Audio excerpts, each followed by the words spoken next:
这个以往呢都是以尾的，那我们现在呢有四真字母，那我们要了解呢这个是同掌都是掌这个道盘，那我们一般呢都是我们佛老师来这个点道，那个说天然骨是我们佛老师已经归空了以后，我们拿我们封给他的一个封号，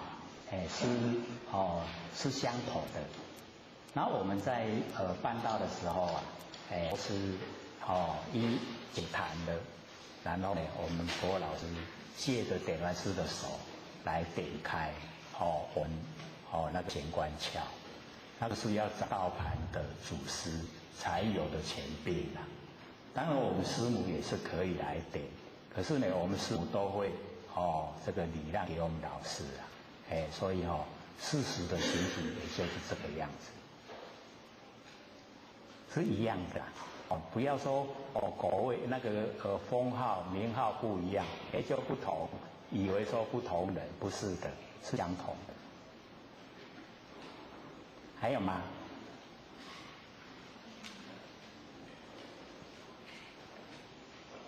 好，请说。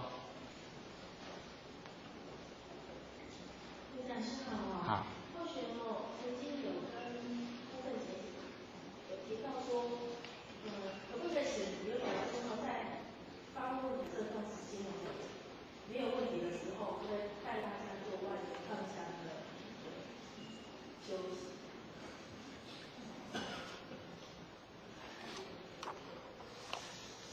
这个各位亲人对那个万年放下怎么做还不很熟吗？我们把那个纲要就是万年放下我们先记得，然后呢我们开始做的时候就是真正的什么都放下，不能有一言来干扰。我们想到什么那个叫也那个也要放下，全部都放下我们不起心动念，在全部都放下不起心动念的时候，不是什么都没有了是有那个觉在有我们不生不灭的那个真心佛性它的本体在这个时候，唯有在这个时候那个本体才会呈现。或许呢，以往都讲，我们的佛性非常有修养，要我们跟他争他就会退位，让我们。唯有我们把所有都放下以后佛性的本体才会出来，它才会呈现的。那我们就是要认识我们要了解说这一个不生不灭的真心佛性本体它就是那个不离当处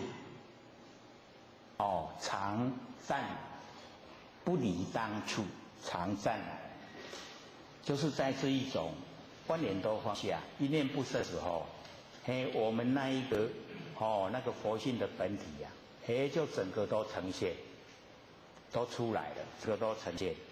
这个就是我们以往在讲那个十四古今不离当念，那个当念会浅显，当念就是这个状态万念放下一念都不生的状态叫做当念，不离当念，这样懂意思吗？不是有念头，那个念是没有念头，没有念叫做正念，我们有念头叫做邪念，已经不正邪了，那你都没有念头叫正念，是从佛性发挥的正念。然后呢那个正念用另外的文字叫做佛知佛见，佛的知见。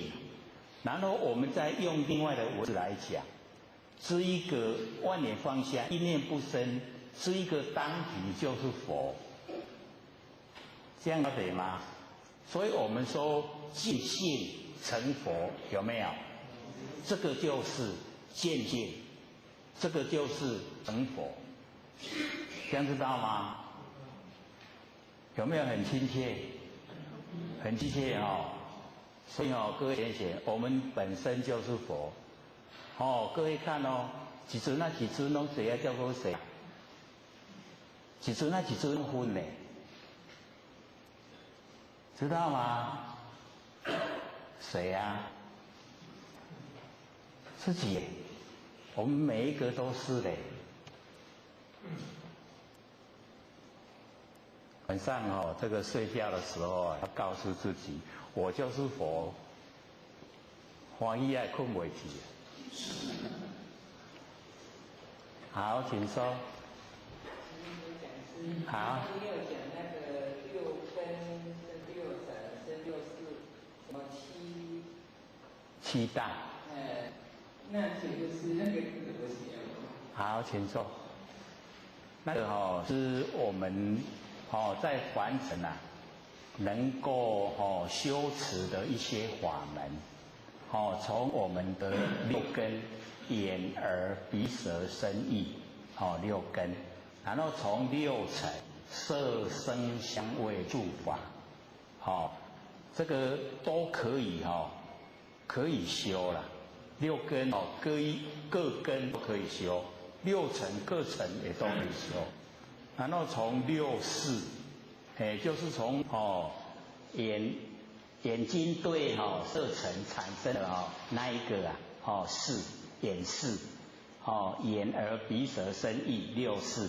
六识呢，我们日常用的都把它当成心了。这一个心的来源，就是我们根尘相对以后产生的。那这个我们从六识来修也可以，所以才修持里面有顺跟有逆。那顺修就是容易进入了，逆修那个要累生累世，就是要这一生修，来生再修，再来生再修，就是要很久，都很久。那个逆修比较不容易了。这个3、6、18，18个修持方法，然后呢再加7大，就是呢水火风土这个5大，然后空见我们那个眼跟见，然后跟识认识的识，这个呢是在楞严经里面记载，就是25门修持方法。那个呢最好的就是耳根圆通了，就是从我们的那个六根里面的耳根来修那个耳根圆通，对我们来修比较容易，所以都会推广。我们时常可以听到这个从耳根修持，是这个样子。六根、六尘、六识、7大都可以。可是呢，我们修的话，我们就先先了解真理，了解真理以后，看我们这个适合哪一种修持方法，就从那一门深入。还有没有？还有4分钟。好，请说。我想去请教一下，那做耳根圆通的时候因为我们是知道声音的，听到声音的那是佛性嘛，那会有一个感觉是觉得说无限大无限大，那这种念头是为什么会有？就是跑出这种念头是对的，对。念头怎么样？就是会有感觉说，因为我们听到声音，知道那个是我们自己的佛性本体嘛，我们听到的时候，因为就是自己心里产生那种无限大的那种感觉对啊，因为或许不知道，就是说做的时候有产生这样子的念头不知道是到底对还是不对。好，请坐。谢谢。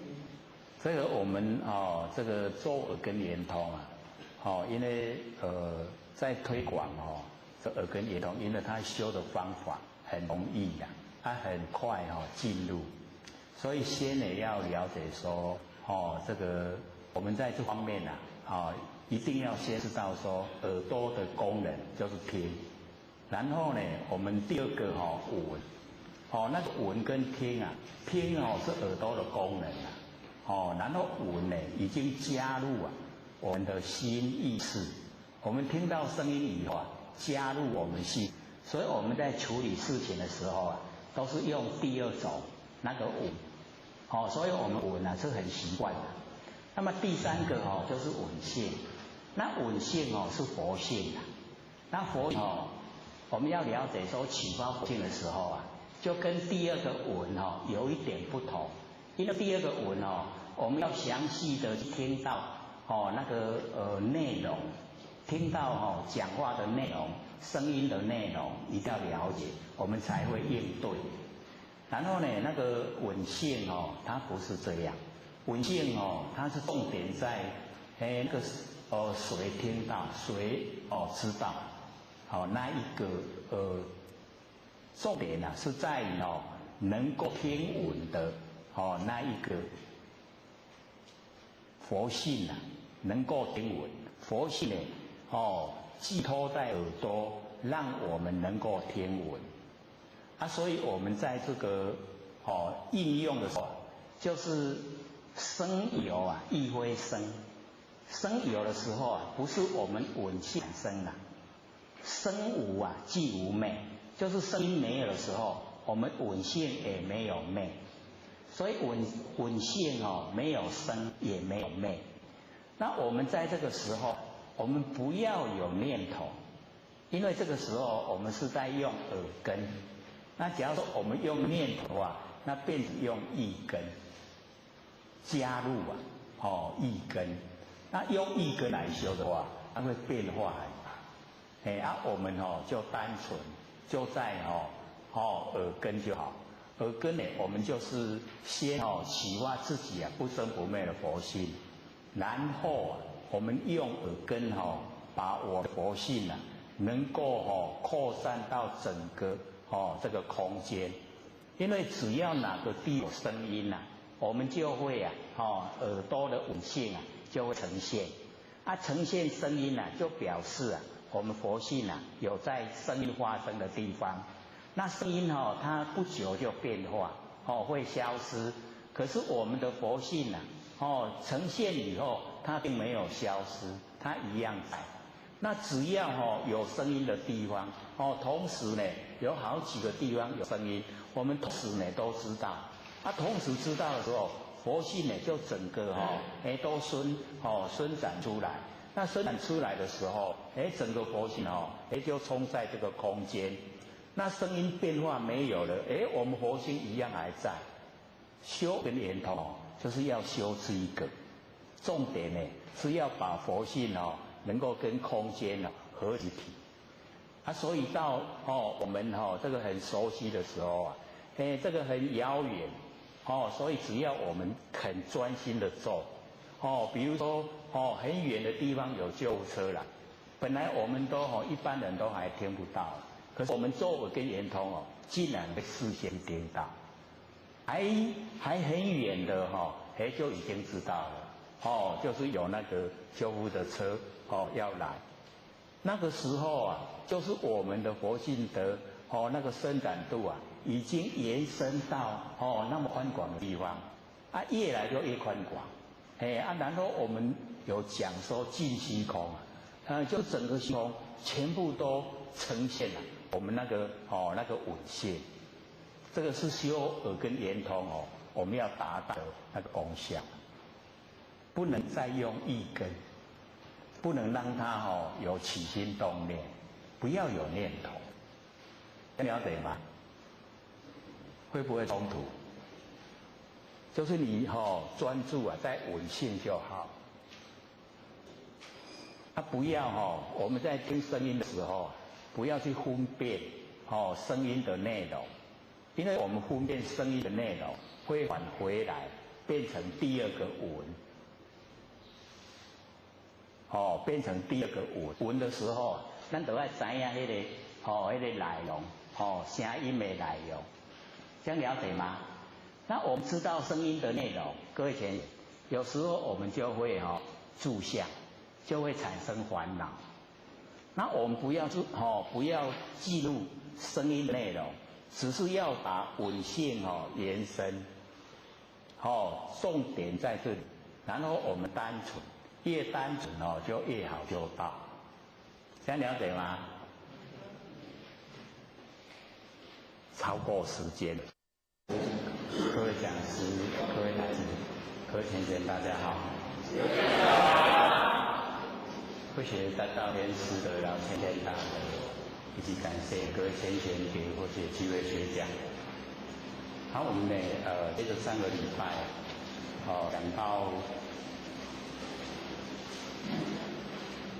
言顿有误人启发，对不对？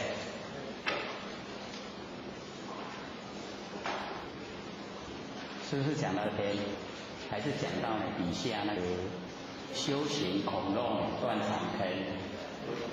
对，好，这个玄觉永嘉大师呢，他就讲说不是呢这个三生成人我，就是不是呢在分别你我他，而是呢为了我们这个修道不落入那个断肠坑，那个断见跟常见，因为我们很容易在生活之中呢，很容易就进入断见跟常见。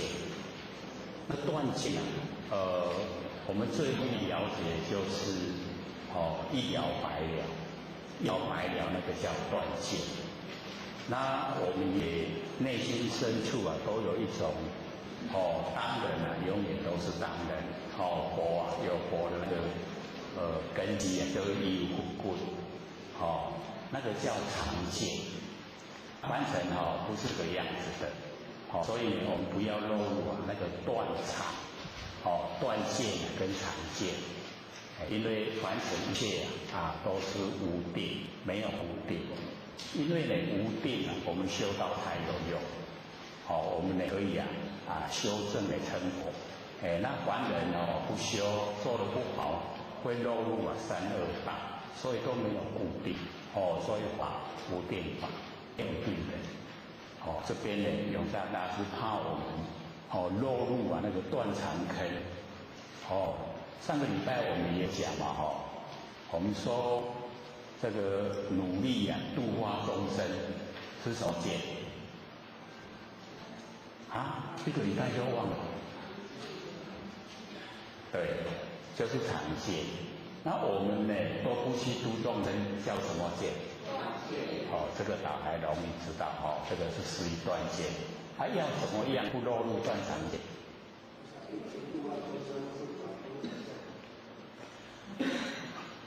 对，都还有一点印象就是我们度众生，没有一个众生是我度的，我们努力去度，可是呢，都不住在那个功德下，因为众生都是自己发心，自己来修道，那个才是主要原因那我们呢，度化众生是众生的增上缘，增加向上的因缘。所以并不是呢，我们度化众生不修呢，不要说我们连佛都没有办法，所以我们要发心来修道，才是最重要的要原因，所以我们自己本身呢，就是要发心，要自己坚定的心说我可以成佛。各位今天有了没有？有了都不错这个表示说对自己不生不灭的佛性有把握已经可以去摸到我们不生不灭的佛性，可以体会的，可以领悟的，对那个成佛就有绝对的信心，而且是从自己的心里产生不是希望，而是真正的可以早晚而已，一定可以成佛。所以我们大家互相勉励。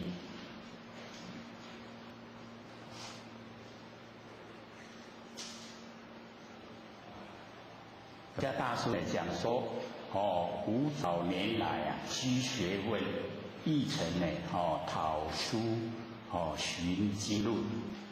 这个永嘉大师呢说，他也是都已经有在累积那个学问。会不是一身而已啊，是累世累生累世啊都在修，听懂意思？跳过去了会不会呢？是不是？这个差之毫厘啊，10千里，很不错，这个马上到去了，马上发觉了。这个发觉的是谁啊？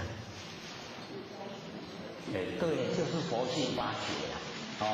我们都会用的。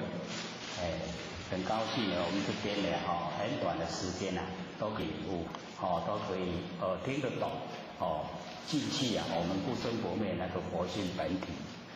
所以我们一定要了解到那个非不非啊，是不是？因为凡尘有很多不执着文字啊，一执着文字的时候啊，我们很容易进入啊那个两边。像我们那个佛性本体啊，说它是切实存在，可是没有形象，没有形象还切实存在，这个有一点矛盾。既然切实存在就要有所证据啊。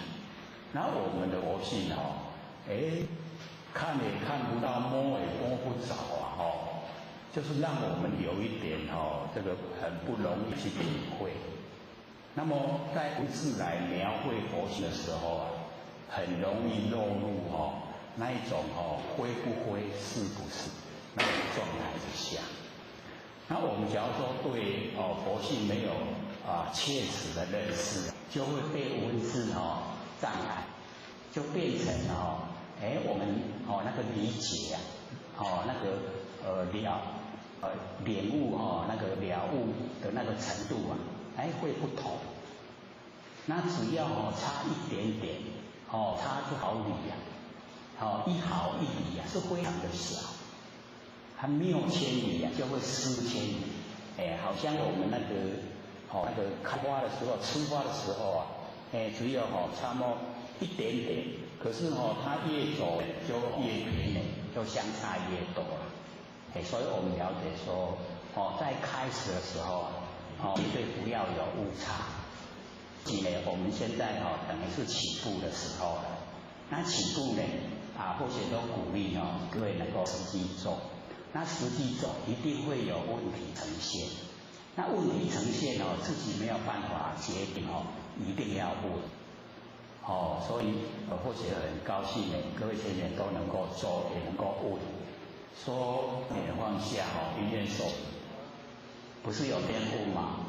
这个一问了或许就知道说那个已经是有一点贪心，又想万念放下，又想一念手闲，这样它是两个法门。万放下是一个法门，手闲一念手闲又是另外一个法门。那这里面的差别一念手闲就是表示我们的妄心多，杂念多，先手闲。那手闲各位先写，是我们那个佛性的功能作用。佛性的功能作用是我们可以来做拼除那个杂念妄想的这一种方法。妄想杂念容易去除掉，我们可以用一念手闲。只要我们一念手闲了妄想杂念都消失了。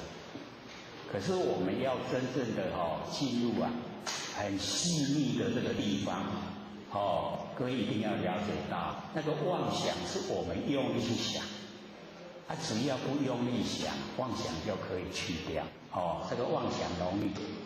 那么这个杂念杂念就是我们不想，它自己跑来，这是我们六道轮回养成的习惯先。那我们呢要对付这个杂念一定要关照，就是有杂念来了，不要跟它对立，我们就看它，看着那个念，因为我看着念的时候，那个念它马上就会停止，就会消失。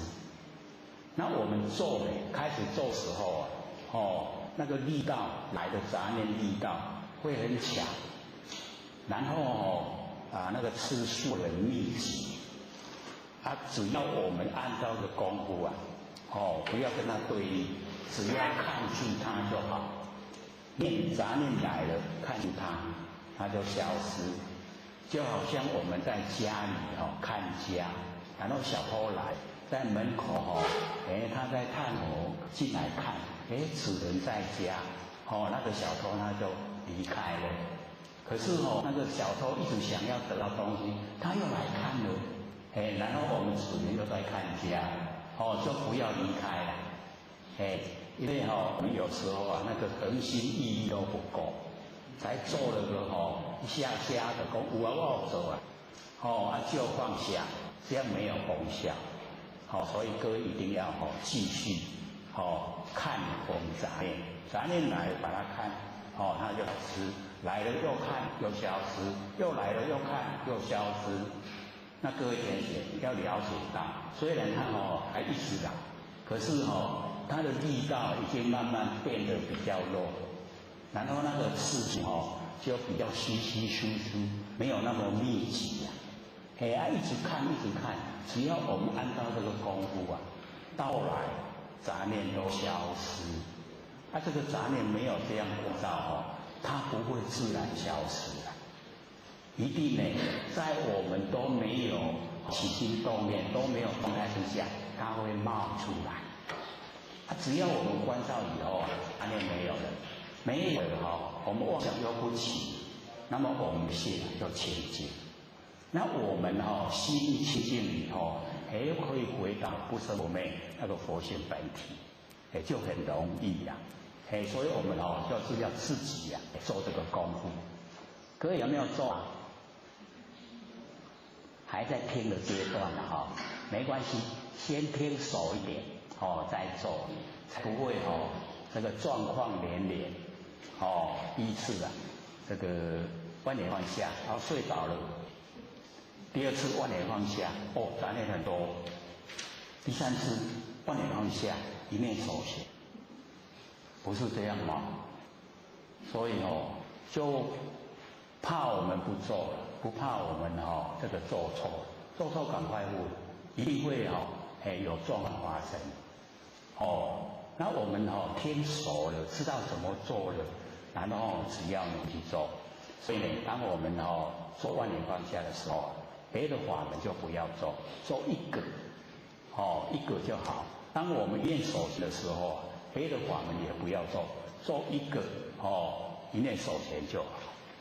做耳根圆通，别的法门也不要做，做耳根圆通就好，就一个要专一专一才是道。当我们呢那个在做万念放下，最重要的目的是要认识我们不生不灭的真心佛性。万念放下，一念不生。那个我们万念的放下，一念不生，什么缘都不要攀，不要攀缘，什么缘都不要，什么来了也都不要管它，全部都放下。那么这个时候剩下的就是我们不生不灭的真心佛性那个本体。那么在我们来讲，就一个觉，给我们的就是觉。那个觉我们要启发，那个是本来面目。所以我们成佛就是这个觉，这个觉在成佛的，这个本来它就是佛，所以能够我把它修正，就叫觉者。觉者就是佛。那我们现在只有觉，那个者还没有所以我们要先认识，认识以后要培养。我们说时时刻刻能够万念放下，那么等于这个时候我们那个觉不局限在身上，它会慢慢扩充到我们周遭等于是我们做耳根圆通的功效。可是这个时候不要去管耳根圆通，你只要呢万念放下，记得就好。记得说我是在万念放下。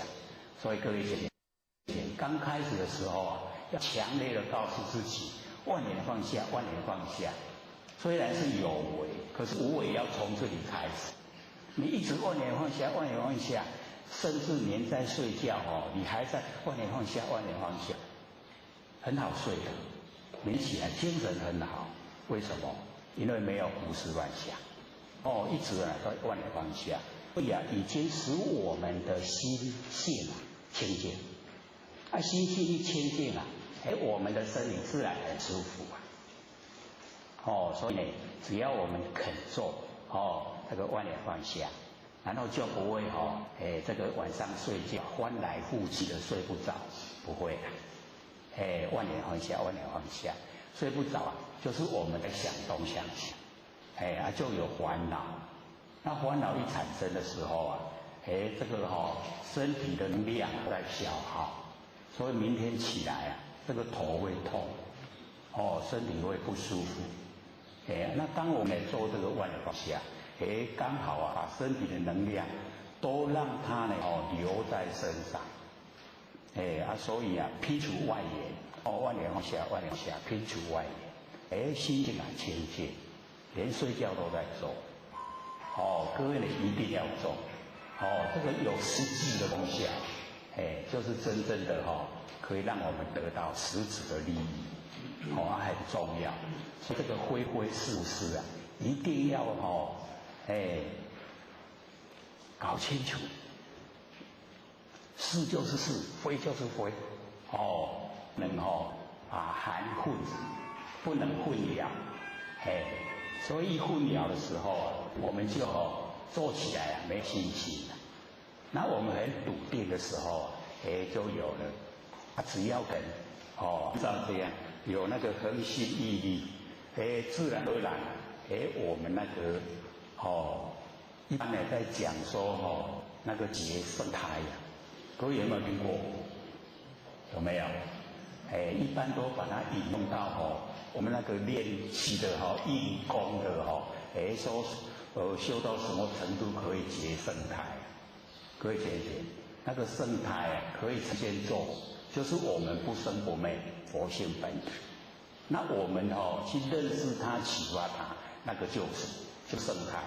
我们已经熟悉它了，已经可以了。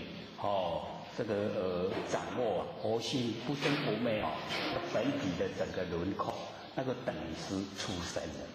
那出生了以后这个圣胎出生了，已经出世，要如仆，3年如仆他就会自己会走路，然后自己会吃饭，然后会做事，慢慢就茁壮长大。那茁壮长大以后所有佛性的那个功能作用五眼六通全部会具备。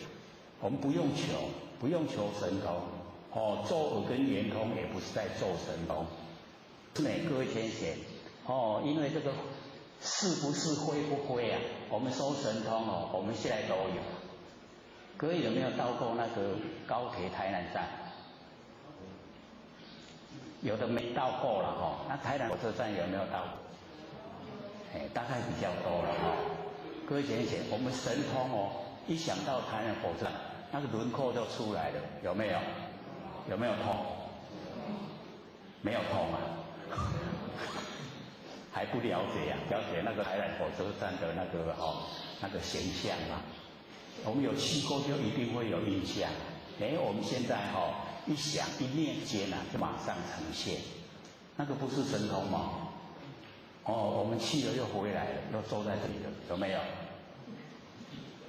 很快比那个什么都快，比飞机还要快。所以我们都有然后我们这个在凡尘所要努力追求的不是这个这个是佛性的功能作用自然而然我们只要记住佛性本体，功能作用都会有。所以当我们能够时时刻刻做万年放下以往或许看那个历代那个禅宗祖师他们的那个做的功夫像六祖就做15年，然后呢历代呢他们大概最快也要12年，12年就可以全部都具备了。那我们现在做个1、2年、2、3年了，最起码我们的那个第六感都特别灵敏。今天发生什么事，遇到什么人，我们都事先会有征兆。或许不鼓励人家去追这个，可是它自然会呈现，你自然会到，甚至于你今天要出门，这个天气很好，那个佛都会告诉你要带伞，你会告诉自己，他都会怕雨天气这会不会掉伞？可是你到中午到下午，真的在淋雨了，那个时候就后悔，没有听佛性的话，真的还是吃亏。有时候还会告诉你，这边向左不要向右，向右边一走了，你有灾难，你会说骗人，你就偏走，真的就有灾难。那个为什么？就是你的佛性那个灵敏度增加，灵敏度一增加以后有很多事是不可思议，遇到会有世间的征兆，那个世间的征兆，你看有一些动物在地变它比我们人都要早知道。那我们人是万物之灵为什么比那个动物还不觉？没有感觉？像有那个地震的时候你看有很多动物不是都一直在跑吗？集体的在跑，集体的在逃避那灾难。那我们人为什么不知道？就是我们用错方向。假如说我们万念放下，一念不生都把所有的精神内收，回光返照，那我们全部的那个灵敏度又比动物增加了很多倍怎么会不知道呢？你知道，对不对？合不合理呀？很合理的因为我们精神都外放，被现象引诱，那现象把我们引诱了以后，我们那个本能佛性的本能本来作用发挥不了功能，不知不觉，所以我们那个不知不觉叫什么？叫无明不知不觉叫无明。各位现在有没有无明不但有，还很强。为什么？因为起心动念就是无明。那我们有没有起心动念时时都起心动念，对不对？所以那个释迦牟尼佛那个回答那个文殊菩萨的那个问题说一切如来本起因地，皆依圆照清净觉相，永断无明方成佛道。不困难就这样一切的如来，所有如来，成就的如来，我们也都如来可是我们还没成就说一切如来本起因地，根本要从因地，因地就是不生不灭的真心不要用生灭心我们因地用生灭心来修，那个果地就是生灭的果报，那生灭的果报就是六道轮回。那我们用不生不灭的真心来修道，那佛的果位不生不灭，是不是一致的？就可以达到所以一切如来本起因地，因地很重要一直强调，一定要找到不生不灭的真心，用这个真心来修道才会成道那么皆依就是依赖什么？圆照清净觉相所以我们能够圆照，各位浅显，就是我们万缘都放下，然后产生出来的那个觉它已经在圆照圆满照耀清净觉相，就是不生不灭的佛性本体。已经我们已经在圆照觉相不生不灭的佛性本体，然后永断无明，永远断除无明。无明是什么？就是起心动念。我们把起心动念永远都断掉，没有没有起心动念，方成佛道就可以啊，永远都成佛道。所以我们在生活之中啊，就努力的训练万年不下，一念不生，不要起心动念。只要我们起心动念的，都叫无明。因为起心动念就是不觉，不觉才起念。那我们都没有念，万年都放下，那个叫正念。那么正念就是呢，从我们佛性发挥正知正见。那么正知正见是从佛性本体发挥我们要用，就是要用这个那么正知正见，我们换一个名词啊，叫做佛知佛见。那么佛的知见都是从佛性本体生发，那我们也可以用，也可以拿来处理生活上的那一些细节。所以要训练自己呀事来则验事去则见。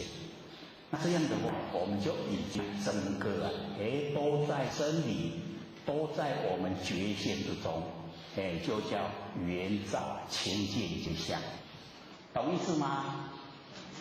不会很深吧？悟了有没有？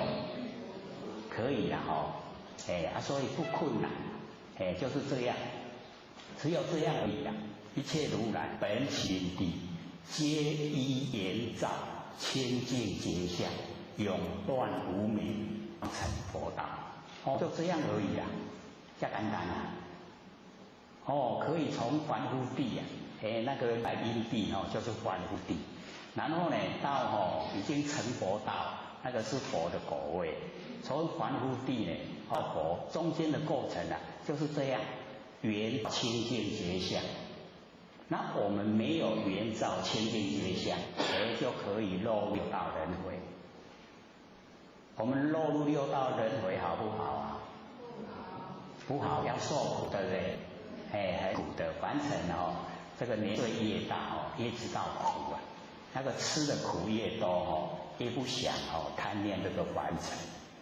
那年轻人有好奇心还想说这个凡尘很好玩，这个交通发达，可以到世界各国去玩，不想出去玩嘴巴是说不想，然后心里面想说有机会的话我也想，是不是这样？其实去玩很累的很累。我们要知道呢，所有的凡尘三有大地都是我们的真心所呈现，所以认识真心重要去玩那个不是很重要我们呢就是要了解，我们整个那个佛系都了解，那么整个所有这个娑婆世界都已经呢可以掌握在手上，因为我们有起心动念，才有三有大地，才有这个世界。因为有了世界，我们才降生因为降生在凡尘造了很多业，所以才有业果一直受苦世界众生业果就是引起我们六道轮回的一个依报环境。那我们只要不随着世界，不随着众生，不随着业果，不随着他们的话，我们就这个三缘不顾，三因不生那个因世界的因，众生的因，业果的因，全部都不生，这样就脱离苦海。佛讲出来是很简单的，那我们想一说，这个世界不随，然后众生不随，然后业果不随，做起来真的不容易。我们随不随随不随？我们都随了，那行了对人行，是不是这样？这个叫随不随的话心里面就是要有主张，我们自己有自己的主见，对真理的认识，说凡尘所有现象都是因缘际会才有，所以我并不是随着这个相，我不随现象。假如说我们对现象产生喜欢、产生讨厌，那个叫随。那我不对这个现象产生喜欢讨厌，不产生喜欢讨厌就没有取舍，没有取舍就不随。这样懂了吗？懂不懂？比较容易做的有没有？还没有啊。最起码要先知道我们先知道，说凡尘的现象或是事情，都是因缘际会，因缘际会然后才有这个现象。缘际得生缘三就昧，所以现象是假的。要一直告诉自己现象是假的。那个事情也是一样，因缘际会事情才呈现，所以事情也是假的。那各位同学，我们遇到事情的时候有没有暴跳如雷的那个现象出来？那为什么会暴跳如雷？就是危害到我们的权利，就会暴跳如雷。所以各位就要了解这个都是虚幻不实在。我们生来有把权利带来吗？我们生来有把责任带来没有我们有使命任务我们不是有烫气莲吗？我们在老母身边都有花园，在老母的莲前都有花园，要生动美化的人间，有没有？这个我们都忘了，因为6万年了，我们不是都完成6万年吗？假如说6天前大概还可以回忆，6万年了还是故是不是太久了？都忘了，说没有我哪有在老母莲前花园要度化众生？各位先生都有，因为我们本来就是一体的。度化众生是度化我们性分之内的众生，并不是去度外的。不能把它认为是外的，那个都是我们自己。所以度化众生就是度化自己。我们有一个念就是一个众生，然后把所有念头都度尽了，没有念头了，众生都成佛了。这样你会想？所以要告诉自己，起心动念一个人出来了，要起心动念又一个出来了。我们一天有几次的起心动念？数不清的不要搞神不爱神。这个已经这个太多了，所以我们这个时时刻刻都只现无明。那所以要我们观念当下来启发那个不生不灭的佛性我们才有办法圆照清净觉相。清净觉相就是不生不灭的佛性本体，然后我们能够圆照，用这个不生不灭的佛性本体圆照整个虚空，整个虚空都是我们佛性本体。这个时候叫做证悟本性成佛。所以并不是很困难，只是我们有时候都不愿意，因为都讲只现阴阳都不现现，所以那个就离得很远，离追要到达我们圆照清净觉相，那个就已经南辕北辙，已经没办法了。所以我们想度这种人就不好度。那我们自己本身就是要了解羡慕鸳鸯它的寿命能够多久？最好很美满多久？100年？不可能嘛不可能出生就结婚然后到老都没有这个离开过，大概也不可能啦哦。我们减个一半50年，那50年也才50年啊，那么短，那么短，你都投入那么多的精神时间去追求，那到后来呢，还不是要分开，对不对？所以我们不追那个事啊，我们要追的是1万年的事，1万年前、1万年后，全部都是不生灭的真心佛性本体，就是这个，所以我们才讲，时事古今啊，不离当念。我们这个永嘉大师也讲，这个不离当处，常湛然，有没有？那个不离当处，各位学姐，那个当处就是我们万缘放下，一念都不生，那一个地方所在，那个就是圆照清净觉相，就清净觉相。这样有没有连起来了？所以那个时事古今啊，不离当念，就是这个不离当处啊，常湛然。这个地方，这个地方所在，就是时事古今不离当念。你了解的？所以我们能够呢，先呢，知道根源，知道呢我们不生不灭的那个佛性本体啊，能够到达这1万年前、1万年后都不会变化的这一种现象。那我们中间不管在什么样的变化，我们能够抓到源头，这样呢就不会离道，绝对的不会离道。最重要，所以我们这边这个机缘比较殊胜，所以一讲了才半年的时间呐，听懂了哦。各位有没有听懂的啊？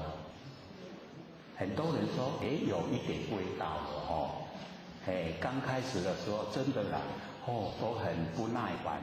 老师啊，我们这班要研究多久啊？都听不懂呢。老师说这个1个月不懂1个月就懂，2个月不懂半年就懂，半年不懂的话1年就懂。我们都还不到半年嘛因为中间还有休息1个月啊，所以还没半年。虽然经过半年，可是中间有休息1个月，所以还没。现在很多人都反映有啊，开始时阵尤其咧讲耳根圆通啊。真是你啊，目睭闭袂紧啊，拄久啊，真啊困啊，咱闭袂紧。毋过即马听有我家己会来啊，毋免人鼓励，高不高兴啊？或许回去北部呢，问一问北部浅显，说你们听多久才懂？他说1年多。这个比较精进的那一些浅显或许都去问，大概最快也要1年多。我们都还没半年就懂了，要不要很高兴？要很高兴对，要努力追求，因为这个是我们一生之中啊不会后悔的事啊。我们在凡尘追求凡尘事啊，到最后一口气不来，一定都会后悔。我一生拢永远丢呀。那我们修道绝对不会。你修了多少呢？都在兴奋之中，纵然没有成佛也没关系。一定呢早晚可以成。我们种了佛因啊，绝对的佛因，一定可以成，绝对从内心呢产生信心。所以信为道源功德母，一定要对自己呀有信心。那要对自己有信心呢，不生不灭的佛心本体啊，一定要去摸到。要能够体会，要能够把它呢培养茁壮长大。这个呢就是一个很重要的一个方向目标。那我们抓住了只要呢我们抓住一个方向目标，然后真理呢在努力的熏习，一直听一直听，现在又送4箱的CD 来了。CD 不是可以吗？可以听嘛，不用再买那个 MP3 也有，MP3 只有2片，可是那个 CD 1集就要2片，它10集就要20片，所以就很多了。既然鼓励大家听，只要你一直听呢，不熟也熟了，这个真的山河大地就变成自己真心了。不然我们都没有听过，山河大地是山河大地，我是我，那也别人做会。原来呢都是我们的自行呈现，没有心呢就没有外面的形象，因为有心，所以才有外象。所以我们要知道呢，能够看到，能够听到，都是我们的真心作用。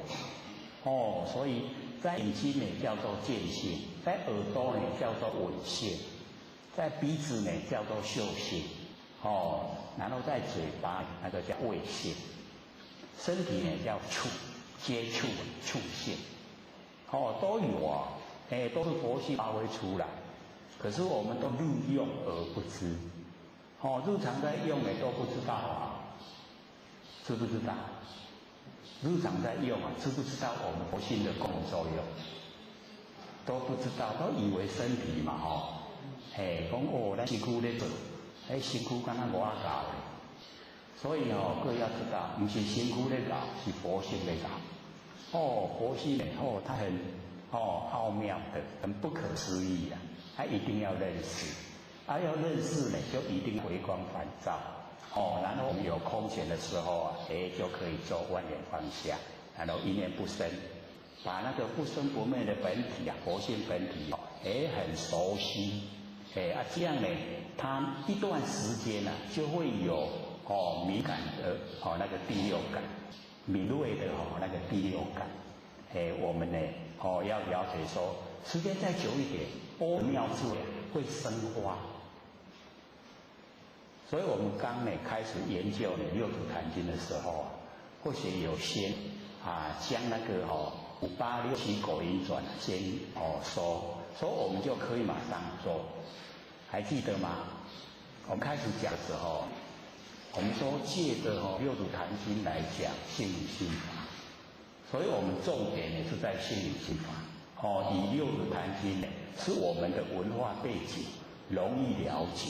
所以我们借着六祖坛经来讲，里面的六祖很白话，把我们不生不灭的佛性整个都摊开来，让我们彻底了解，所以我们可以从六祖坛经进入我们不生不灭佛性本体，所以那个58，各位前言无是什么？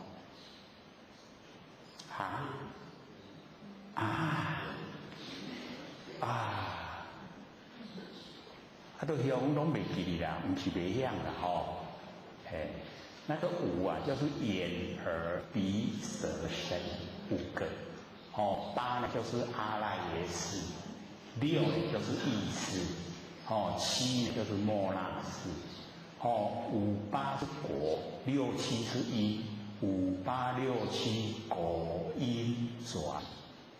那因就是因地，开始的时候叫因地。果呢是成就，成就那个58是等到因地的成就来去转的，所以我们先开始是从第7、第6的意识，第7的末那识，从这2个开始做。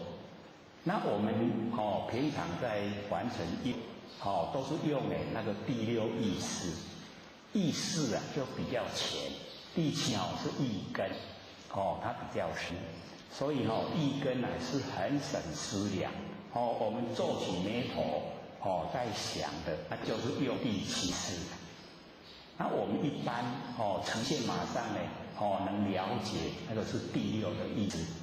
那我们现在说到要把第6意识转成妙观察智，那六祖就讲妙观察智见回功，还记得吗？就是见到非有为功用，非有为功用就是无为。那无为就是我们不生不灭的佛性本体所以只要我们肯把第六意识转成妙观察智，就可以见到我们佛性本体。能够见到佛性本体就叫做始觉智，开始觉悟的智慧。那我们由始觉智来关照本觉理，本觉理就是不生灭的佛性本体，然后合以大觉，把我们那个觉性跟虚空合在一起，然后成究竟觉，究竟觉就是佛。这样又有一个怎么做的程序从第六意识转成妙观察智，妙观察智叫做始觉智，开始觉悟了开始觉悟的智慧。然后我们来关照本觉理，本觉理呢就是不生不灭的佛性本体，然后呢合以大觉，跟整个虚空呢合在一起，成就境界。境界就是佛，这样听懂了吗？不是一直在这样讲吗？所以各位就可以了解说，因为北部前也给或写说，那个时候他不懂就是不懂了，他都是很白话，可是不懂就不懂。那以后领悟了1-2年领悟了以后，再来听以前的那一些话，还是一样的话，懂了，他懂了以后，想还是一样这一些话，他那个时候怎么会不懂？这样了解意思吗？差在哪里？各位姐姐，差在哪里？差在熏习只要我们熏习那个性分之中佛音就有。佛音就有对我们佛性本体就了了分明，就能够全部知道所以要熏习。那熏习最好的方法，有空闲的时候就是听那个CD要看还要坐下来那个时间也蛮长所以听最理想可以反复听会很熟啦，听得很熟，到熟以后懂了，一窍通又窍通了，全部都通了。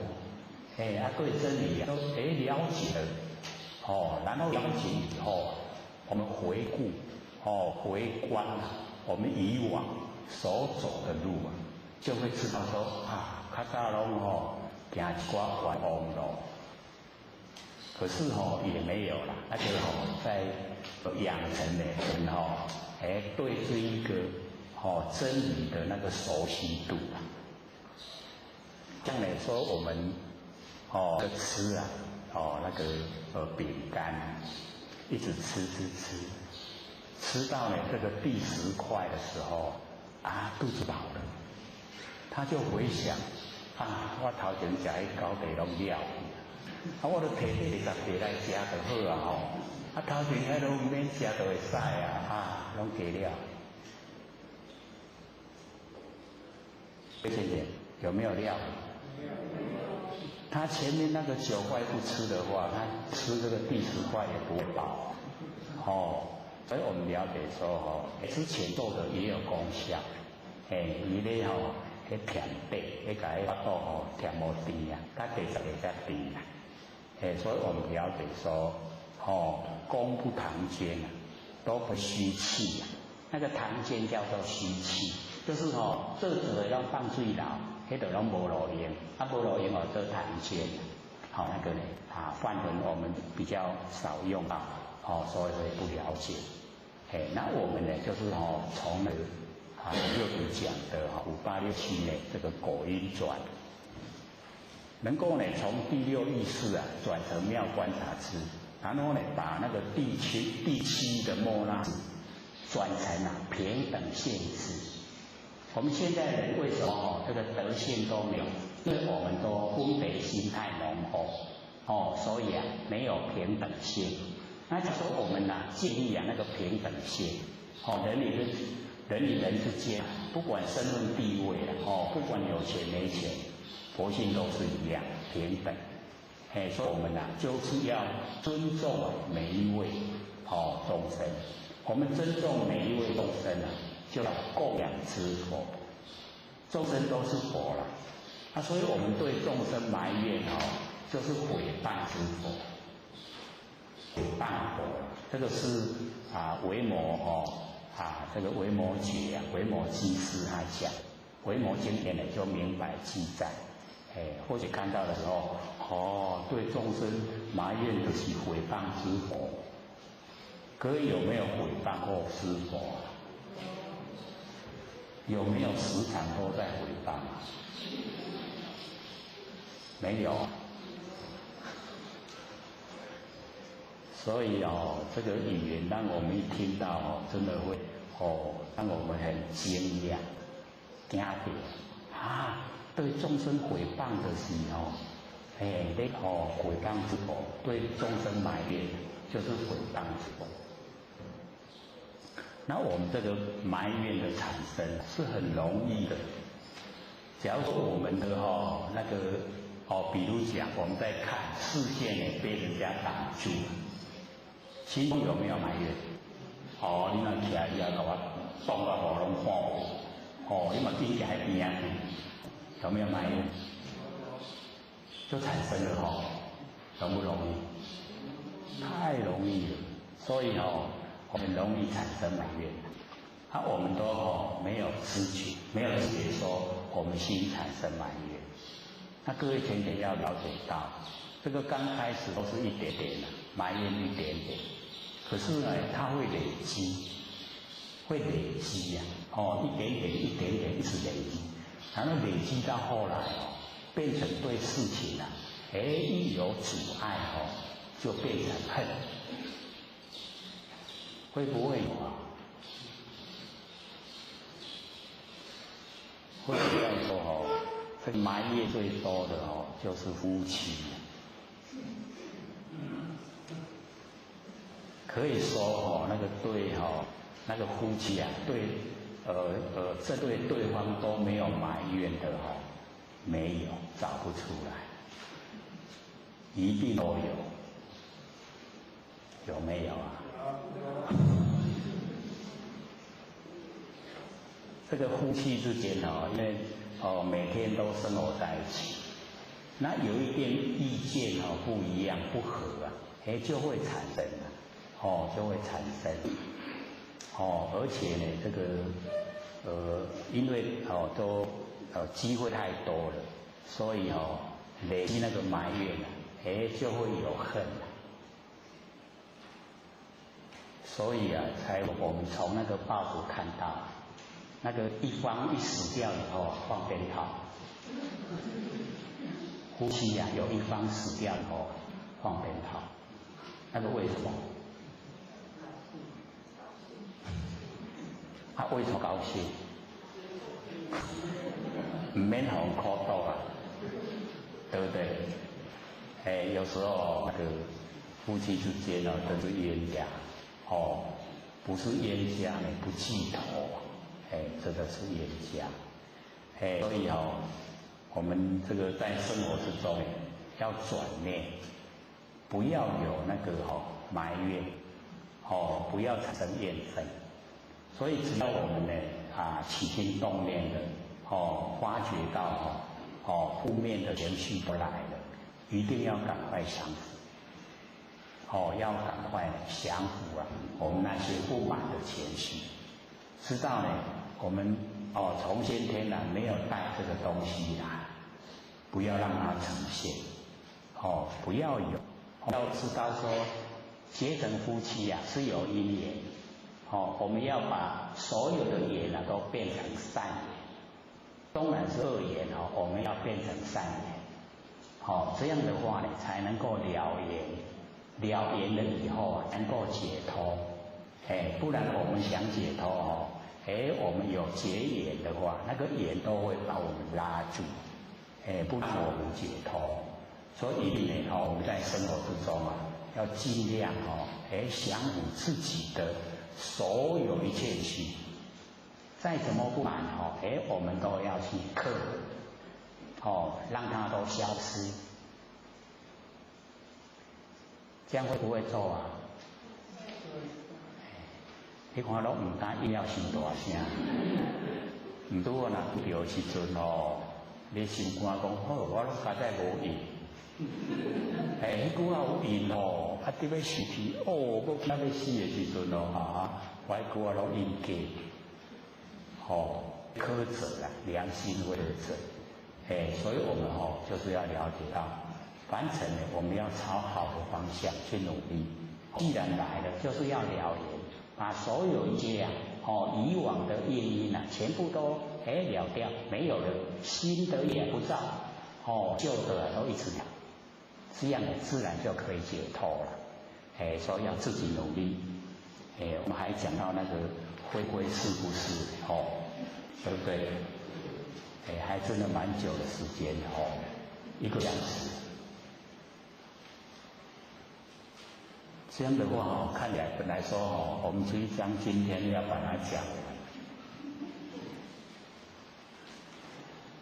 不过也是讲讲不讲完没关系呀，只要是听得懂，能够领悟很重要知道怎么做，怎么修。我们也都很有心啊，也都蛮久的进入道场求道以后，时间都经过蛮长。可是呢，我们回顾这样一路走过来，让我们很得意，让我们很高兴的是多不多？可以说过了，现在都是坎坎坷坷，没有抓到根源。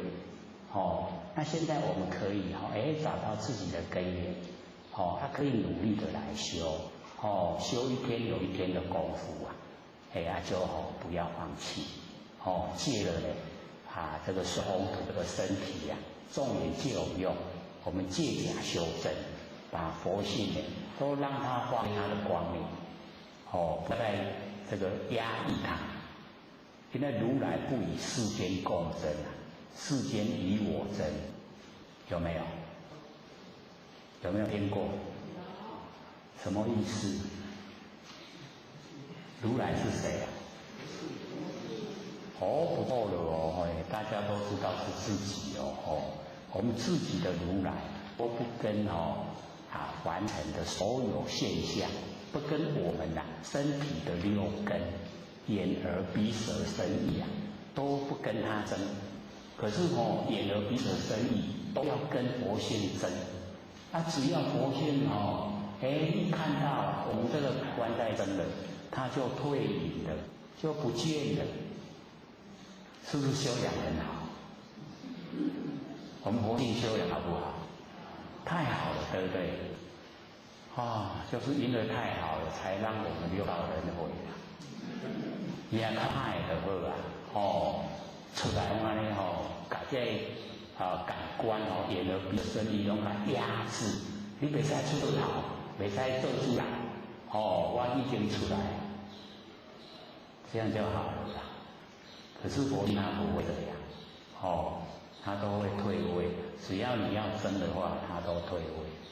所以就是因为这样，我们凡人越来越迷沉迷的越深，都以为自己很正确很对6根对6尘，根尘相对都以为是对不对？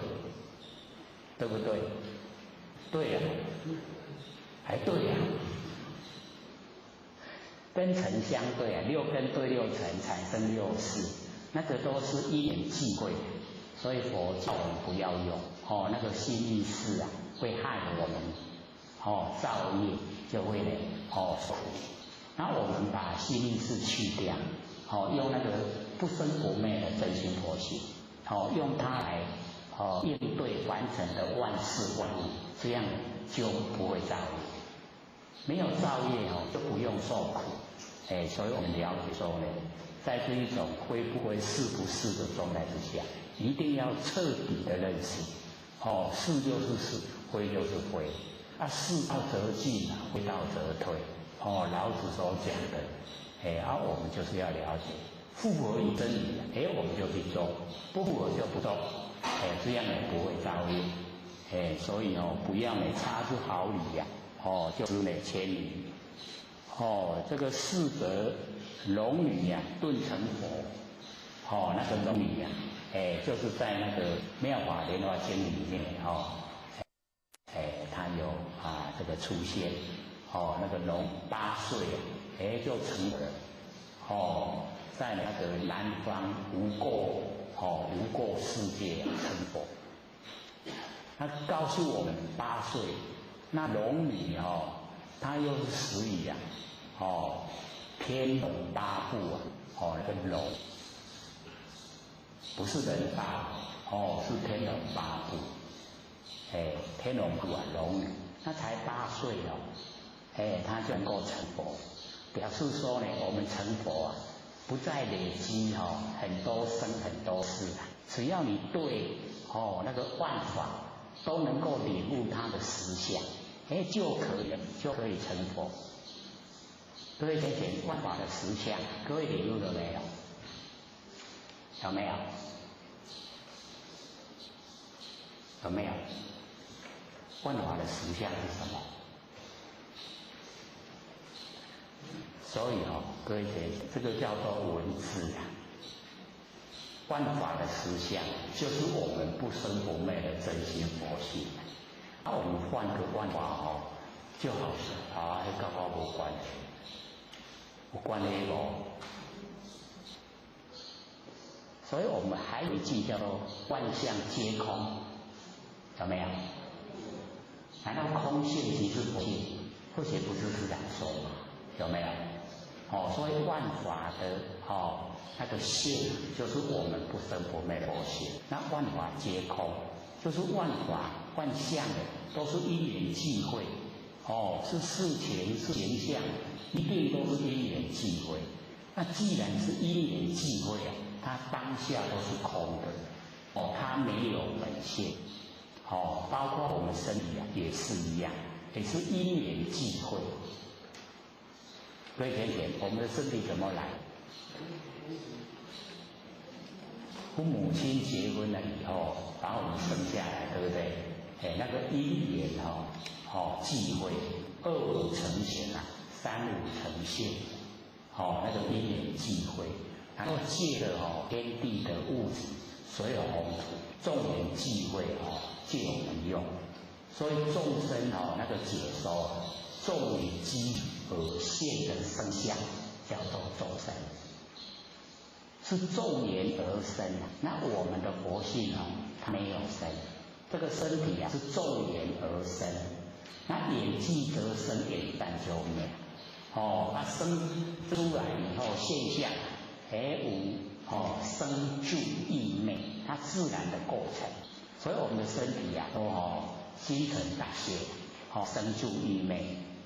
我们没有一个人可以留住我们的身体，一定它都会变化，一直变化，一直变化。所以我们就是了到这个肉现象，一切都无常，一直在流转。那我们对无常流转的东西不要投入心神去追求。我们要追求就是不生不灭，就是不会变化，常住的常乐我见那个佛那个程度，这是指我们追求。我们用一生短短的100年来追求千亿万年的那个本体。证悟本体了以后我们可以与天地同寿。天地有多长命，我们就有多长的寿命。可以千百亿化身。那个是我们追求的目标。所以我们要自己在心里面这个努力。告诉我们说是追求方向对了，努的方向对了，就可以成佛。所以8岁这个时间是很长。那规则善心身现就那个善心哦，就是释迦牟尼佛修菩萨道的时候啊，儿子。释迦牟尼佛这个示现在那个净饭馆的那个王宫里面呢，那个生的儿子啊叫罗侯罗，可是他在修那个菩萨道的时候啊，他的儿子啊叫禅心。那么他很努力呀，可以呀，这个修到4禅，就是呢把凡尘的这一些这个结都打开，修到了4禅，结果一交到坏朋友，交到恶友、恶知识啊，恶知识呢都告诉他一些不好负面的那一些信息，他都听了。所以我们在凡尘交友要很谨慎。假如说他都是讲负面的那个不好的，那我们不要交这个朋友，我们要敬而远之啊。会怕我们受他影响。因为话一听进耳朵以后，它会产生作用。那我们假如说智慧都还不够，波罗蜜智慧还没有发生啊，就更危险。那有智慧马上判断，这个不行，那这一种朋友我们就不要交，不要跟他谈论这个事情，这样的话他不会影响我们。可是这个善心呢，他就交到恶知识啊、坏朋友，然后一直拉，结果他退失啊，那个4禅，到达4禅，各位先生已经可以不用吃饭，可以不用呼吸呀，是不是？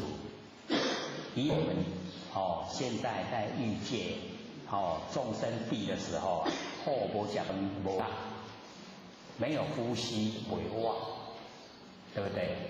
可是修到4禅的时候啊，不用了，不用吃饭，也不用呼吸，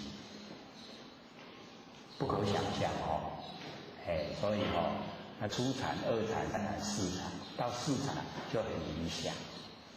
可是有一些人修到4禅，因为太愉悦、愉快、舒服，他就不前进了，不往那个菩萨道前进了，就住在5境居天，在那个4禅有9天了，本来每一禅都3天了，那加5境居天跟那个无想天，就变成9天了。那个5境居天呢，戒期啊，静静的在那边居住，所以那个环境是很好。可是呢，很好的环境啊，你假如说一直就在那边的话，就变成我们在享受福报。那这样的话，那个有那个期限的限制啊，看几百年还是几千年，那时间一到了，还落入6道轮回。所以这个善心呢，一退失4禅以后，他就没有因果，没有佛法，那个都在骗人的啦。这个话厉不厉害？所以我们要知道这个跟人家讲说没有因果，那没有因果为非作歹啊，他是不是就不用怕？咱直咧讲你若做安那就会安那，那个都是讲因果。那你跟人家讲没有因果的话，那太阳放会好不好听？没因果啊。所以他那样讲就已经违反真理。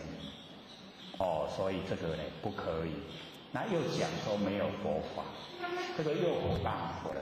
佛所讲的我们众生努力修可以成佛。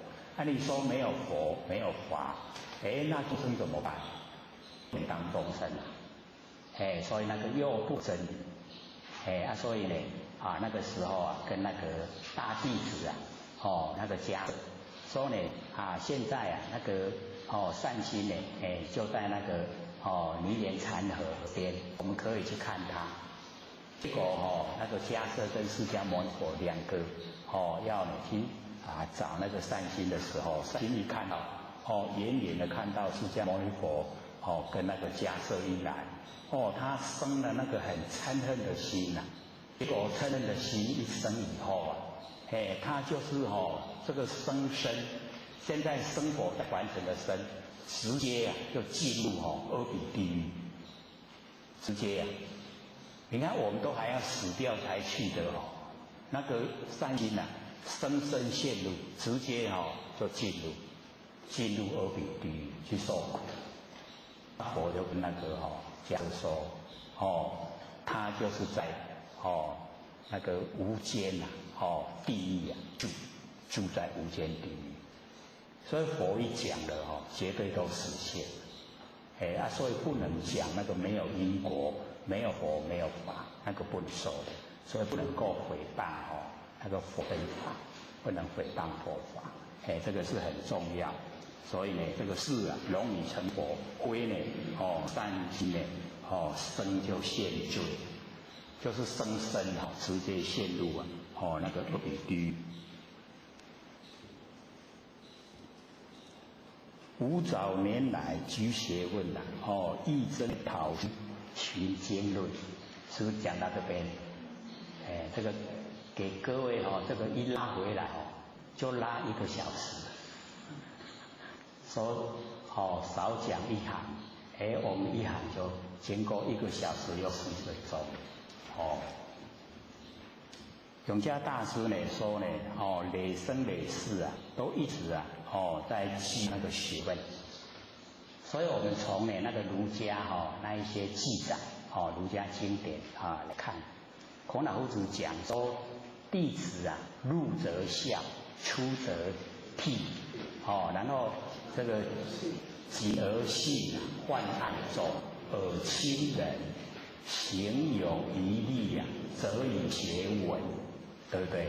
他是行有余力再来学文章可是我们现在把文章摆在第一位，然后那个入则孝，出则悌谨而信，患爱众，耳亲人我们都把这一些撇在旁边是不是本末倒置？该要注意的我们都把它放在身边的。那个不很重要的，你有疑虑的时候再来做事情，我们都把它摆第一位。所以这个样子就已经本末倒置颠倒。该注重的我们不注重，不该注重的很注重。老一辈的讲，所以钱话你唔白唔钱话较到肥老。这个话呢，各位先生有没有听过？都还蛮这个很实际的前行就事实就是这个样子。我们众生呢就是这个样不知道是聪明呢还是愚痴。那么义真呢讨书行经论也曾经呢那个讨书，那个书就是对事理用文字的那个解说用文字来解说那个里面那个经文的那一些真理，那个叫书。各位有没有看呢？有一些那个已经呢就是很努力在修持自己的佛性的时候都呢把一些经文然后呢一句一字都把它呢解说文字、解说意思出来，有没有看过？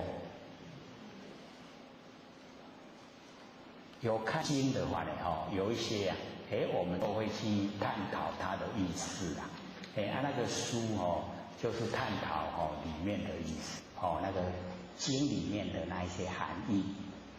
那么论就是那个菩萨或是呢那一些弟子们，他们互相之间的那个对谈那个论，所以那个论是要比较呢进入那个佛性的一个过程。所以我们讲说这个三藏，三藏呢就是经律，跟论，论呢就是阿毗昙，它也是呢非常高的一个法，所以永嘉大师呢就讲说呢，他也曾经寻找这个经论，就是要从经论里面去研究，我们那个不生不灭那个佛性本体，也曾经做过这个工作。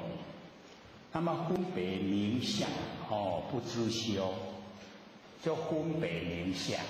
所以各位同学，这个假如说是正式啊，不修顿法，就是修正式的，从实性啊、实住、实行、实回向、加行、实地、等觉、妙觉，这样呢，正式来修的话，它的过程有很多的名称啊。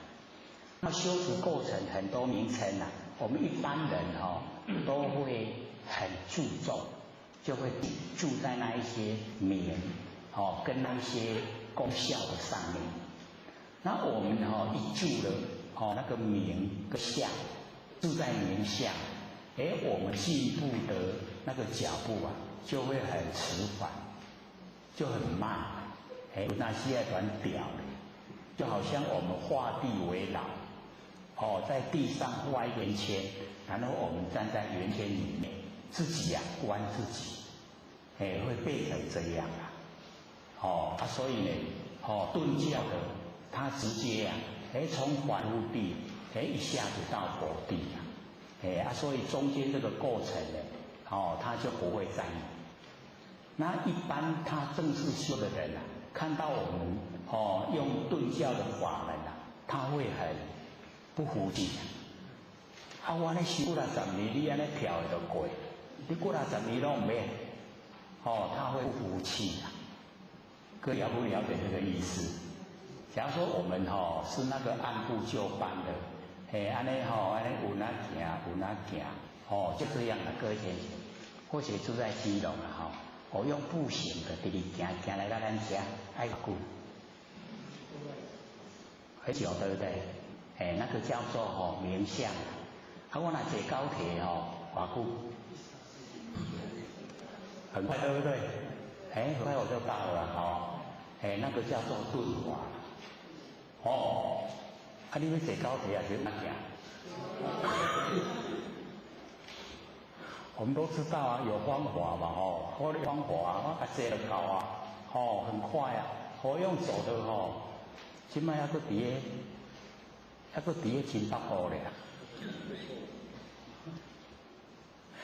所以我们就是了解那个法重不重要？我们用法用对了不重要，很重要就可以达成目标。所以我们呢现在是用顿教法门，就能够顿悟呢进入不生不灭佛性本体，跟我们呢按部就班。实信实住实行实回向，刚才咱来了解迄名都已经足多时间啦，卖讲去修几大，所以那个分别名相不知晓，真是唔知影有困，较认真愈认真，愈问题才愈深，愈未了解，所以呢永嘉大师形容入海算沙。图自故，各位天贤，海里面的沙有力量。我们进入海里面去算沙，算得了，是不是算到真疲劳都算得了，对不对？所以我们就是了解一落入名，一落入相，就好像入海去算沙。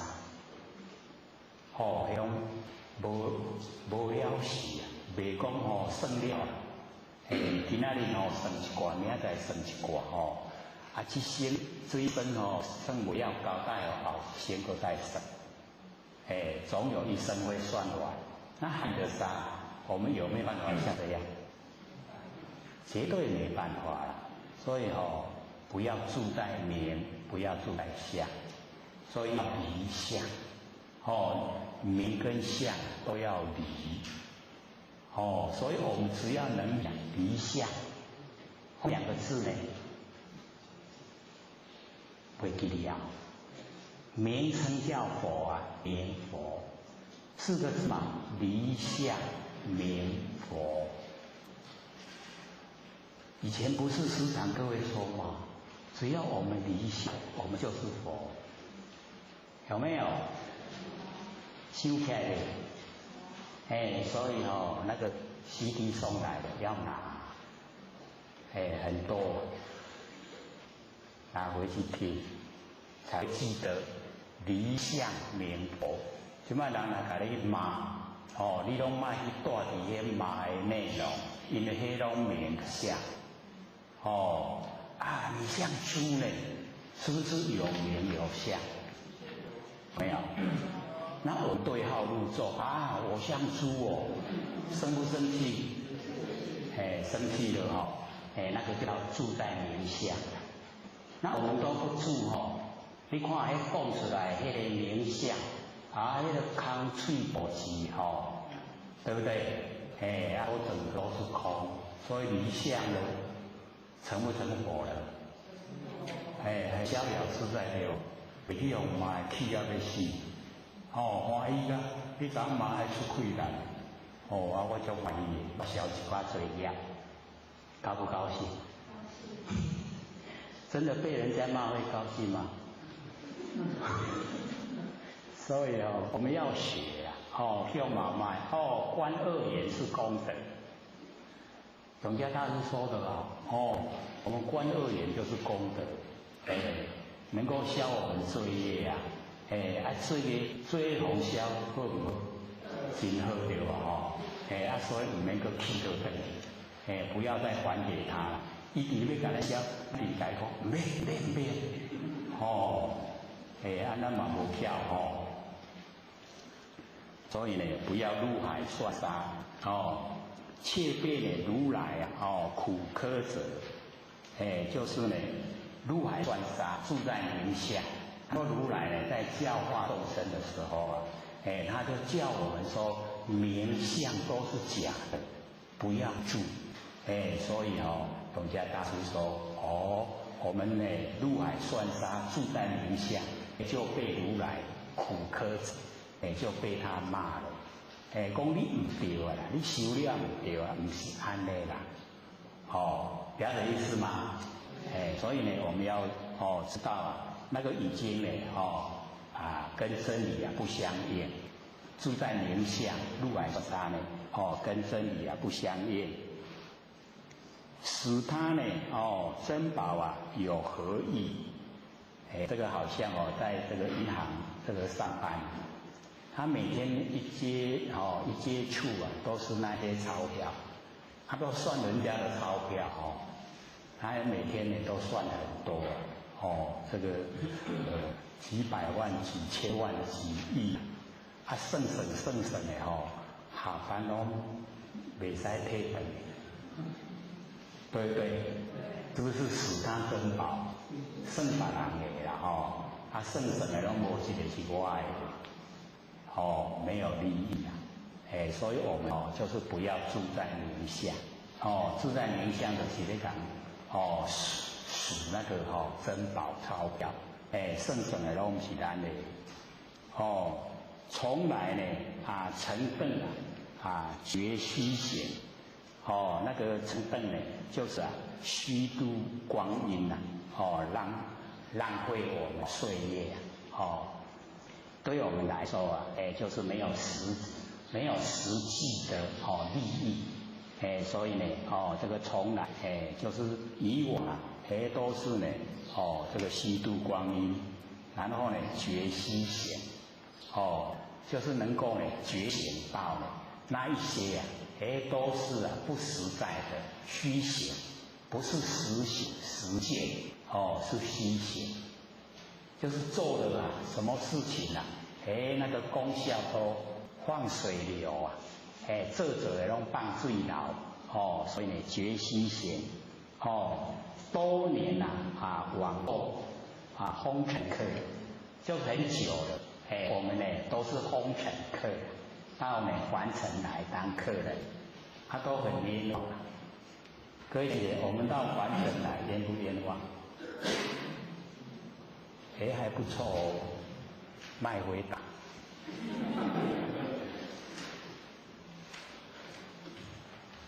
所以各位姐姐，这个我们呢现在都是整个活菩萨来完成打帮助大，所以在那个冯卫兵的那个时期打入了一些庙都毁坏，把那个神像都打破。那个时候呢，老天就讲说上天借着红卫兵的手，把这一些庙跟佛像全部都毁坏，因为呢，他们都到凡尘来打帮助道，所有政务坐在供桌上的这一些神明这一些佛像，他们都已经拜的时候就变成没有那个神明在，神明都到凡尘来打帮助道。所以我们现在呢，真的能够呢，领悟真理，了真心佛性又能够实际修，根源呢都是已经有修正的这一些做动作上的那一些呢，受人朝拜的神明。所以我们要比较以高的程度来要求取喜自己也能够达到，就是呢要利益众生，对众生有帮助，可以使他脱离苦海，使众生呢脱离苦海，是不是大慈大悲的心？是不是呢？都在供桌上供人朝拜的那一些的使命任务，我可不敢承担嘛。所以我们要承担就是要使这一些苦难的众生都能够找到根源，都能够修正成仙作佛。所以我们呢就是要使自己那个人格很清高，然后做的事都是可以很高兴的对这个上天有所交代，才不会呢说我们呢曾经往年前都有誓言要把理想实现，生动美化这个人间一定要记得。种性邪错知觉所以呢最重要就是我们呢对本性这个把握不对，那个叫种性邪。我们那个佛种那个种性绝对不能邪一种性邪一有偏变负面的，它绝对六道轮回，绝对是在三恶道，所以不要种性邪。我们现在凡人有很多他的种性都已经邪了。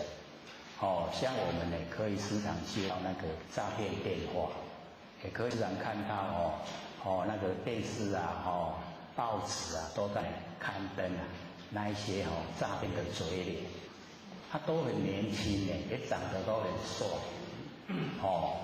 可是呢他们就是不务正业，就要做一些危害众生的事，那个就是已经种性邪了。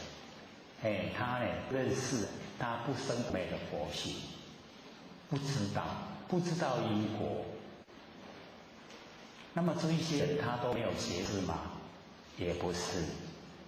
所以我们就是了解他们结交那个不好的朋友，然后被朋友引诱被社会的这一些可以享受的，可以刺激感官的那一些消费都很高他们用正常的方式来赚钱都来不及花，所以就用那一种诈骗的手法那个是入地狱唯恐不深，受罪的时间唯恐不长。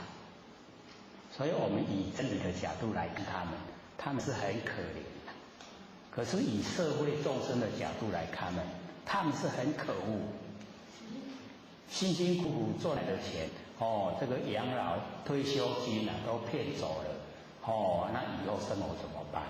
所以很多人都被骗了以后进来自杀，你害不害死人呐？就害死人。所以他们走现邪了，已经邪了不真。那我们呢，一定要自己确定，我们呢，这个现象是假的，再多的金钱它也可以用完，很快就用完。那我们不用去用哪一些？这个交易级的是定量，对不对？我们很容易得到手的钱一定不会珍惜，会很容易就把它用掉了。那用的时候又是造作，大部分不会说拿去做好事的，都是他本身要享受。那享受是不是感官刺激？感官刺激是不是又让活性承担罪业？对不对？所以是一直这样累积起来现在归心归世拢要伫个三恶道内底，可不可怜？很可怜所以我们就是要知道这个种性我们佛种那个种性很重要，一定要很正确认知要很正确，不能呢那一种不劳而获的那一些我们不要。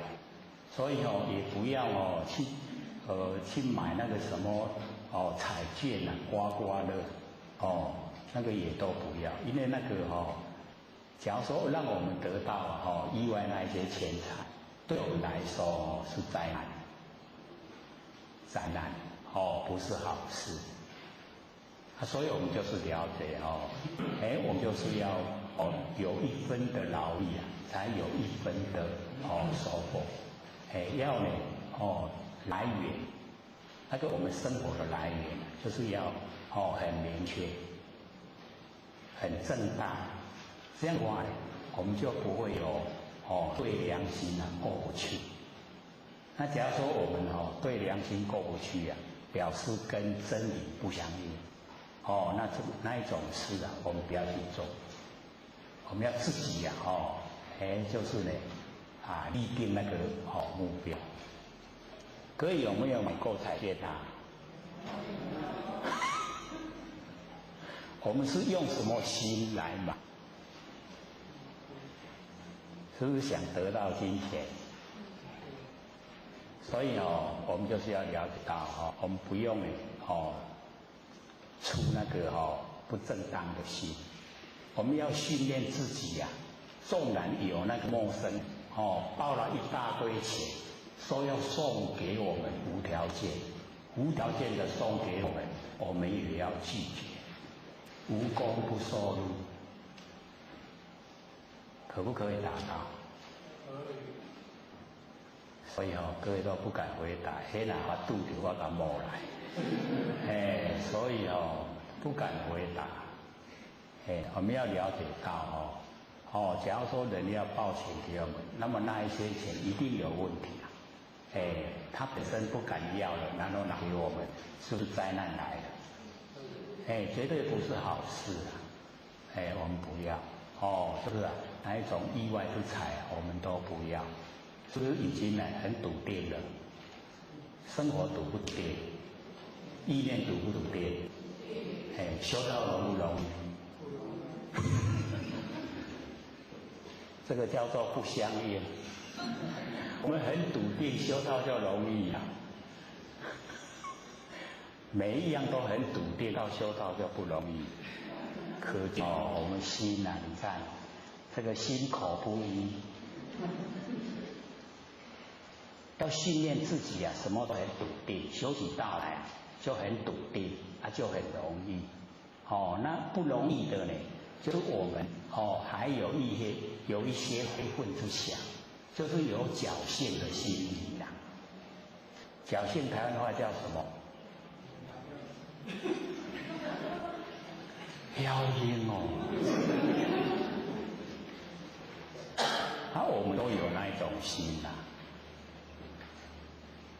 就是呢，非分之想，不要有，修道呢不要有，不要有那个侥幸的心，没有了就笃定，笃定了道就好修，所以越简单的生活，我们的道越容易修，心态呢越简单，我们越容易修，越复杂化，那就越不容易了，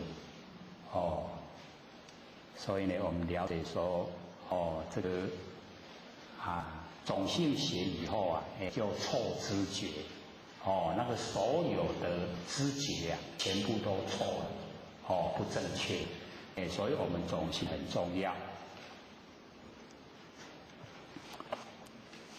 不达如来言正智，我们种性学错知觉呢就没有办法到达如来的圆顿圆满顿降的那个方法，我们圆满顿降如来有留在凡尘，是一种圆满顿降的方法，就是很快的可以呢从凡夫地直接到达佛地，很容易的不困难。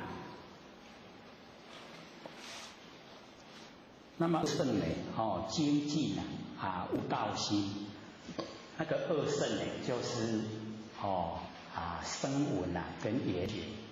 那么他们虽然很精进可是他们呢对那个真理的认识就是不透彻，他们只有追求自己觉悟了，他没有要这个利养众生，没有要度化众生所以他们虽然很精进可是那个悟就是没有没有道心，就是没有要那个让所有众生都脱离苦海所以呢二圣精进悟道心。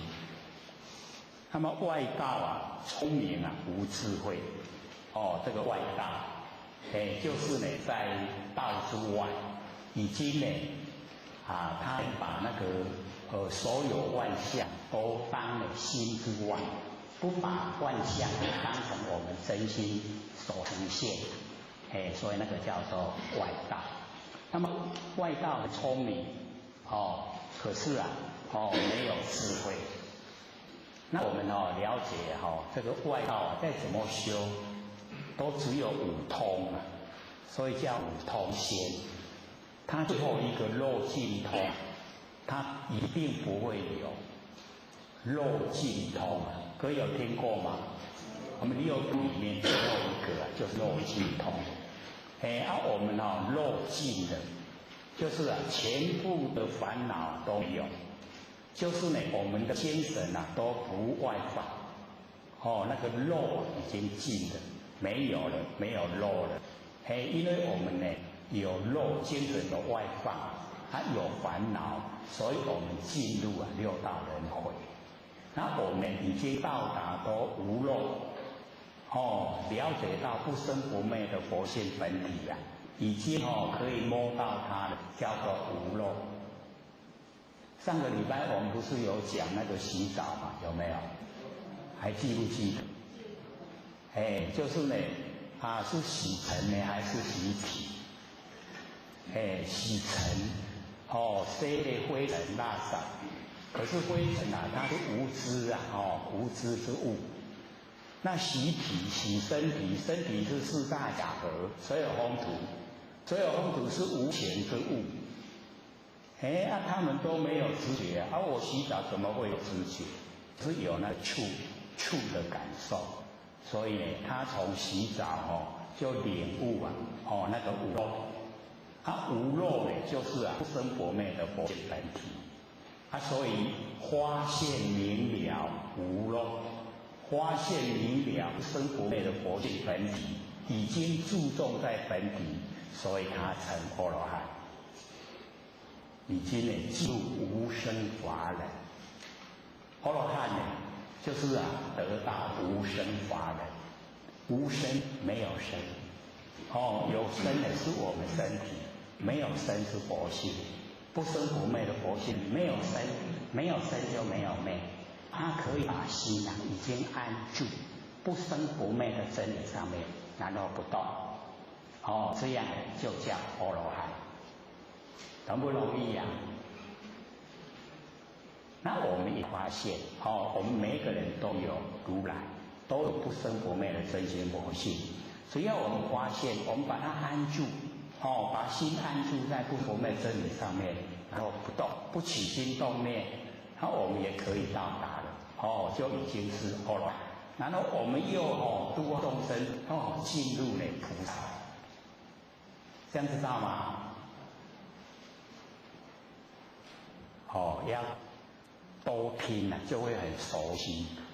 就是这样的过程，进入啊，我们那个不生不灭佛性本叫无漏，然后我们又呢，想到众生这么可怜，度化，去利益众生，这个叫菩萨。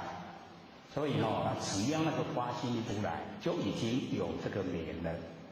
我们不要去追了，不要追说我是菩萨，不用追。这个假如跟人家讲我是菩萨。你可以断定，你就是众生，你是凡夫，这样知道吗？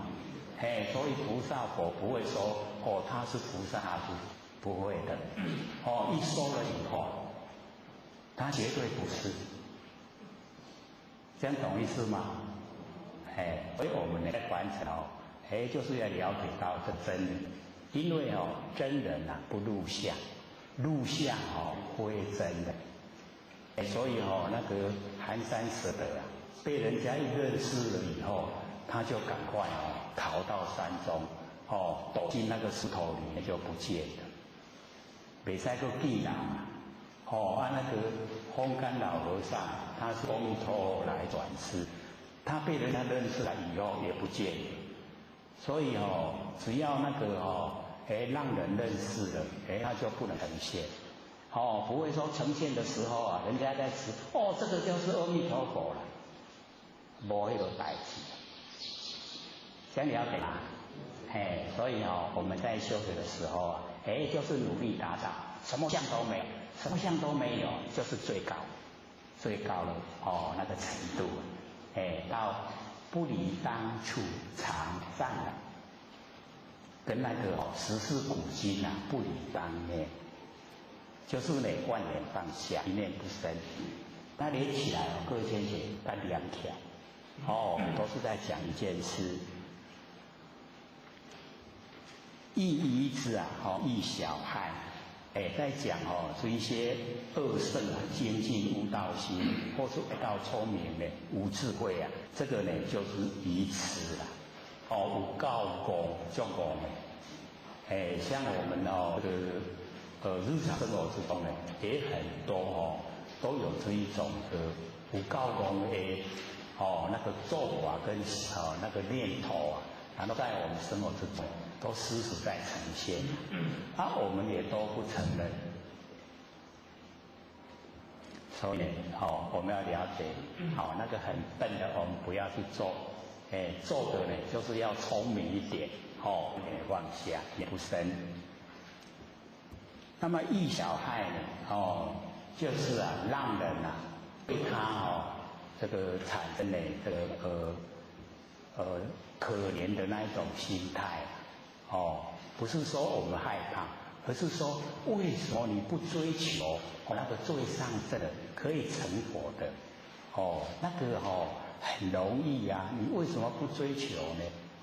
做一些那个恶圣的事啊，只要利益自己自私，然后呢那个外道啊，对一些呢不正确的那个见解啊，都自以为是，然后还护恶谦，是不是人家呢？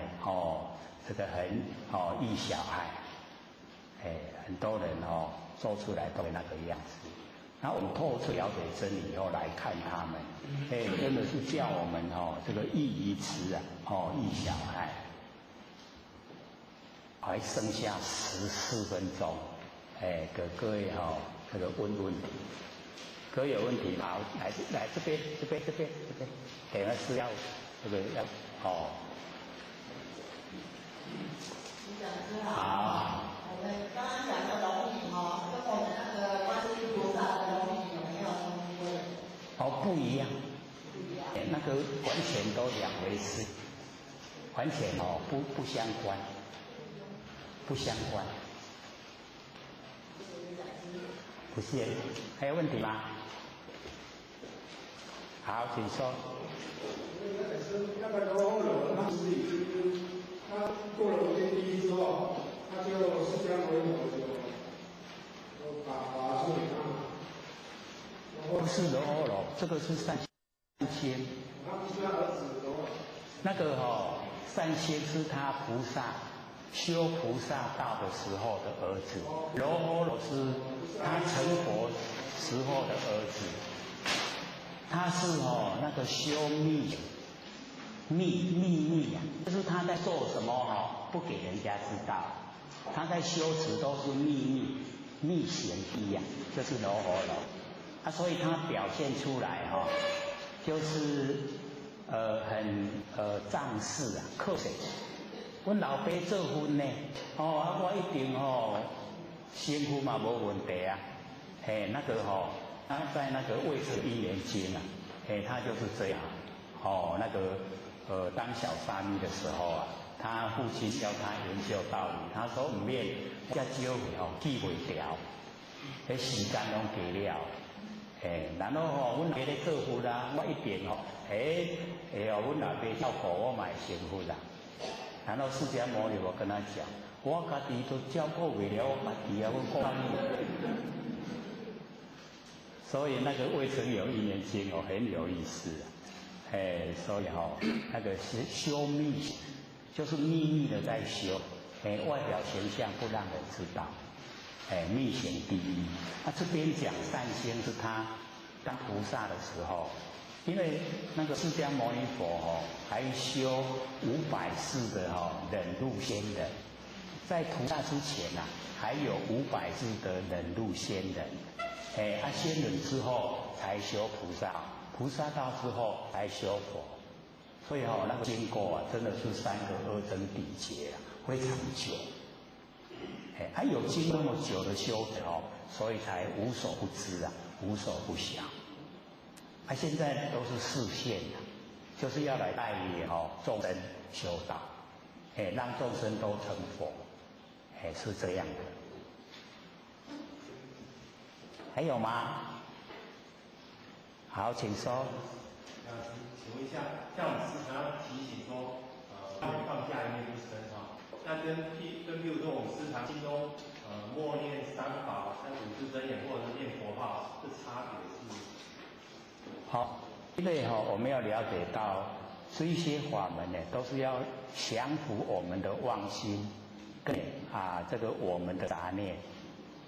它的重点呢，就是要先让我们那个神散乱的神，精气神啊，那个能够凝聚，先凝聚要做功夫才做得来所以我们那个默念3宝，我们求到了以后就可以用了。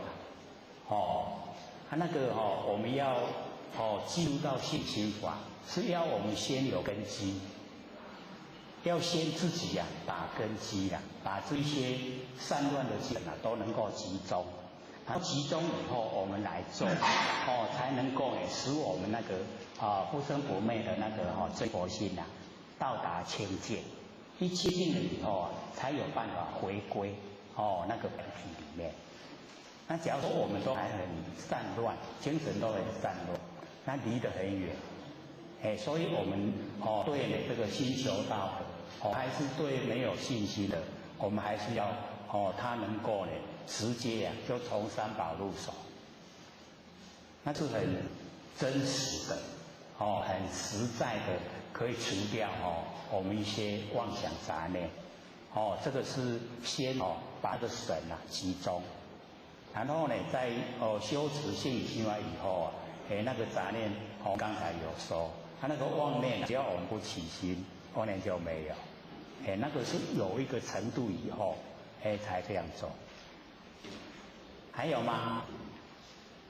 还有8分。有就问了，小事也没关系，都不要拍谁。好，请说。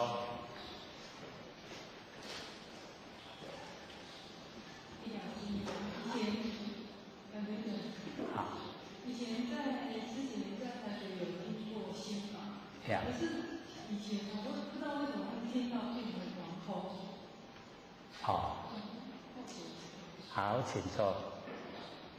会听心理心法听到完空就是可能那个机缘不成熟，可能我们这个听的时候啊，就是没有去领悟，因为我们的那个佛性那本体不生不灭啊，它没有形象，看不到也摸不着，所以那个都是需要我们要心领神会。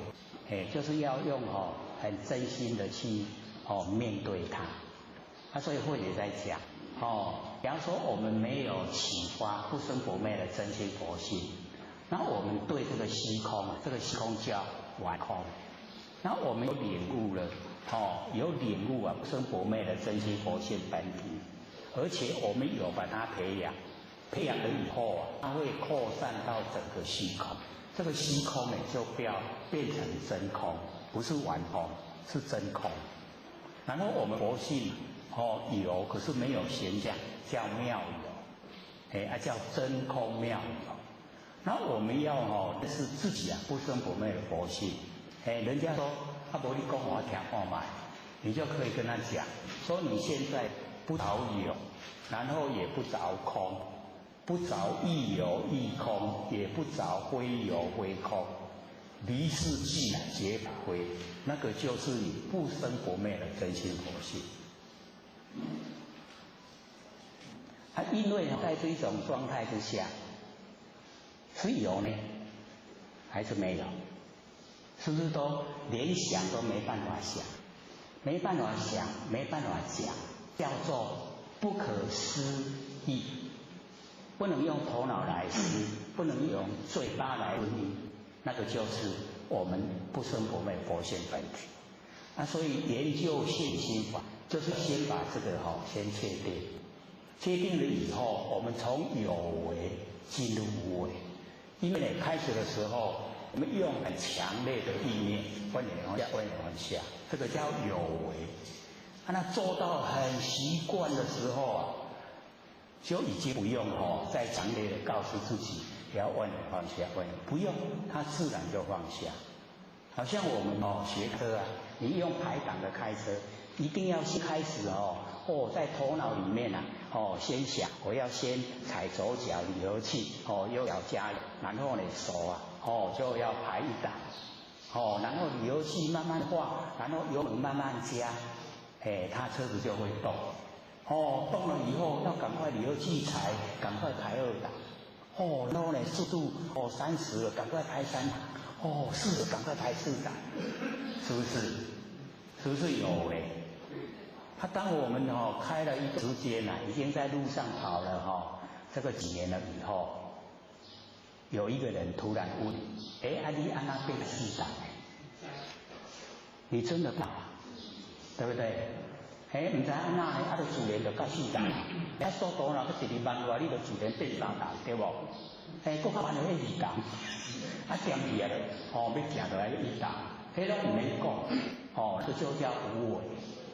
所以我们从有为已经进入无为，复合真，这样了解是吗？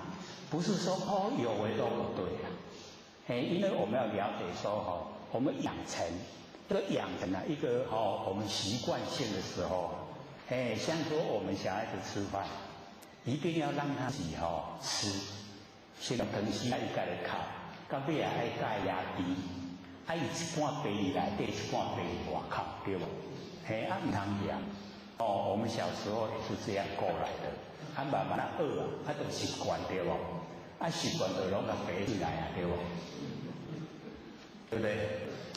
现在我们还要不要再去叮咛自己呀？那非我告诉你，要不要？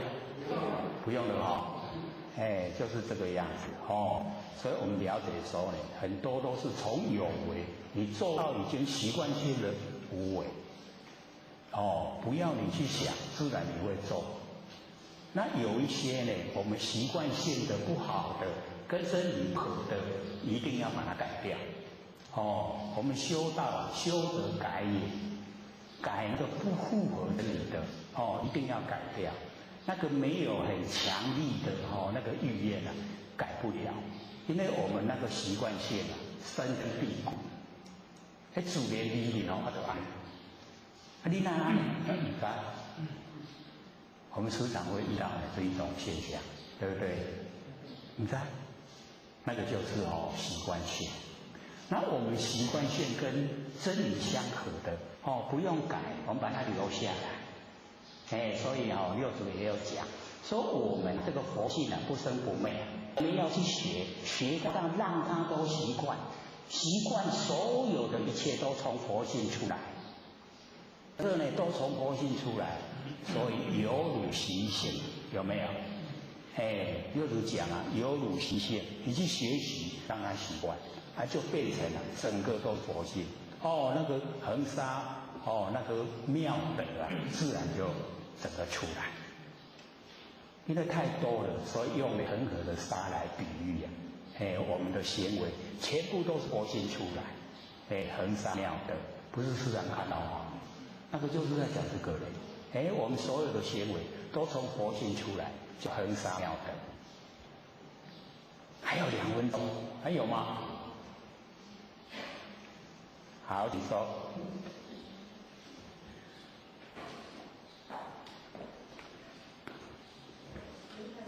好。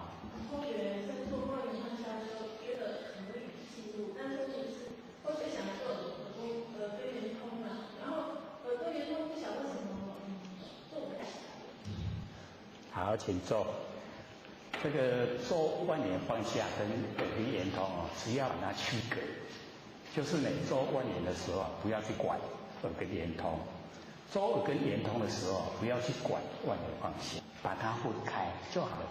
那做耳根圆通各位前人假如说做那个万年放下，那万年放下只要你时间久了，因为万年放下时间一久，我们那个觉性那一种不离当处常湛然，那个不生不灭佛性本体它自然而然一直延伸，一直宽广，所以那个灵会很这个呈现敏锐的程度，比如说我已经在这种状态之下，然后呢，在隔了蛮远的地方，有人突然就关门，嘣，我们会吓到，那个就是神，吓到是咱的那个神元神。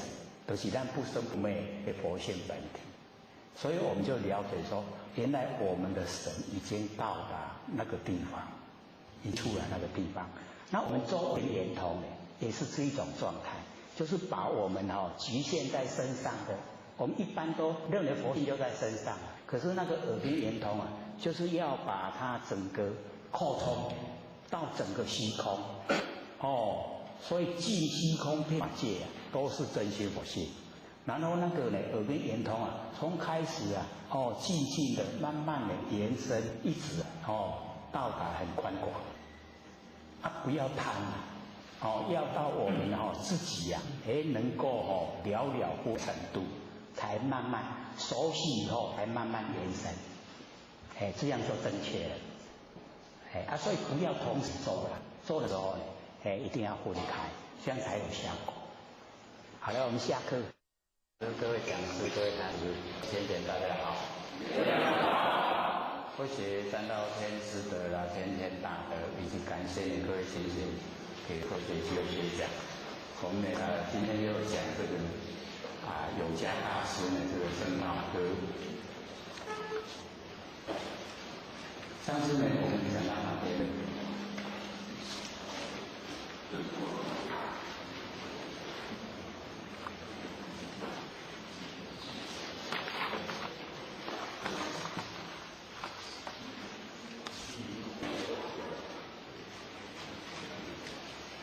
宜痴宜小爱，对不对？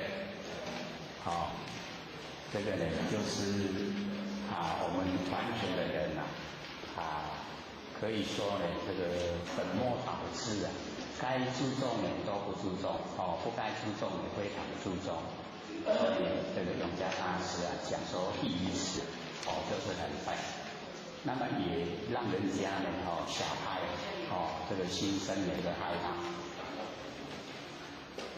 空前之上生死解，这个空前之上，就是我们在这个空的那个前头这个就是讲我们在这个空的前头这个手指上面，然后我们产生那个对真理那个了解，就是呢对虚幻的事情当作是真理的去了解，所以这样让我们就是没办法对他们能够这个明白所以我们要了解这空前空的这个拳头手指上面我们了解说借着这一个空前借着指头来指点我们的实际的真理。那么那一些方法都是方便法门，不要把那个用空拳用手指头那个解出来的那一些法当成呢是实在的真理。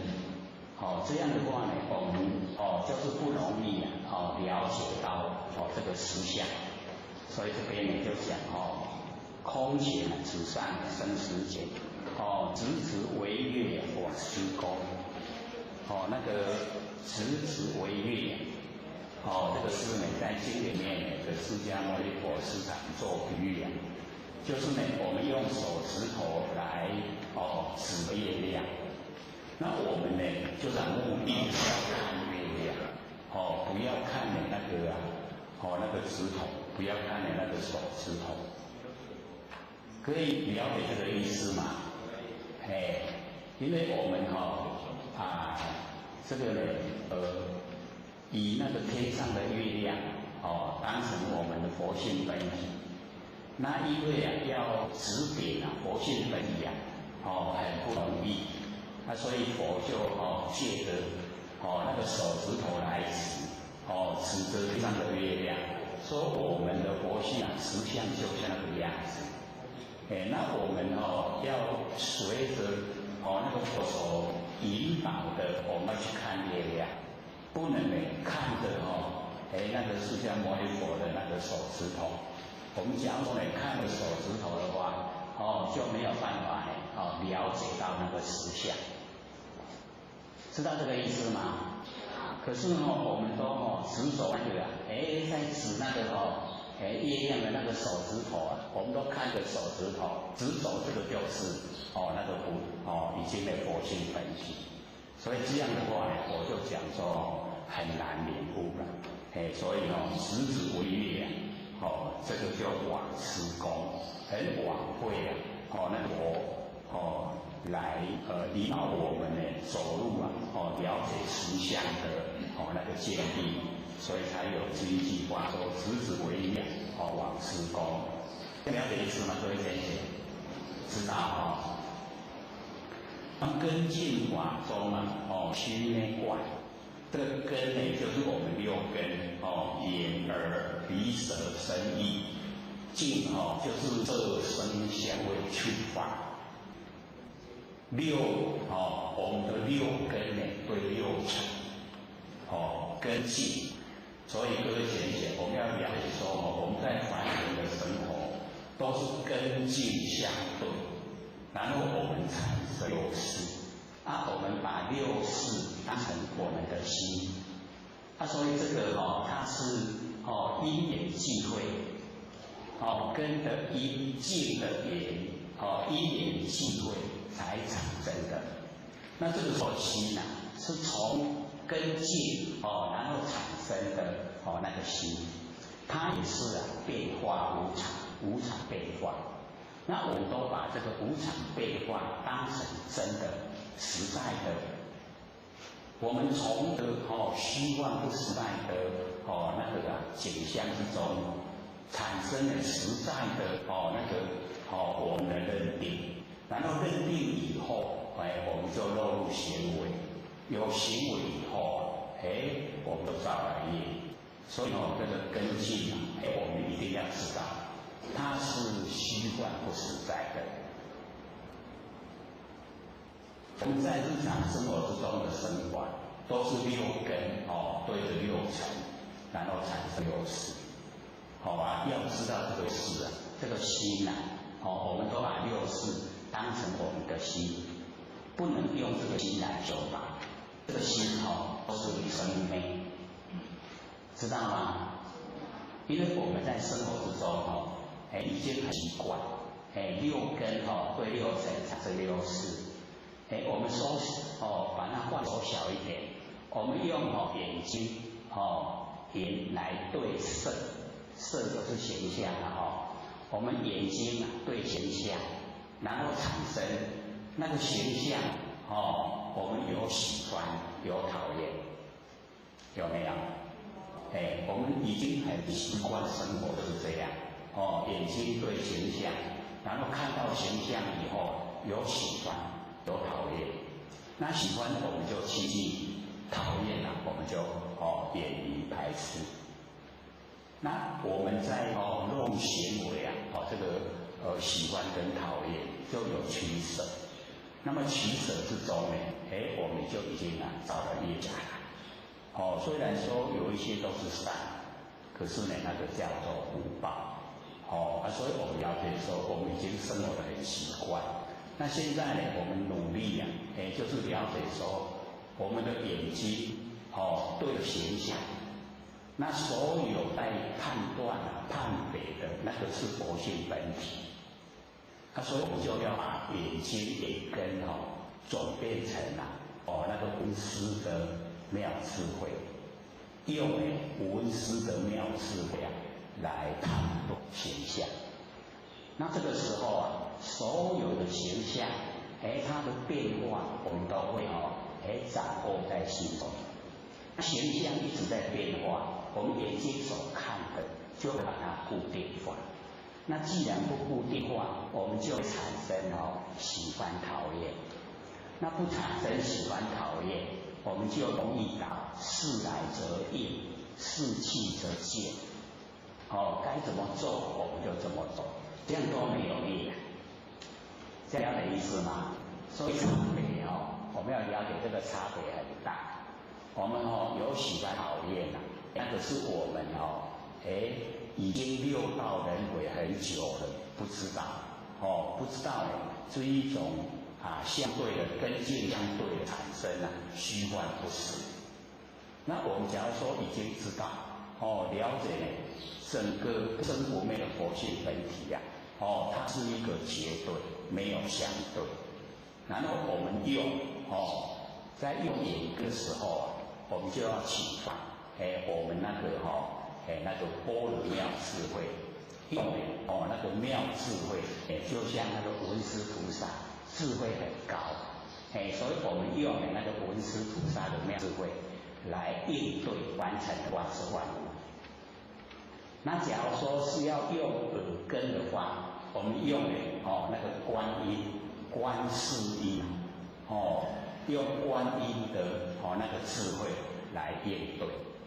那这样的话全部都落入我们的那个业因里面，业里面已经不落入，没有业因，然后我们就不用接受果报，就可以解脱。所以生活之中就已经不一样了。所以永嘉大师就讲说根净法中趋内观。我们来跟进这个法，我们六根对着六尘这个法，这样各位了解吗？跟进六根对六尘这个事知道了吗？知不知道？假如说我们这个根进已经了解，那我们就可以变成了千年眼，然后看到千年空。整个宇宙这个凡尘的万象，形成都是因缘际会，点即得生点散就灭。所以那个因缘际会的现象，当下是空的，不实在，是假象。我们不要把假象成真。假如说我们把假象当成真，我们的应对就不一样。应对不一样，结果不一样，这样了解吗？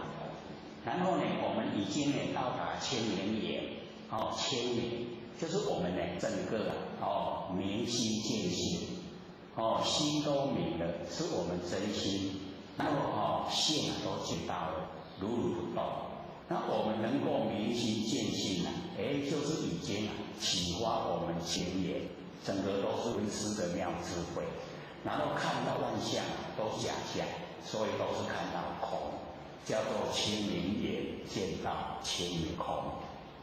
那千年眼见到千年空，各位先生，我们会不会有取舍？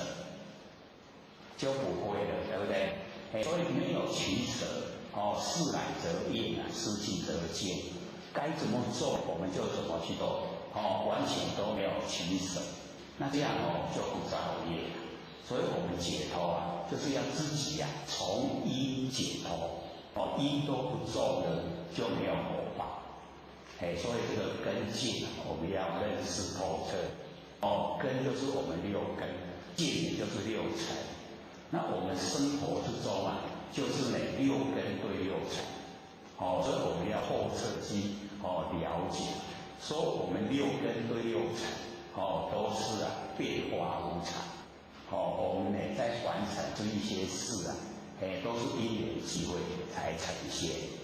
我们的这个身体的由来，也是父母亲结婚，然后把我们生下来，然后我们借着天地的物质、水火风土，众际会借我们用。我们最亲的身体都是假的，都是要还给天地水火风土都要还给天地，所以我们要借假修真，有形有相的身体是假的，无形无相佛性才是真的，那个真的佛性10000年前在，10000年后也在，现在也在，那我们只要没有三心，就不被三世摄受，那三世没有把我们摄受，就不用六道轮回，所以我们在日常生活之中。就是要学习尽量万念放下，然后一念不生。我们万念放下一念不生，各位请这个时候我们那个如如不动的真心佛性它都会呈现。呈现的时候我们让它能够延伸，不局限在我们身体，让它延伸到整个空间，整个空间都有我们佛性，所以这个空间叫真空，空中有佛性在，然后这个空间叫妙有，有佛性没有形象，叫妙有，真空妙有，就是我们整个佛性都出来。那假如说我们把佛性局限在身上，那么这个空间叫做完空。很顽皮的空它空中什么没有。可是我们真正的不是这样，我们那个佛性可以延伸到整个空间出来。假如说各位都很近的时候我们可以听到那个鸟在叫，啾啾啾，可以有听到吗？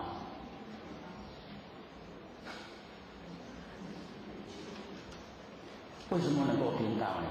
就是那个小鸟发出声音的地方有我们佛性在，然后小鸟一叫，让我们那个佛性显现出来。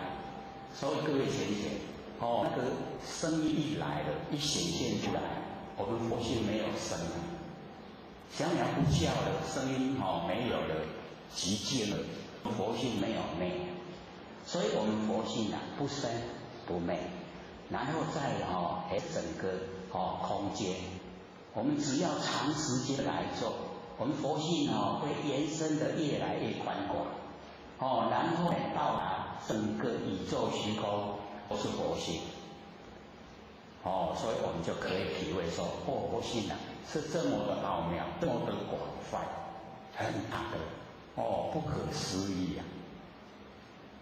所以呢，或许就尽量把佛性在我们能够体会的状态之下，把它从不同的角度来说。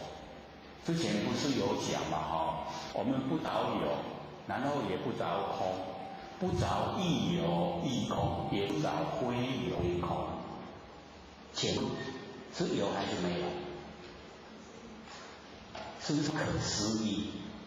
这个是一个角度的然后我们把它延伸到整个空间，这个真空有，如如不动，又是另外一个角度，对不对？都是佛性，所以你看我们佛性它的功能作用非常多。只要我们能够静下心来，就可以把整个都体会。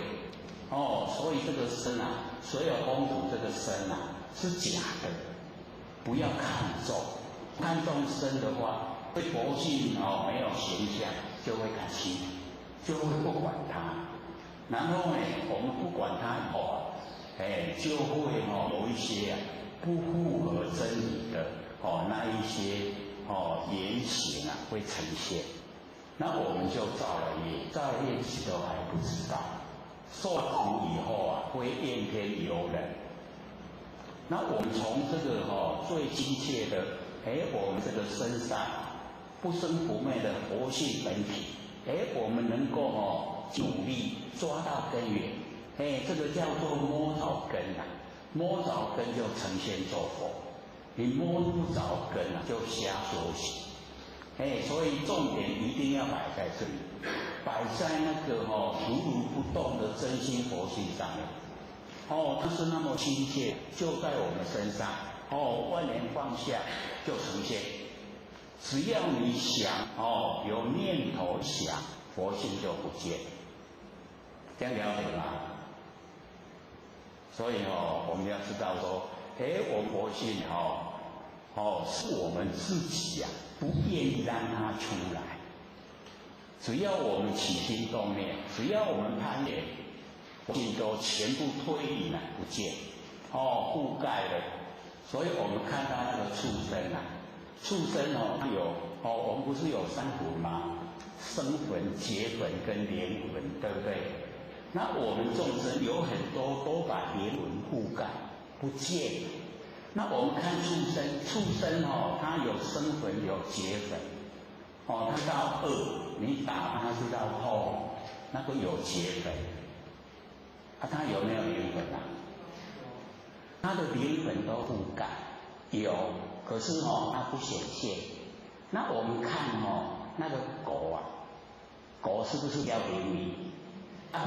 覆盖的程度没有那么紧密，所以那个狗的灵敏度就比较高。再来就是猫的灵敏度也高。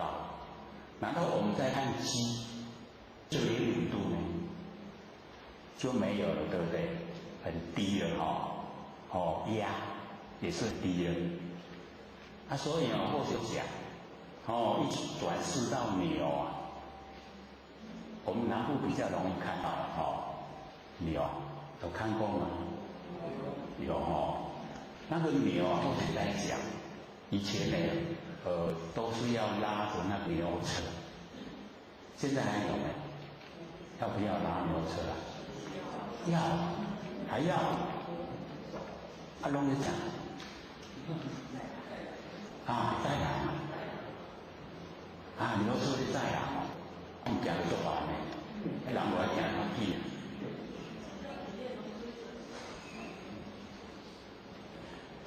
所以我们看那个牛拉着牛车以前都是市场在就是那个台在练连那个那弹那个甘蔗，已经那个很重了，规车把它然后牛拉不是慢慢的嘛那个赶牛的赶车的还拉了个皮鞭在。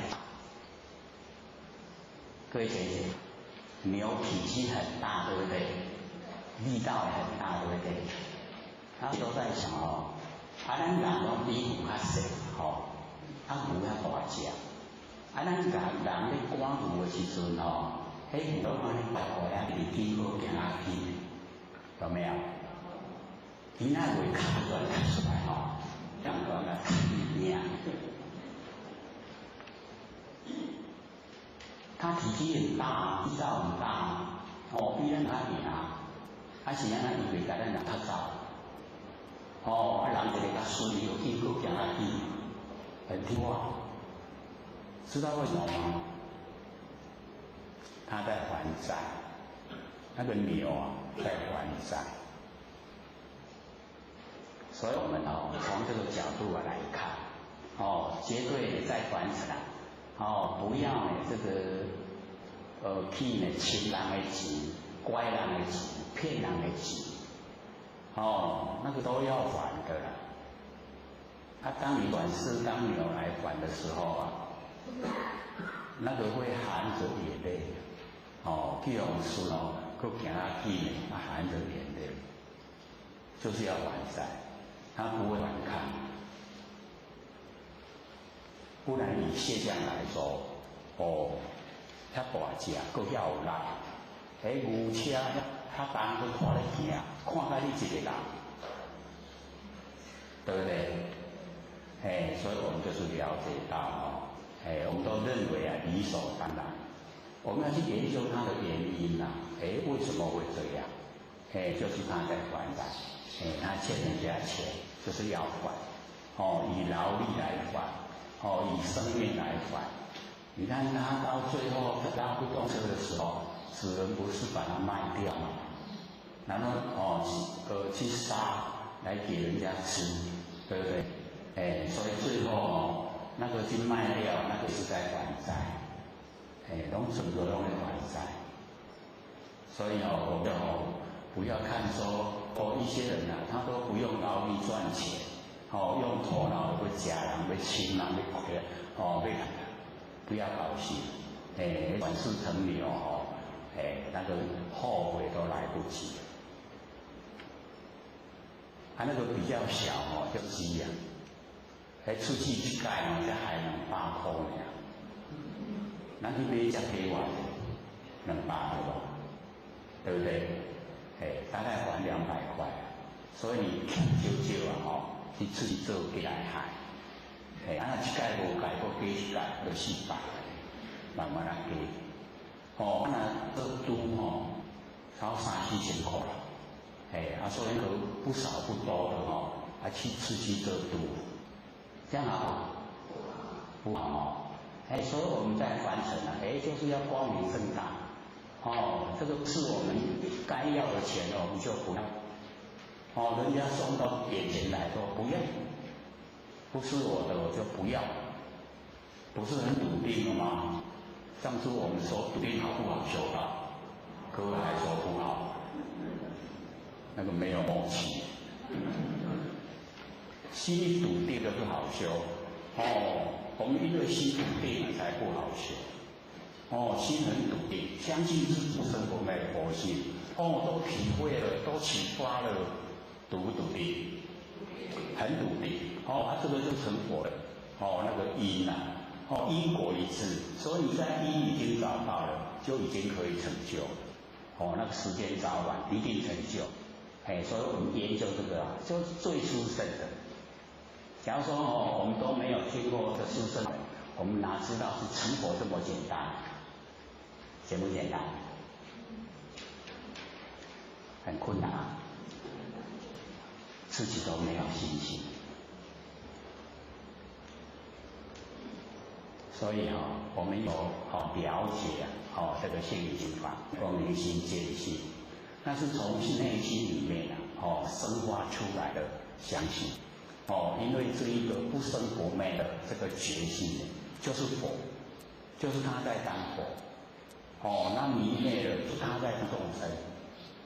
那我们很笃定的，就是这个，我只要保守这个像颜回啊，我们都听过颜回，他得一善，前无益，终身无事，如履深渊啊，如履薄冰。他为什么那么谨慎？就是怕造业啊，造业要受苦啊，所以他不敢造业，很谨慎。我们要学啊，我们也可以成复圣颜回，跟他一样啊。虽然他很要求三十二位的贵姓，可是我们到现在都还认识他。或许都讲我们祖先大概4代，我们4代上面的祖先啊，叫什么名字大概没有几个人说得出来，说得出来几种。4代上才2个，你看我们这边这么多人才2个，4代面还记得名字才2个，2%，还不止200%，100%。那颜回就是因为他值得我们学习，他呢能够得到这个道。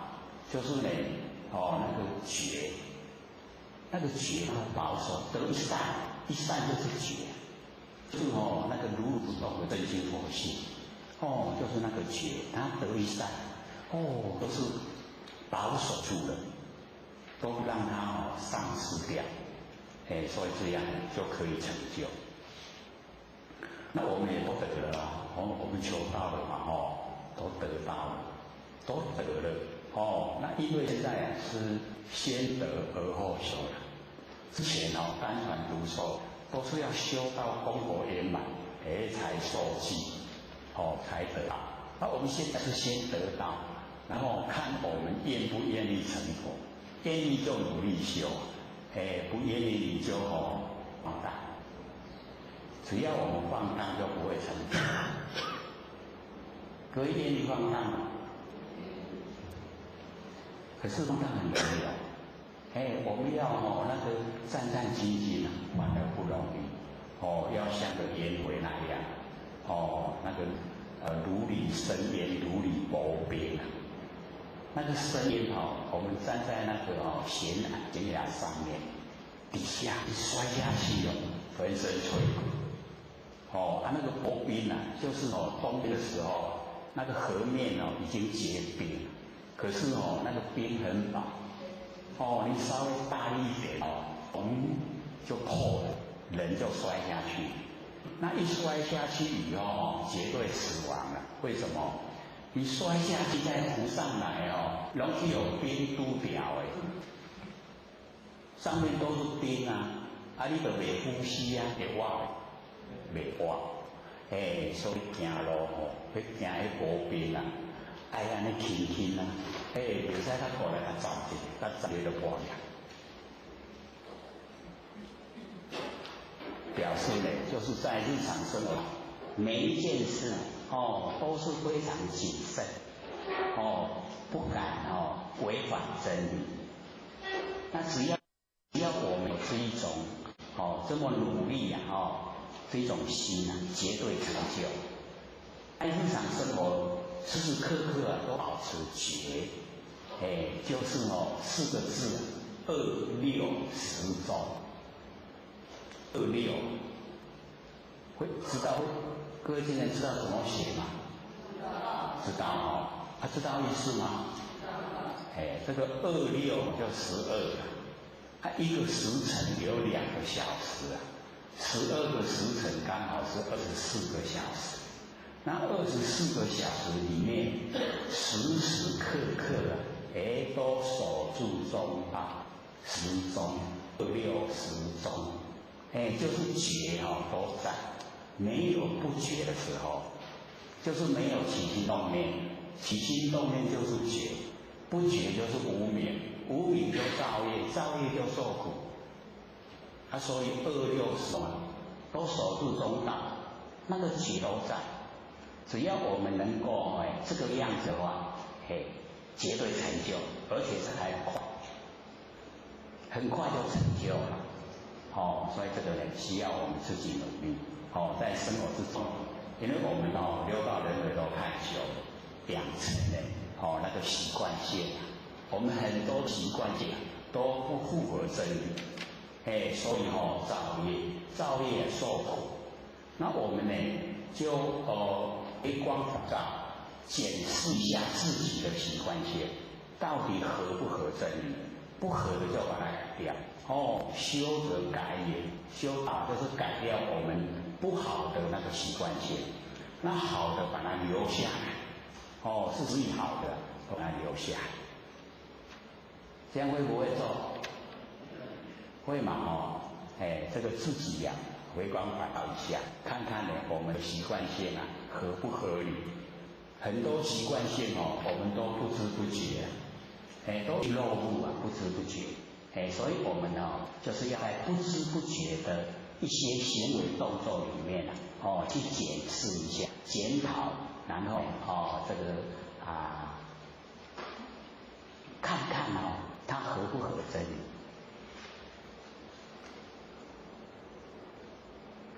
像我们这个在凡尘的这个当小偷他第一次当小偷的时候，给卡手拢皮错。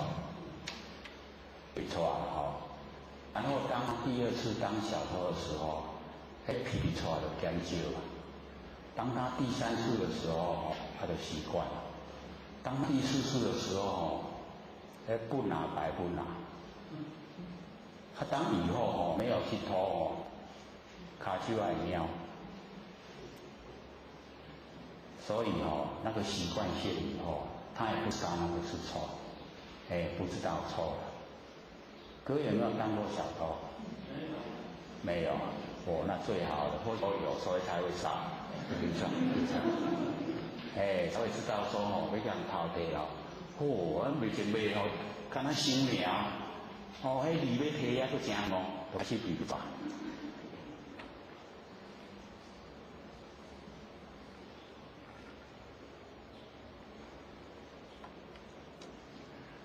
因为有经历所以讲出来会有力道。那我们了解说到完成来什么东西也没带，没去养老配然后一口出来什么也带不走，所以也没拥有，潇不潇洒？安尼就袂想要淘汰所以你看解决了没？解决了有经历了，但是解决了，不会想偷了，会想别人了，人家不方便了，会想帮助人，或许几次回去我们南部是好天气可是或许回到北部在下雨，或许都有带那包包也有放那个轻便的雨衣然后在等车的时候，或者是有只伞，后面那个年轻人他是在头揪起来他想讲头揪起来就会然后或者说我拿一个雨衣给你穿，他说不用，车要来了。我说等到是来以前真都湿了然后我就拿出来给他穿，他穿好，谢谢。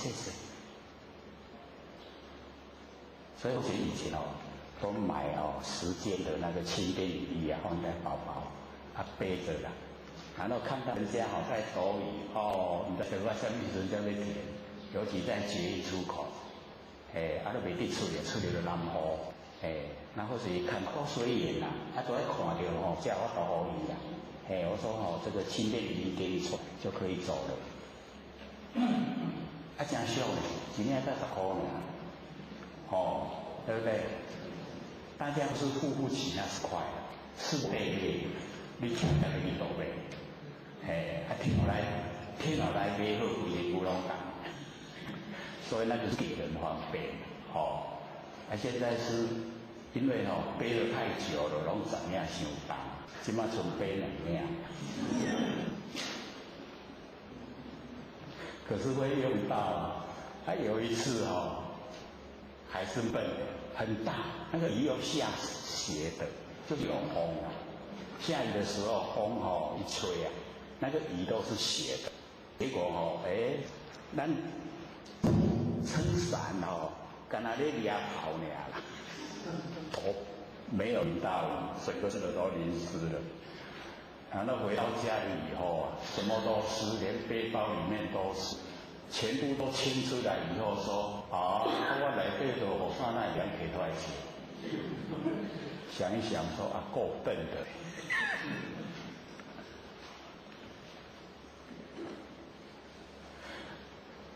所以我们了解说，在凡事啊，都是稀饭不实在的。那我们就尽量能够帮助众生，能够呢引导众生呢走入正确的修道道路，这个是最重要的。能够引导他脱离苦海。因为这个凡尘啊，年岁越大以后就会觉得说越那个苦的味道越多。年轻人呢是还体会不出来，还有那个好奇心，所以或许对一些那个年轻女孩的那一种娇滴滴以及那个出嫁以后，然后呢这个遇到可能是先生比较那个这个叫什么之前比较少了，那个又生了孩子，所以体会说为民则弱，为母则强。所以那个遇到生孩子对孩子的那一种爱，他就什么苦都吃得下。所以那一些去当那个清洁工或是一些比较那个辛苦的那一些工作，或者一看都是那个人家妈妈的在做。这个当小姐的时候去做那一些老师没有看过，都是那个当妈妈的在做。讲那个捡那个那个回收的那个瓦楞箱那个保特瓶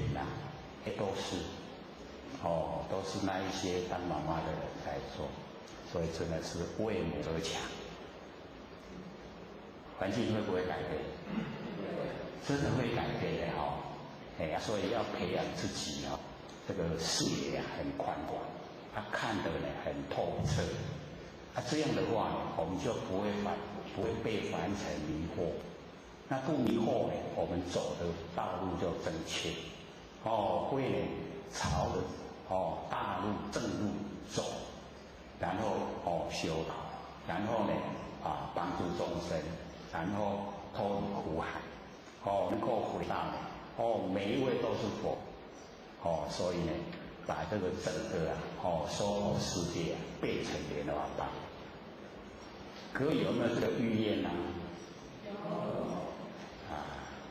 所以我们老师这个很辛苦的最幕后的老师当祖师在过去在老师以后在过去没有了，你想得到修缘会再来，最起码要等129600呢。以我们生来讲还久，对不对？以我们的佛性来讲很短，短不短？我们一进入那个十世古今不以当年，当下亿万年，是不是很短？我们进入这个不离当处常湛然，是不是很短？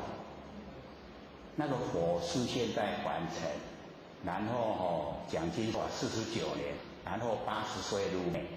他说不移毫念，不移动，一点点念都没有，就是当下，当下就已经经过80年。各位我们用想象的就不可思议都想那安能他奇怪。那我们用的那个真理来了解就会知道是如如不动，不离当当处，不离我们当下。所以我们要体会啊，就是不要有那个三心。我们没有三心了以后啊，三世啊没有办法摄受，三世不摄受，我们不用六道轮回，自己要努力的啦。各位有没有三心？过去、未来心、现在心，有没有这三心？都有。所以难怪我们都被这个六道摄受，都在轮回之中。所以我们就要训练，万点放下。过去已经过去了啦。假如说过去我们被人家欺负，都一直记得恶度伤害，对不对？过去是很风光的，那现在已经都落魄了，也没有值得光彩，所以就不要去管它。过去就让它过去，未来还没到，不用这个话了。或者说不用策划是佛性的我们生活是要规划的。可是佛性用策划，为什么？因为你的策划赶不上变化，变化比你的策划快。所以我们要了解说，佛性里面没有未来，那佛性也没有现在。我们说现在，是不是已经过去了？我们再说现在，是不是又已经过去了？所以以多少为表了？我们不要过去心，不要未来心，不要现在心，三心都没有。三心没有就没有事相，没有我相，没有人相，没有众相，没有寿者相，都没有。然后整个佛性就呈现。跟佛都没有差别，是一样的。生佛一如啊，生就是众生，佛就是成佛，一样的我们就是那样，就跟佛一样，没有三心，就跟佛一样。所以在日常生活之中我们训练自己，万念都放下，一念不生，就很容易进入佛世界。所以跟进法中啊，我们不要虚内观。我们在虚内观都是假的，然后我们都在拿内，有没有？然后造了很多的业啊，要去受苦所以我们那个根基都透彻了解假的，所以千年就看到千明空，整个都是常寂光土，都是无极一体，逍遥自在。所以这一句话根性法中虚内观，就在讲我们，这样了解吗？以后要不要在内观？要不要在虚内观？不要了，真的吗？那厉害，马上听，马上有办法改变那真的很厉害只要我们先了解真理。说跟境相对产生的都是变化无常，我们知道它变化无常，不要住相，不要住相以后，我们烦恼就减少，烦恼减少，造业就不多所以我们一定要去知道才有办法整个跟境相对以后不产生喜讨厌才有办法到达。这个不见一法即如来，这个永嘉大师直接说我们不见一法，没有看到一个法，就是如来。各位有看到法吗？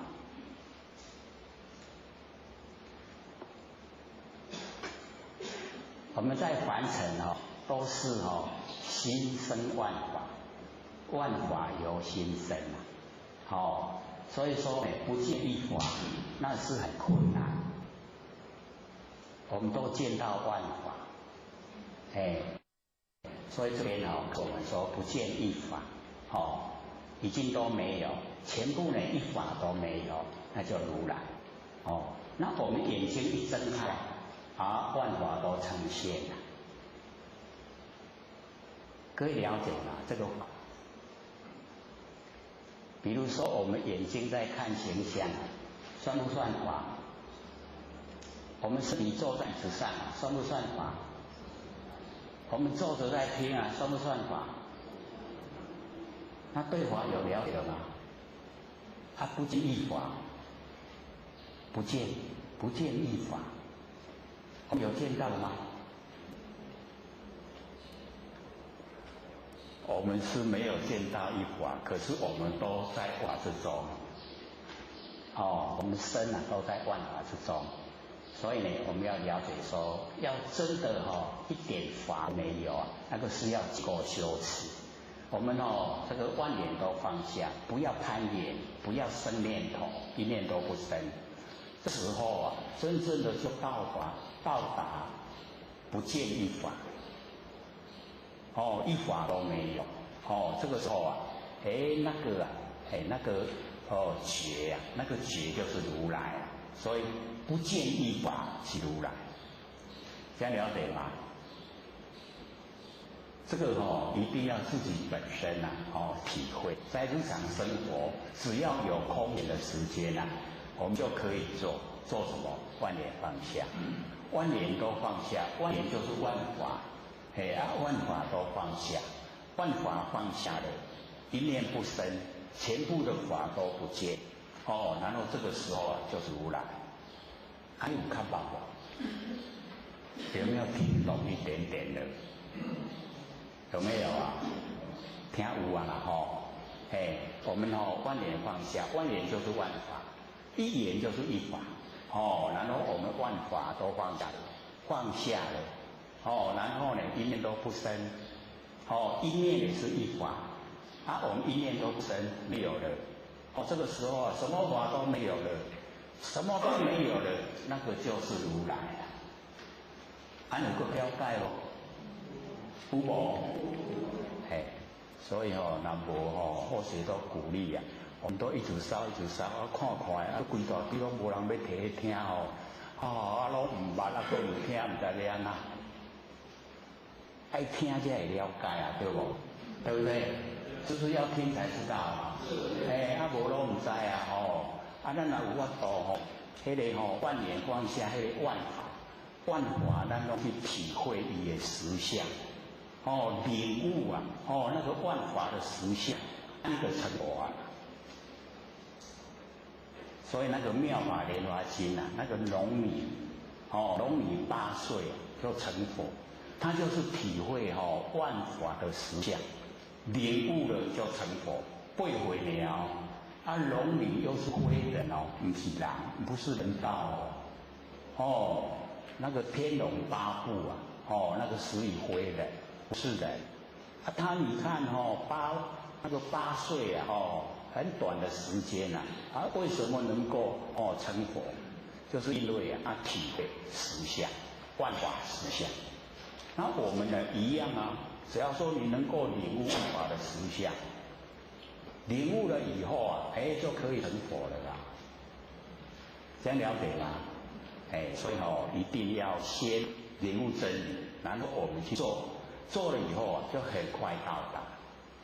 现在就是有这么殊的顿教法门不是那个位阶一个阶一个阶慢慢修，是从凡夫地一下子就到佛地很快的万年放下，一念不生，马上觉都出来。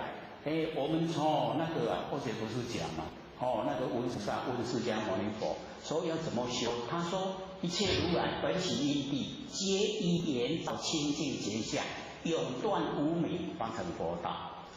上个礼拜不是有说吗？还记不记得？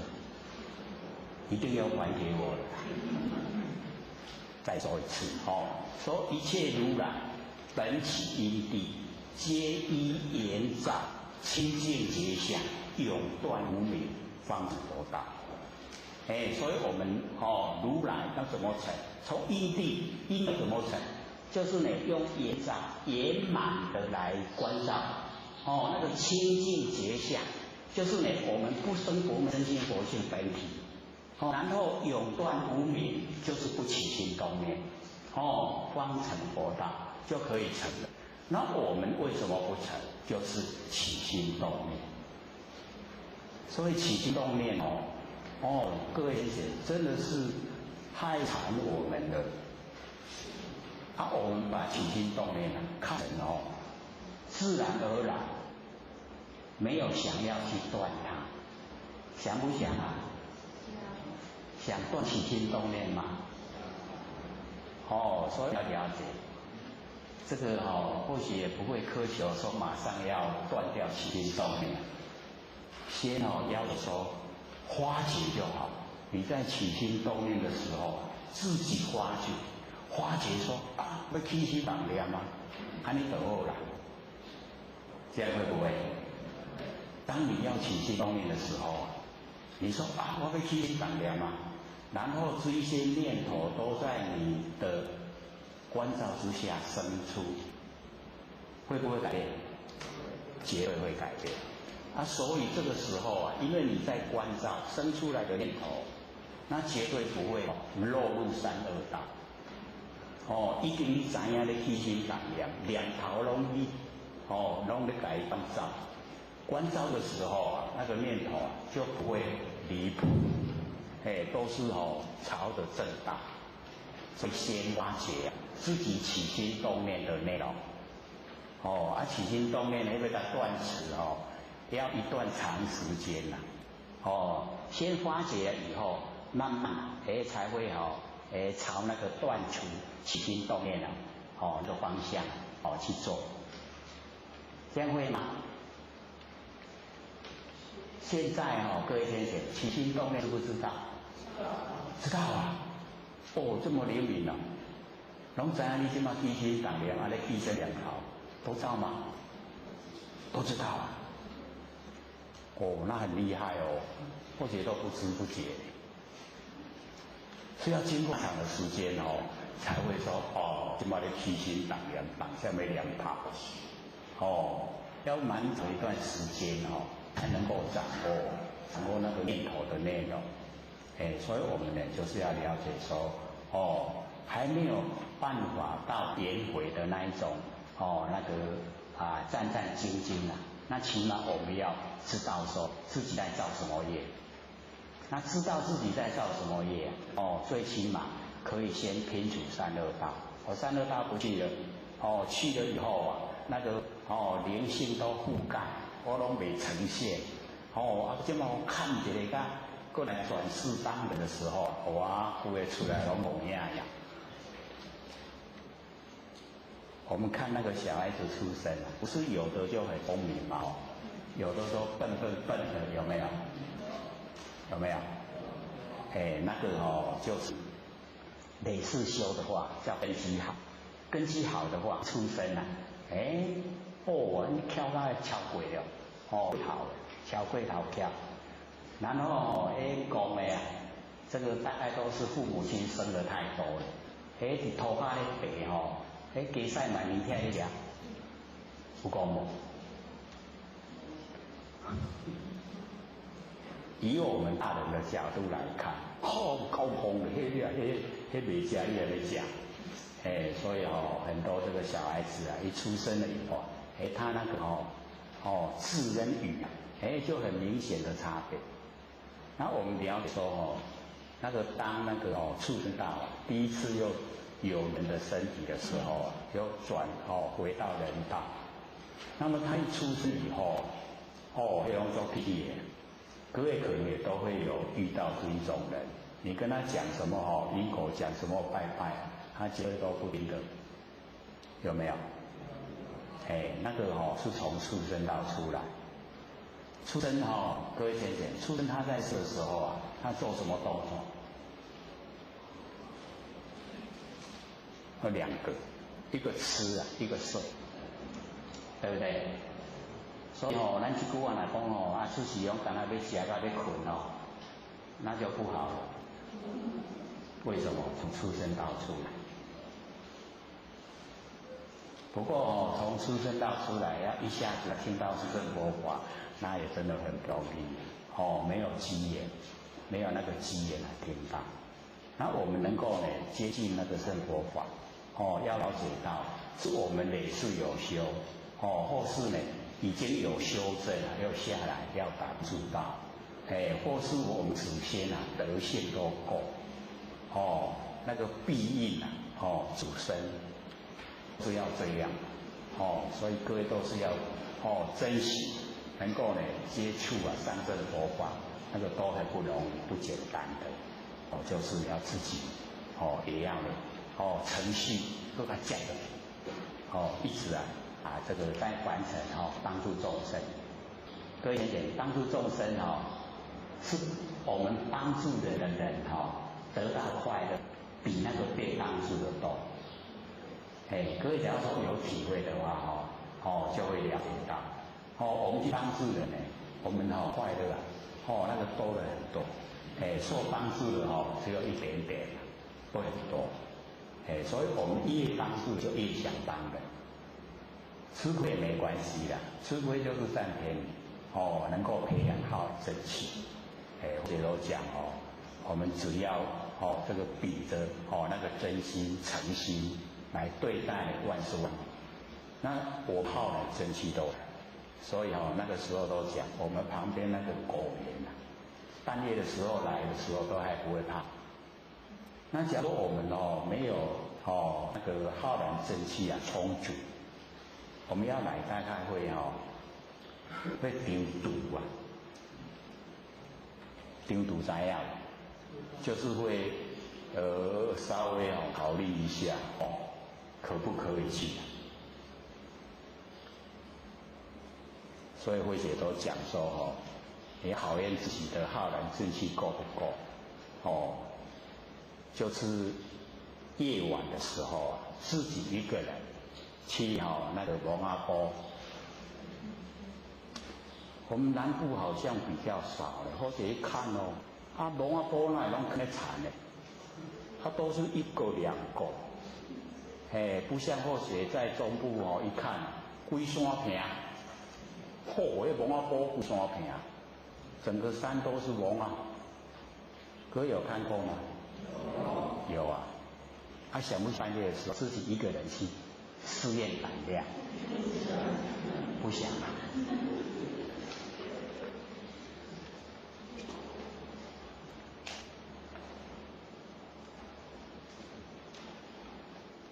因为那个整个都是那个佛母它有那个灵火，就是我们讲那个鬼仔火呀会，鬼呀会真轻，它有一点点的风它就会跟风动。那我们人假如说去那个地方，人一走动灵火鬼呀就对咱行。咱若停落来伊往那停落，咱搁行伊搁对咱行。各位想想，只要看到这个现象会怎么样？开始跑，对不对？那个灵火跟着我们跑。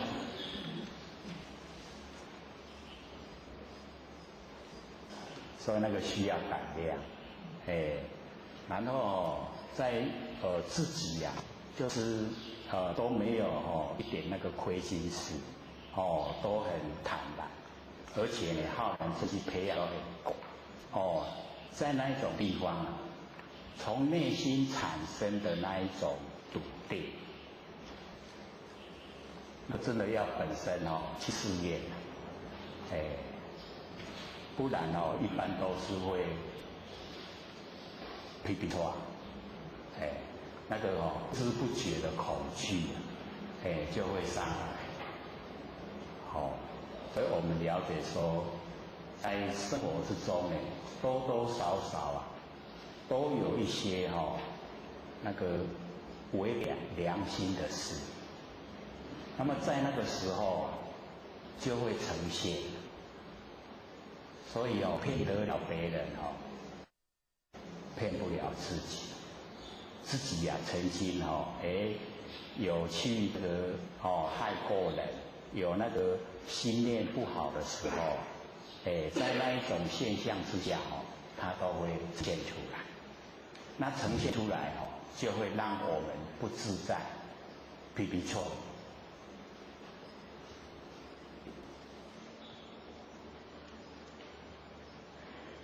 或许呢，就是鼓励我们尽量从思想上着手，都是光明正大。那负面的我们不要去想，不要去讲，也不要去听。这样的话呢，对我们帮助会很大。那假如说我们结交一些恶友，他想负面的，我们跟他相处，本来想度他，结果被他度走了。他后来越来越行持啊，就越偏，到不知不觉的程度。所以很多业罪业都造下来。像那个释迦牟尼佛当菩萨时候有一个儿子叫善心，我们有讲过嘛，就是善心他那个是释迦牟尼佛当修菩萨道的时候，因为释迦牟尼佛是累世在修，他当500世的忍辱仙人，菩萨道之前还当500世的忍辱仙人。所以那个经过呢，都是一步一脚印，实实在在的在修。那当菩萨道的时候那个善心来当他的儿子，也修到第4禅就是色界的第4禅，就是舍念即见地他交到坏朋友被坏朋友引诱然后就越走越偏了，越走越偏他结果退失4禅，4禅退下来到来他就讲佛的佛法的坏话，说没有因果了他想说他已经到达4禅，为什么又会不见了？所以说没有因果，然后没有佛没有法，结果一直很大然后佛说你讲这个话，让众生听到以后，众生听到没有因果的回归走来，对不对？乌白做啦，你甲伊讲无因果伊上话乌白做，是不是害了众人？所以那个善心那个佛就讲，他生就是现在这个生直接就进入阿鼻地狱无间受苦无间，受苦没有间断。那个佛讲的话他一定都是兑现的，真的那个牟尼佛邀那个迦叶来看，一看到那个善心的时候一看到佛来，就生那个恶心很不好的心念，直接就陷入阿鼻地狱。然后那个迦叶就问释迦牟尼佛为什么不救他？他说只要他有一点点善心我很久就要救他了，可是他一点点都没有一点点都没有，所以救不了所以我们了解说纵然你是佛的儿子，那你现在造的罪一样自己要去接受没有办法逃避的。所以我们在凡尘就是一定要相信因果，尤其我们修道知道因果是定，它是一定铁定的不会说你相信不去研究就没有，它绝对的有的造了因现在呢那个诈骗电话，不是很多人都是这个参加那个诈骗集团嘛你去参加他们那个集团就有钱可以分了不知道那个造下来的那一些罪业往后都是要还，而且不局限在一世有的是经过下一世，或是呢在下世在下一世，这样一直还绝对划不来的黑龙更加省的了所以像我们呢在凡尘拢吃鱼食讲好的无吧拢无法度过的，那个也不要高兴，一命要还一命他当出生当生恶道，那个是做不好才去转世的你把它拿来吃就是很残忍，一定要一命还一命所以那一些呢就有那个语言出来给我们听，说有德超有生，无德还我命。那我们德够不够啊？我们也要超生这一些那个我们吃的那一些畜生道，可以说都不够，我们德都不够去超生。将心比心啊，有没有人说我给你杀给吃，我很高兴？有没有？绝对没有啦，都是气的样子，对不对？很厌愤。所以从这个将心比心的这个真理来看，就是不要假一假吧。所以那个弥勒如巴就是在西元1035年那个成佛那个弥勒如巴，他就讲说我们凡人多活一天就多造一天的罪。各位姐，咱一天吃偌济生命？社会上吃荤的人，咧吃草的人，你吃偌济生命？很多，对不对？吃一个还不起啦，要还几次人啊？或许都讲，假如说咱来吃迄个布拉鱼一半，布拉鱼各位知道吗？很小很小那个鱼要还多久？几生几生几世？是不是很久一直在转世了？在转世那个畜生道。所以我们呢，就是不要跟他结恶缘。他也是众生众缘才生的还是因为种的因不好，所以呢披着那个畜生的外壳出现。所以我们不要假车，不要假一假八。各位都清楚了没有啊？大概我们都程度高了又可以这个研究心理心法都清楚了。不跟众生结恶缘，都是结善缘。所以呢，不见一法即如来，了解了吗？了解了方得名为观自在。能够呢不见一法即如来，已经到达如来的如如通真心佛性本体了。这个时候呢，才可以成为观自在。就是能够自由自在，我们能够观自在。各位观自在了没有？那个自在是我们自己要努力的让我们的那个心自在然后身自在，然后都没有这个造业。所以这边呢或许有把那个那个自在写在这个后面。第一个呢就讲受自在，就是我们在凡尘要活的这个形象要让它活了多久，我们可以自在。会使活足久的，会使活足短，咱家己注定啦。这个大概我们也做不到所以这个受自在就无去第二个呢心自在。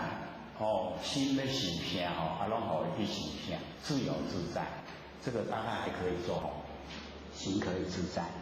然后呢这个第四个这个大概我们最喜欢财自在，就是想用钱就有钱了，喜不喜欢？喜欢这个财自在的，就是在种因的时候就是要布施累世一直布施现在要用就有钱了，那是累世布施得来的果报所以那个能够呢财自在。然后呢接着业业呢就是我们身口意三业，业自在我们都有这个戒律的规范，然后呢都在戒律之中能自由自在那个业身口意然后呢生自在，就是我们想这个出生什么就可以出生我们想当小白兔就可以当小白兔，想出生当一棵大树就可以当一棵大树。看到沙漠这个很多在沙漠行走被那个太阳晒的那个皮肤都快裂开了，你就那个慈悲心大发，然后就生一棵大树在那个沙漠，然后那个大树很宽广，所有被那个太阳晒的人都到大树树荫底下来乘凉。你看妙不妙？很奥妙然后当他们都已经都乘凉很舒服了，然后又开始又走了以后这棵大树不见了，它又收回到本体回来，所以我们就是可以做这个事，很这个自在的然后呢圣洁自在，那个圣洁就是我们那个很专一很专一的时候叫做圣洁。比如说我们精神都没有分散，那个叫圣洁自在。那有分散，我们有恶心，讲东又想西圣洁就没有了。就是一定要专一才叫圣洁，是我们精神专一，是我们力道专一，是我们行持专一，都叫圣洁，圣洁自在，然后呢，这个愿自在，愿力，所以呢那个愿我们的愿都可以呈现，神通自在。佛性里面呢，自然都具备有了，不用我们去追求。然后呢，这个智慧自在，智慧自在，也就是能够获得妙智慧。华自在，华能够自在，就是佛了。佛就是法能够自在，所以这个观自在，我们到达不见一法的时候那个时候呢，叫做观自在。这样各位了解吗？都是要努力才会到达，对不对？所以那个孔夫子那个随心所欲不逾矩，在几岁？70岁，对不对？那个就叫自在，随心所欲了，要什么就什么，可是都不会超过规矩，那个呢就是自在的意思。那么了即业障本来空，这个了就是透彻的了解真理，了已经可以完全都进入我们那个不除昧的佛性本体，那个叫了。那了即业障本来空，因为一进入到佛性本体以后都没有业障。业障本来都没有，是空的啦。我们那个真心佛性没有形象，哪会容得下业障？所以呢，这个了即业障本来空。然后呢，这个未了应须还数在。然后说我们还没有了，就是还不透彻，不生不灭的佛性本体都还没有透彻，还没有进入我们佛性本体。叫未了，各位前了了没有有没有了了？都还未了，未了要还数在，所以这个肩膀要硬一点，要承担要承担所有的罪业。来了我就承担，这个就是了的一个方法，了掉业障的一个方法。欢喜心甘愿受，只要是我遭遇的我都欢喜心去接受。所以各位姐姐，只要我们那个观念转变，转念一转了以后，我们这个完成很多事就会跟着转，像说我们在这个家里，比如说某一些事我们都不想做，可是呢，只要我们一转念能够做就是福气就是整个会家庭都改变了。然后我们在修道修得改也没有不能这个改的事全部呢我们呢只要念一转的那个再不合理我们都可以去接受。只要接受了以后那个在我们就了掉。所以佛学时常讲说我们不甘愿，事情来了还是要去处理。那处理以后那个债并没有了，因为我们不甘愿，所以往后会换一个形式让我们又碰到不合理的事情又来了，又要处理，同样的心态又不甘愿，没有没完，一生中很坎坷都这样过，坎不坎坷？很坎坷只要我们一转念可能就是以往或是前世不合理待人，所以现在事情回过来了，不合理待我，然后我欢喜心去接受，只要欢喜心接受，那个业障就已经了掉。那了掉以后没有，以后不会再上门来了，轻不轻松？就很轻松了。所以只要我们转念换一个角度来看待我们自己说现在呢不合理都是我碰到，一定是以往我都不合理待人现在回过头来不合理待我，然后我就欢喜心去接受，这样就了了是解脱了。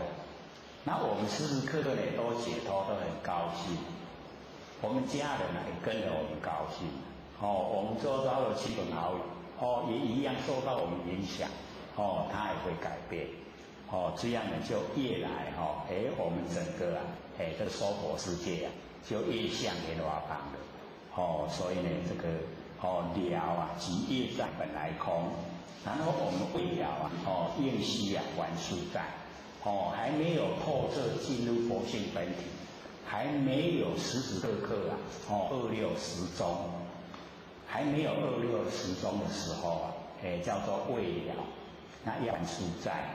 那我们只要说可以二六时中，那就已经了，了就没有业障所以有的前贤会问那一些债主呢，我们一了了以后，债主就讨不到债了会不会有这个疑问？也有人问过我然后学就讲说佛菩萨对没有亲戚亲朋关系的他都可以发出无眼大慈，没有因缘，他的慈都可以给你慈就是以乐给你快乐他那个佛都可以无眼大慈。那一成就以后，跟他有关系的他哪会救呢？所以会同体大悲把你解救脱离苦海。所以我们不用担心，是绝对都不会亏欠那一些万千债主，只怕我们这个万千债主的本身他又欠了很多，这个才是问所在那跟我的那个瓜葛那个都不用我们担心，绝对会得到无常。这样了解意思吗？了解，是有一点点我们比较少听到少听到比较生疏所以这个了即业障本来空能够二六空那就没有业障。然后未了呢，我们就要去还数债那只要我们有那个心只要我们坚定有那个心要还那个债主都不会紧张所以有一些道亲他会讲我没有努力到的时候都过得很顺我一发心努力结果都是坎坎坷坷，有没有这样？那就是你一努力了债主都很担心，担心什么？你会成佛了，那我糟糕了，讨不到债了，赶快来讨。所以一下子那债主全部都上来了我们还不起呀。那只要我们有坚定的心，很笃定跟他讲，我给你多少钱绝对不赖债的，一定还。那债主呢这个看到我们这么笃定的回答，然后实际的真的在还，他就放心了。放心了以后慢慢讨那我们还起来就轻松，这样知道吗？所以要笃定的告诉债主，绝对还，你不用烦恼说讨不到债。我绝对还，因为佛性不生不灭，再久的时间我绝对还你。这样笃定了债主都会放心的，所以那个一还起来就很轻松。慢慢赚钱，慢慢还这个赚个3万，还个1万，家里2万都有，这样容易嘛，对不对？你赚个3万都把你拿走了，接下来你就别当花。所以我们要很笃定的告诉你债主，说绝对还，他就放心。饥逢王善不能餐，我们肚子很饿他拿了那一些金银七宝拿来给我们吃，各位贤贤可以吃吗？会当吃。金银财宝虽然都很值钱可是肚子饿的时候拿着它没用，没巴肚没饱。各位贤贤，假如说我们把那个金子吃下去会怎么样？会不会死掉？所以这边有家大师就讲说，饥逢王善不能餐。我们肚子很饿拿那一些很贵重的七宝来，对我们没有用，肚子不会饱。然后呢底下这个在讲说病愈医往真得这个差。我们生病了，遇到那个医往，就是那个很医势很高的医生是病不会好。为什么呢？因为我们病会好是医生看病，然后开出药方，然后我们呢照那个药方抓药，然后吃药，药吃了病才会好，对不对？然后只有遇到那个很高超医术的医生他又没有药，你医到他病会好吗？不会好这样懂的意思吗？就是要对症。肚子饿了，能够治疗那个肚子饿的东西不是很贵重的。咱咧咱粗俗好俗看饭馒头面就会饱对吧？所以唔免讲七宝不用那个金银财宝不用。然后呢，那个一生病了以后那个医术很高超的医生他没有药对我们来说也不会好所以在我们生病的时候对症的药是最好的，这样的意思嘛，要相应这个你就讲要相应相应才能够解决问题。那么在欲行禅这个知见力，我们现在在这个欲解，就是凡尘那个引诱诱惑的力量很大，有没有？凡尘的诱惑力量很大，尤其呢，我们去那个逛那个百货公司各位贤贤有没有逛过百货公司？进到里面的时候看到他排列的那一些我们想不想要？要付钱，对不对？我们很想要，可是要付钱所以那一些就是欲望那个叫造化的引诱诱惑力量。然后我们在凡尘你看我们发明产品是不是一定要发明到让这个众生看到很喜欢很买回去用，对不对？所以我们也是在绞尽脑汁，怎么样来拐骗众生口袋里的钱，对不对？有没有？所以这个在欲在欲望欲境什么诱惑力量都很大的现象之下，然后我们能够行禅，那个禅各位先生，就是已经可以回到很笃定我们那个不生不灭那个佛性的本体，那个叫行禅。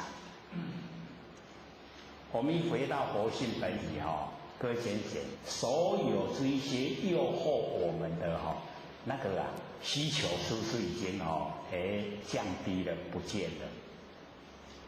佛性呢需不需要这一些完成的这一些引诱我们的这一些物质这些东西我们都可以用的这一些物质需不需要？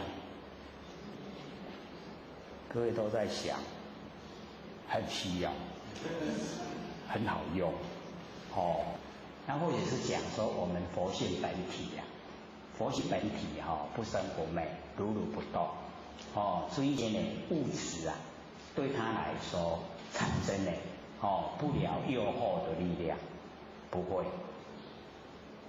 为什么？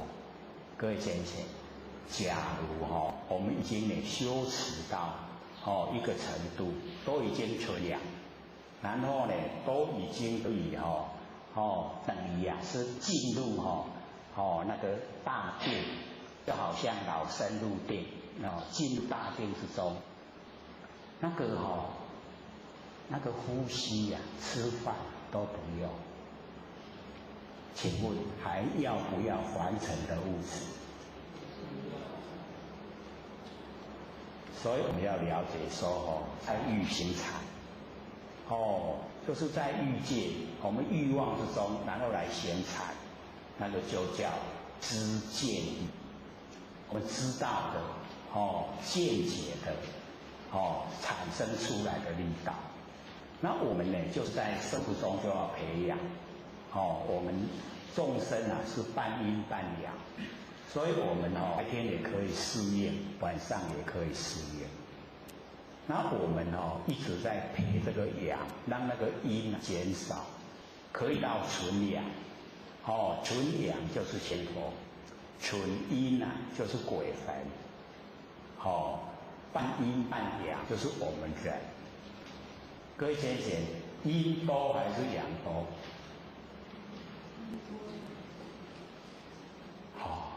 你都爱讲一半一半，一半一半，半阴半阳，一半一半。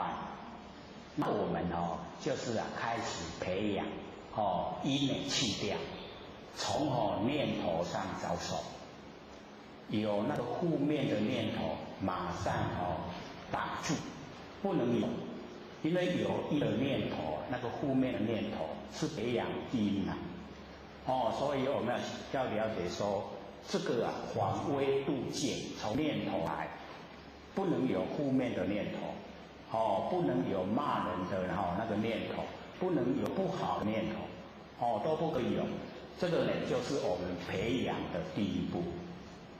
这样呢，我们那个阴会减少，阳会增多。然后阳很增多各位先生，就是晚上睡觉感觉很清醒，是在睡了已经在睡了明天起来的时候精神很好，可以有这个现象。就是睡觉我刚刚那拢无咧困感款，精神拢足好的。可是不是明天起来就没有精神，不是，而是明天起来一样精神会很好，那个就叫阳增多了所以那个灵度增加。那假如说整天暗时在困迷迷糊糊，早上起床以后都已经在这个工作了，还迷迷糊糊，那就阴多。可以有这个情形吗？还有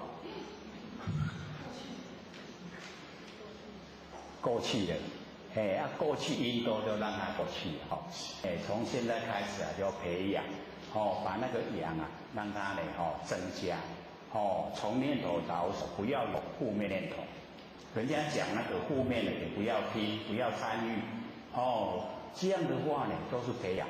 然后我们阳一增多了，先开始的现象是那个精神都很饱满。那精神很饱满，我们就很饱满，连睡觉都已经睡了，而且还感到精神很好。所以浅浅晚上睡觉的品质好不好？好。所以会教各位假如说这个晚上都是翻来覆去就可以做万年放下，很好睡啊。然后明起床精神很好，头脑很清醒，很舒服。有没有试验过？有啊。这个晚上这个睡觉的时候啊，这个躺下来从头开始，把头的力道就放到枕头，全部头的力道都没有了，头不会动，然后开始肩膀。力道呢放到床铺，然后开始整个这个身体手脚全部都放到床铺，你力道全部都放掉了，不会辗转复侧，袂安尼直直变。我们睡不着，就是变来变去就是头脑在想东想西，所以才睡不着觉。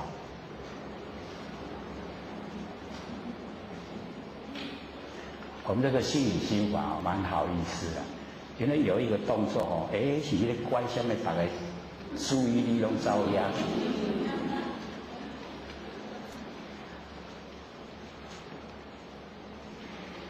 所以当我们的注意力被他拐跑了以后，谁在讲什么有听到声音，他不知道内容，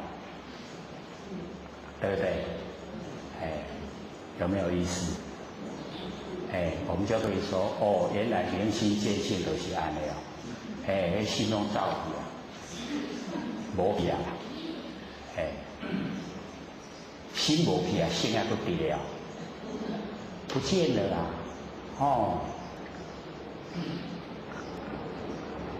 所以呢，我们了解说这个在意行处知见力，这个知啊，我们就是要了解到。对真理的了解透彻，那个叫知。那个见是从我们的佛性本体发挥，不是呢我们六根对六尘产生的那个见。六根对六尘产生的那个根见，那个是虚内观。根净法上虚内观，那个不是我们要追求。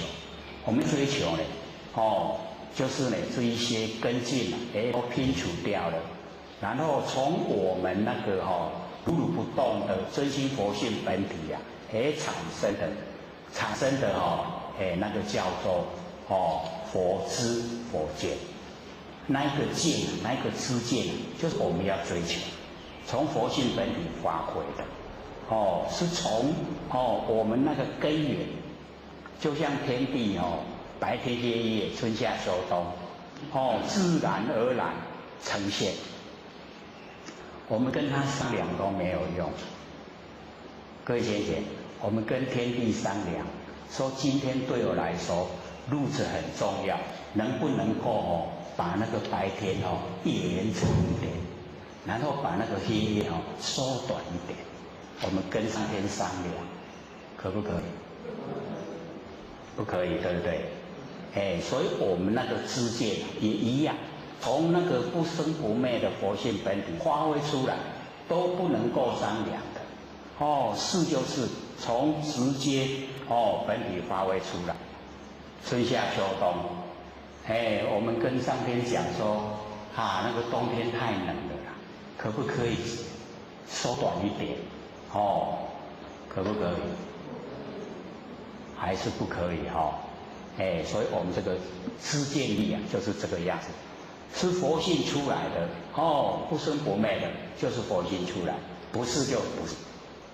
那我们呢，就是要去认识的，认识我们的正确的知见，这个万念都放下，念不生，没有念头，那个叫正念。正念的时候，我们就是要保持这个正念。然后呢，正念我们保持一段时间，那个我们那个佛性本体呀，它会产生那个般若妙智慧。那个般若妙智慧啊，就是佛知佛见。我们呢，从佛性本体生发的，不是我们去起心动念的。这样了解吗？了不了解？所以我们要了解说，从佛性本体生发的那个知见，那个才叫正确的。那假如说我们是根尘相对，我们六根对六尘产生的六识，那个都叫假的，虚幻不实在，那个不要用，用那个会害我们六道轮回。这样了解吗？所以我们因为日常用的很习惯，都是根尘相对，六根对六尘产生六识，我们把六识当成心，所以我们完全在用的时候，像男女之间那个适婚年龄，20、30岁的时候，那个时候爱来你死我活，那个在讲海誓山盟的时候，是假的还是真的？是真的嘞，不是假的。那个时候为生为死拢感完，对不对？是真的。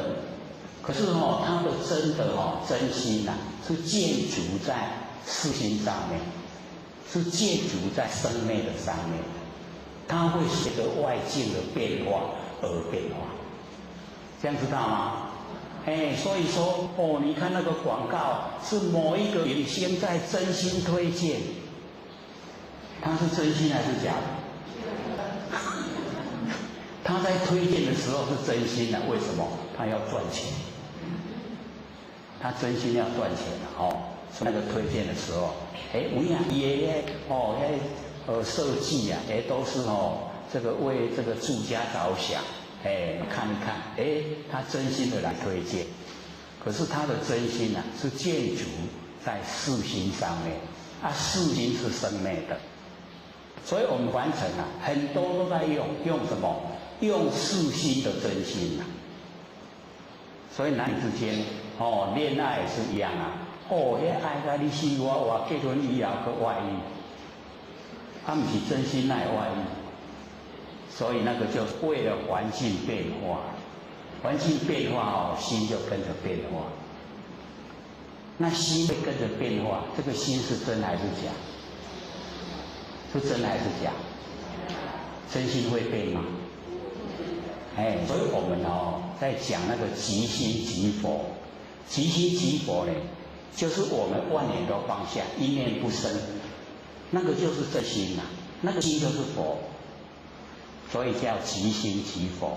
所以我们就对即心即佛就可以了解，就是这个万念放下，一念不生，那个觉那个就是真心，那个真心就是佛，就是这一个在成佛的。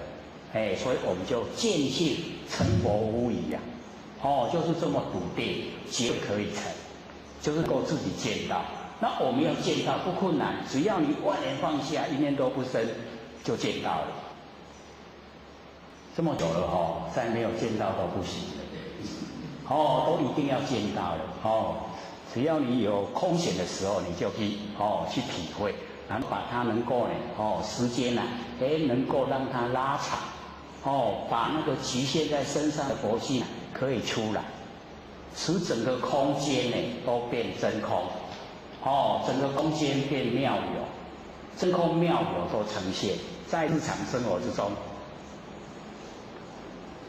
理不理想？很理想我们就可以做到在日常生活之中就是可以做到。那我们都被凡尘事耽搁了。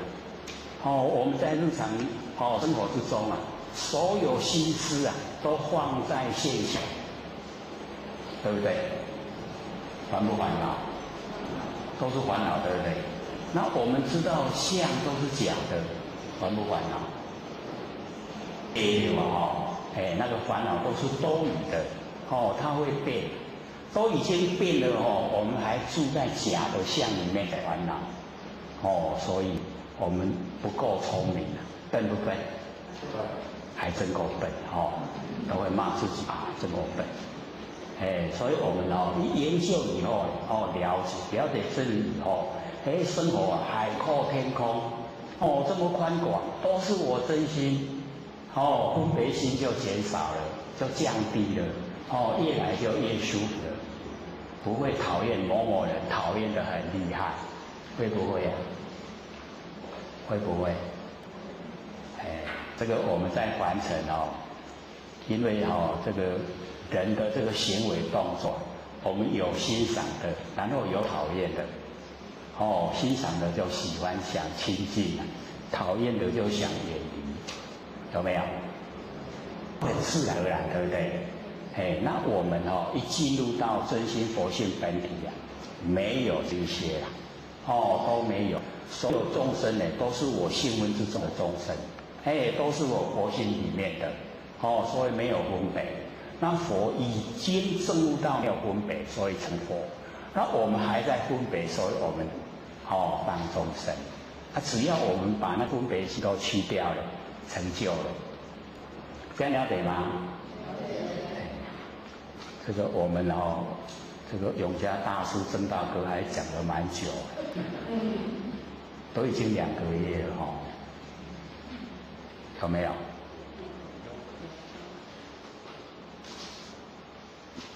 讲得慢就是要各位听懂要听得懂，然后我们知道怎么做那我们做以后可以自己去发挥自己呢本身就是佛，我们一定也要相信自己本身就是佛发挥出来力量就很大。那假如说自己对自己的佛性那个信不够，发挥出来力道也不够，所以这个就是很重要。那我们呢要赞誉贤才知见力，这样了解了吗？那个知见力就是从我们的佛性发挥的不是呢从我们的6根对6尘产生的。佛中生莲终不坏，我们呢就是了解说那个莲花呢都是从水生出来，按莲花出污泥而不染。那我们现在的人就是要把那个莲花拿到河里面去摘，咱把莲花摕来火下迄个火堆来煎，互迄个莲花会开花。这样知道意思吗？这个是比喻比喻说我们现在的人生活的环境比那个污泥还要来得厉害，就是在水深火热之中。我们众生呢，生活在水深火热之中然后我们在水深火热之中，还有办法自己救自己，还救众生，懂这个意思吗？就是要有那个很高超的那一种情操，自己的人格很健全，然后呢也把这一种观念传播到我们亲朋好友，使我们那个周遭的亲朋好友也能够像我们一样虽然环境很不如意，可是呢生活得很快乐，这样懂我意思吗？所以这个生活的快乐跟不快乐不在我们财产的多少。很有钱的人不一定快乐没有钱的人也不一定都悲伤很这个悲惨，不会。只要我们心态非常正，那就呢会在非常快乐的那个前进之中生活。所以那个苦乐没有那个客观的标准，都是直观的认定。各位先前认定自己是苦还是乐？所以我们要了解到，我们一进入到那个不生不灭佛性本体啊，就是最快乐了，没有比这更快乐的，也没有比这个更富有的，最富有啊！我们之前都还有讲那个我们那个七法财，各位都还记得吗？七法财，闻、信、戒、定，然后呢，再来呢，经济，再来呢，舍，再来呢，惭愧。有人有咧记啊，记也袂成。还有13分钟给各位发问。各位有问题吗？要问才会进步哦。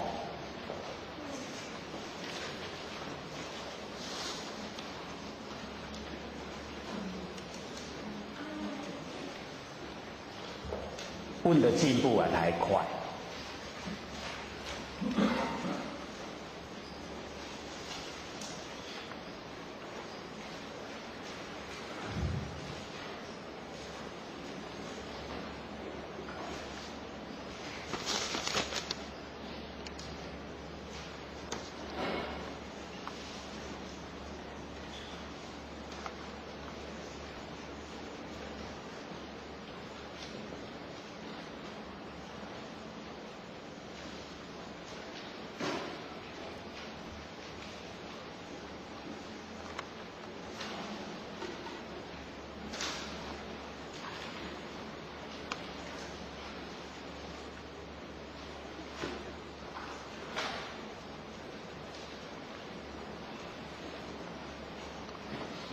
这个是谁写的？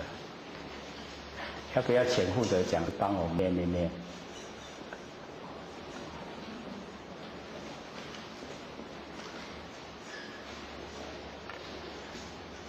请问有讲师，42延宾国录，轩辕皇帝拜广成子，轩辕拜72师年纪都是50至60岁上下，只能知道注释法，不知托释法。广成子只有13岁能知托释法，告知轩辕，依法修持必能成道。注释法与托释法的分解比较清楚。他是在问我们注释跟出释在凡尘的法跟脱离凡尘的法，各位了解这个意思吗？凡尘的这个修持方法，那我们呢一般这个在凡尘呢都有法来修，有法有就是呢只走那个法，然后来修，然后从那个法修都会有成就。所以呢我们凡尘比较着重的都是凡尘这一些实际可以摸得到，可以有成就感这一些那我们在那个出世法来说，这一些都是始于生灭。那生灭的我们不对，因为生灭的毕竟时间很短暂。虽然这个修成的可以有几百岁或是几千岁，可是那个比较晚一点死而已一样会死。那出世法呢，它就是脱离现象，直接呢进入不生不灭那个佛性本体。那一种不是在凡尘可以了解知道修的。所以呢那个出世法不容易一定呢要有那一种修正者的一个引导。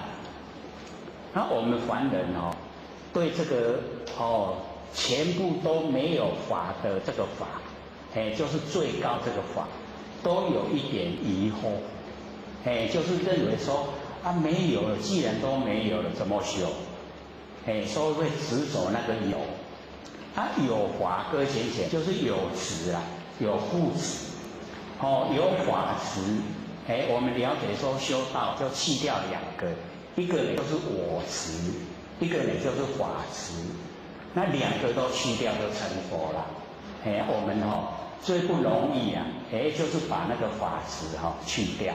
我执呢还比较可以我们修的时候啊，这个知道身体呀是天地的物质，还比较容易去掉。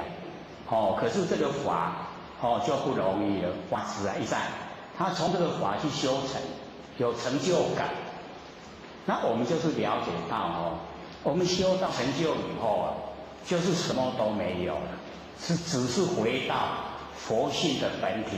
那佛性本体是原来就有，原本就有，所以我们没有得啦。那凡尘的法就是有得，那既然有得，就有失，得失相对待。那我们一修正到佛性本体回来，只是回到本来，所以没有得。既然没有得，就不会失。这样了解意思吗？所以我们从开始啊，就进入没有法可以修，没有法可以修，这个就叫妙法了。我们说这个就叫妙法，又会住相，这样懂意思吗？所以就直接讲没有法可以修。所以这个都是最上乘的一个佛法，这样懂意思吗？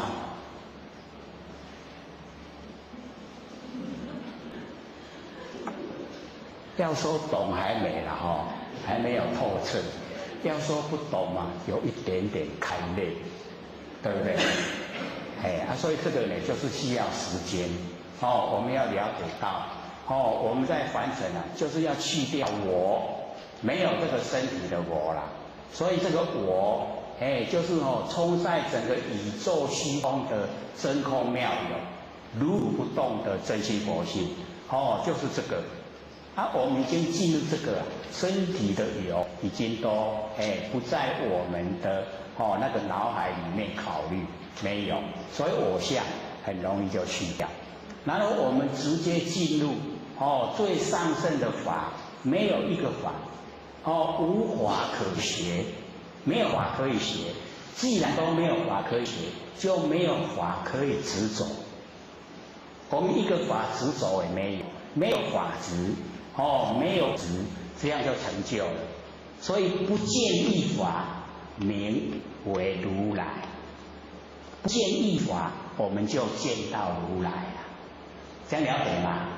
已经都没有，没有一法，我就见到如来。有一法就是障碍，就还没有到，还没到家。好，请说。我是想问见面相处是为何不法？那个见面相亲是不是为何不法？哪个将军？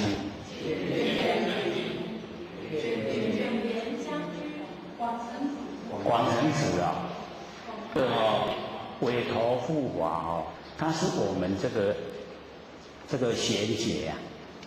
现在我们那个庄严节已经过去了，庄严节有1000位佛，然后现在进入贤圣贤的贤节，贤节到释迦牟尼佛是第4位，到我们弥勒祖师是第5位，然后那个委托那个护法，他就是我们贤节最后的第1000位的那位佛，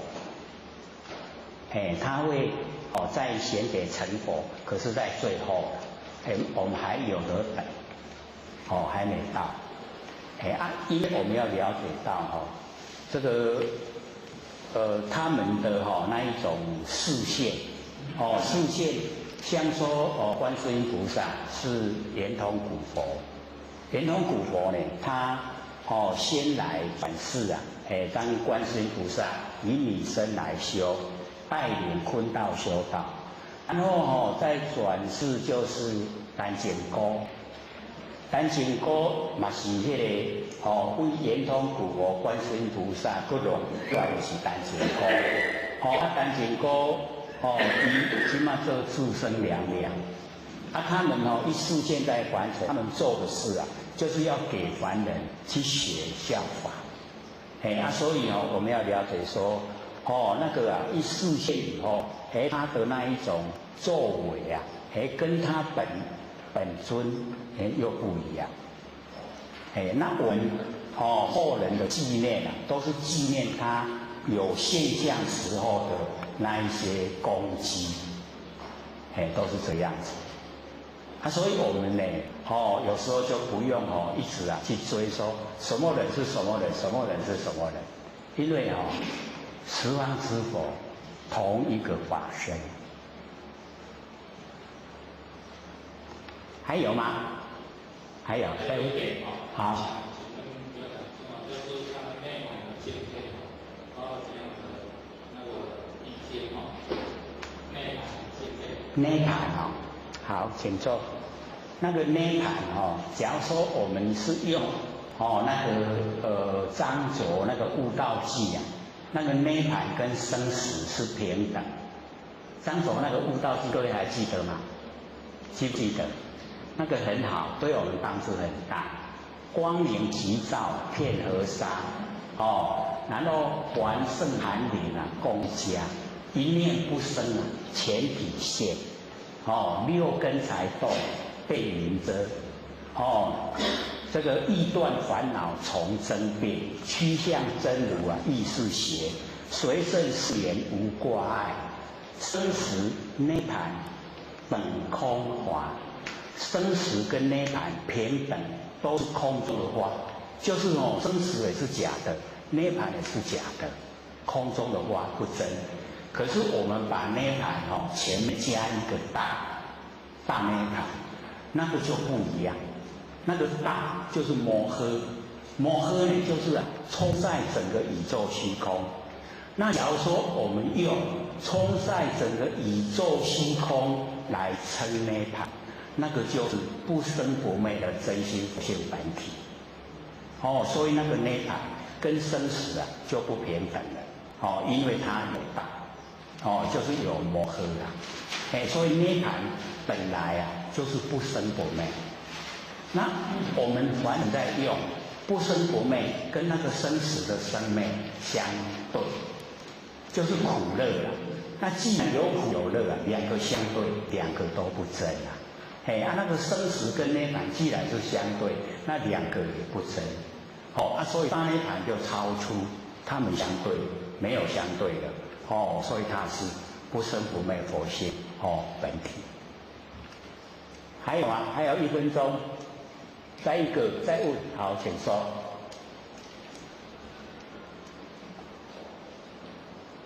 讲师好，刘讲师好。好。或许想请问一下我们人呢，可不可以拥抱地球，感觉到地球？好，请坐。这个观念也是蛮好。就是我们现在要了解说，我们呢这个都是地球是我们共同都住的地方所在，我们要这个爱护它，拥护它。所以我们这个现在像整个社会都鼓励说要素食。因为素食可以帮助整个地球，因为我们那个吃的那一些肉要很多的那一种这个来这个做主养成，然后消耗很多能源，那我们素食的话就可以减少，就可以爱护地球，拥抱地球，这个是很好的观念啦。是我们要每一个人都尽一点心力。能够爱护这个地球。下课，各位讲师、各位禅师、各位天人，大家好。或许三道天师德、老天天大德，以及感谢呢各位前贤姐或许机会学讲。那我们呢这个今天呢这个开始呢先呢教各位呢做功夫啊。我们呢，这个开始从第一次讲这个万念放下，然后一念不生。可能呢，各位都有稍微的试验去做，可是呢，可能都还没有拿捏到呢很恰当的程度啦。那所以或许因为在北部也听到前贤们这个反应啊，他说我们有脑袋瓜，那假如说万年放下一念都不生太浪费了。各位知道意思吗？就是呢，有这个我们有头脑，然后都不让头脑有念头，那这样一生就很白白浪费掉。各位有过这个念头吗？知道这个讲出来它这个含义是什么吗？所以或许听到以后很高兴的，为什么？因为找到那个病症所在，我们的毛病所在，就是我们呢一般都会想，头脑就是要想东想西呀，这头脑才有用。那我们把万念都放下了，一念都不生了，这个头脑都没有用了，是这样吗？绝对不是的所以我刚好上个礼拜呢有讲根尘，那个根跟尘六根六尘，然后呢就华中虚内观，所以或许呢对那一句就特别解说了，说我们六根，然后对六尘就产生六识，我们把六识呢都当成心。所以他就讲根尘华中虚内观，就是呢我们在跟尘相对产生的那一种实在的那个景象里面我们用心所以呢这个已经都是离开我们那个佛性本体，已经是离开了。那我们凡尘呢，因为没有研究真理不了解。没有办法进入我们那个不生不灭那个佛性本体所以或许没有，可能也没有讲得很清楚啦，所以做不是很得心应手。那现在呢就特地的跟各位我们万念放下，一念不生，这个时候我们留下来的就是了了忽明的知觉性。万念都放下了，一念都不生。这个时候它所有的我们能够掌握的，就是了了分明的知觉性。那个了了分明的知觉性，就是不生不灭的真心佛性本体，就是我们的本来面目。所以我们在日常生活之中，一定要做万念放下。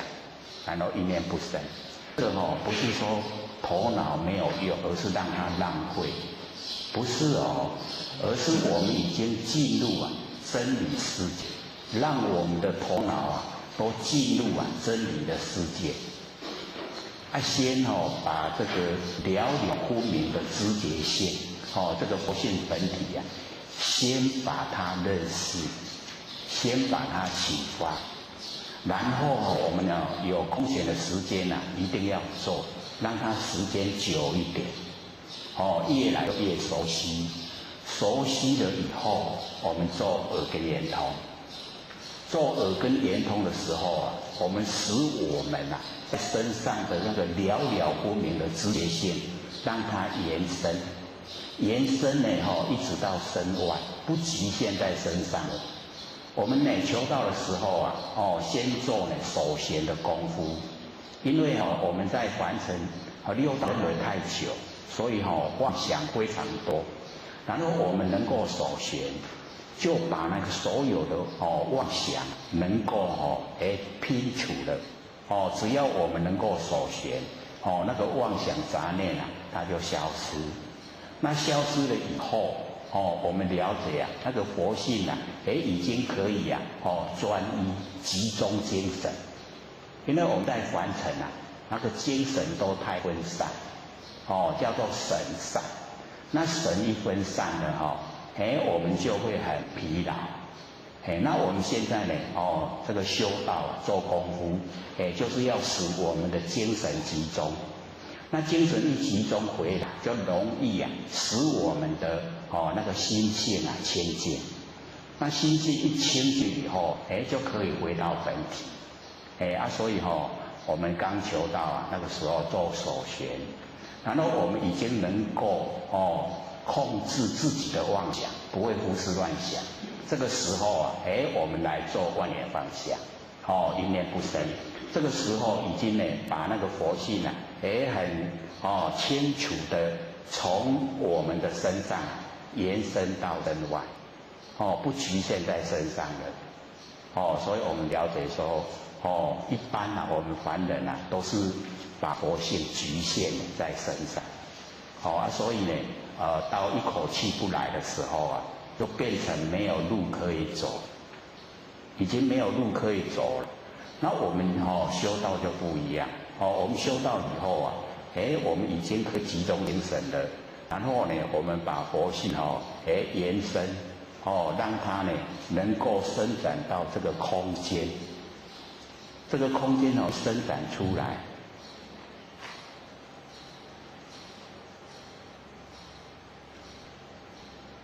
知道为什么要不讲话？要给各位听我们周遭的声响。听到什么？鸟叫声，对不对？谁听到？寥寥无名的佛性听到，所以我们已经把那个佛性延伸出来，有没有？都在各位后面那个鸟或者这边可以看到它在飞了，各位可以听到它的声音了，对，就是呢那个我们那个稳性听到鸟在叫，就是我们佛性已经从身上延伸到外面了，这个延伸到外面，整个呢都了了分明，没有？鸟叫声很清楚，对不对？所以那个呢就是佛性已经延伸了。那我们呢在日常生活之中呢就是先了解到自己的本来面目，了了分明的自觉性，然后呢一直延伸了到外面整个空间，所以这个空间里面都有佛性在，所以这个空间就叫真空，空中不空空中有佛性在。那我们佛性是实实在在存在，妙有，有没有形象，妙有，真空妙有，这样各位体会了吗？我们的真空妙有的佛性都已经呈现，有没有？很亲切，对不对？所以我们要了解到，只要我们按部就班不会很深。这个很亲切的，就我们日常生活之中，有真亲无？真亲对无？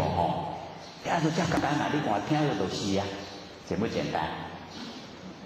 所以我们要了解，我们万念放下，一念不生，那个了了分明的知觉性都是佛的，所以咱大家拢是佛，敢不敢当下承担？敢不敢我们都是佛敢不敢承担？因为我们不敢承担的话，就会胡思乱想。胡思乱想是自己不想当佛了。我们想承担的时候当下自己本身就是佛，那就是佛呢，就是没有这一些妄想，没有所以我们呢要求自己就是要成就成佛，那我们呢就在日常生活里面深深的来体会，我们呢可以都万念都放下，然后一念都不生，使整个不生不灭的佛性本体都呈现，这样呢要一段时间，一直培养一段时间，然后我们那个佛性它慢慢的茁壮长大了，就有功能作用。那么这一些功能作用产生第一个来就是第六感特别灵敏。那第六感灵敏了以后，我们呢有什么事啊，佛性会跟我们讲，会通知我们现在有什么事会发生，那个叫第六感的征兆。那我们呢就是不要去炫耀，自己去体会，慢慢的越增加我们的深度，那深度越增加，慢慢佛性的无眼不通，功能又呈现，整个都有，所以不用去追求，只要我们把本体你照顾得好，但得本莫愁梦，本就是根本，就是我们要进入不生不灭佛性本体的根本，这个是根本，然后神通都是梦，那个都是功能作用，自然会有。只要我们但得本莫愁梦，永嘉大师不是这样说吗？有没有？记不记得？忘了啦，忘了也没关系。我们有听过在听到的时候又会回忆得起来。所以我们为什么这个永嘉大师讲得特别久，就是要了解啦，他的一些那个一个文字，你看根尘相对，根尘法中须内观。假如说我们不一个字一个字解说，意思出不来。根是六根，尘就是那个六尘，根境就是六尘，是不是要一个解说？不然不了解那根尘法中，那个根跟尘相对，跟境相对的产生的六事，那个就是法中须内观，就是从六根对六尘产生的六事，那个都虚，不实在。我们在虚的里面内观拿内然后我们就决定东决定西就虚内观。是不是这样？现在对这一句话有没有了解？因为我们上个礼拜讲的很少，才几句话而已这个台北先生说是被公安当时讲这么少，我说了解重要不然我们讲完了不了解没用所以一定要了解要会做在日常生活，我们就先认识不生不灭佛性本体，然后呢，已经认识了以后我们把它启发，让它延伸，到整空间，整个空间呢，真空妙有，都是我们的佛性，那个都是法身我们的自己自性的法身，整个都是，就是我们法身。所以奥妙的，我们的生活都不一样，很宽广，不会局限在一个小格局里面，很宽广，生活整个都不同的，所以领悟到真理以后就生活在天堂。那我们没有领悟的话我们很喜欢跟人家计较，领悟了以后，我们再回过头来看跟人家计较那个都不需要。不值得去计较，有没有感觉？体会不到，表示我们努力还不够还没有进入真理世界。我们一进入以后真的不喜欢跟人计较因为不值得。在真理世界里面没有这一些思维，没有这一些对待都是非常光明、非常美好的。我们一定要自己追求，一定要自发心追求，要自己立定，要成佛，要跟六祖一样，唯求做佛，不求一物。各位学贤，一物还求不求？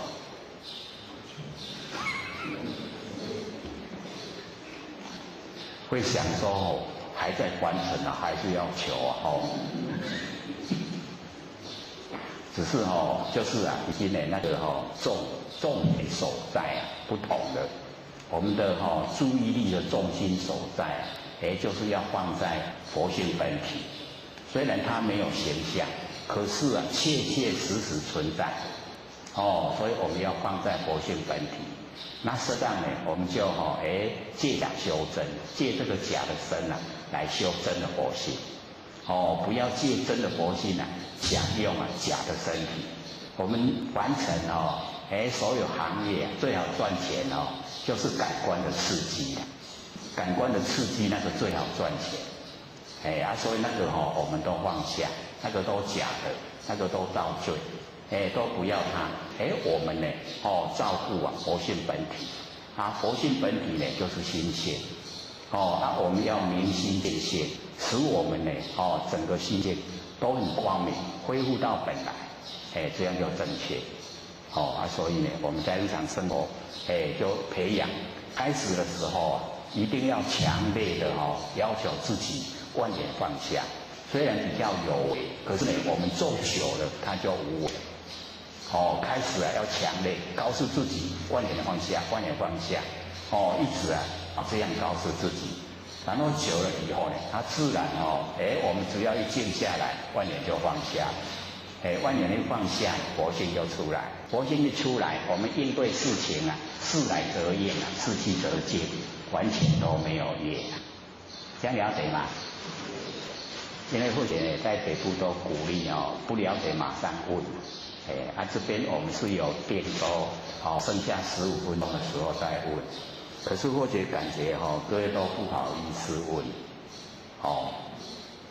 要培养有疑必问。有疑就问。这样才会真正的进步。那我们就回到这个上个礼拜讲的。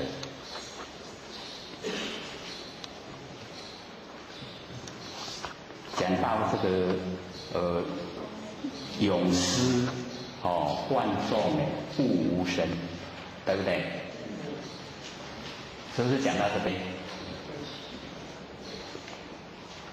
那个咏诗是一位比丘的名字他换了那个四重记，就是舍正法、舍菩提心、亲力正法。跟恼害众生，那个换了这个四重记，有没有找到？讲到哪边有没有找到？有所以这边就讲那个咏诗换众，就是换了这个戒律所以我们要了解到，在这个小乘这个修持方法里面那个杀盗淫妄。就是四重记，就是犯的罪很重。那么在大乘来讲他不以这个来说，因为大乘呢，他对那个杀盗淫妄都可以去除了，那个都是已经很容易都去除了。然后重点就是在于舍正法，把那个正法舍掉，这个犯呢就很严重的这个戒律，犯了很重的戒律。那么第二个呢就是舍菩提心，我们把自己的菩提心舍掉，那个犯的也很重。那么第三个呢就是迁命圣法，迁呢就是迁安，是先期怕24个改，那个迁。各位了解说先期怕24个改的意思吗？知不知道？就是拔一毛而利天下不为，那个叫做迁。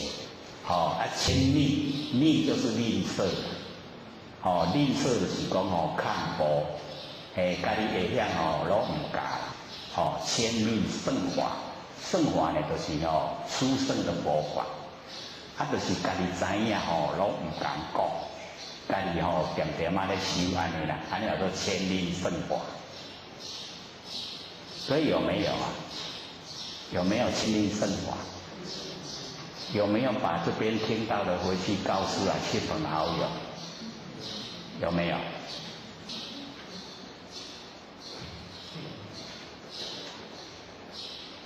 所以在这边听到的这个最上乘佛法可以成佛方法，一定也要告诉亲朋好友，才不会迁吝圣法。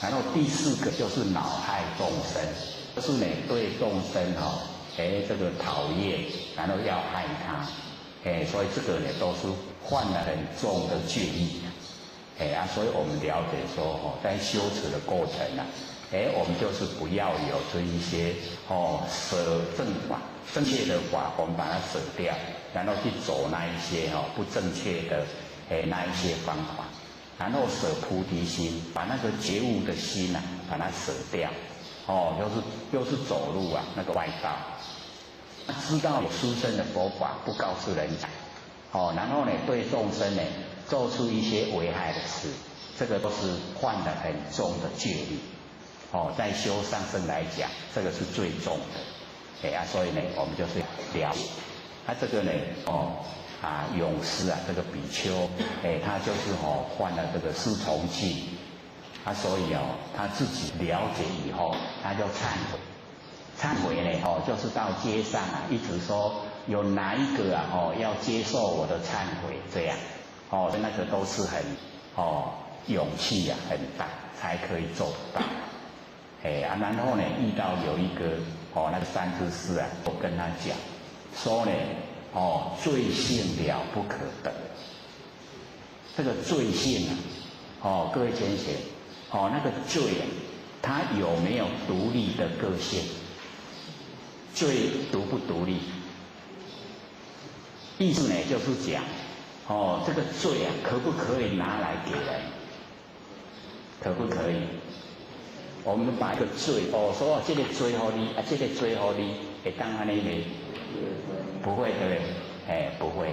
那罪怎么样产生的呢？就是呢，这个事情到来了，然后我们来应对。应对的时候啊，有私心、偏心，然后呢，对自己好，对别人不好，那个罪啊，形成了，产生了。所以这个罪性，罪没有固定的佛性啊，罪没有固定的，所以这个罪的产生啊，都是我们心里面出来，心里面应对以后才产生的。所以我们要了解说呢，这个罪性啊了不可得。所以我们假如说有犯了过错，我们从心里面这个忏悔，罪呢从心起啊，将心忏。罪啊都是从心起来的。那我们从心的根源能够忏悔，说我不能造罪，这个很重要，了解意思吗？我们所有的罪啊，是不是都从心里面起来？所以罪从心起，然后我们将心忏。心若空时啊，我们心已经到真空，心已经到达万缘放下，一念不生。那个时候啊，就叫真空，懂意思吗？我们刚才不是才讲真空妙有吗？所以我们万缘能放下，一念不生呢，就是到真空妙有的状态。我们心若空时，罪亦亡。我们心一空了以后啊，这个罪啊，就消失了，没有罪啊。所以我们要了解罪性不可得，得不到罪性的，因为我们心已经在真空妙有的佛性本体里面。没有罪，什么都没有了，这样了解意思吗？心空罪亡两俱忘，心空跟罪亡这两个全部都忘掉，是得名为啊真忏悔，这个就真正的忏悔，都已经恢复啊光明，所以这边就讲永失啊幻众，悟无生。领悟啊无生，悟无生，领悟啊无生，各位了解意思吗？我们那个真空妙有的佛性它没有生，也没有灭，不生不灭，不垢不净，不增不减，不聚不散，那个呢就是佛性本体。所以我们要了解到无生，领悟啊无生。各位领悟了没有啊？哦，这个最高品质哎。哦，我们要知道说，我们呢观念一放下了，一念不生呢，那个啊就已经呢真空妙有，就是我们不生不灭的佛性本体。那我们要领悟到这个不生不灭的佛性本体，这个叫悟无生，领悟无生。既然无生呢，它就没有灭，无生无灭，是不是已经到本来了？对不对？所以已经呢就回到我们本来了。所以呢，那个永失啊，万众悟无生，已经领悟无生。领悟无生呢，各位先生，或者在讲说呢，我们没有把佛性呢，扩展到身外的时候啊，一口气不来啊，就没有路可以走。那我们已经呢，把佛性都延伸到体外。在虚空之间，真空妙有，所以我们这个身体啊，一口气不来，我们整个佛性就在整个虚空之间，所有都是我们佛性的道路啊，每一条道路都很好走，都像高速公路一样所以我们现在在修持的时候啊，就是要赶快盖高速公路让佛性呢能够延伸，会吗？各位会不会盖？不会盖啊，很容易的那个观想了在告诉我们了，加单单已经我们的道路已经盖到那个小鸟化身的地方，可以走到那个地方了所以我们了解说只要我们这个万念都放下了，一念不生了又静悄悄的时候啊，整个稳性冲散整个虚空有声音的时候啊，是显现佛性；没有声音的时候啊，一样佛性有灭。这个时候呢，虚空之间呢，真空妙有，那个叫无生，悟无生，领悟无生。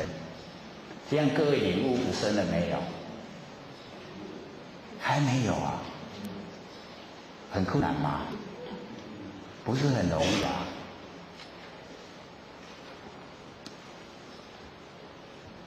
所以生有生灭，佛性没有。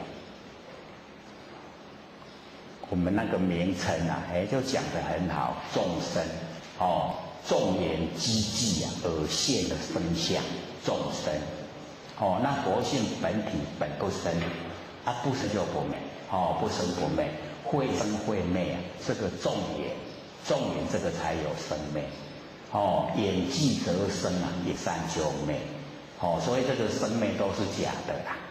那我们众生都把它当成真的，所以就贪生怕死。那我们一领悟到无生佛性也没有生也没有灭，所以就不会贪生，也不会怕死因为我们佛性没有生，所以贪生呢生没有用怕死，佛性不会死，也不用害怕不生不死所以我们一领悟了无生就进入真理世界。领悟了没？还没啊。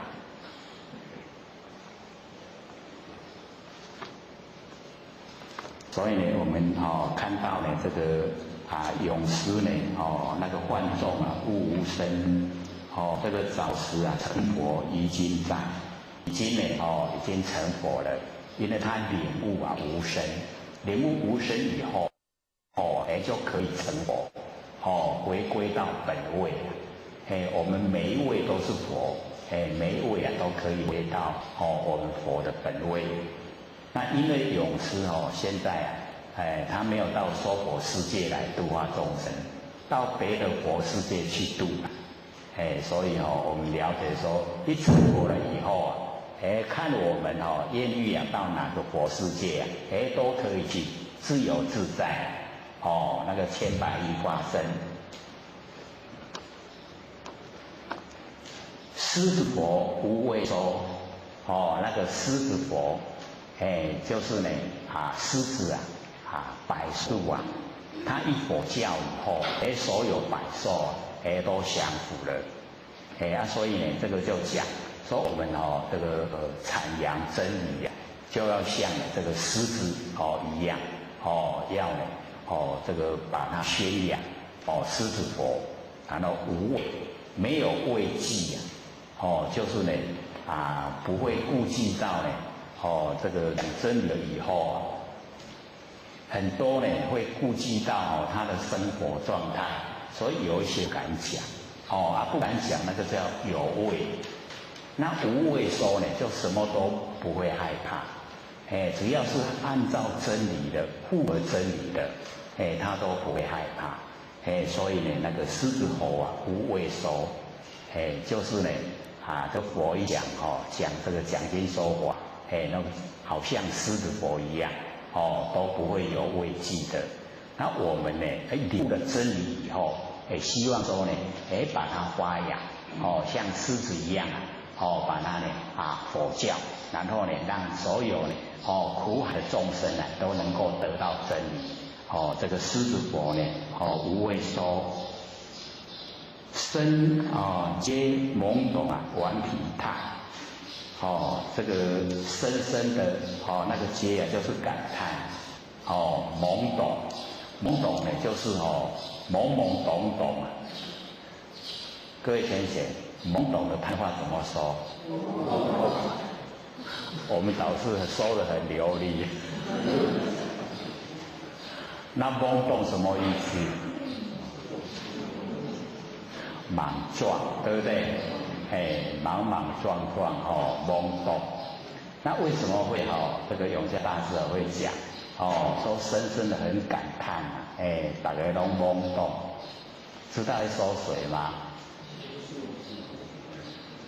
在说我们众生我们众生呢，大家都懵懂，都是莽莽撞撞。莽撞就是讲无了解真理横冲直撞一直在做代志所以呢，我们就是要了解到这个是很一针见血的说法，凡此呢都是这个样子莽莽撞撞呢，他不知道呢这个自己在忙些什么不了解，可是呢很努力的在做莽撞。那么顽皮踏这个像不像众生都像不像顽皮踏？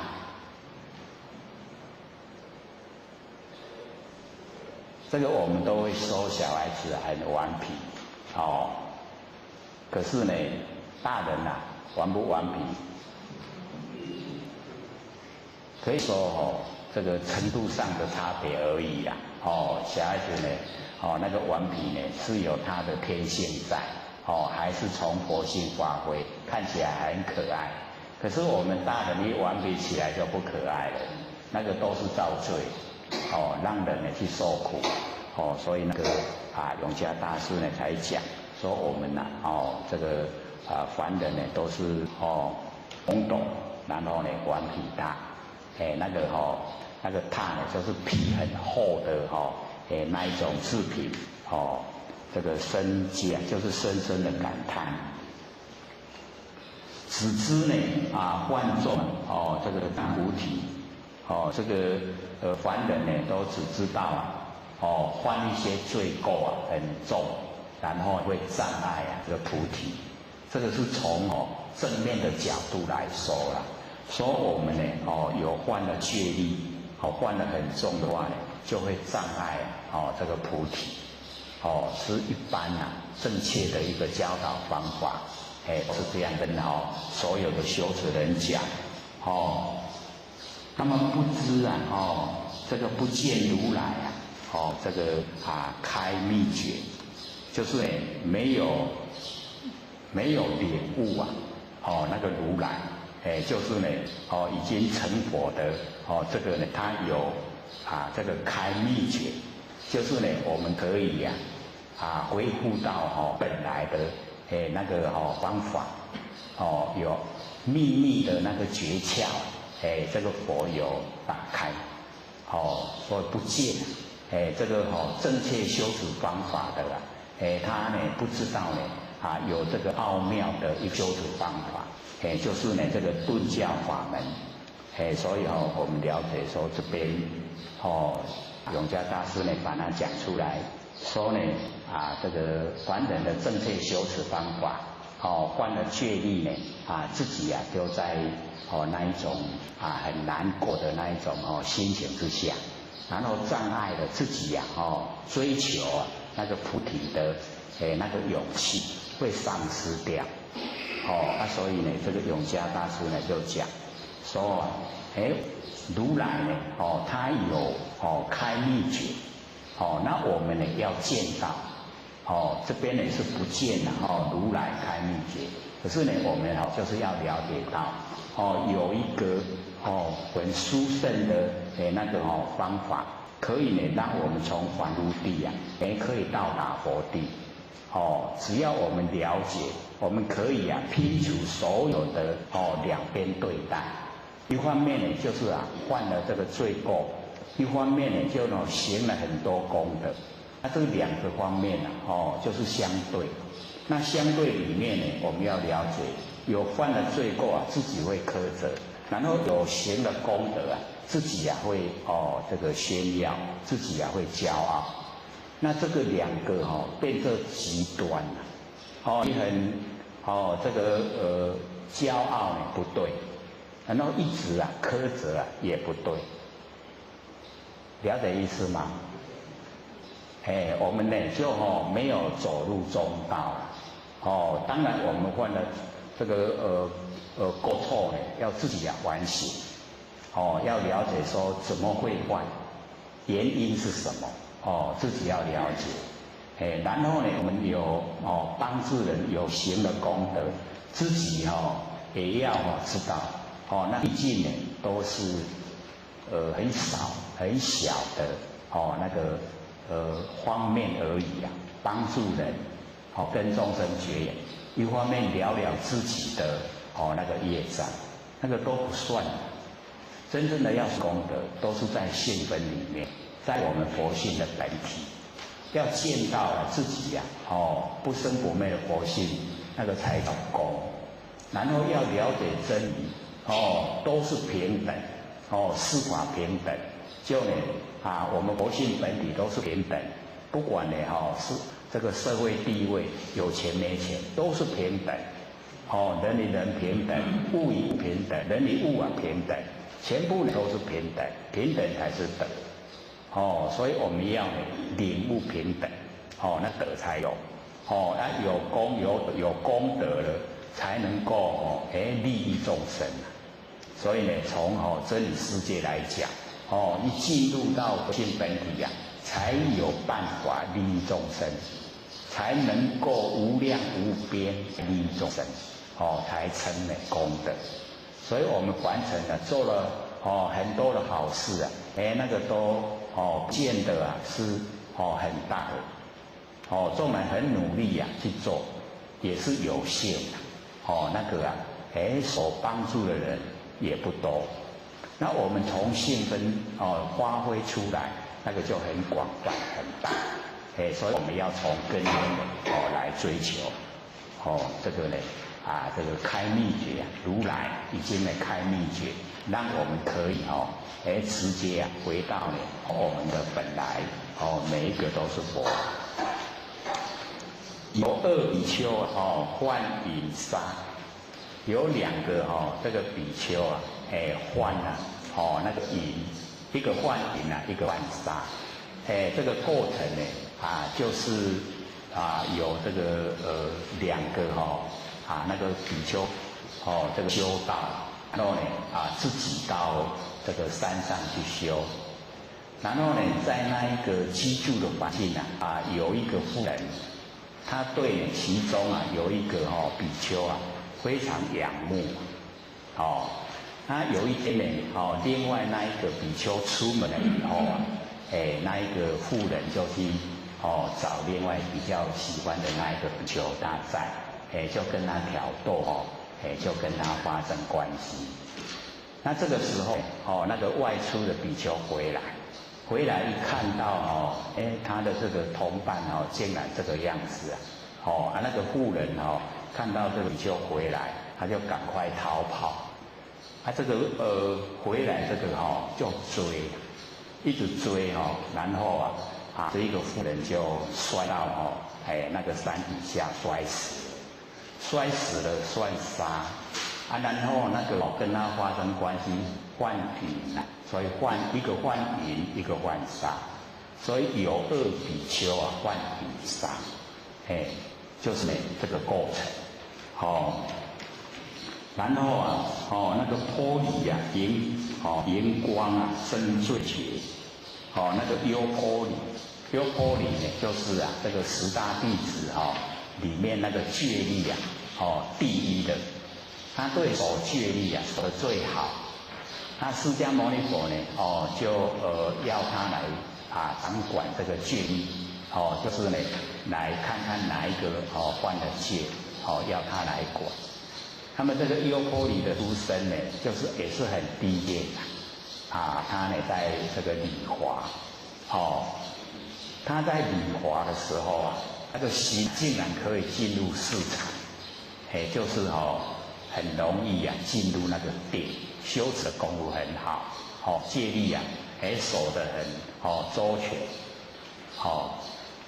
那么这边呢，那个永嘉大师就讲说呢，这个波离荧光就是萤火虫的光萤火虫的光是不是只有一点点？无法度照足清楚啦，所以永嘉大师就是讲。所以用正确的那一些那个法律来管事人民的话，那个就叫荧光然后增罪，他们心里面都已经不难过的害死人，自己呢做的不正确害死人，心里面已经很难过，所以又增加那个罪，心里面一直懊恼，然后一直不满自己。所以增加业不理想状态然后呢底下呢就讲那个维摩大士顿词语那个维摩诘这个维摩诘他是东方那个五功佛里面的一个入密菩萨到娑婆世界来度化我们娑婆世界的众生。跟释迦牟尼佛这个筹场，一个成佛，一个在家2个都要度化众生所以那个维摩诘他就不管什么地方是赌馆、酒楼那个云旅社，他都去，什么地方都没有这个阻碍他都可以劝化众生，利益众生。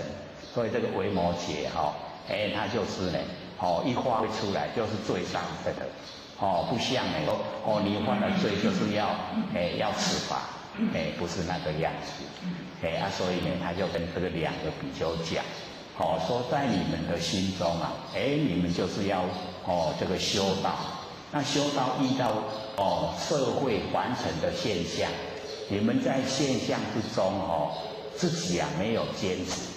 就是心里面还有那个尘垢，心里面没有很坚持的时候，一定要怎么样，所以才会犯了错，所以跟他讲说，这个是要重新去做，你心里面诚心的忏悔了，这个罪它消失了，不会说它永远在。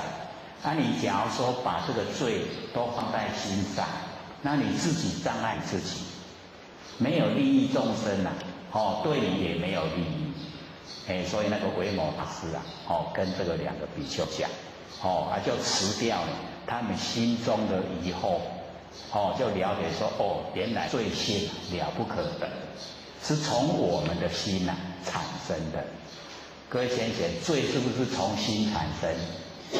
我们要想帮助人跟想害人是不是都从心产生？所以我们要了解说，我们想帮助人，那个都算功了；我们想害人，那个都是罪所以罪跟功呢，都是从心产生。那我们能够掌握自己的心啊，那个是最重要。这样的意思吗？所以我们这个心理心法就是要彻底的明心，心要明，然后要见性。各位心明了没有啊？又不敢讲所以各位先生，我们呢这个凡尘啊，6根对6尘产生的6识，那个心不要用，那个心都叫识心我们认识的心它都是生灭的，所以我们凡尘在讲心那个都是这个根尘相对的心。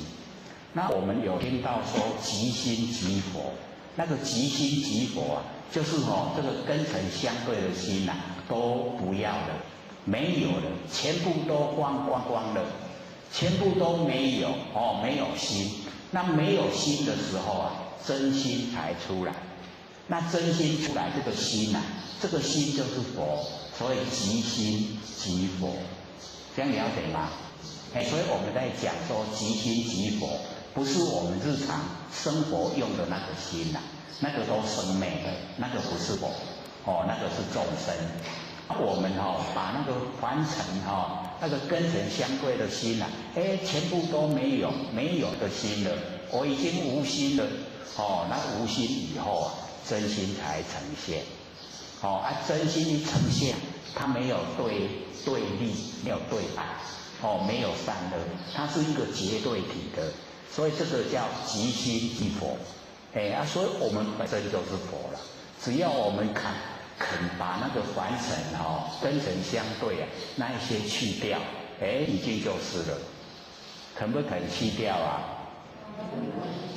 在认识上我们就是要知道说，原来我们根尘相对日常生活里面6根对6尘产生的6识那个都一直在变化，不要用这个心用这个心的话我们会造业。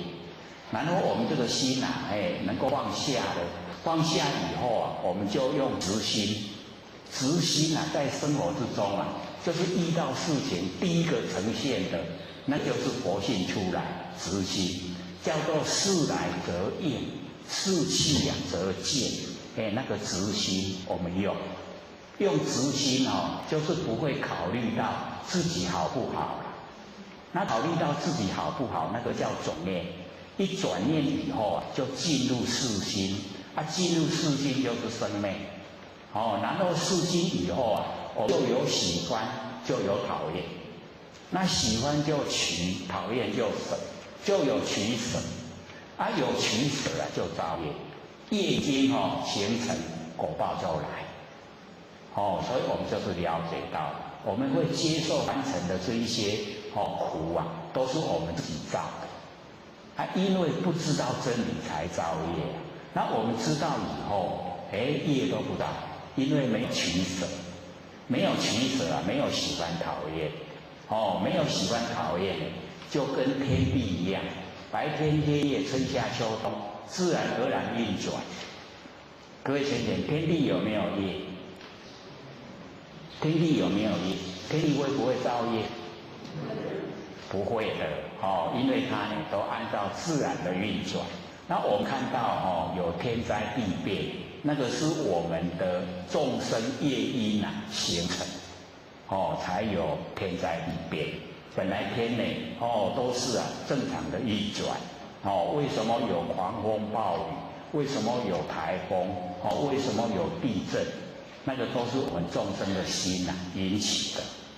我们众生的心变化很大，所以现在天气变化也很大众生的心变化很快，现在的天气变化也很快，所以我们老一辈的这个年纪比较大的了解说，以往天不会这样，对不对？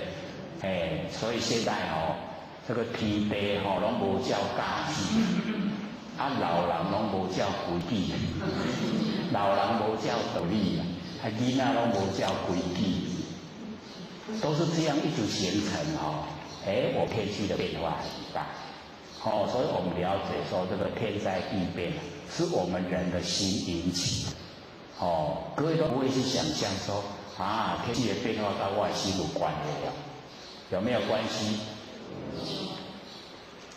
我们有一些就会觉得说，天变啊，那变跟我哪有关系？可是我们仔细去观察，一定有关系的。所以各位看，假如说到达一个节日，就是要拜拜大拜拜时候不是要杀很多畜生本来那个遇到天气都是天气很好，可是你真正到达那个一直在杀生的时候，愁云惨雾的马上就形成了愁云惨雾。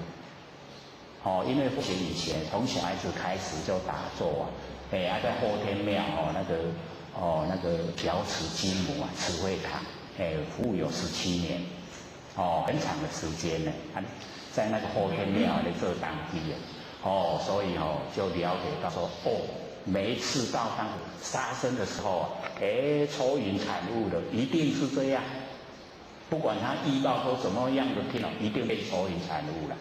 再怎么说一定好天气一定会变。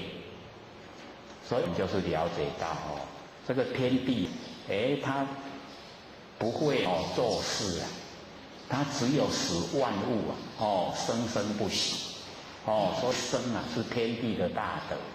那我们杀生就是违反天地天心都没有去照顾所以杀生最残忍的。这样了解意思吗？所以我们为什么要素食？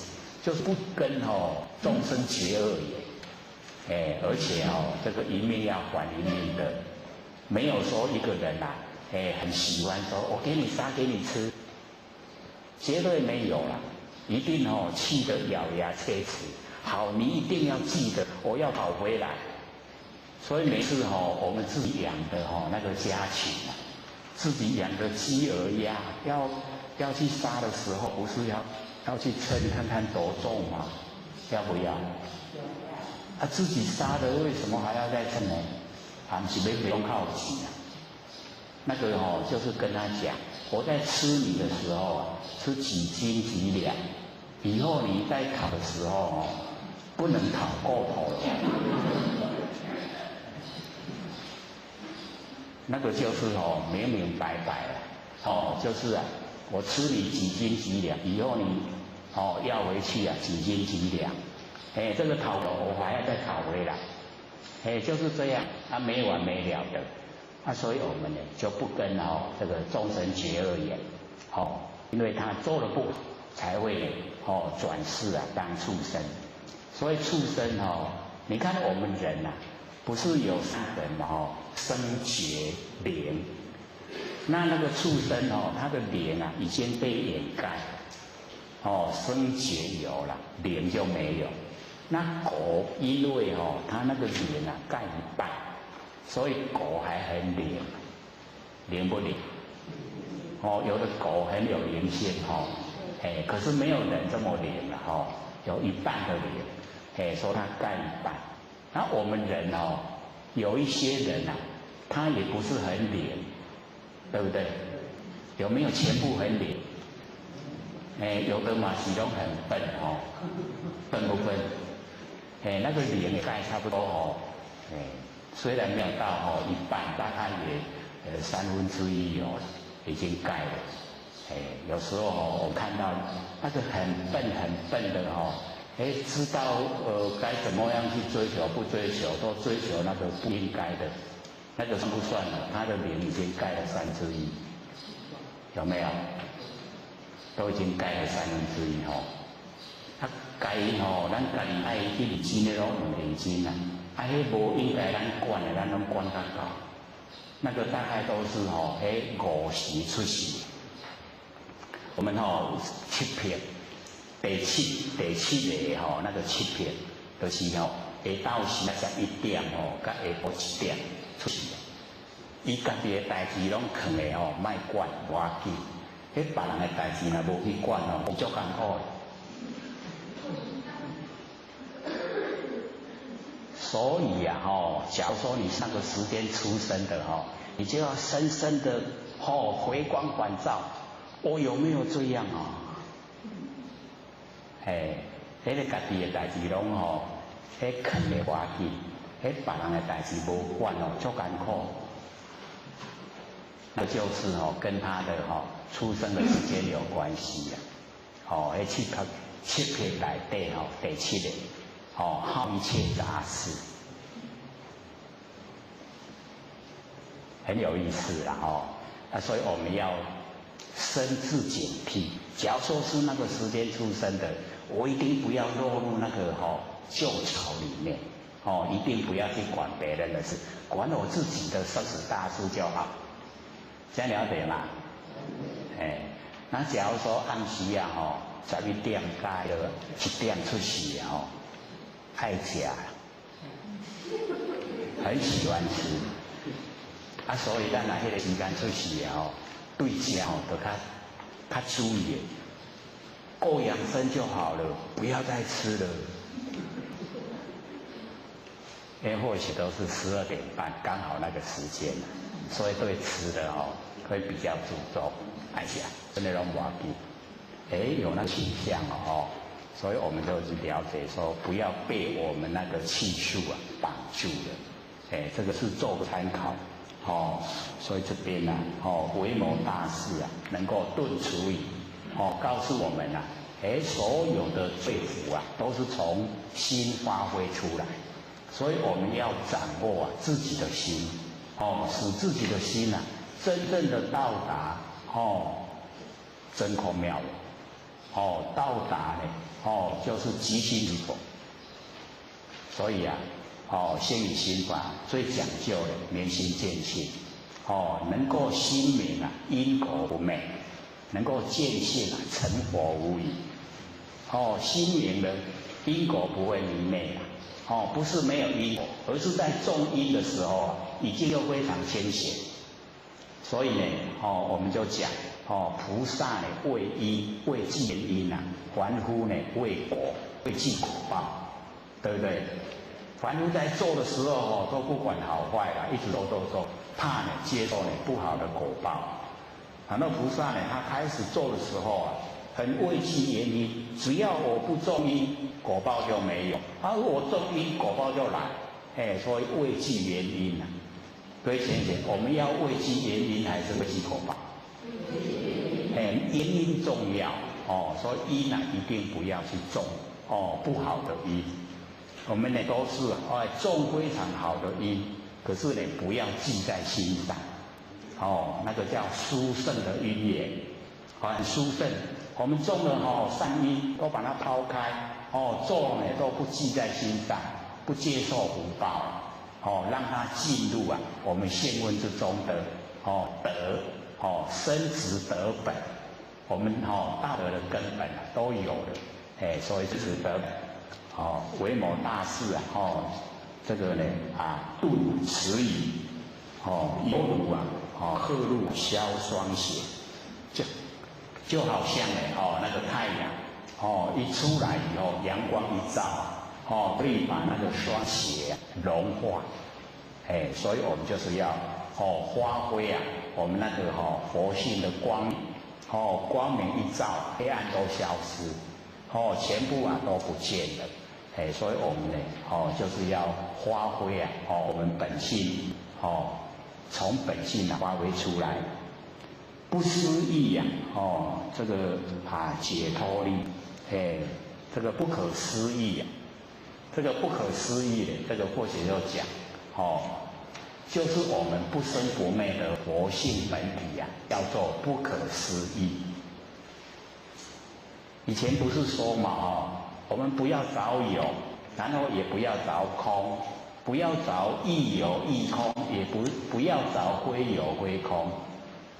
那请问各位先生，是有还是没有？就是不思议啦不可思议已经落入没有办法用头脑来想，用嘴巴来讲，已经没有办法了。那所以那个就是我们佛性本体。我们的佛性本体就是这样不可思议它非常的多的功能作用妙用无边啊，我们呢讲都讲不完，所以我们只要呢启发，然后呢培养，让它茁壮长大，我们的这个目标，就一定可以达成。有不思议啊，就那个解脱力，那个解脱啊，解脱呢这个苦海。那么妙用恒沙也无极，妙用，我们从佛性发挥出来的妙用，就好像呢恒河的沙，一粒沙呢一个作用，所以也无极，用到呢它没有极点，可以一直无量无边的给我们用，所以那个妙用恒沙也无极。那么世事啊，这个供养感除劳。这个世事呢，就是呢衣服、饮食、汤药跟卧具，那个世事就是呢用这4种来供养，供养这个呢善知识啊，让我们能够呢了解到这个最上乘佛法，让我们能够呢走入啊那个无生不生不灭的那个真理世界。所以呢，可以用世事来供养，那么感持劳，就是呢，再怎么辛苦啊，都会去承担承受，就是讲这个很重要，我们要呢听到，要呢知道啊，很不容易呀，所以能够这个我们能够听到呢，也要把它发挥，就是呢告诉亲朋好友。有这么殊胜的法门，一定要修持，可以让我们呢，成佛的。那么万两黄金呢，易销的，就是要使用万两的黄金，也可以，这个就是在说它的那个价值啊，无量无边，能够呢使我们呢成就成佛的那一种价值啊，无量无边。所以呢，这个万两的黄金呢，也可以销得。那么浑身碎骨啊，子丑，就是这个浑身碎骨了，还没有办法来报答呢，那个佛告诉我们这一种最胜的这个法门，一句了然超百亿。这个一句了然，就是呢有一句话让我们够呢透彻的明理，知道了，所以呢这个一句的了然呢超过百亿。各位贤贤，我们讲过这个永嘉大师证道歌，哪一句话最能代表一句了然？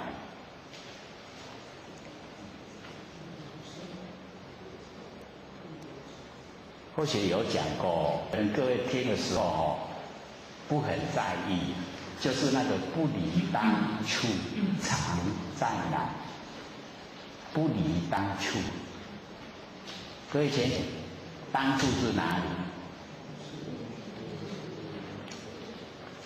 对，就是那个十四古今不离当面，那个当面呢就是当处。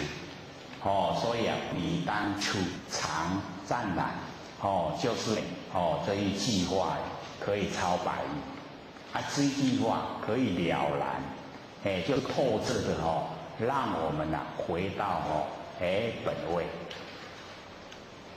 这个十四古今呢不离当面，各位都还有印象啊？就是三世，过去世、现在世、未来世。那三世各有三世，就9世了，然后再加我们现前的一念，就10世。那么10世的古今不离开当下这一念，就是1万年前跟1万年后跟现在都同一个时间，叫做实际的理地这个实际的理地就是当下我们这一念。所以这个叫不离当处常湛然，就是当下我们这个万年放下，一念不生，那一个了了分明的觉知那个叫当处。不离当处，常湛然，湛然常寂，感而遂通。那个就在讲我们那个佛性的原始状态，都是这个样子。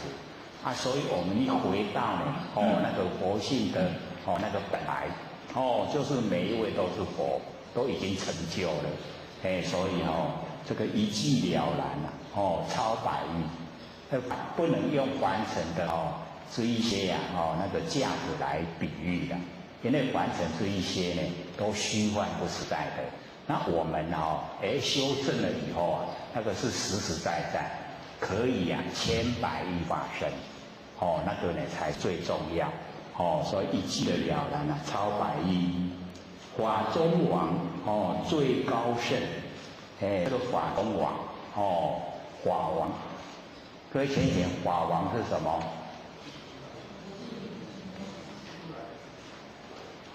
法王是什么？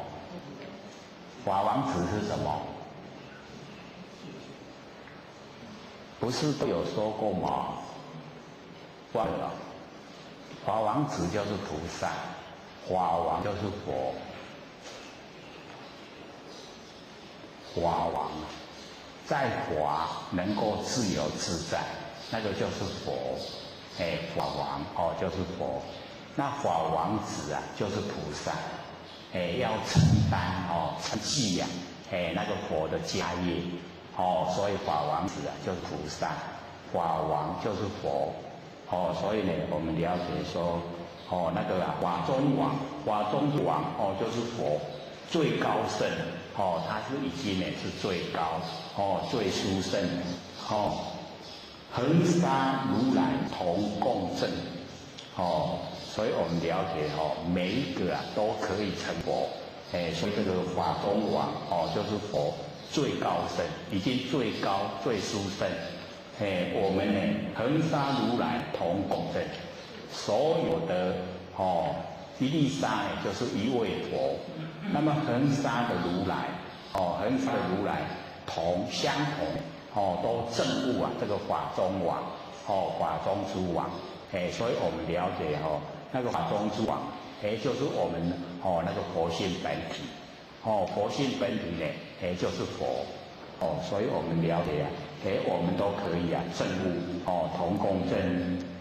那么我今劫持如意之，这个永嘉师呢说，现在他已经呢了解领悟了这个如意珠。各位先生，如意珠是什么？对，这个导师成熟了，真心佛性。我们那个不生不灭的真心佛性就是如意珠，很如意的宝珠，就是我们不生不灭的佛性。所以呢，我们了解说呢，永嘉大师在讲，我今呢解除如意之，已经呢没有那个三心四相，细受之者皆相应，能够呢这个相信，所以呢我们要了解说，相信自己不生不灭的佛性很重要，这个信为道源功德母，我们相信自己的佛性发出来就有力道，那个力道就很强，所以我们呢要相信。然后要接受，接受呢我们不生不灭的佛性本体。各位接不接受啊？我们平常都是接受那6成比较多了，接受我们的佛性本体比较少，而且都不注重它，注重呢凡尘的有形有相的物质。不注重呢，我们没有形象佛性本体，所以那个受力道都不够。那我们一接受凡尘的假象，就造了很多业，就要受苦。这个导致我们都很愿意，接受我们不生不灭佛性本体可以证悟成佛千百亿化身呢，我们都不想。想不想就是要努力的想，一定要达到哦，千百亿化身，哦，那个才是值得追求啦。哦，凡尘现象呢都是假的，所以我们了解说呢，哦，能够信受，哦，信受之者啊，皆相应。只要我们相信自己的佛性，能够领悟，哦，能够接受，哦，这样的话呢，一定能相应，跟真理啊相应，哦，都可以成就。了了见哦，无一物，这个哦，在文字来讲，了了见啊，无一物，哦，就已经呢都能够呢透彻的知道，哦，都已经见到佛性了。可是哦，无一物啊，竟然都没有哦一个东西，哦没有。看起来哈、哦，这个了了见，会浅显，了了见是见到什么？对，就是见到佛性本体了，哦，了见，哦，已经透彻的知道了，哦，没有那个虚幻不实在的，已经见到实相的，哦，所以才叫了了见。然后呢，哦，无一物啊，没有一个哦东西呀、啊。假如说有形象存在啊，它就有生灭，这样了解吗？因为佛性没有没有形象，所以没有生灭。它有形象啊，就有生灭；它有生灭啊，它就不长，时间呢不会很长。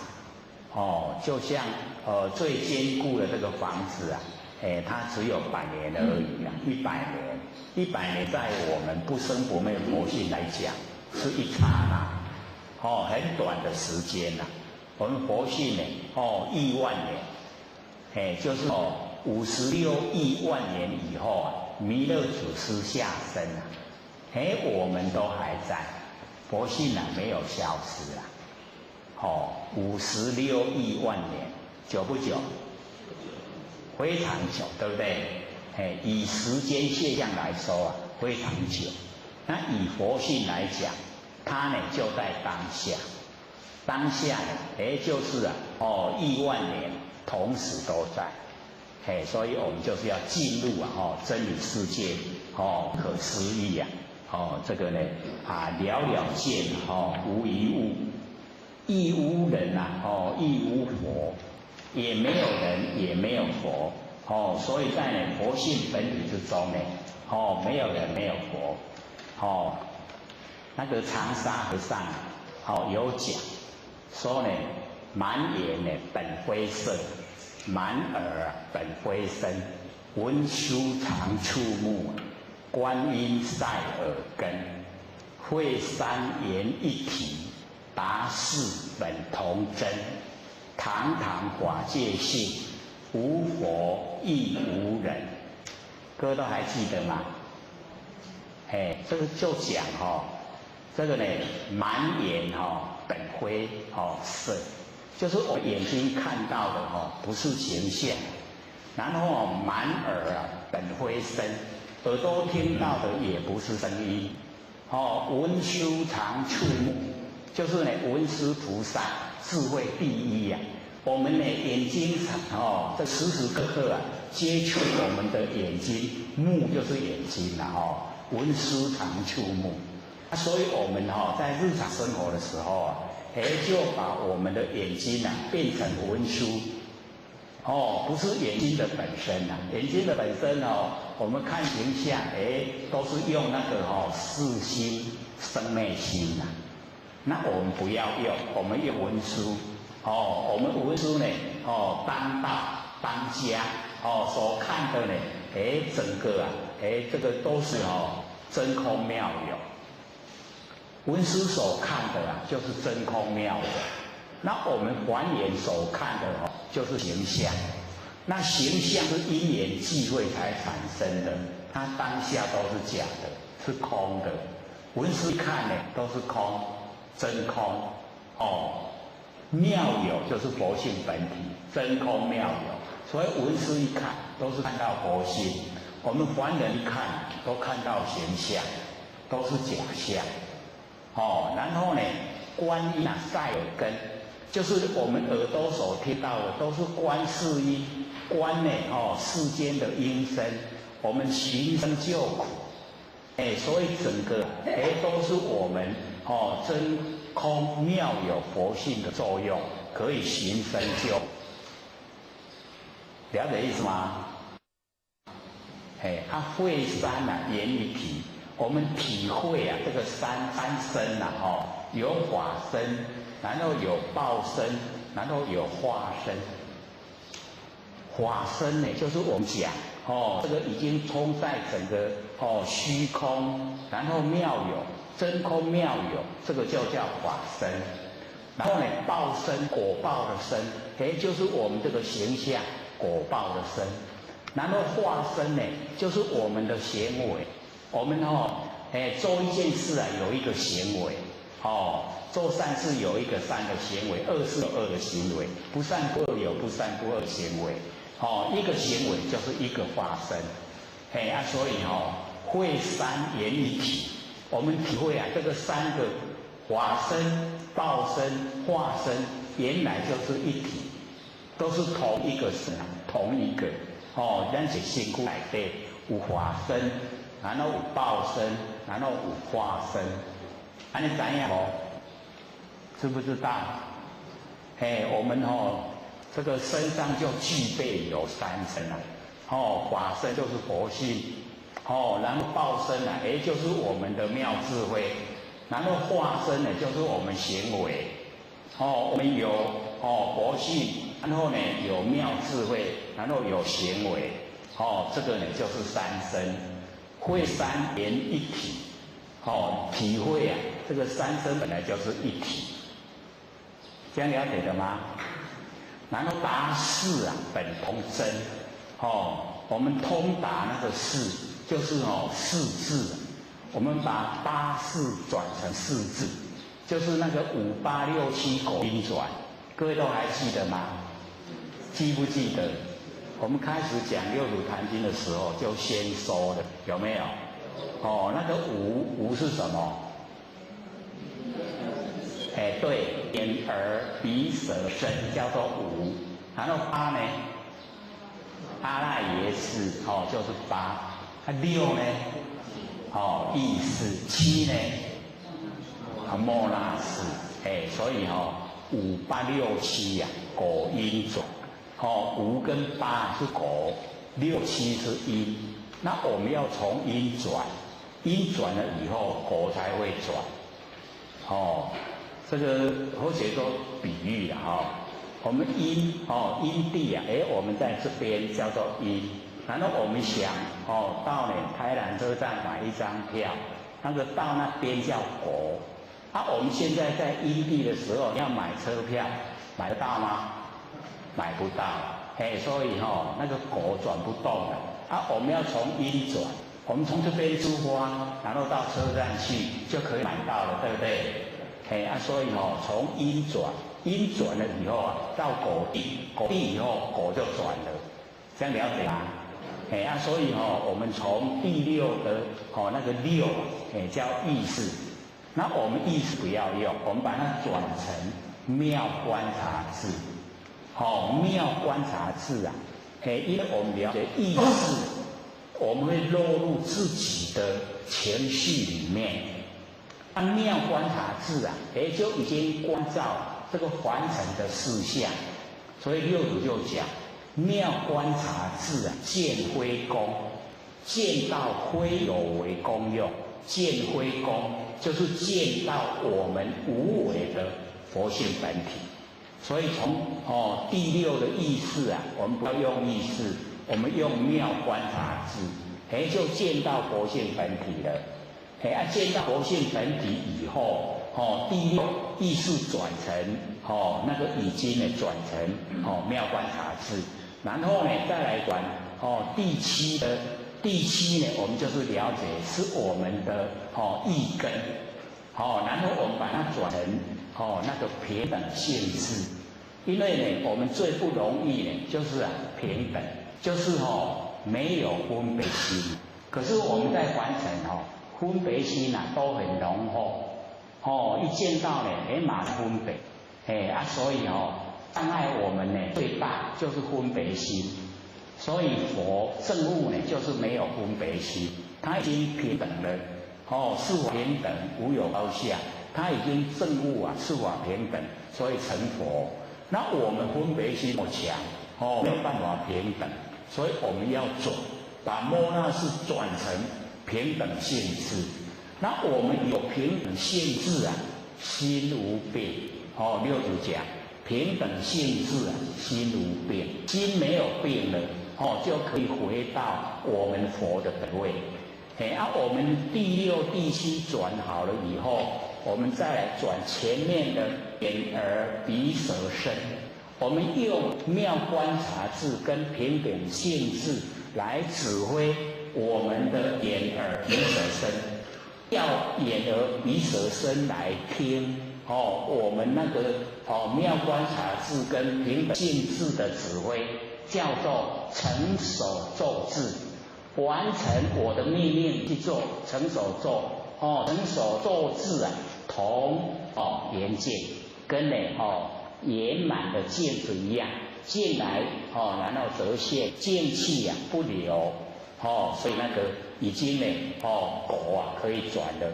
然后呢这个五眼耳鼻舌身这个五可以转了以后，到最后的地方。阿赖耶识就转成大圆镜智。所以那个前面的成手咒智同圆镜，然后呢那个阿赖耶识就已经呢转成大圆镜智。大圆镜智的时候就已经性清净，那个佛性就清净了。所以这个达四本同真，我们到达这个四个智慧。要观察智、平等性智、成手咒智、大圆镜智，这个四个达四本同真，全部都是真。这样了解意思吗？都是从佛性发挥啦。我们呢要从八识返回佛性本体的时候就是利用八识然后来修持。要修呢就是这样。从第六个入手。第六个已经可以得心应手，我们从第七，六七已经转完以后，在前面眼耳鼻舌身，因为我们这个时候眼耳鼻舌身的那个作用，它都是发号施令，我们日常生活都是用我们眼耳鼻舌身在完成打滚，它已经养成了。很大的那一种前病，因为我们就放前病给他，造了无量的罪，所以佛性才要受苦。那我们现在已经修持把前病收回来，要佛性来指挥。那佛性来指挥我们的自听言动，全部复合真理，就不用六道人。这样了解吗？所以我们在生活之中各位先生哪个最强？大概就是眼睛吧。眼睛看到他会看不可还是耳朵，还是鼻子？那个很烫的大概是鼻子。鼻子一闻到气味，非吃不可，一定要吃，然后吃得很烫所以我们就可以体会我们在生活之中是哪一根最强？我要降服，要降服它，就能用这一种修持方式。所以六祖才讲，若以转次不留情，要转次的时候。不要留情，一留情那个既得利益他不肯放生，这样我们就修不过来了。转世不留情，这个呢凡心永求那邪定，一转过来以后不管在什么样的热闹景象，我们都在大定之中，那个龙起就是龙定。天上那个龙，龙的那个定它可以兴风化雨，那个定很大，所以凡心用处弄决定，我们就是要自己呀，努力修持，所以我们就了解说，那个长沙和尚又讲，达事啊本同真，你到达的4个智慧，全部都是真，都是在佛界之中，所以就讲堂堂法界性，无佛亦无人。一回到我们堂堂法界性，就是整个回到那个法身本体了。整个都法身都是佛性本体，所以堂堂法界性呈现无佛亦无人，没有佛也没有人，没有对待，没有分别，成就了。各位先生，成就了没？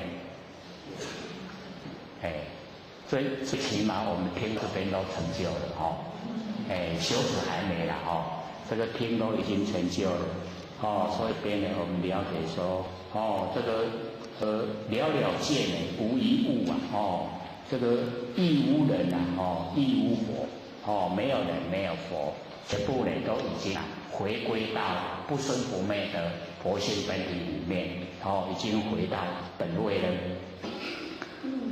那么大千沙界海中窝这个大千世界这个就讲这个大千世界我们有讲说3000个大千世界海中窝这个凡尘一粒沙就是一个世界非常广泛我们这个世界不只有地球地球呢是宇宙之中非常小的一个行星我们看那个大宇宙我们地球怎么这么小在这个5大行星里面一个太阳系还是一个角落而已它非常广泛所以这个大千世界这么大的世界是海中窝了海中就是我们这个海就是现分我们现分非常大，大千世界非常小我要了解说这个现非常广泛所以呢这个讲就是比喻那个有形的那个世界有形的世界都很小，我们无形的那个现的世界才很宽广所以这个大千世界大千世界都是海中的窝呢就是海浪引起来的泡泡，叫做窝。各位有看过那个海浪引起来的泡泡吗？有没有？那个海浪它会引起泡泡，它很快就消失了，对不对？所以它这个意思也是讲说我们那个有形有相的世界就好像那个海浪引起来的泡泡，很快就破灭了，很快就消失了。所以才有山海沧海，有没有？那个都会变化的啦。以前是海，后来变田；以前是田，后来变海，都是会变化。所以凡尘事都不要计较，都是假的，真的就是佛性。佛性本体无量宽广，就是要进入佛性本体。都有概念了没有啊？你看我们这边进步的多快，台北的道心都很称赞，说我们最快要1年多才听得懂，我们这边都听半年都还没有，中间还休息1个月，他都懂了，很称赞，很快各位先生快不快？不好意思说只要我们用心一定很快就了解，不会说听不懂的。跟着我们开始的时候都听不懂，还要上多久啊？不是那样吗？有没有？听不懂会觉得时间很难挨很难挨得过去现在会不会？不会了对我们有心追求，又被我们摸到那个门路了，会很高兴这个或许那个时候一直追心理心法，或许都讲前后哦，竟然有30年的时间了，真的够笨的哦。各位都不用半年就可以懂，或许还摸了30年。30年，真的是不多不少30年。这个在后天庙有17年，在道场有13年，加起来30年。30年才了解说，原来心理心法就是这样那叫简单。所以那个时候就一定要收，不然我这30年都白费了，无惨领悟以后就死掉，不是讲都爱看他了对不对？那就可惜的。这个真的是很难，不懂就是不懂。心理心法不能够骗人你只要一开口，你知不知道听的人有领悟的人，他马上听出来说你知道不知道，你讲的是真的还是假的？因为有一些浅显或许这个苦口婆心一直说一直说一拍死了我知呀我知呀我知呀，但是我听说你还不知道你起码跟我讲知呀，我要搁讲啥？就没话说。所以我们就是要知道心理心法，知道就是知道，不知道就是不知道，没办法骗人。所以各位只要努力以后你也可以人家一讲话，你就知道他修到什么程度，就会知道你真有根气讲的拢接近佛性，一听就会了解了。不知道就是不知道假不来的所以要努力各位也很赞叹或许都30年，你们才几个月，30个月还没到很快所以呢我们了解说已经到达呢无佛无人到达呢那个整个那个大千世界都是海中的那个海泡一切圣贤如电佛所有的这个圣贤就好像那个闪电那个打雷那个闪电一闪就过去了所以我们就是要了解到我们在凡尘能够呈现的都不会多了，就好像个闪电一刹那就过了没了很快呢一切这个圣贤如电佛假使天轮等上学在这个能够成就圣贤的时候，能够明心见性的时候假使有那个铁轮在我们顶上盘旋，是呢要来陷害要来这个修持要把这一个修理掉就是这个修道人要把它消灭掉那个铁轮在顶上盘旋定慧严明终不失。那因为这个修持的他已经到定慧严明所以我们要了解到我们能够进入不生不灭的佛性本体就有办法那个定跟慧整个都呈现。那整个定慧一呈现以后这个对所有的现象你要怎么处理你就有那个般若妙智慧，他都不会去害怕说形象会危害到我的生命，不会。为什么？因为形象都虚幻不实在，而且只要你修持到那一种那个定慧严明的程度那怎么样来破除这一些那个现象的障碍，那个都是小事，这样的意思嘛？就是自己要怎么处理自己都知道。所以我们这个修道人就不要住在那一些现象，像那个三组、二组跟三组是有一个他呢活到110几岁啦。可是他就是有那个业障有障碍他要自己本身去了他的那个障碍，所以他到那个真正的要去了他的障的时候就是要被砍头要被砍掉。他说这个到达要被砍头的时候他说好像如临春风，好像被那个春风吹得不是很舒服吗？他说被那个头砍掉很舒服。那我们看头被砍掉是不是很凄惨？他一代的祖师嘞，还被砍头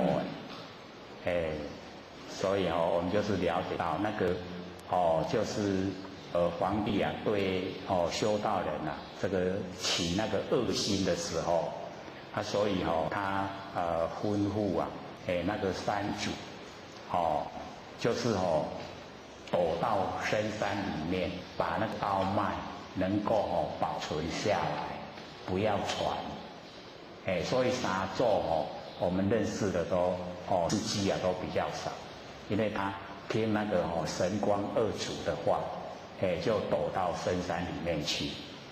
然后这个世子啊，你那去找伊啊，所以传给那个世子，然后才把那个道脉延续出来，然后传给五祖，才传给六祖，这样。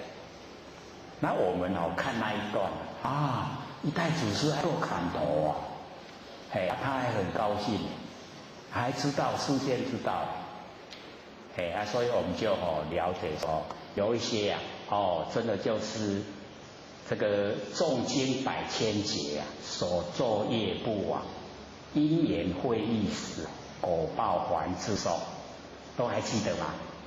记不记得？所以真的就是坏事不能做了，做了以后重经百千劫，纵然经过非常久的时间他都还在，都在，所以只要因缘会易果报要去接受，这样了解意思吗？所以我们呢，这个修的重点就在不生不灭的佛性本体，所以在现象会有什么样的那个遭遇我们就欢喜心甘愿受。各位都还记得吗？记不记得？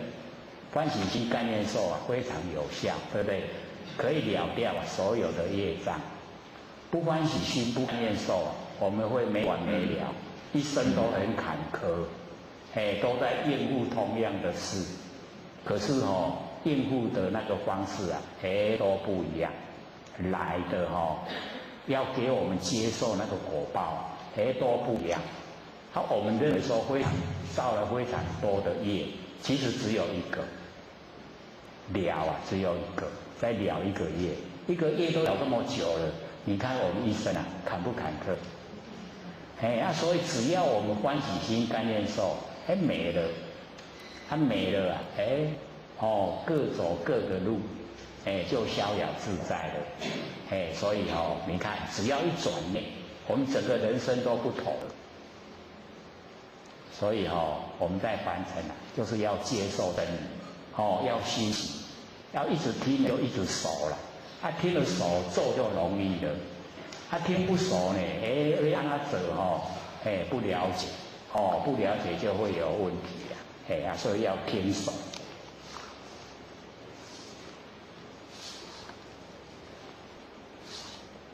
日可冷月可热，对不对？就是纵然太阳可以冷却，月亮可以发热，这个众魔不能坏这个其说，就是呢众魔没有办法来毁坏这个真理，那个真理说出来的，它的力道就是很大，经得起考验在现象再怎么变化，真理绝对不会变化。所以我们就是了解这个真理经得起考验，能够经得起考验才是真理。哦，所以这个纵魔呢，哦，不能啊外形说，那个说法都会被那个似是而非的那个论调破坏。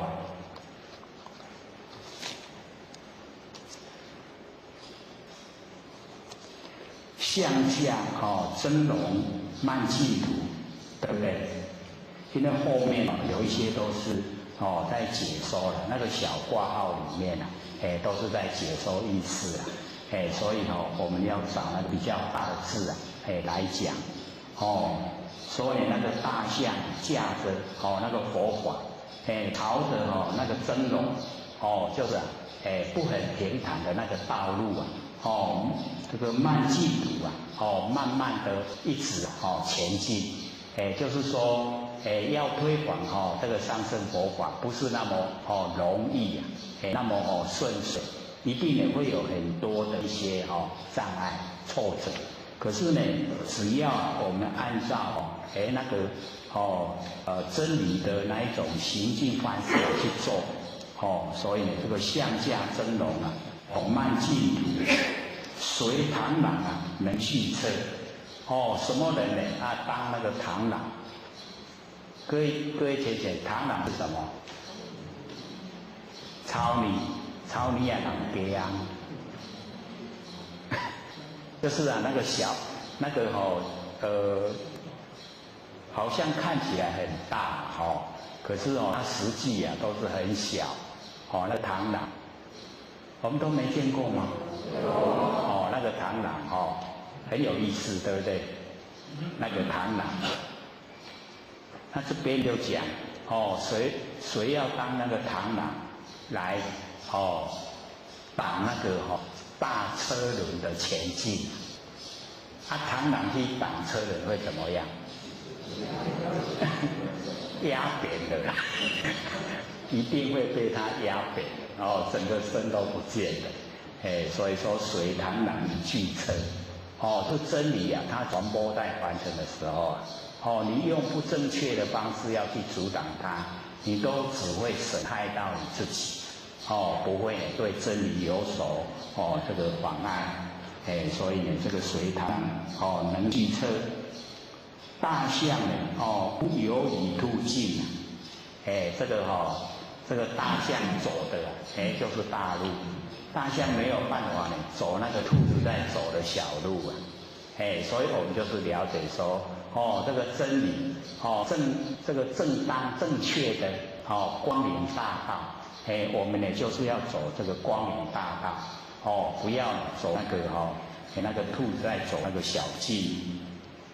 那么不悟呢，不拘于小节啊，所以各位前人，这个不领悟啊，我们一定呢不要居士在那个小节里面，一定呢要找办法领悟。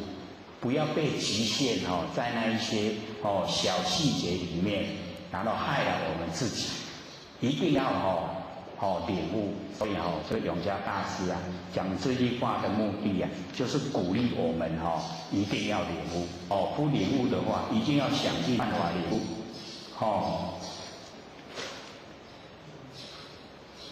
莫将管见荡苍苍，是不是这里？对就是呢，我们不要呢用那个管件，那个管，就是很小的那个水管呐，然后我们用水管来看天呐，那天就变成了一点点而已啦，细细啊，敢若坐伫个高顶来咧看天，天啊，比一个高顶水遐大尔，小小的。所以我们不要用很小的见解来毁谤无量无边的那个天空所以呢，莫将管见荡苍苍末了五经未清醒这个或许要看这个字那个未了还是末了？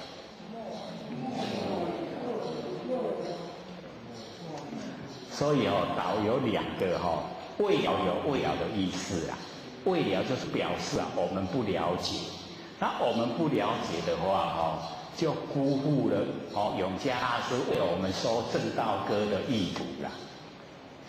所以大家都是已经了解了以后，那个叫末了，最后了就是末了，末了五经为精解，就是把这个最好的正道的方法，就把它讲出来，希望我们能够呢按照他所讲的，然后也达到这一个境界，能够彻底领悟真理的那个程度。所以或者说不了，就表示说我们没有了解，没有了解那辜负了永嘉大师说正道歌的意图。无在伊咧讲，然后末了就是最后已经都了解了，那呢就他讲出来就非常有价值，能够呢留给我们后代人修道一个方向，一个榜样。那我们呢今天呢就算把永嘉大师这个正道歌都讲完了，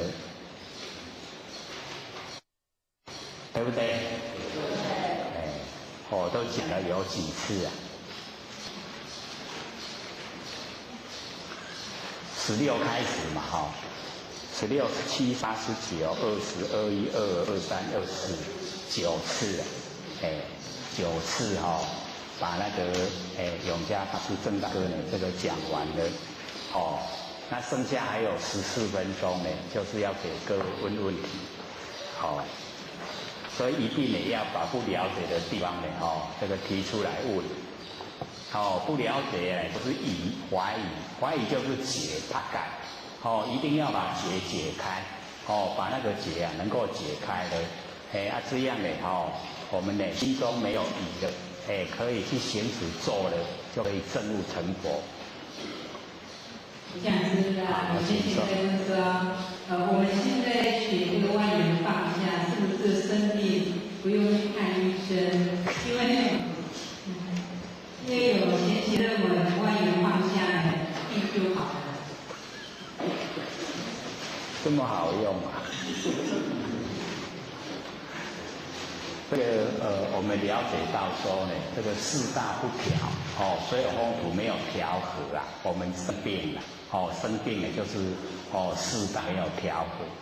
那最大的原因就是我们心里面有病，心里面呢有那个极限，被呢拘束了，在哪个角度没有放开，所以病来了。那我们在做万缘放下的时候就把所有的这一些束缚全部都去掉。那束缚一去掉以后我们一些那个脉络筋血都已经可以畅通了。那个可以这个使我们这个身心都很愉快。可是呢，真正的有病了有那个病菌在身体，还是要找医生吃药，那个比较切实只是说这个在修补方面，我们呢了解到，我们呢越重视我们那个不生不灭的佛性本体，我们身体方面的那个疾病就会越来越少，所以修道能够领悟无生，可以说呢到阿罗汉的时候都不会生病，他已经呢可以脱离那个病魔，所以真正的是有帮助的，可是有病还是去看医生。还有吗？好，请说。好。那个之前一个朋友不是忧郁症，那而且小时候让他听这个的话，会不会改善他的忧郁的心情？因为他的忧郁症是属于那种无力感嘛，这样子。好，请坐。这个忧郁症忧郁症的这个来源各位先生，就是我们的生活范围太窄了，生活的所接触的范围太窄，然后被自己局限，在局限一个角度里面，然后刚好我们认知的这一个角度是有一些障碍，有自己不顺意的地方，然后产生了那个挫折感，那个忧郁啊，就来了。那我们要了解说，消除这个忧郁啊，当然现在是有药物啦，可是真正最好的方法就是扩大我们那个见识，把我们的见识扩大。那最快的方法就是去当那个小朋友越小越好。但是幼稚园和幼儿园幼稚园或是那个小学生，去当他们的保护，去看他们那个天真可爱的那个样子。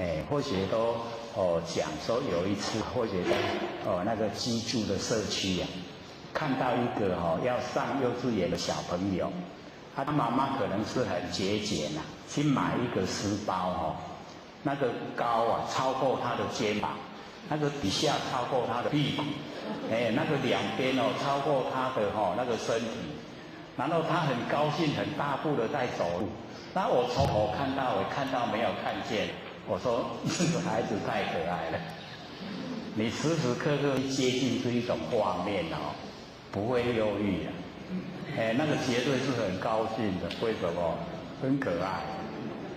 你每天都看这个很可爱的画面，哪会忧郁？所以去接近那个幼儿越小越好，然后呢去当他们导管就是帮助他们过马路啊那个尤其在他们那个上学的地方啊那个去照顾他们。一段时间啊那个当义工嘛，没有钱赚的，那你只要接近那个环境啊那个忧郁症啊好得很快。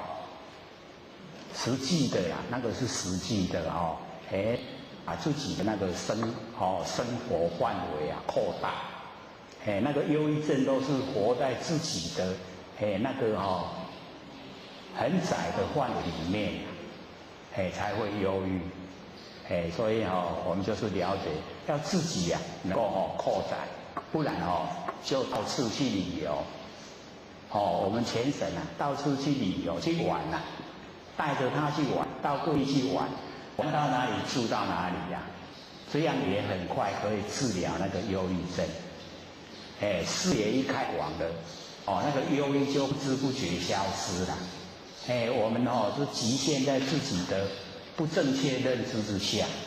你到外去玩啊，海阔天空，看海看山，爬山呢游水，这样很快就好。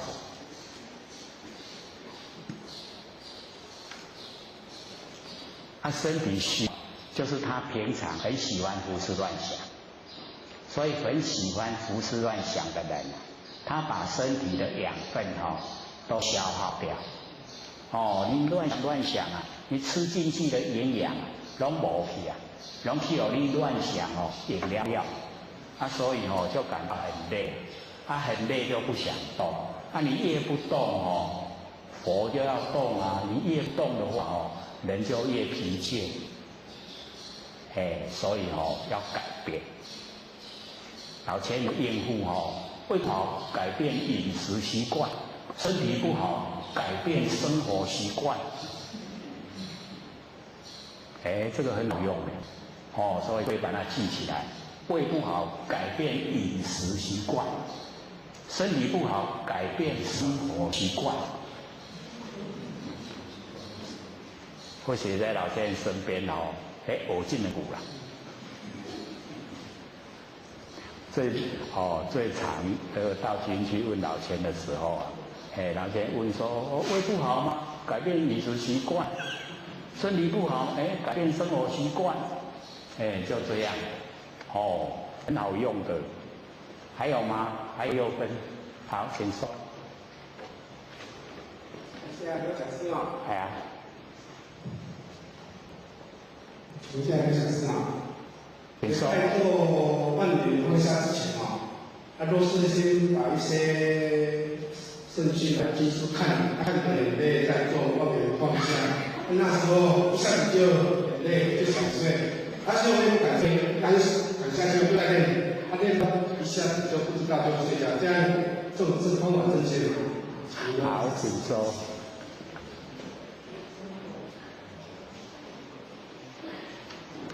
这个把自己逼得太紧了，家己不了伤暗缺少给自己空间所以我们在这个诵经的时候就是虔诚的全心全意的诵经诵咒。那你要做万缘放下的时候最好就是在精神饱满的时候。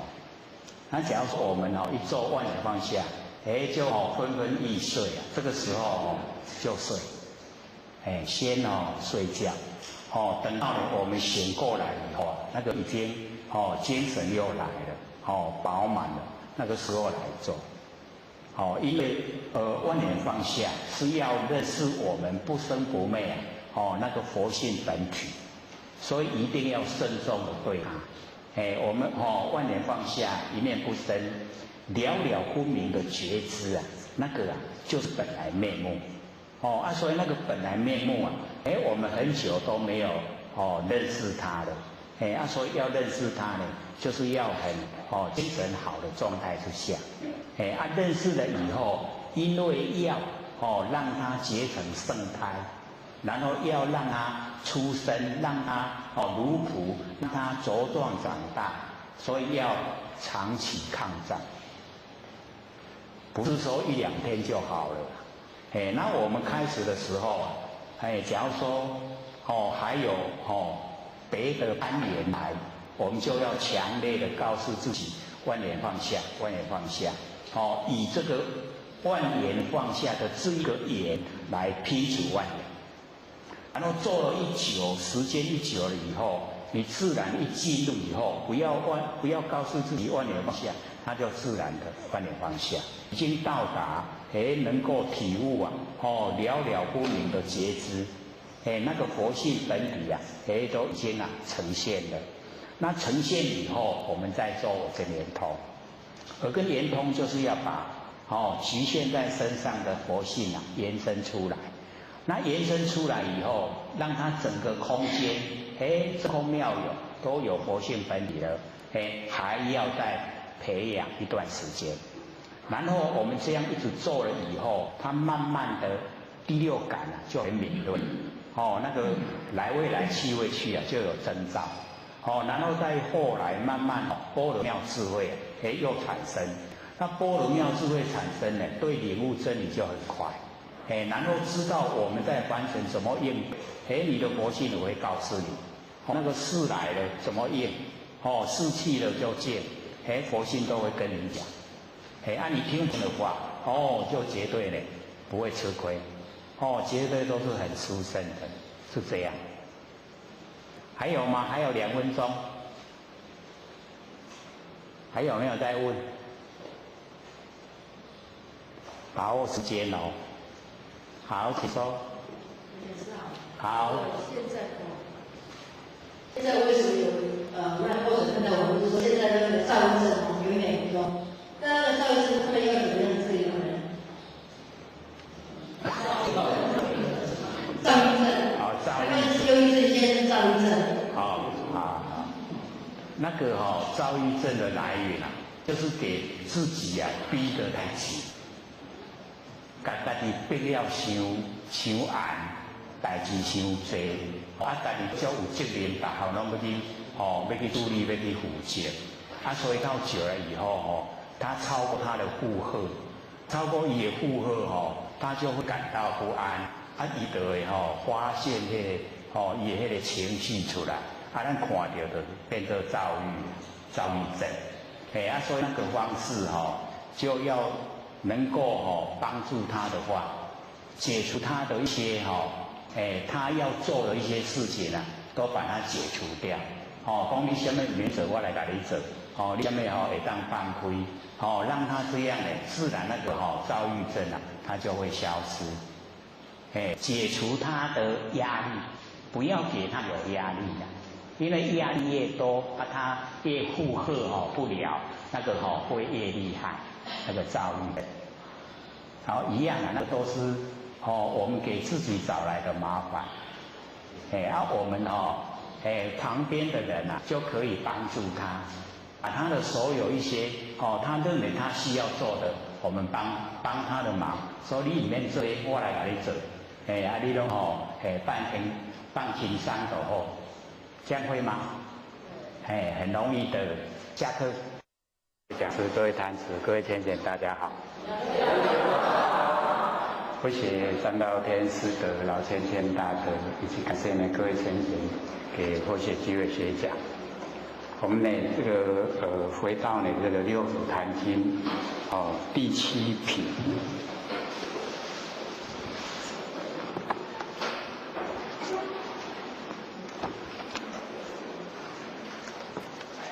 我们呢讲永嘉贤觉禅师讲那个道歌，我们讲9个礼拜。各位对正道歌有印象的吗？好，我们呢这个永嘉呢大师把领悟的那个真理都写在这个正道歌。那我们从正道歌里面呢，我们可以学到很多的这个真理。所以呢在永嘉呢见六祖的时候因为永嘉呢是每师都在修，所以对这个基本的那一些的修持功夫都做得很好。而且在这一生永嘉呢这个世界在凡尘的这一生呢从小孩子开始就已经在修道。那修得很好，又呢这个很就是100年，所以之前呢就有写一本那个之前的一些基本功夫那跟呢那个正道歌比较就会差得很多。正道歌呢全部都是走入真理世界。那在还没有见六祖之前那个写的就非常的这个等于是说住相住在形象。那我们呢完成可以说这个轮回太久，对志向都会不知不觉不知不觉就会住相。那住相了以后很努力修，又很守戒律因为可以做得到。各位想想，可以做得到以后会有什么现象？不知不觉骄傲，会笑人做到他自己从内心的深处就有骄傲。所以我们就是要了解到这个很不容易发现，骄傲的时候不容易发现所以呢我会讲说我们对所有戒律都修得很好，最麻烦就是不知不觉的骄傲。所以假如说我们呢对这个真理一领悟以后，领悟了以后我们也一样会不知不觉骄傲。各位有没有这个很难发现所以我们要先打预防针。他讲说呢，我们落在凡尘既然有身体了就是被这个业力推来乘愿而来可以说是很少了，说是被业力推来，所以没有骄傲的地方。假如说我们已经修正了，心都到佛的程度了，那也不能骄傲。为什么？这么多众生都还没有度，也骄傲不起来。所以一定要了解说在真理里面没有骄傲是一回事我们一骄傲了就是造业，有了业要受苦。那因为永嘉大师呢他戒律守得好然后人呢又长得高大英俊。那玄策呢，禅师带他去见六子的时候啊，他看到六子啊，就是毫不起眼，很娇小，又不是仙风道骨啊，所以他也从内心深处产生瞧不起。可有没有发现里面那个含义？有没有？所以他绕了3匝以后，他那个心脏，这样就，这个一踩在这个地上，可以说呢，对六祖啊，就没那个恭敬的心。那六子呢，就讲说呢，大德啊，自何方而来？都已经具备3000威仪8万细行，为何生大我慢？这个大我慢就是骄傲，就有我形象存在，这个是最大的毛病所在。我们每一个人都有偶像，然后呢还有一个法相，就这2个。我们把偶像去掉，法相去掉，就可以回到我们的本来，每一个都是佛。所以我们就是了解说，努力的方向就是要去掉偶像跟法相。那六子一讲了以后呢，这个玄觉永嘉大师呢，他就因为根气好，所以马上就会知道自己的那个不对所在。可是呢，他马上就知道那个人生要追求的重点，说不讲追心那个脾气毛病就要讲生死四大。然后无常细数，这个是最重要的。所以我们也是一样，要把这个生死的大事，无常很快就来了。不能说我们现在还年轻还活力充沛时间是过得很快，一下一转眼我们一生就过了。而且什么时候会遇到灾难都不知道。像各位也看到新闻报道，或许住在基隆，那基隆不是走山吗？就或许隔壁而已所以那个走山的地方离或许住的地方很近。你看我们在马路跑，在高速公路跑，那一座山突然压下来，来得及跑掉吗？你刚好过去跑掉的啦，那个都瞬间。一瞬之间没有下雨，也没有地震，突然山跑来，而且那个高度有多高知道吗？26公尺，从那个路面到那个那一座山的山顶有26公尺。我们这样一层楼3公尺而已30公尺的10层楼你看那么多的那个土石一压，整个车子都扁了那人一定是死的，因为没有空间，土石密密的，不像地震的时候还有那个空间可以呼吸，所以一下子就死掉。3辆车4个人，都活不了。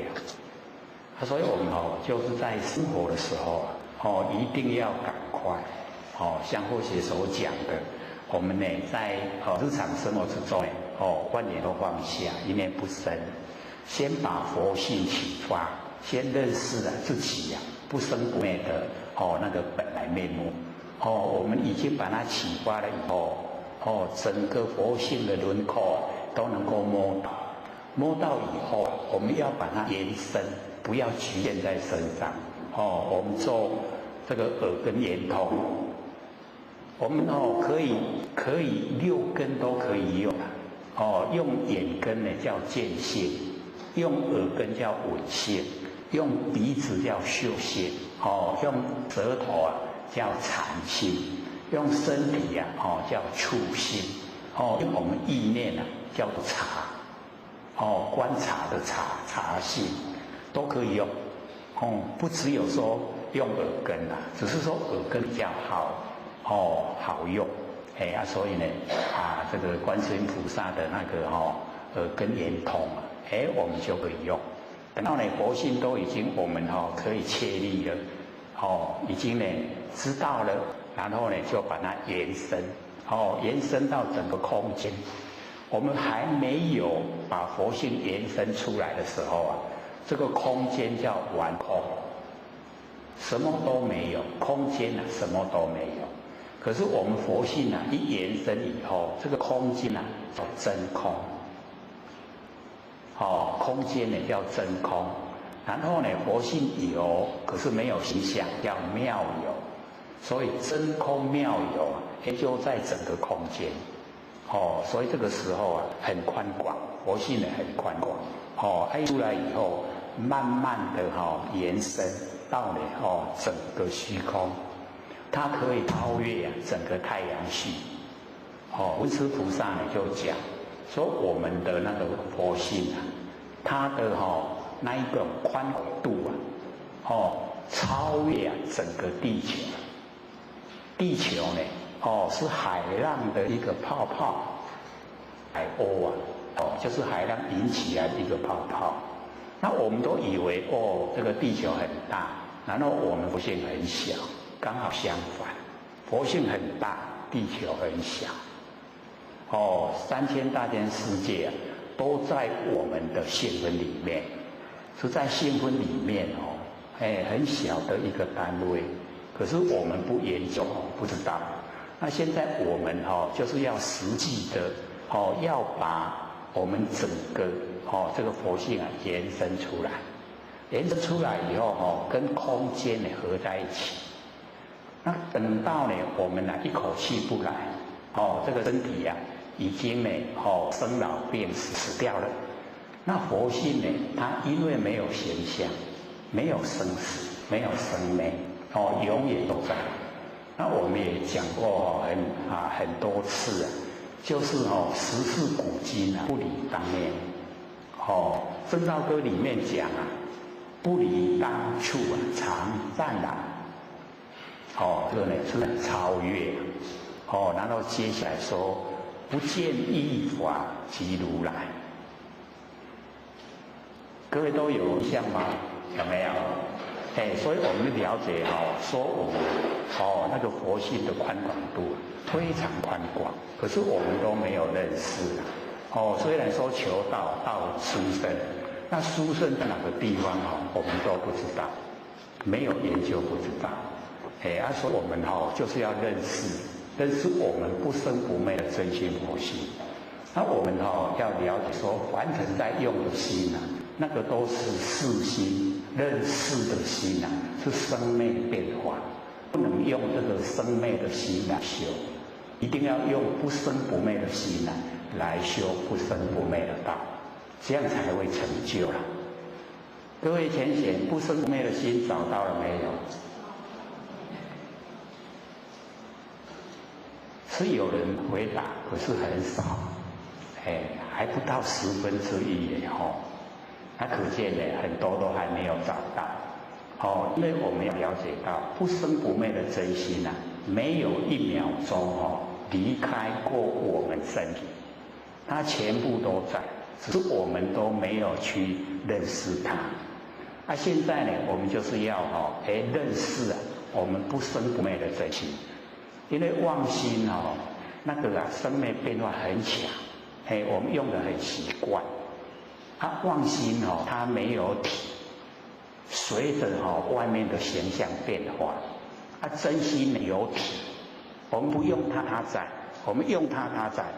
不管用不用都在，只是我们认识跟不认识而已。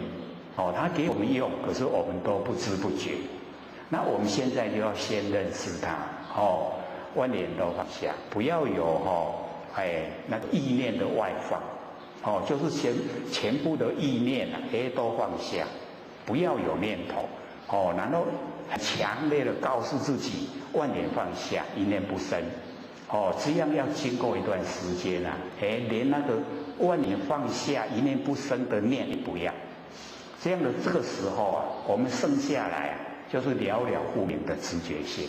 了了分明的直觉性就是本来面目，就是不生不灭的真心，就是我们要追求的要进入的我们呢那个实相，就是呢他在成佛的，成佛就是他，所以我们一摸到了这个本来的真心这个即心就即佛，这个心就是佛了。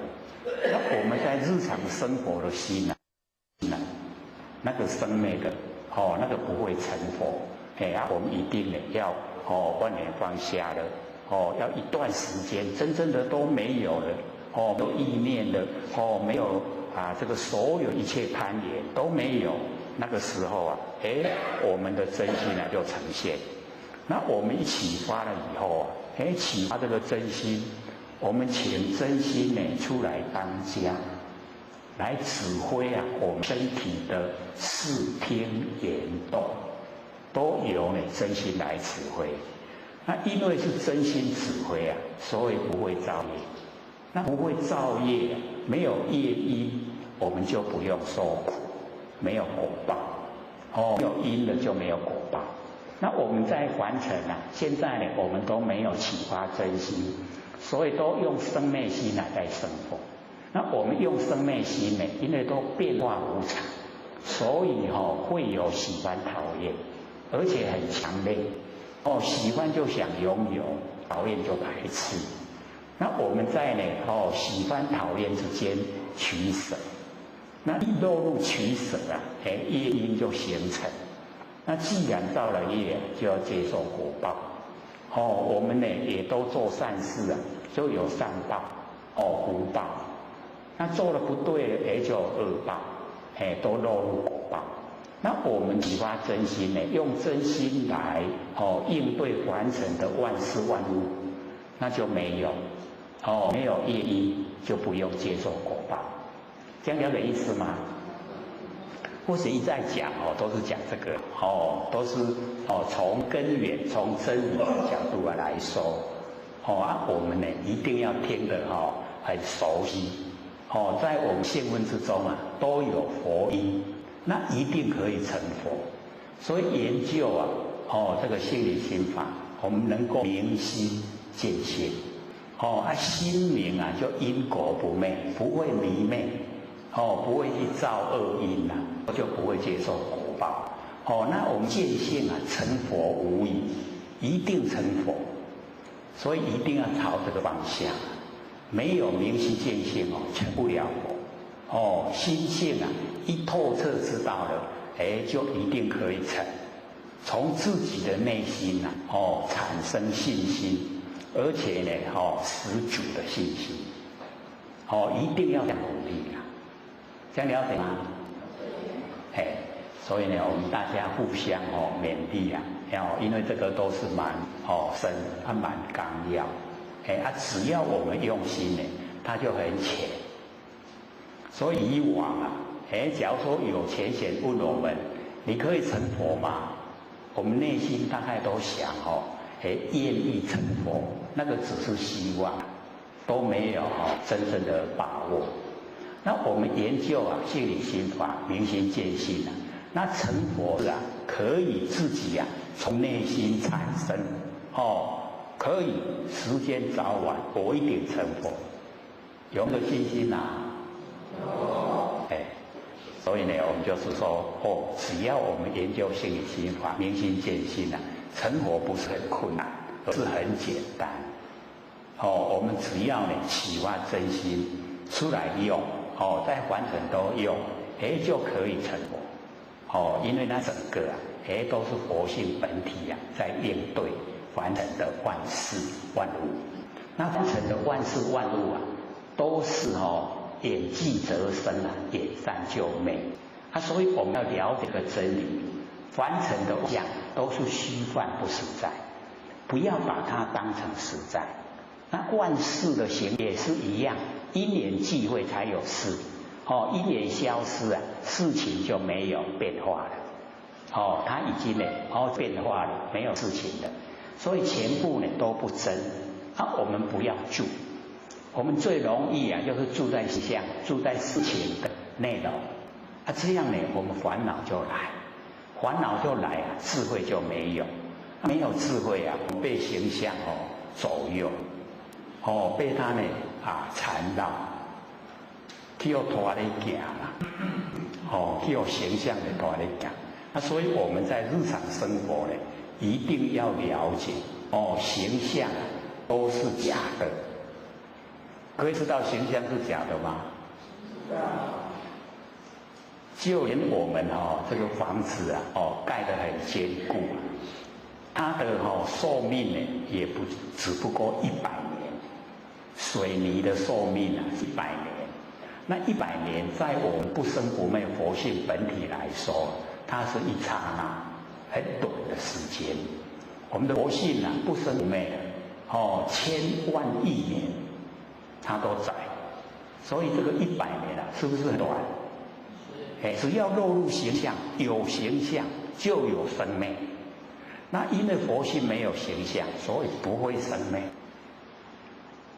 可是没有形象的佛性却不是完空，而是了了分明。我们呢身上都可以体会，身体是天地的物质，所有风土众缘际会借我们用，借我们用，不是我们能够去掌握的。假如说身体我们可以主宰，可以掌握，我们在最年轻、最漂亮、最有活力的时候我们就命令身体说：不要动，不要变化，我要这样就好。可不可能？不可能啊！一天一天，一年一年一直过，都老啊，生老病死一定的绝对，所以在我们身体呢，生老病死。在外面的形象生住异昧，绝对变化所以都是假的，身体也是假的，最亲的身体都是假的，真的呢就是不生不灭的佛性说一定呢要把佛性启发，然后以佛性为主要使它恢复光明就是呢庄严佛土。庄严佛土就是佛性恢复光明不是那个有形有相的富丽堂皇，而是我们佛性本体它非常光明，非常富丽堂皇那个功用无量无量无边的功用我们呢都没有好好的启发好好的用我们那个佛性的功用。所以在生活之中一定要体会，只要落入迹象一定有生灭不要追求生灭，要追求不生不灭，重点一定要追求不生不灭所以呢或许就讲说我们都有双手嘛那我来体会说眼即则生眼善则灭。有没有听到那个拍手的声音？怎么出来的？就是众缘际会这个声音是从右手出来吗？是从左手出来吗？是从空间出来吗？是从无音出来吗？都不是，对不对？可是它也离不开右手，也离不开左手，也离不开空间，也离不开我们的心众缘际会就呈现，众缘际会就呈现，完成的万事万事都是这样，众缘际会就呈现，眼际得生，眼善就灭。我们看到眼际有形象有事情，看到呢眼善消失，这个叫见法，见到方法，知道吗？见到方法就是见到佛，见法即是见佛，因为法就是佛的老师这个因为佛修法，所以成佛了。然后呢，成佛以后说法来给生修，佛法僧它是一体的佛呢就是我们佛性，法就是我们般若妙智慧，僧就是我们的行为所以全部都在身上，佛法僧都在身上我们大家可以在日常生活的时候会拍手吗？会不会？就拍拍手，去体会啊，眼即则生，眼善就美。这样你就见法，见法就是见佛。佛没有形象，是空间哦，这个空性就是佛性，整个空间都是佛，可是我们都没有体会啊。我们借着这个来体会哦，说眼即则生有声音，现在不拍没有声音叫眼善哦，眼即则生，眼善则美。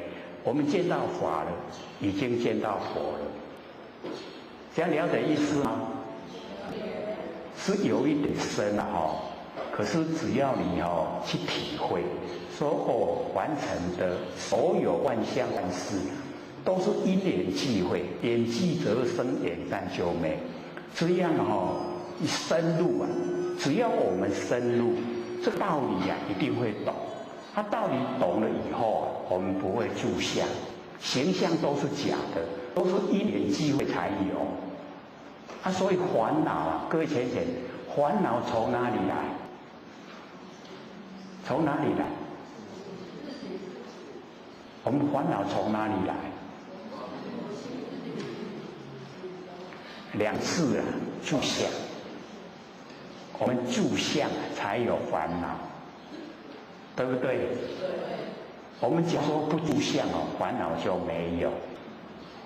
假如说人家骂我们那个话很难听，我们住在那个难听的话里面住相，我们就很生气，会不会？所以烦恼的由来是住相，那住相就是不知道相是假的，所以才住相，住相呢就烦恼，烦恼就引起我们不合理的行为。我们在生气的时候那个行为合不合理？一定不合理呀，对不对？造不造业？一定就是造业。所以我们都在自己头脑没有清醒之下造了业，造了业要不要受苦啊？要接受果报。所以是我们自作自受。那我们了解真理，说因缘际会才呈现形象。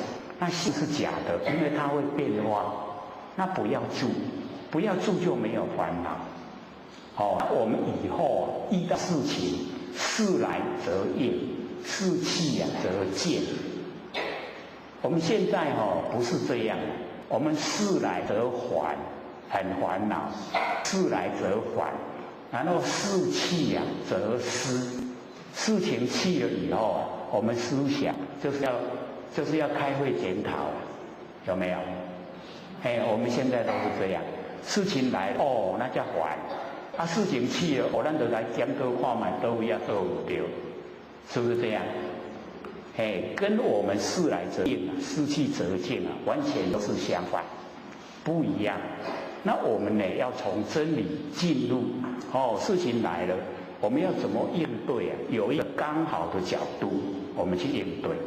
事来呢则应，然后事情一过去以后过去就让它过去，你再怎么检讨还是过去拉不回来，所以就让它过去。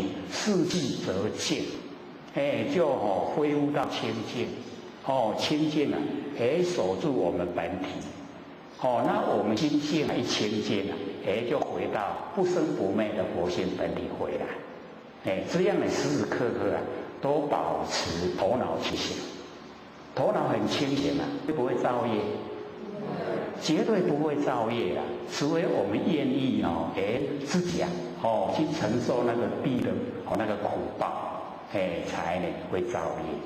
那我们很清醒的时候一定都是很理想的那个生活。所以我们要自己追求自己从内心的深处启发我们那个不生不灭佛性本体来指挥我们在凡尘的所有视听眼动，这样就很理想我们也要朝这个方向，唯求做佛，不求一物。各位求什么？金钱。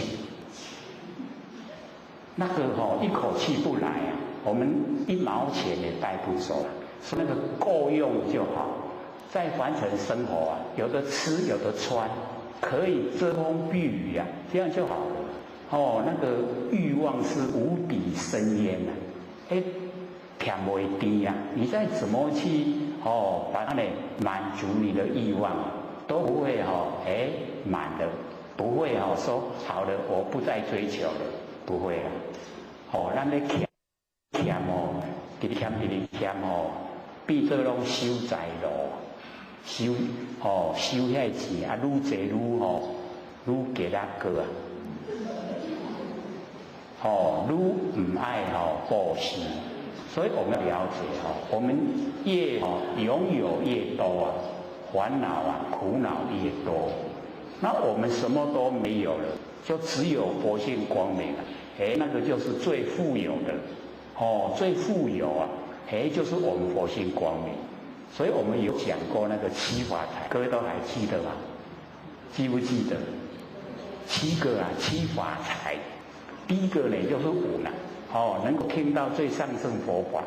我们佛性里面最富有的听到最上乘佛法闻就是呢我们已经了解到可以成佛的方法。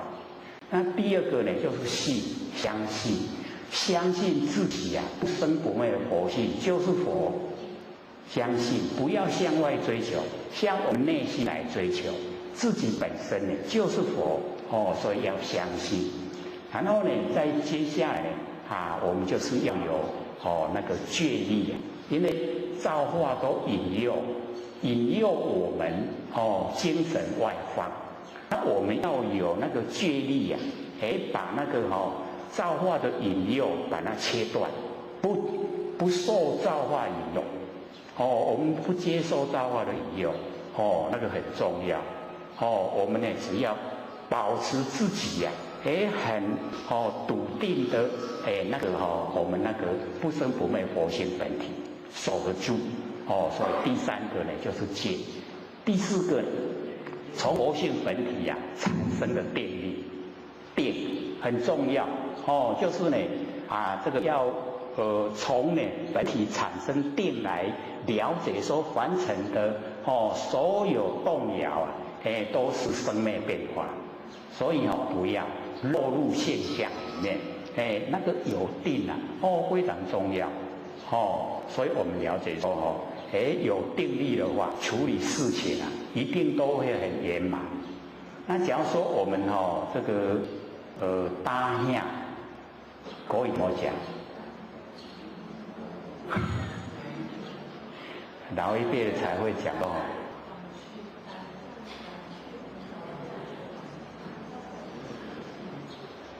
不笃定啊那个搭下就是做事情啊没有观前顾后，真搭下就是那个经验都够了，所以我们了解说我们没有从那个真理呀生发出来，都会有这种现象，就是很仓促的一些决定都没有观前顾后，做下来呢很多都是不复而真，所以搭下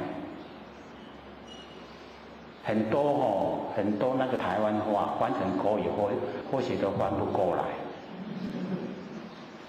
比如说有一句话叫做仙山，各位知仙山什么意思？老一辈的听懂吗？仙山，或许把那个内容稍微跟我们讲，就是他很僻僻呀，他有他的气节，人家再怎么说都不接受了，叫做仙山。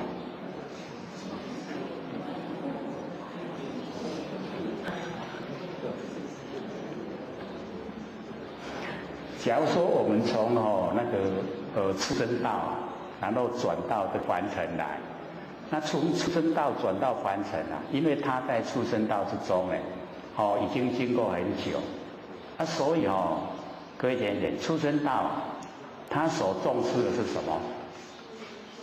有2个，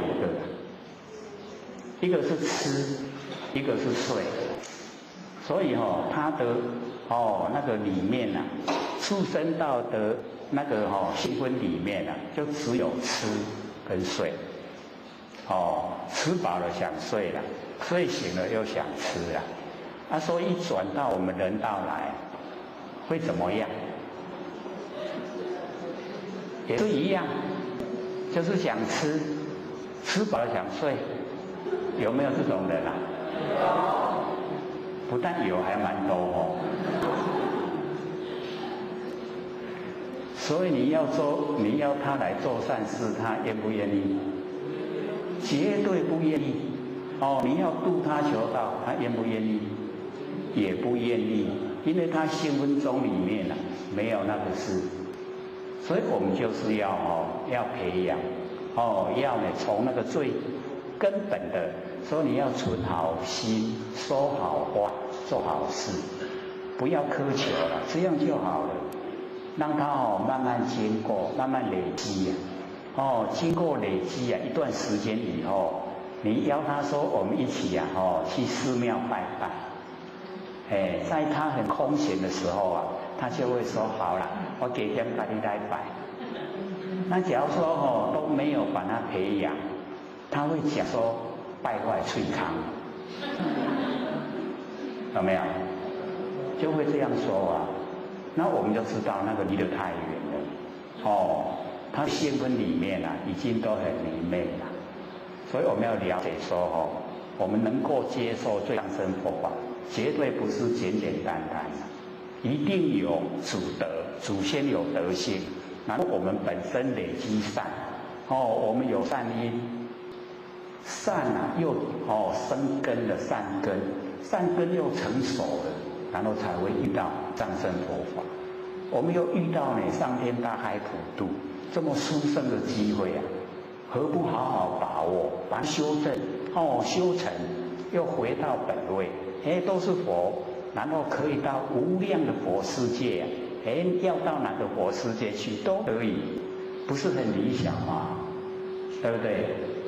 可以做到的，看我们愿不愿意，愿不愿意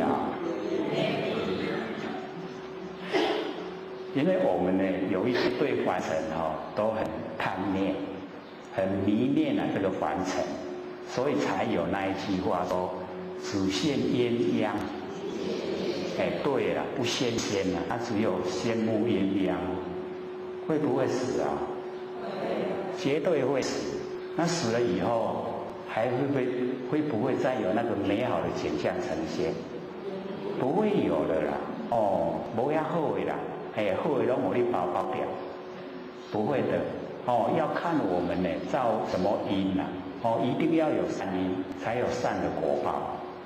那我们在凡尘各位贤贤，行善的时间多还是作恶的时间多？为什么会作恶的时间多呢？对自己都没有信心所以我们可以说无明的时间多了。不能说作恶，我们不会去危害别人那没有作恶只是无明而已无明的时间多，那无明从哪里来？我们怎么样无明？起心动念，起心动念就是无明，无明是从我们的佛性本体发挥出来。从佛性本体很光明的发出无明就是起心动念。所以我们现在就是要回光返照，关照自己的起心动念。起心动念马上知觉，那个念它就断了。你只要说没有马上知觉它会一念接一念，没完没了。我们以往都这样，所以很习惯了。一念接着一念，一念接着一念，那个叫无明。所以我们都生长在无明中。因为是无明所以落入两边。善恶的两边我们从无明落入。落入以后我们都住相。行善也住相，作恶也住相。就受苦没完没了，就一直在受苦。这样恶性循环。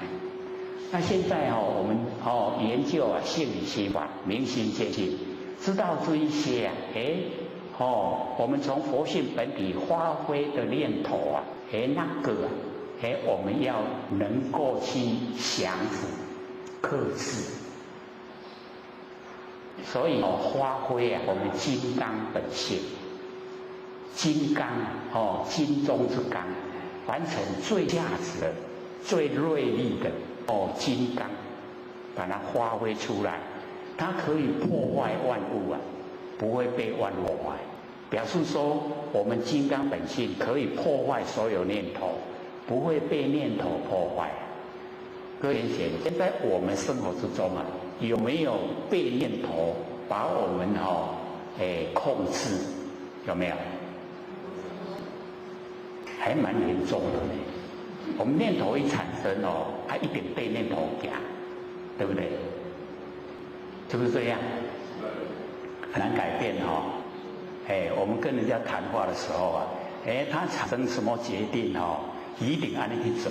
你怎么讲？唔通啦，唔通按你做，唔通按做啊，劝得过来嘛？大概10之8、9都劝不过来，一点一意孤行。所以我们就是了解到我们已经没有发挥金刚本性了，都被我们那个妄念看得紧有没有？他造不造业啊？一定造业。所以我们就是要研究真理，让我们的金刚本性来指挥身体，绝对不造业。这样会了吗？会不会？会不会听话？我们的所有行为会不会听我们佛性话？会不会？想不想启发佛性来指挥啊？想。那很好，很理想。一定呢要启发呢我们不生不灭的佛性来指挥。所以我们要用我们本体，用佛性本体，这个就已经不生不灭了。用佛性本体直接来指挥我们在完成的所有一切行为。那么当下已经是佛，所以就不怕说那个走山，因为当下都是佛，走山来了也没关系呀。我们呢这个这已经圆满的光明我们那个佛性整个圆满光明这个都不怕呢外在的形象。所以外在形象都是虚幻不实在的不真那我们呢真的都在我们实相的不生不灭佛性本体之中所以不怕走山整个山地变化我们都不用害怕所以要了解说我们研究这个是最殊胜的超越相的这整个可以超越甚至都可以知道哪个地方有这个天灾人祸都会知道。那我们有时候要了解说像这一次里面它有那个温道它也都根基蛮好这个发生灾难它都把他的那个事情去跟他的那个熟识的人去给他们托梦。全部都去给他们通就是以身体来讲道，所以你们这个要在平常的时候就是要能够掌握到自己不生不灭的真心佛性那个外在的形象不知道什么时候不能这个生存再完成，不能再完成实现那已经可以到那个整个佛性都跟空间合在一起的时候那个身体的形象就不管几样。像我们之前有讲那个神光二祖，神光二祖怎么死的？各位知道吗？被砍头的因为那个皇帝就是对那个所有修道的非常反感只要你修到了，他就这个对跟你作对了，所以他一直在推广这佛法，他被人检举说呢这个他有野心想要这个巩固他的地位要领导这个国家。那皇帝那受得了吗？受不了，所以他就把他抓去砍头了。那神光就讲，他说将头将这个头来临白刃就是刀了，把那个头要去用刀剁，犹如斩春风。那红簪头刚刚那簪春风春天风不是很舒服吗？你看那个什么心，就是严明，整个那个佛心都严明，形象是假的啦。所以他把那个整个道脉传给那个山主，他就跟山主讲，说你不要传，因为你这个时候传一样没有命了，你跑到深山去躲起来，不要被人发现就好，把那个道脉能够延续。所以我们在那个历史之中来看，山主他的事迹没有，他世子才有了，世子到深山去这个见山主，山主把那个道脉传给世子，世子以后传给五祖，五祖传给六祖，就这样。那到六祖的时候，那个五祖也跟他交代说，不要急着要弘扬，不用，还要一段时间时机还没到，所以又经过15年，对不对？经过15年以后他才现在是要弘扬的时候才出来。所以我们就是了解到这个道都是有那个显显扬的时候，有隐藏的时候。那现在是3篇大开普度，各位先生，3篇为什么要大开普度？因为人的心太恶，人的心恶，各位要了解到形成共业。一个人的心恶，他的头顶都是黑气你所有人都是黑气就形成灾难。灾难降临的时候我们没有办法逃得过，一定要接受灾难。那有一些还蛮善良其实我们人都很善良，是沾惹到现象才起变化都是很善良像那个走山那一些去挖土那个怪手还有那些大卡车运土的，他们都日以继夜一直工作连吃饭的时间都没有那附近的一些那一些商家送那个粽子、包子、咖啡、饮料都一直送去给他们吃，不用钱。你看人心是不是很善良？很善良那一些那个大卡车司机他们也说我们又没有受征召，自己去了啦，家己车开就去安尼啦讲嘛不知要去甲谁领钱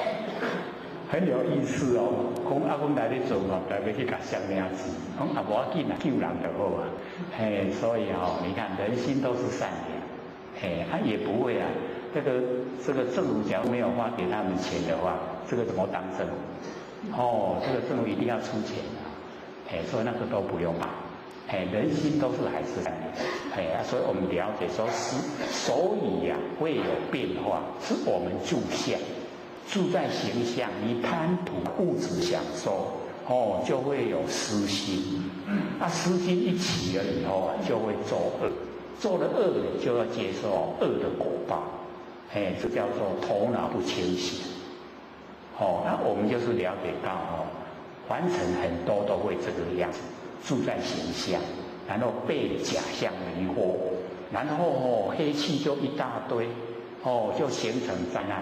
灾难降临我们要同时接受所以上天不忍心义跟实同时啊相应啊，所以降道拯救善来续，降灾难来惩治这一些私心作坏的人。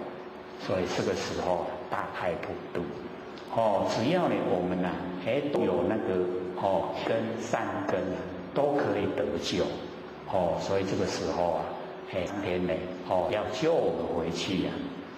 这一次我会老师不是说我们好久都没有回家了，我们家里都是低都西都没有回去打扫。想不想回去呀？回到故家乡回到本位，都是佛，每一位都是佛所以要自我期许呀，都是佛，拢是佛那我们呢内心都是非常光明，这样的话呢自然而然我们就会无条件的利益众生，帮助众生，帮助自己。利人绝对利己，对不对？所以我们呢大部分我们在生活之中拢转的顾家己较济，有没有？有没有顾家己较济？然后再接下来就是顾咱的家人，对吧？有没有？然后顾家人有教，还有力，顾遐亲家朋友，有没有？一直发挥，对不对？那所有众生呢，都是我们亲朋好友，都是我们一体呀。众生都是性分之中的众生，拢是家己的啦，家己的性分来的。众生都是在我们佛性之中，所以不用起分别心，不用起强烈的那个对待心。各位有没有对别人产生强烈的怨恨？你看没人答应，绝对有。某一个人的行为看得很不顺眼，那个就是强烈的那个怨恨的心。那我们要了解他为什么会让我们看得很怨恨，就是他不明理，不知道道理，才会做出那一些不合理的行为出来，可不可怜？那样的人可不可怜？很可怜，对不对？所以我们要了解他们已经都已经是肉碱bỏ落去高正，然后我们对他怨愤是不是赶快默想起头都给停，对不对？肉碱下死，我们也好不到哪里去呀。所以我们就是了解说，他之所以做的都不合理，让我们很讨厌，就是已经偏离真理，偏离道，很可怜。那我们要怜悯众生，就是要想办法去救他，这个才是正确的。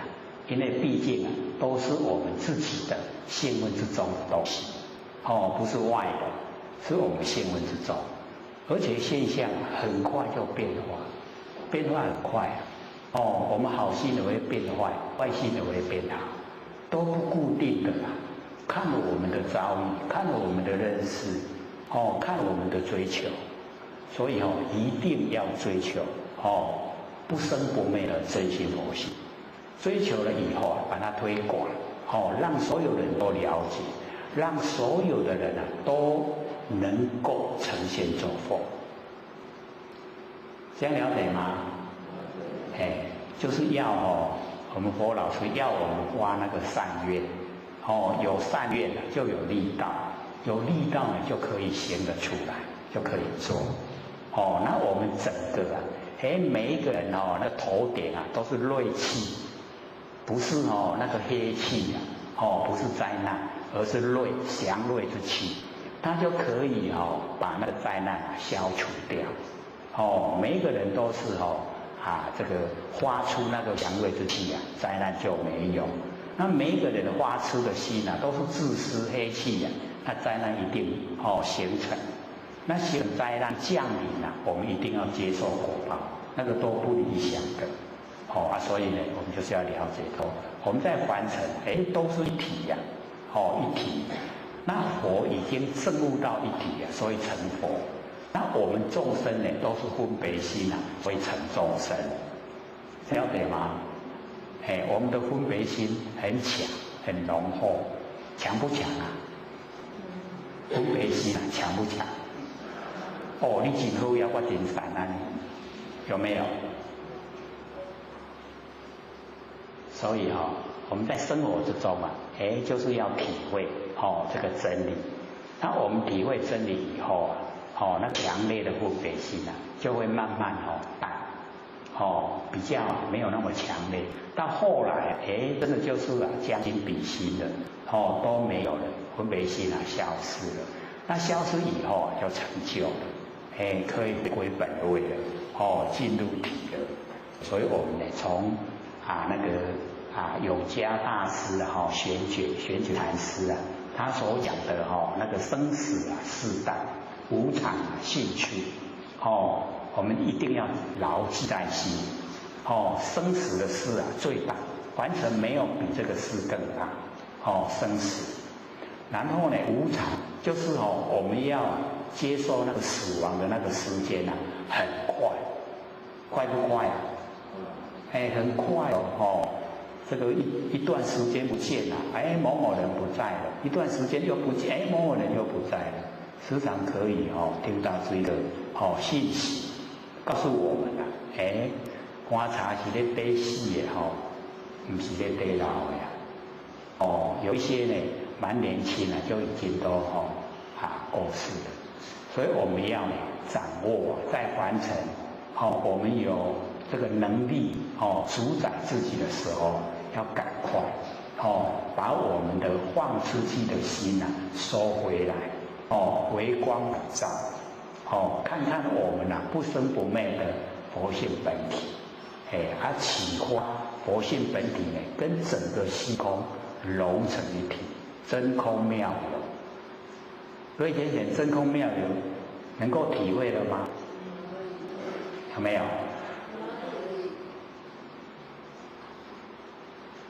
我们凡人都把佛性局限在身上没有说把它呢整个跟虚空呢融成一体。那我们现在最重要的先认识我们自己不生不灭的佛性本体，是我们的本来面目，没有形象，可是了了分明万念放下，一念不生。这个时候都不要有念头，那我们剩下那个了了分明的知觉性，就是咱的本来面目就是那个在成佛啦咱就是在爱这个幸福就是这个这个就该培养，该认识。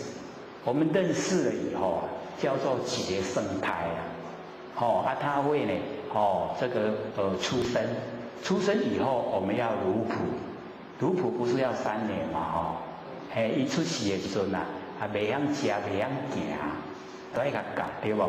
教伊吃教伊行，3年以后就会走对不？慢慢大汉就会做代志对不？所以那个功能作用都直直造出来教伊安尼青年壮年的时候那个横沙妙德它一个功能就是一个德，所有的功能作用都是可以利益众生的这样了解吗？我们都没有，我没有把它发挥让我们那个整个佛性的功能作用都呈现。那我们一启发我们那个佛性在让它茁壮的那个过程第一个最明显的就是我们的第六感灵敏度增加那个就是还没到的事，或是会今天发生什么事会事先有征兆，就是有预感那个就是要慢慢把那个佛性的功能作用呈现出来。那接着下来就会有那个无眼六通。我们说到不要追求神通它是佛性的功能作用自然会有。只要我们本体能够守得住，但得本，莫愁梦。我们有没有记那个正道歌里面的那个内容？永嘉大师都讲，但得本啊，莫愁梦。得本就是得到佛性本体，莫就是神通。所以你但得本啊，莫愁梦，不要忧愁那个神通啊，它自然就会有。所以我们就是要了解说，我们呢最重要的就是要先启发，先认识，我们那个不生不灭的佛性本体，没有形象，可是了了分明。因为没有形象，所以不会灭。因为了了分明，所以我们可以修持。这样懂意思吗？有没有把这个唯求做佛不求一物放在心上？还是想说这个现实的生活还是挺重要？我们落入凡尘，各位浅显，我们都有那个福禄啊。只要落入凡尘是人，一定拢有福禄的。所以只要是人，拢有通食，有通食，有通穿，有通大。这是我们落入凡尘的最基本，那个生存的要素都会有，自然都有，每一个都有。那我们够了就好，可以生活了就好，不要再额外的去追求那个物质，不用。假如说我们去追求物质啊，就是路啊，已经呢，我们追求方向偏了，成垢已经染了成垢。我们越拥有啊，我们就越放不下。那放不下凡尘的追想，财产，我们佛性绝对不会圆满，不会圆满光明，因为被凡尘的形象挡住了。所以我们在凡尘就是物质可以够我们生活就好，因为一口气不来我们所追求的都是拱手让人没有一个东西我们可以带走。然后把人给那我们呢，这个留的太多反而引起那个我们后代争那个财产。我们新闻之中不是时常看到吗？那想好呀，那囝孙那种在收争的财产，收争到为那个法院去，有没有？那何苦来哉？留给主生就是要留给他德了，不要留给他财产。像孔老夫子孔老夫子到现在已经第72代了他的祖孙的子孙72代我们还很尊敬那假如说你很有钱72代，那要会记一下不可能的啦。所以一定呢就是要留德那我们本身也是一样，行持都是有德，有道就有德啦。只要我们都是从佛性本体发挥，那个所发挥出来都是德。所以见性是公，平等的是德。从我们佛性平等发挥出来，全部都是功德。那我们凡尘的现象都是福报而已。这样了解了吗？所以我们要追求，一定要从佛性之中，从佛性之中去追求，所以这个永嘉大师呢，对那个六祖跟他讲说，为有生大我慢，他知道反省，知道说自己已经那个看不到的骄傲都呈现了，因为他长得高大，戒律又守得好，所以不知不觉就骄傲。瞧人不起，从形象之中他已经有分别心了。所以六祖才讲，我们呢要修道就是不能看那个初学的人看不起，下人有上智，上人有没意智，有没有？就是讲吼，迄真修啊真好的吼，伊都有盲点啦。修啊真悬的吼，伊也阁有盲点。迄吼，迄上吼，咱看迄个程度上低吼，迄拍拍尾有一部摊，知道意思吗？它有可取的地方啊，所以吼，要这个修道啊，不能吼那个群里初学，开始学的时候啊，它都有根气，袂使人看起，所以要平等心，每一个都是佛，只要有这个心，我们都尊重，我们尊重所有众生呢，叫做供养之佛。我们有没有在供养之佛啊？所有的众生呢，我们都尊重他，这个叫供养之佛。那假如说我们对众生产生埋怨，那个叫毁谤之佛。我们有没有毁谤之佛啊？不觉得啦，不觉得说我们对众生埋怨就是毁谤。可是这个是维摩诘说的说我们对众生埋怨，就是已经在毁谤之佛。众生就是佛了，那我们对他埋怨就是毁谤他，这样了解吗？所以就是尊重，纵然是我们最亲的亲人，是我们的晚辈，我们也尊重，这个叫供养之佛，这样会吗？培养我们那个德性我们就是要这样子做，能够平等。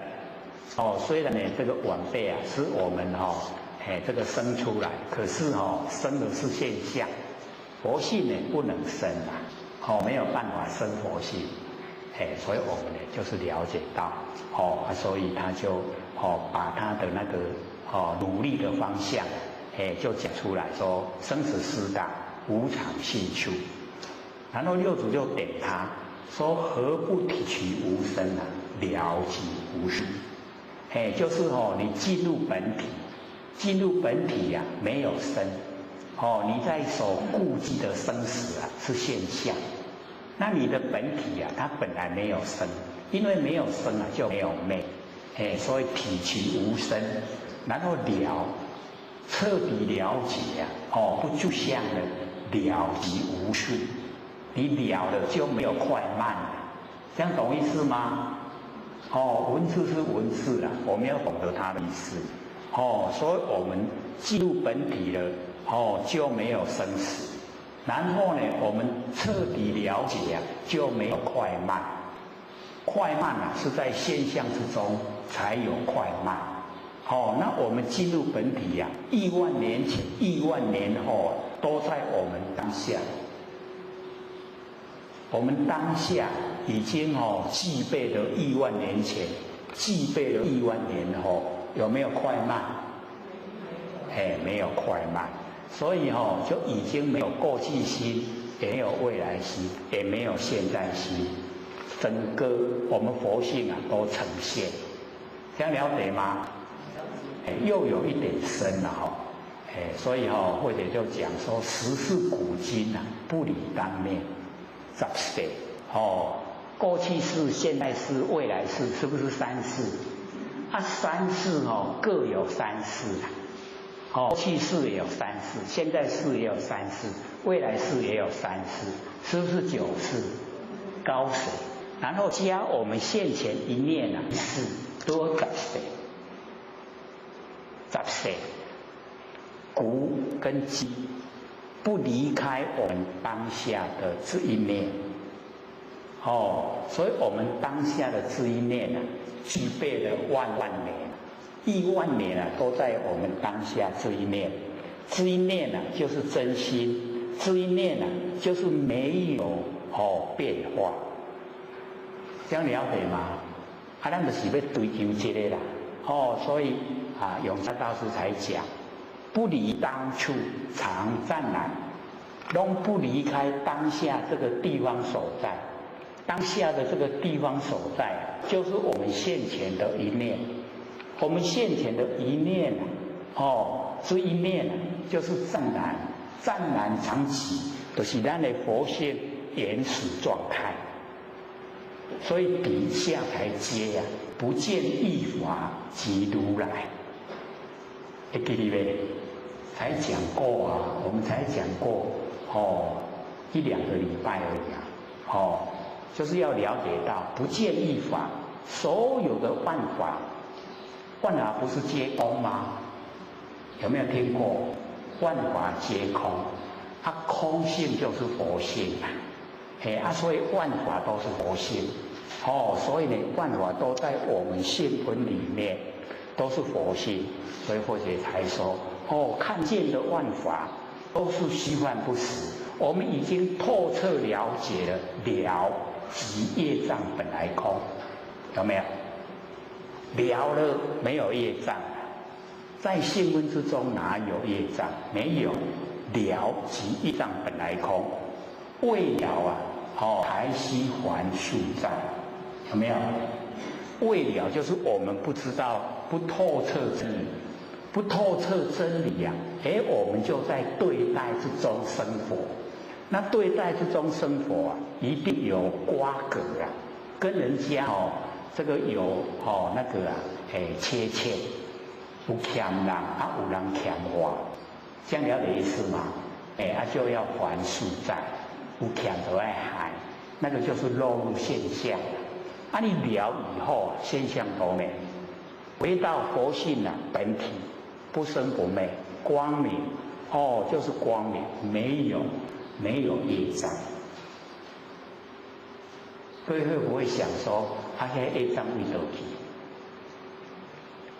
各位先生，业障为何去？我们聊了以后业障为何去？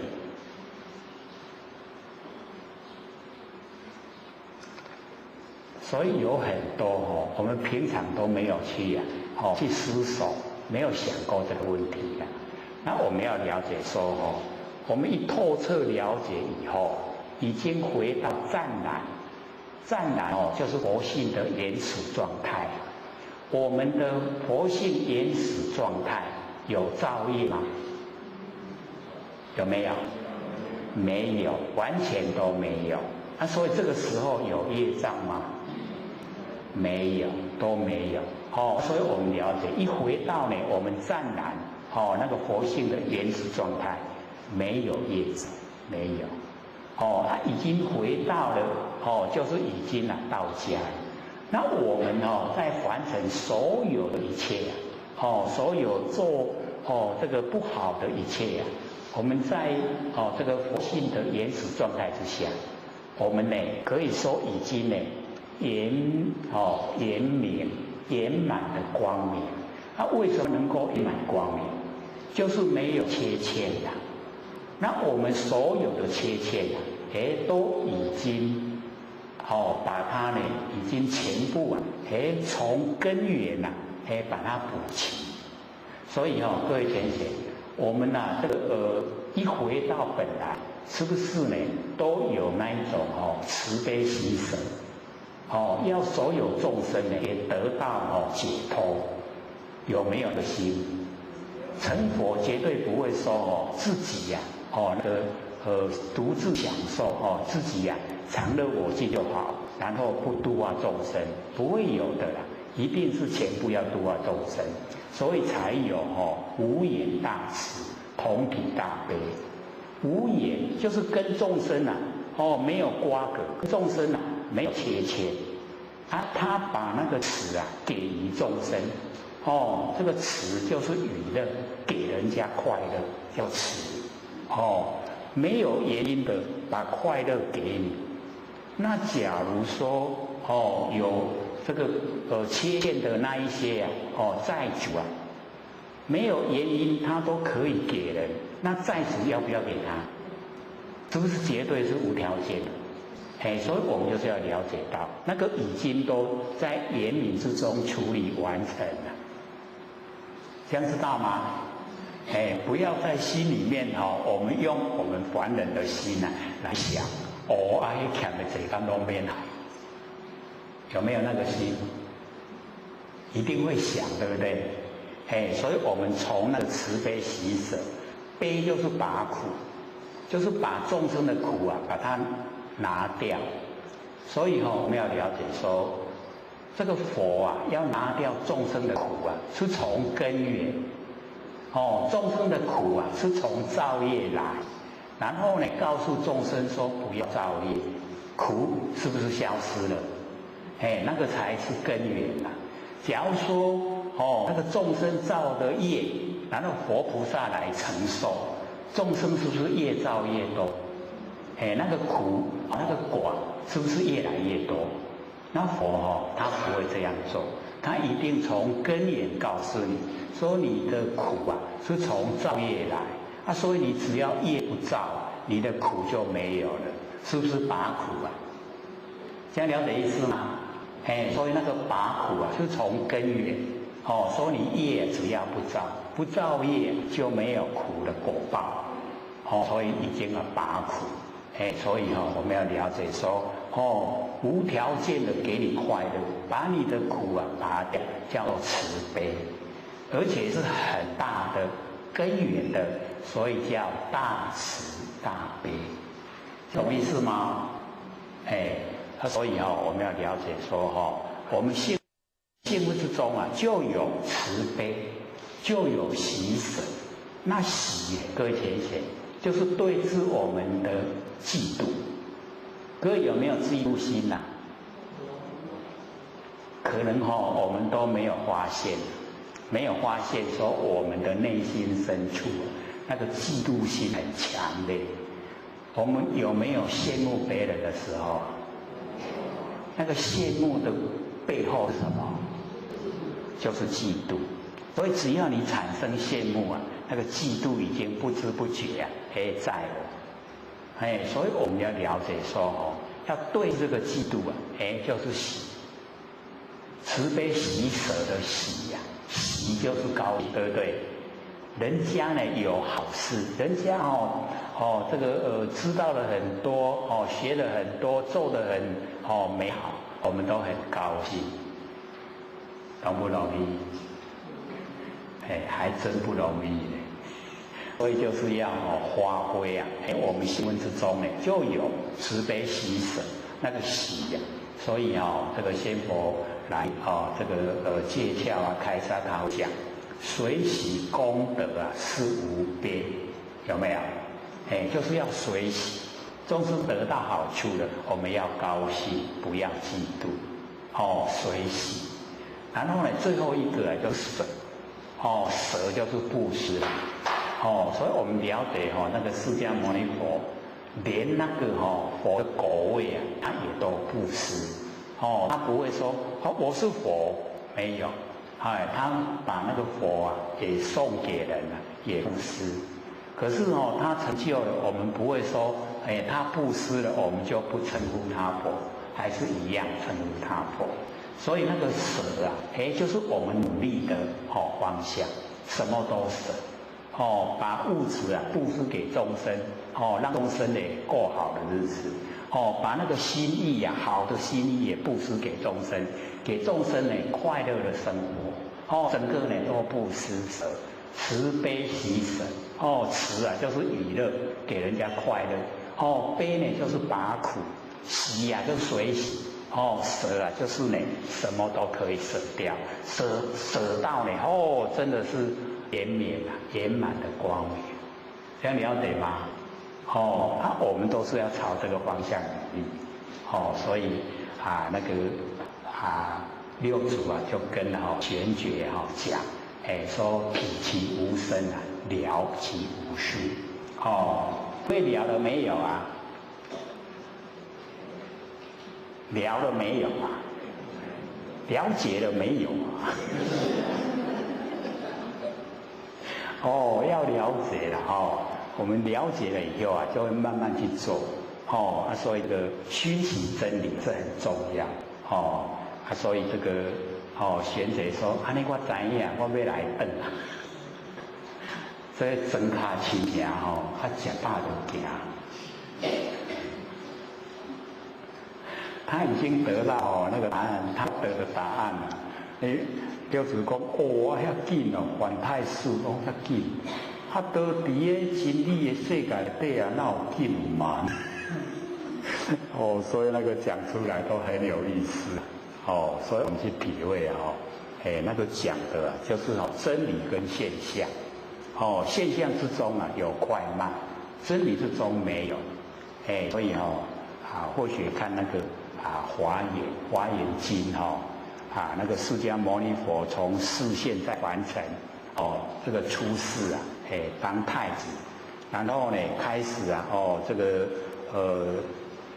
结婚了，生了孩子，然后出去修道，然后呢成佛，然后讲经说法，49年80岁入昧，然后呢华严经他就讲说，从示现入胎一直到涅槃，不移毫念，就是不动都不移动，毫分毫足小啦，一点点都无叮当我们可以想象吗？未出世到80岁入灭，明明都比凡世间遮久80年伊讲不移毫念，我真是要想足久讲这哪会安呢？所以那个就是真理世界，叫做不动，如如不动，不动世界。然后我们看的现象虽然有动，有动，可是都虚幻不实在，才会讲说清明眼看到都是清明空可是我们众生叫异眼，都是眼睛生病所以看到空中有花。各位有看到空中的花吗？那个佛的意思说，我们把万象都看成是实在的，叫做空中的花。有看到万象吗？有看到空中的花吗？还连不起来我们看到万象，万象都是假的，都是空中的花。所以佛菩萨看万象都是空，都是假的，所以他看到清明空。那我们看到都是万象，这样懂意思了吗？以为假如说各位前看到经文说看到空中的花迄我无看啦，迄空中的花我无看，我看拢都实相。各位前实相就是咱佛性本体它不会变化，那个才叫实相。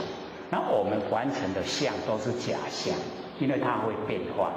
最坚固的房子100年，更加久的1000年它也一样变化。只要落入现象都会变化。它会变化，会生灭我们不要去追求，我们就是要追求不生不灭所以呢，这个我们要掌握所以呢，我们看这个永嘉大师呢跟那个六祖的那一种对谈。这个体即无生呢了本无事六祖说如是如是一经你这个体会是正确的然后呢，这个方觉方具这个威仪礼拜这完了真现实得到了安尼的答案出来才要个拜。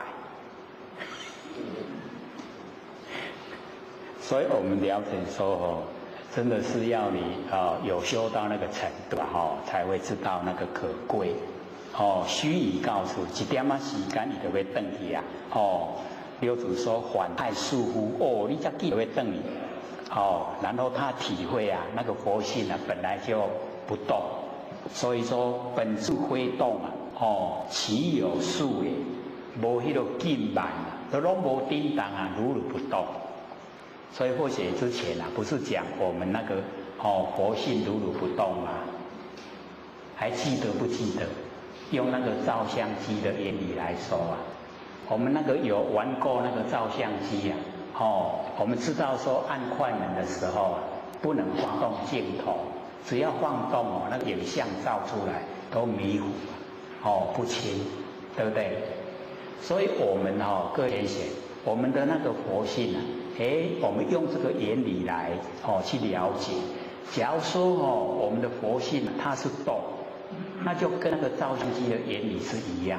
我们看的景象都模糊不清啦。因为佛性如如不动，身体在动没关系啦。我们身体在动，看到的景象，都很清晰，对不对？就是因为佛性本体不动，身体在动，还有了解不？这个很重要要了解说我们的佛性是如如不动。因为如如不动，所以我们看形象你头转得快，形象一样很清很清楚的、很清晰的都呈现，了解了吗？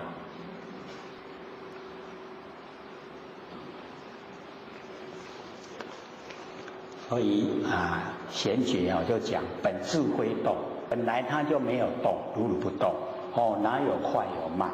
六祖就讲随知非动。什么人知影讲咱的佛性无咧颠倒？什么人知影？什么人知影？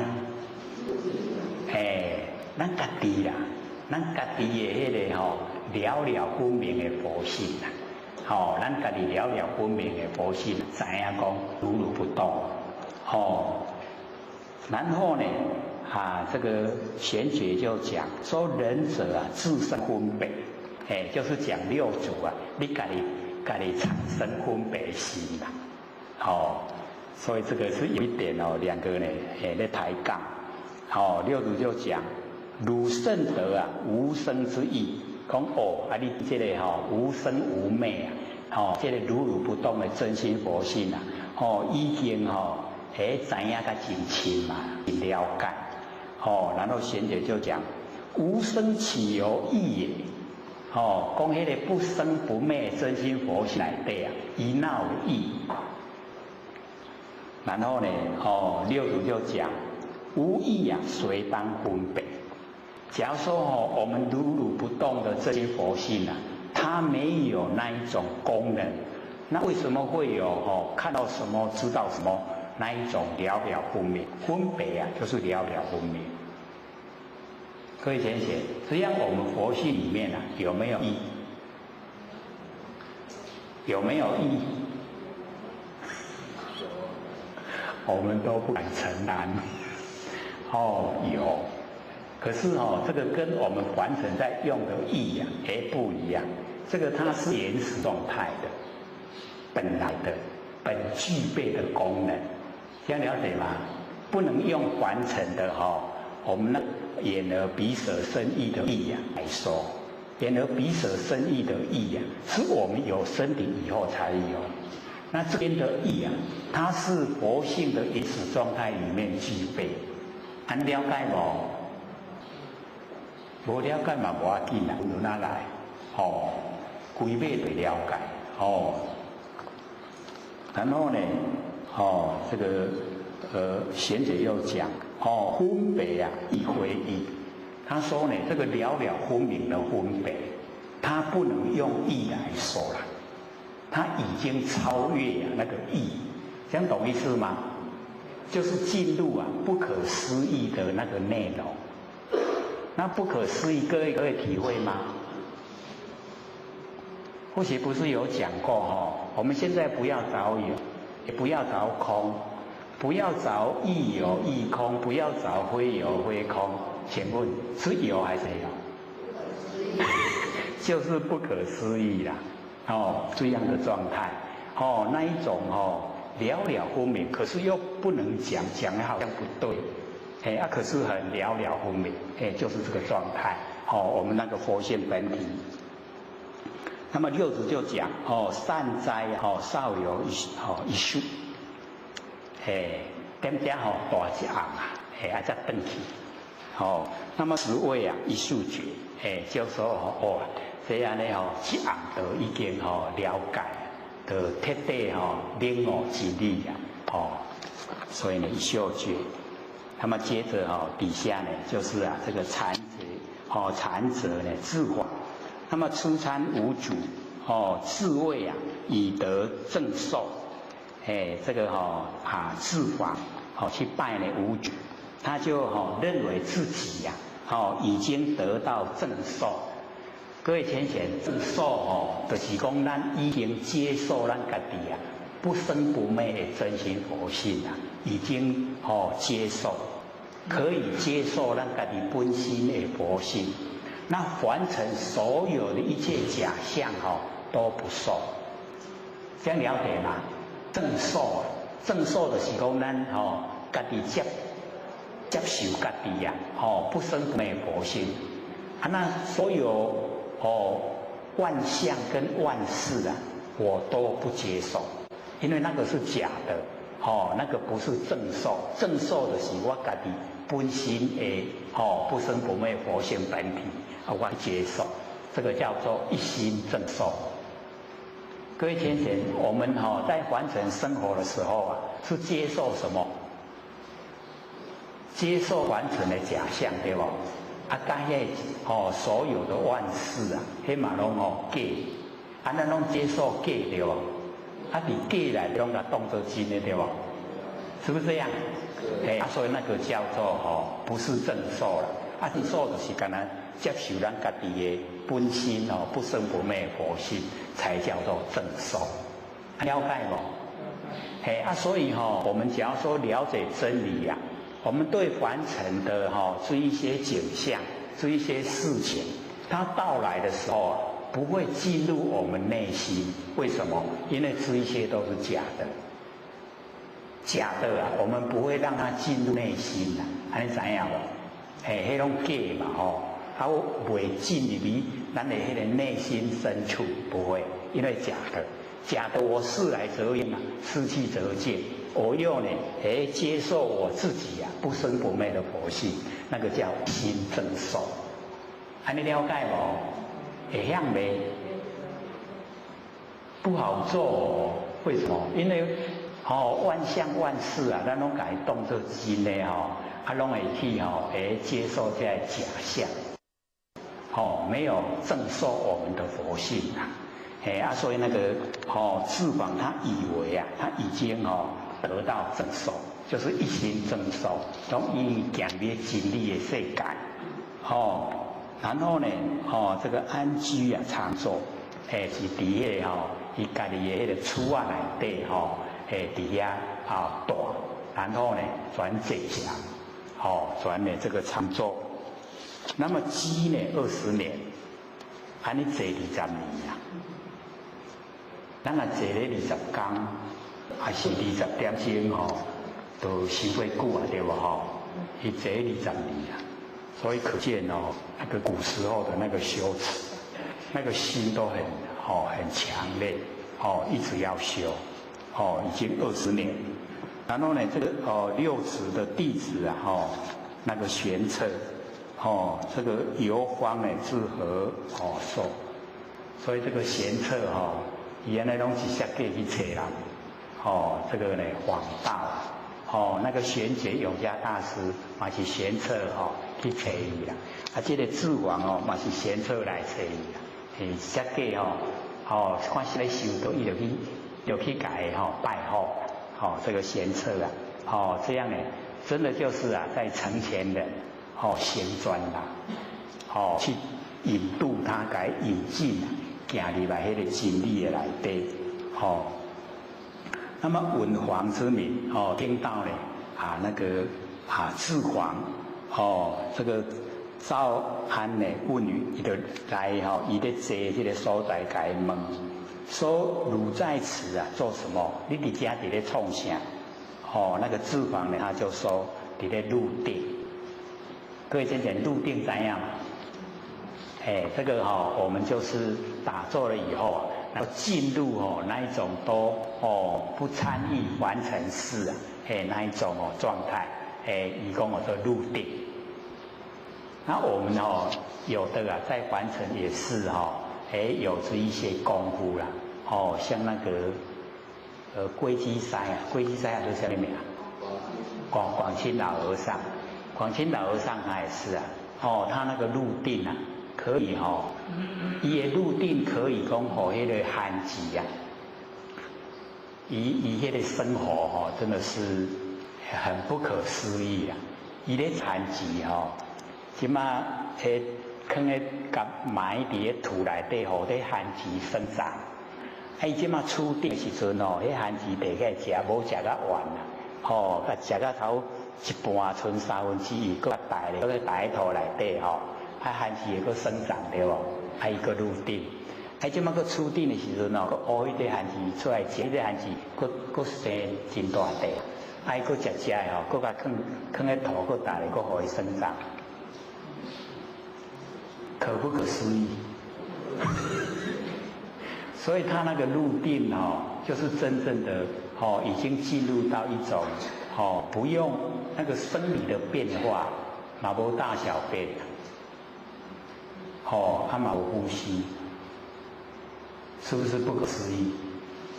真的是那个修持啊，拢苦修啊，真的是很努力啊，在修，他有那一种恒心毅力。这个都是我们需要学的。然后呢，这个玄策就问他说：“如云啊，你在说这个入定，为有心入也，无心入也。你要入定是有心入去，还是无心入？”各位浅浅，我们在做事情的时候呢，是有心呢，还是没心？我们做事的时候啊，是真的都有心吗？是真的都有心吗？没有无心的时候，所以我们都没有深入的去了解，很多都是无心，无心啊，无心状态，无心状态我们做了很多事，有没有？没有心可是我们做了很多事，有没有发现？咱有当时无心的时阵做足多代志。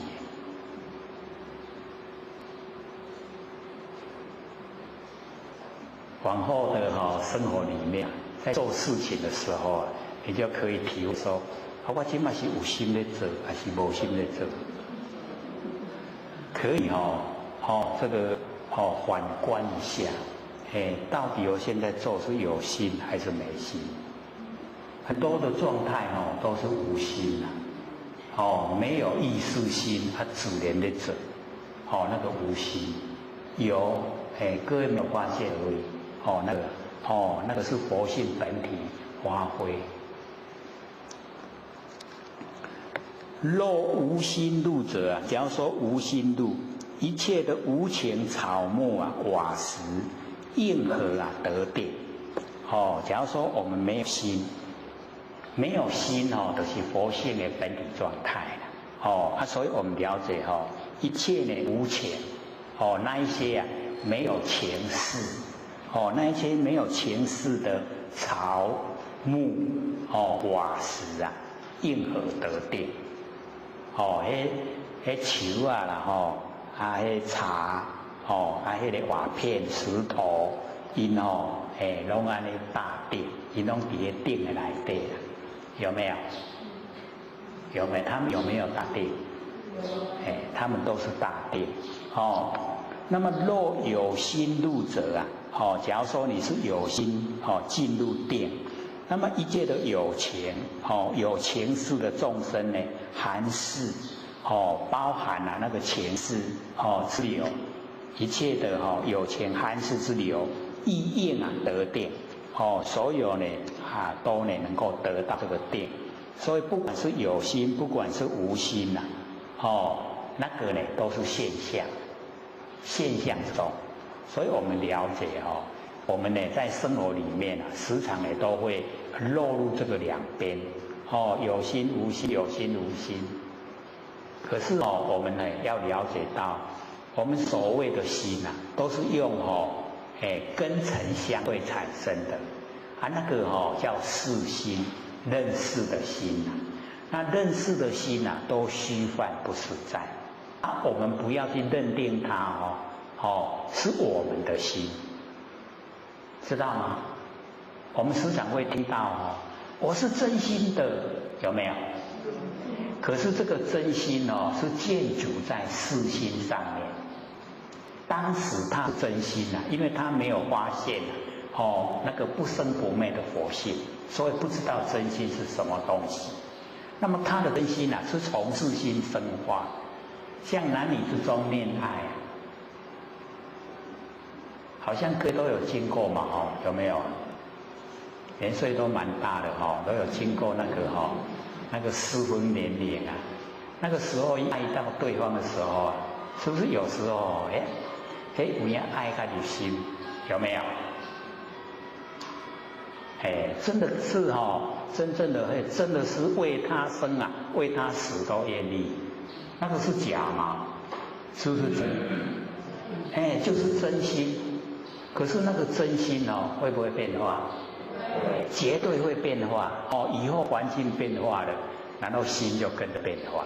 所以那个叫世心啊，生灭心，生灭心的真心啊，我们确实都用在凡尘也都用了。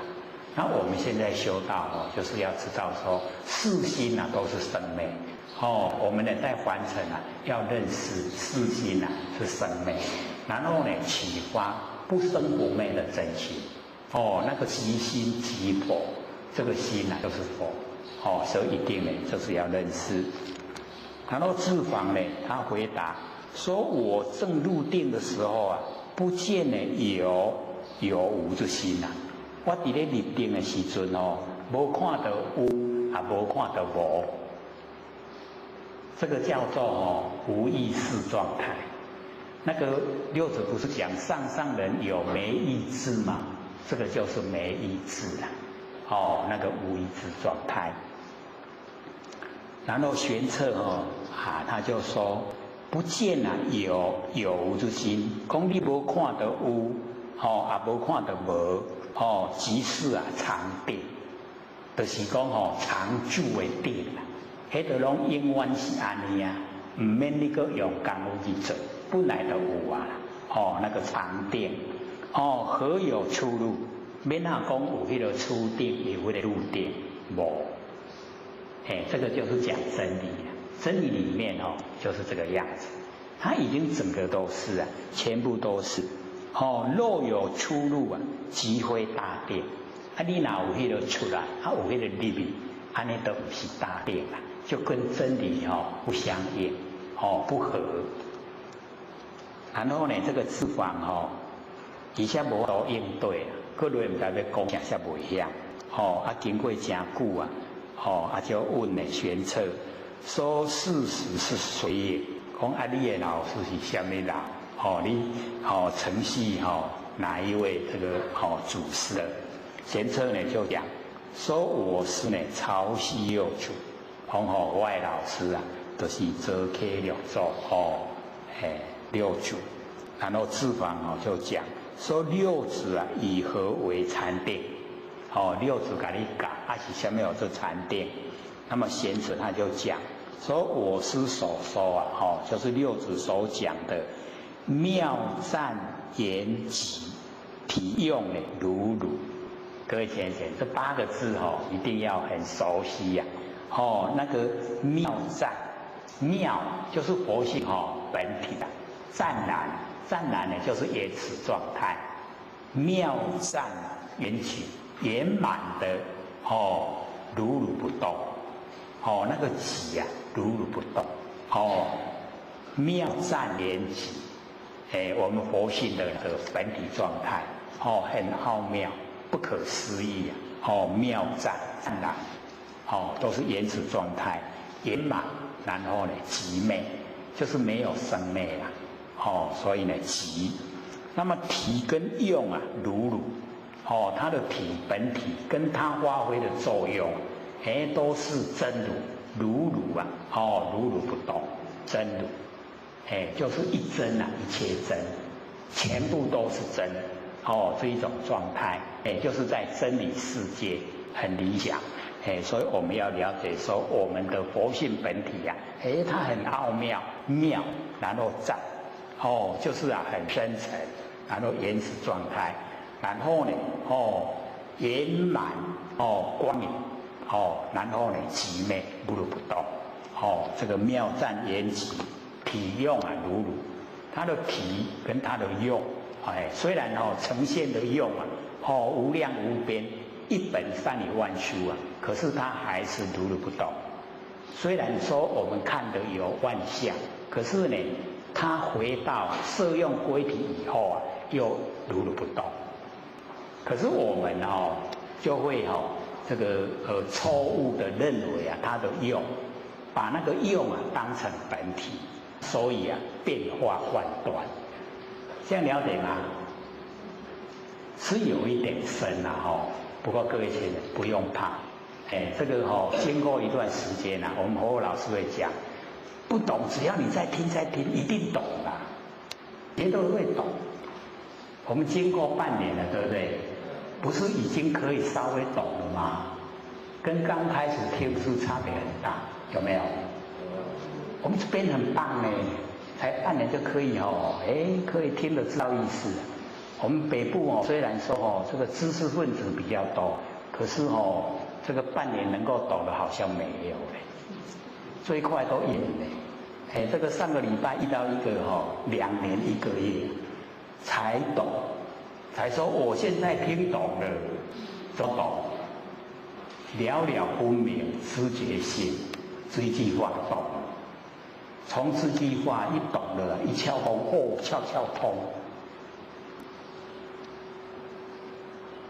所以我们这边很棒，半年而已中间还休1个月。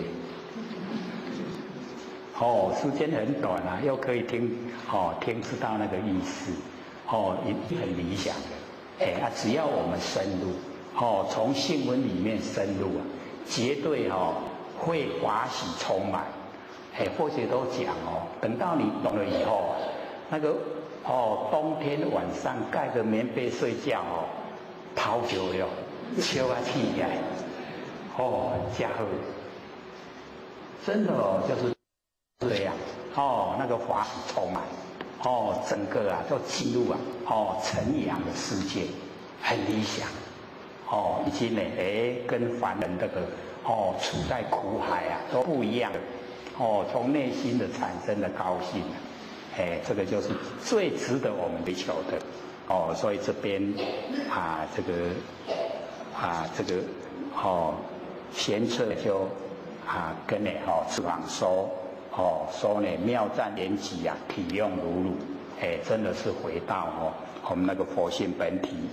然后呢，五阴本空，这个五阴就是五蕴五蕴就是色受想行识，咱的身躯就是色受想行识就是咱的精神我们每个人都有五阴，五阴本来都是空的各位浅显，我们现在对自己的身体这个五阴知道它空不空？很难的我都实实在在会叮当会吃饭，还会行路空不空？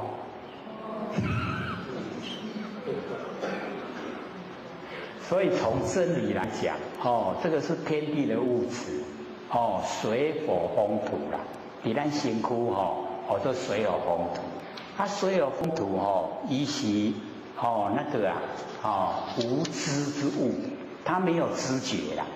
咱即马把这个无知的水火风土改变成有知觉，迄个变成有知觉咱即马就变做讲一半是佛性一半是现象，就是水火风土一半一半。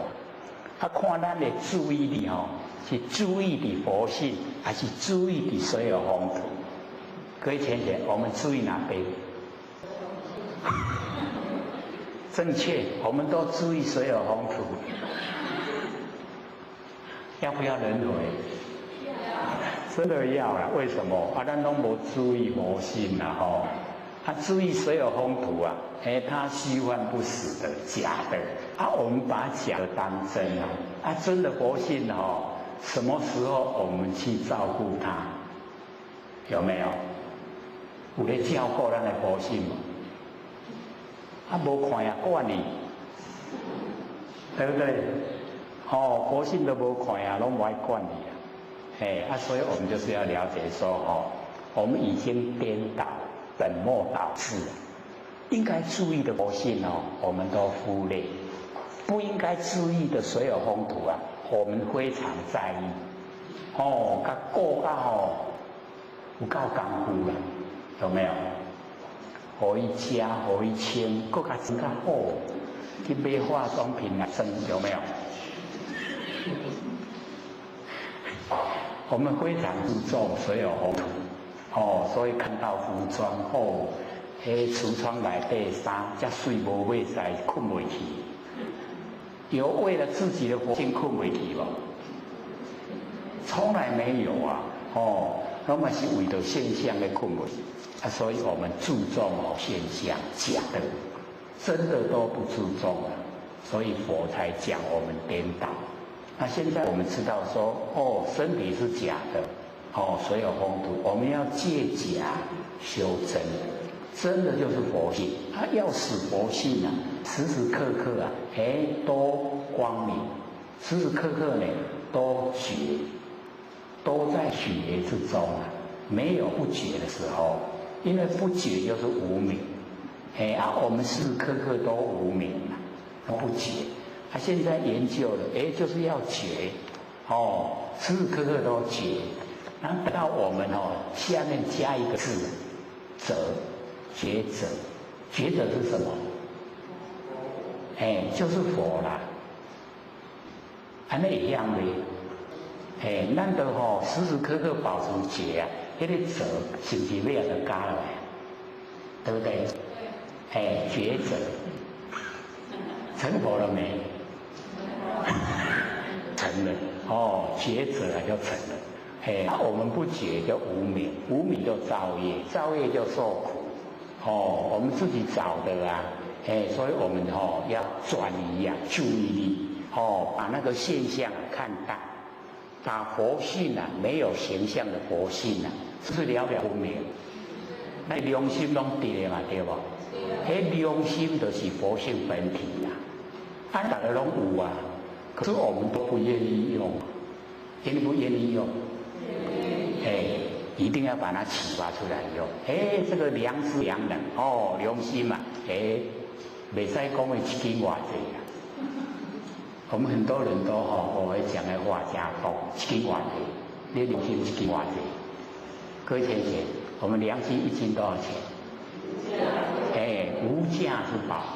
那个无价的一定我们要了解，就是良心在成佛啊，成佛就是最好，对不对？所以我们要培养，让我们的那个良心、良知、良能呢，全部发挥它的功能作用，恢复它的光明，我们就是一定的要自己努力，要留15分给各位问已经剩12分而已啊，各位有问题吗？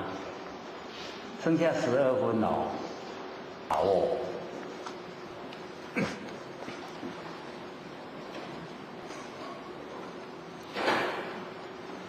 不能想歹势，我们越问进步越快，就是要问，像那个台北前行，去问讲咱生脑袋瓜，哪拢叫伊万年放下一念不生。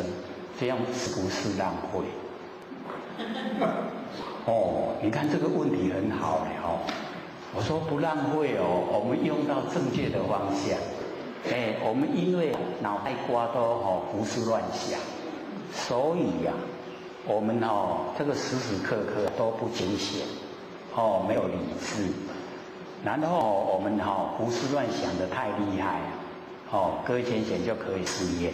晚上睡觉的时候，你就胡思乱想，看看明天早上起床有什么状态，一定整个头都快要裂开，很痛。那你隔了一天以后，你就训练，一念都不想，一个念头都不要，全部的力道都放到床铺了，全部都不想，明天早上起床看看，很舒服啊。所以我们了解说那个正确的用，就是让我们很舒服，非常的愉悦呀。你用的不对了，它都足痛，整天呐、都没有精神，那个是用错了。你用正确的，一躺上床铺啊，一念都不想，万念都放下，放到床铺底下了，然后明天起来够清爽的，这个叫好用。好，请说。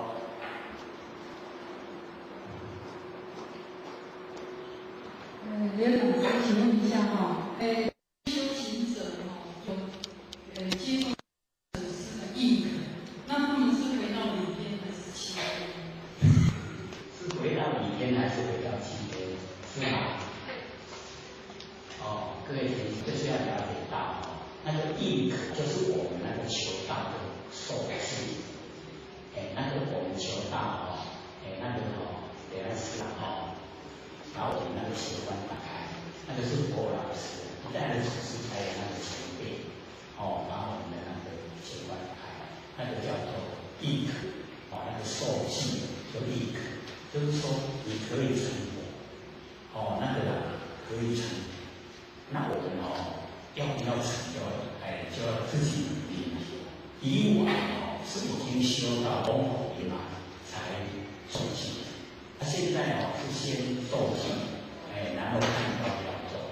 你不做的话，那个叫种子不灭，就是我们佛系，它会保持就是圆满不分散，但就会变成蚂蚁，变成那个蚊虫。要积累就要很久，那个分散。我们一求道纵然没有修成，那个理还完整。等到下一个年会开天辟地理会降的时候，我们还来转世。那个转世是被业推来，不然像我们那个王母性的世界，不是有3山坡吗？就是说我们这个在那个洗澡的时候，然后我们把我们先这个手回去，那个是讲好听的。其实是我们自己没有守成一定要完成来了我们的那一层业障。前副老师讲，先不要让大家听。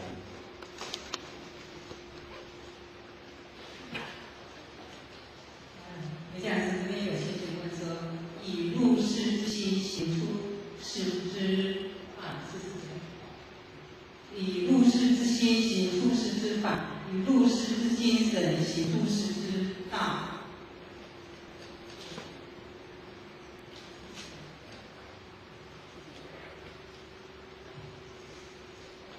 来讲一下日志这个知识后来要有日志之心来行出世之法。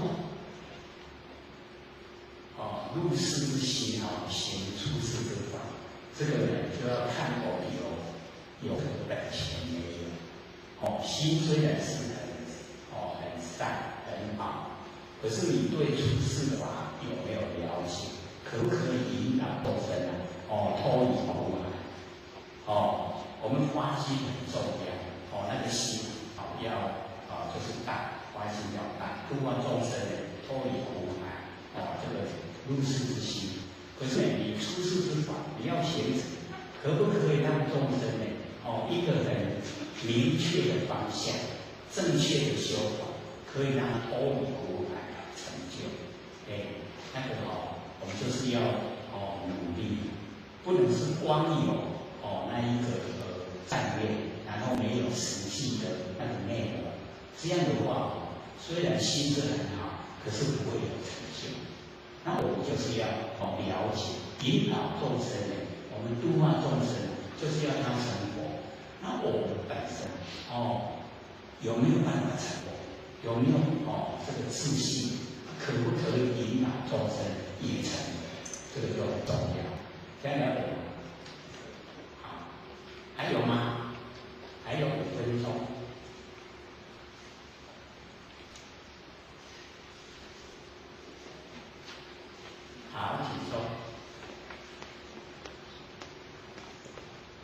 请生好，回来生好，请他请问一下，就是说，在万年办上之后啊，那学员遭遇就是说，为什么会变成就是满身大汗，可是后面是会是就是那个场所是很正常，甚至还有电风扇。他为什么会这样？或者就吓到就赶快说。很紧张。所以我们在做功课场所，就是要自己先这个妥善加以处理。假如说我们觉得在这个我们做功夫的场所，那我们心里有一点挂碍，那个也不行，因为那个都是点就是万年的点要放下放不下。那我们假如说有对这个无形的东西会产生一点顾忌，那我们在做的时候，就是我们那个不是有那个檀香嘛我们点一点檀香，把那一些无形的赶走，这样我们做起来就会很顺。一方面我们有檀香，情绪就稳定；一方面无形的闻到檀香，它一定走开。所以那种现象之下，你就很放心的去做。会满身大汗，这个就是太紧张，就是你没有放下，有期待，内心有很强烈的期待，那个也就没有放下，所以放下是很轻松的，那个睡着是正常，会流汗也不正常，那你放下就睡着，那个表示他真的掌握到关系放下，睡着。他不能再做一面手型，那个要分开做。再会了吗？放松，还有吗？还有3分。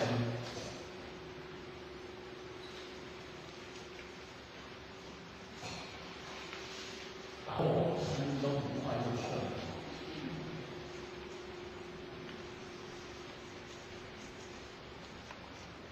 不然最后或许长一段才头功给各位，好不好？这个开头功是我们国老师在过去的时候，在北部市里跟老师一样开设国台老师来开头功，他的歌词有2段，或许唱后面1段。他说天地宽，宇宙广，红尘滚滚，景色很凄凉。驾持舟立功爽，尽心竭力度年难。这个外面都没有在唱一首歌。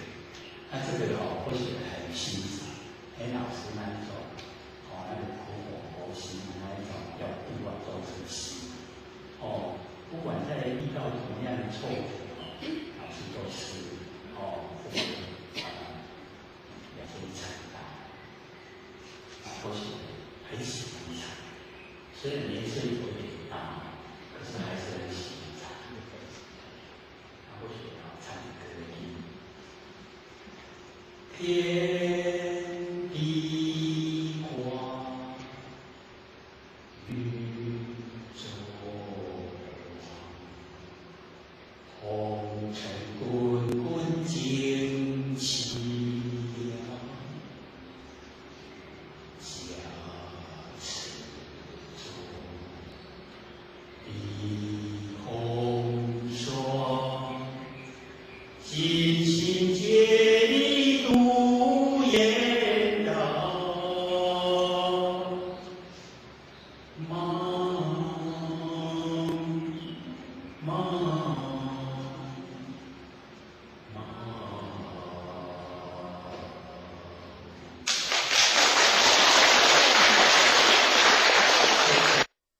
各位讲师、各位坛子、各位先贤，大家好。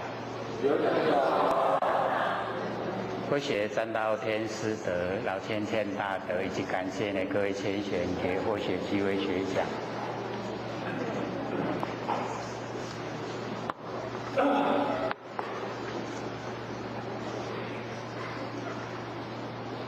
我们有把那个上次的DVD 啊，以及从第1到第5、第6呢，到第17、18呢到25MP3，以及呢所有的 CD 啊，我们都有送过来的就在我们那两边，所以各位可以这个有时间的话呢，就看 DVD， 比较专注啊，收获比较大。那可以拿有 MP3 机器的可以拿那个 MP3，那个一片呢就很多，可以听呢将近24个小时。那没有的话，只有 CD 的机器啊，就拿 CD，全部都有，从1到第25，全部都有。要呢，这个心理心法要多听呢，才会熟悉啊。我们兴奋之中呢，才会有，兴奋之中呢有这个佛音的，那我们呢成佛就不用怀疑，一定呢会成佛。所以这个研究心理心法，这个学习啊非常的重要。心还没定下来定了没？因为我们周遭这个动作很多所以都被他们吸引了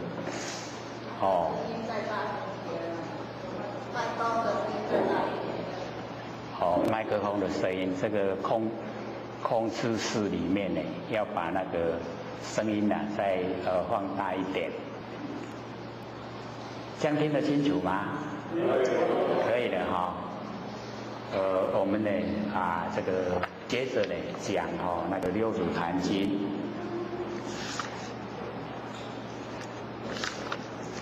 我们讲到呢那个治黄，治黄这一段，对不对？各位有印象吗？一个礼拜了这个很快就会忘了所以我们讲到呢那个智黄呢问贤策说这个六祖以何为禅定，对不对？讲到这边所以我们这个禅定这个非常重要我们在完成这个修禅，各位都有印象吗？有没有？还没有。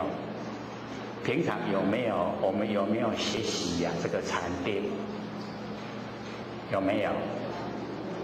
可能呢有的浅显有学这个禅定，那有的呢大概都是朦胧的印象不知道怎么样来修禅定。对禅定的那个知识都没有很熟悉，那或许呢在这边跟各位这个提示一下，我们呢一般所说的禅定那个是要我们心住一境，就是心要专注在一个境，就是不要神散，我们的精神不要分散。我们众生最大的毛病所在就是精神分散，因为精神分散我们的定力都没有，所以遇到事情很容易慌张。那假如说我们有学这个定的话就会遇到事情的时候会分辨轻重缓急，然后知道你该怎么处理会很理想就不会酿成大祸所以这个禅定对我们来说呢是蛮重要所以一般我们的认识对禅定的认识不是很深入，那我们中国在西元大概500年到1000年那个时间呢，那个禅宗非常的兴盛。禅宗的禅定跟那个印度的那个修禅定又不太一样，内容不一样。因为在印度修的禅定是要我们在凡尘那一些心思就是能够集中。然后禅宗的禅定它虽然外表也是一样是心住于境，但是它的那个内容是已经进入涅槃妙心。各位写涅槃妙心听懂吗？就是不生不灭的真心所以那个禅宗的禅虽然它也是一样是思维建立，可是呢它的体就是我们不生不灭的真心佛性所以我们在日常生活之中呢，我们就直接可以进入我们不生不灭的真心佛性所以在北部呢，或许都跟北部的前贤讲，说我们在生活之中要着力摆脱，就是用全部的力量来摆脱客观环境对我们精神世界的支配，听懂吗？客观环境就是我们遇到的我们周遭的环境。周遭的环境它会不知不觉来支配我们精神世界，我们都被它支配了我们不知道所以我们要着力摆脱，不要被环境支配，然后呢要超越我们那个生理机能对情感欲望的追求。我们的生理身体的生理机能，我们都会追求我们的情感欲望我们要超越，然后呢信念我们自己不受客观环境跟主观意识左右。这样听懂意思吗？听懂意思吗？这个很重要，我们要做要做马上都会改变。我们人生马上会改变，命运会改变，周遭环境会改变，人口都改变。我们启发我们呢不生不灭的真心佛性呢出来这个当家做主所以我们能够训练出那一种不受客观环境不受主观意识左右的那个心理状态。我们要面对凡俗，又呢不被凡俗束缚；我们要面对万象，又不住相。然后性体清净，能够这样的话呢，头头是道。在日常生活之中我们的一举一动都可以体会呈现灵觉。智呢就是修禅，就是直接进入不生不灭的真心佛性。先听懂吗？很重要或许再一次把它来试，说着力摆脱客观环境对我们精神世界的支配。我们的环境，周遭的环境对我们的精神世界那一种支配，我们不要受客观环境支配。这样懂意思吗？就是自己要有那个佛性出来当家，然后要超越我们的生理机能对情感欲望的追求，训练出一种不受客观环境和主观意识左右的心理状态。要面对凡俗，又不被凡俗束缚；要面对万象，又不住相，性体清净。能够这样的话头头是道。在日常生活中一举一动都能够体会呈现灵觉。智呢就是修禅，这样听懂了吗？比较有印象的所以我们要了解，我们修到最高的那个自觉、智慧的觉悟就是佛。我们修到最高，然后呢显现在身体就是律，戒律的律，宣讲于口叫做法，作用于心叫做禅。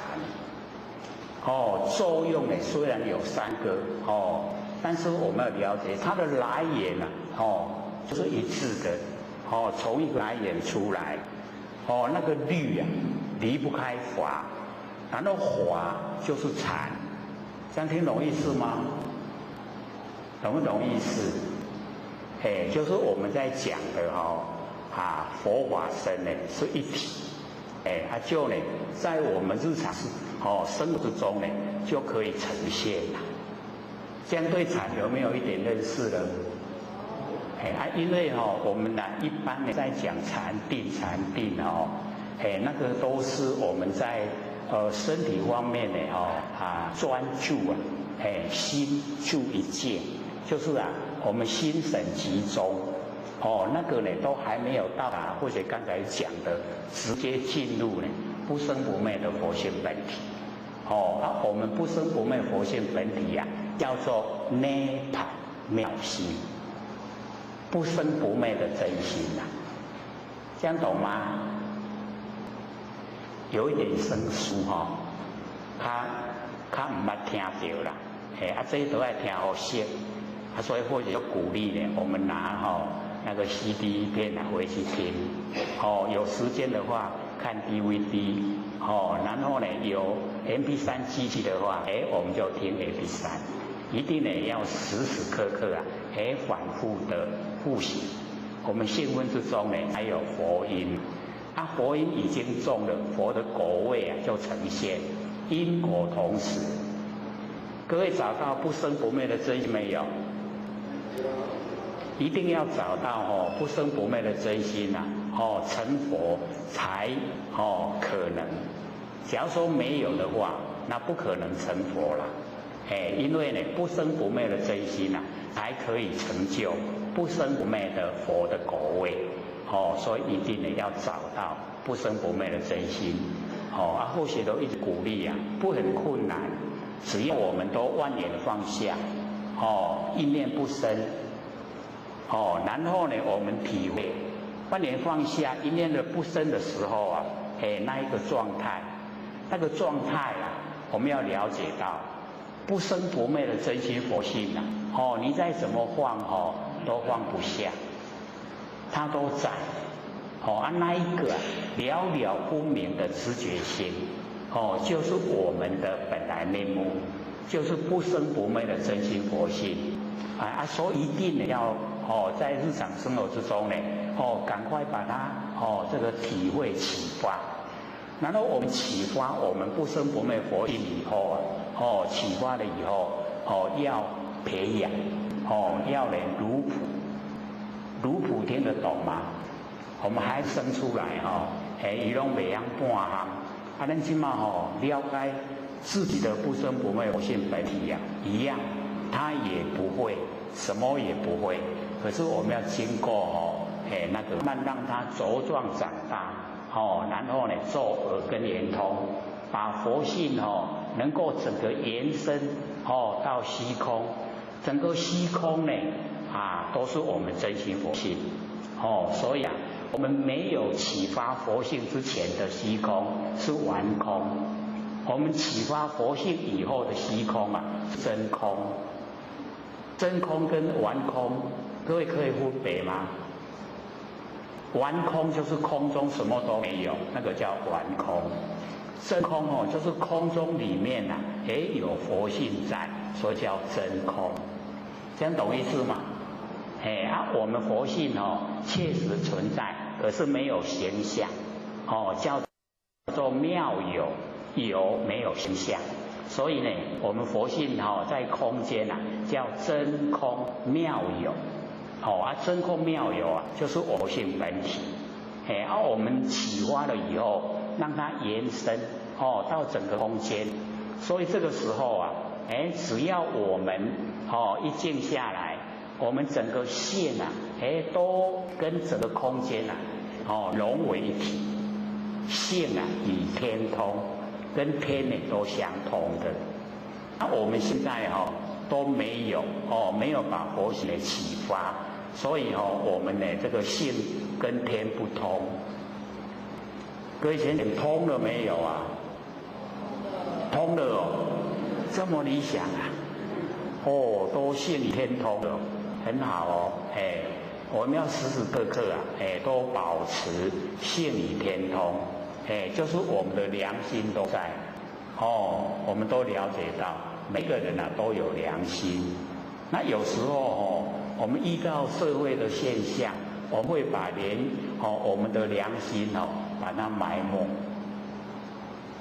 各位有没有埋没过自己的良心？不敢说了有时候为了利益嘛就把那个良心都埋没了所以我们呢修道就是要启发它因为我们良心啊与天通，跟天是相通的所以我们修道就是修我们的良心在呢儒家来讲叫良知良能良知良能啊就是不生不灭的真心佛性所以我们在日常生活中啊，就要启发出来应用，然后我们呢，要先摸到本体，因为啊，成佛就是啊不生不灭的真心佛性在成佛的。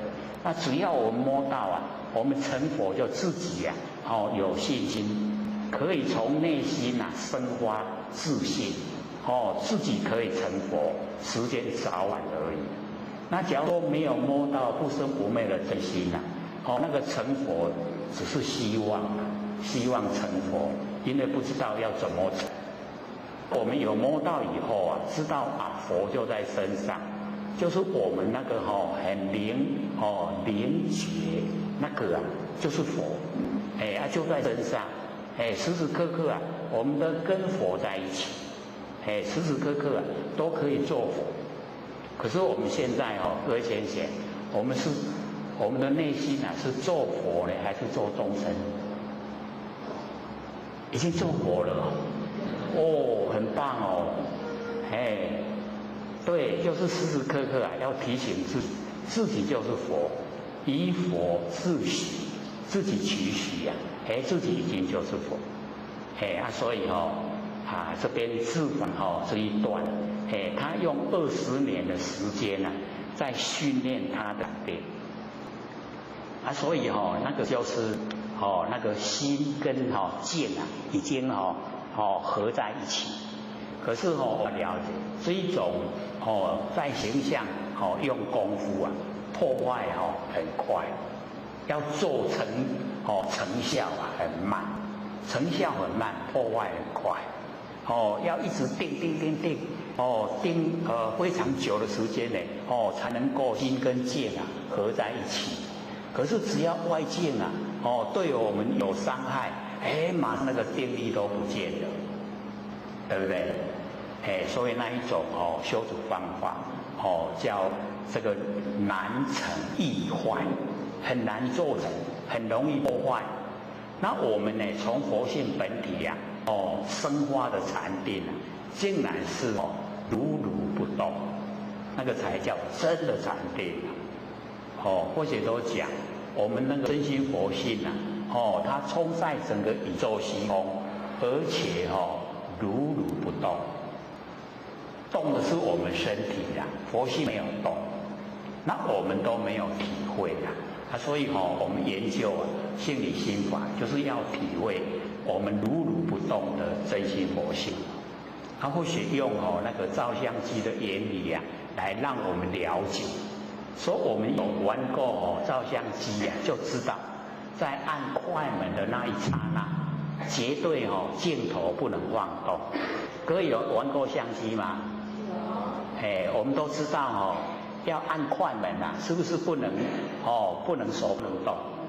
假如说我们手一动了以后啊，那个洗出来的相片啊，一定是模糊不清，这样的意思吗？我们一按下去那个时候，你把它放动，保证那个相片洗出来那看无，拢规糊，就是这个有晃动，所以那个按快门啊，切都不要动，洗出来相片才很清晰呀。那我们从这个原理来了解，我们的佛性也是如如不动，所以我们用眼睛啊，眼睛就快门，即将，再看所有形象，是不是都很清晰？有没有很清晰？就表示我们那个佛性啊，如如不动然后呢，我们身体在动，这样了解吗？所以从这个我们就了解原来我们佛性是如如不动，动的是身体所以我们进入我们佛性的不动，是不是已经大定了？有没有大定？这个我们儒家所讲的那个富贵不淫，贫贱不移，威武不屈。然后呢，泰山分离前，刀具加以后，不动声色，是不是很定力很够，对不对？那个呢，就是从佛性的本体已经认识，那发挥出来，所以不会被外相外界影响，富贵了有钱了不淫，就是守住自己的那个佛性本体。然后呢，贫贱不移，没有钱了很困苦志气一样都顶天立地，不会移动。然后呢，威武屈，受到外面的恐吓不怕。为什么？因为佛性没有形象，不会毁坏，所以不怕。泰山分离前，刀具加以后，不动声色。为什么可以不动？因为身体是假的。身体纵然没有了，佛性都在，这样了解意思吗？所以它可以做到那么大的定，整个都呈现了，在凡尘。那只要我们对佛性的认识越透彻，我们的定力就越够。那假如说我们对现象很注重，各位学姐很注重现象会怎么样？很贪生怕死，对不对？那身体各位浅显，我们再怎么样贪生怕死它还是会死啦。有没有说贪生怕死就不死了？一定死啦。所以这个老千跟或姐说，这个你早死也是死啦，晚死也是死啦。要或许把那个天眼佛眼看好就好了，我竟然跑到这里来。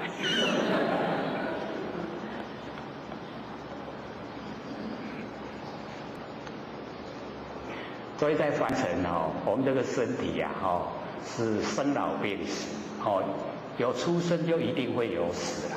所以我们在凡尘一定要找一个非常价值的生活方式借假修真。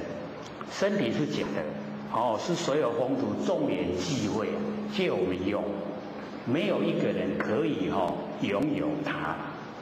假如说我们的身体我们自己可以当家做主，那我们在最漂亮、最年轻、最有活力那个时候，赶快命令我们身体不要变，我要这样就好，可不可能？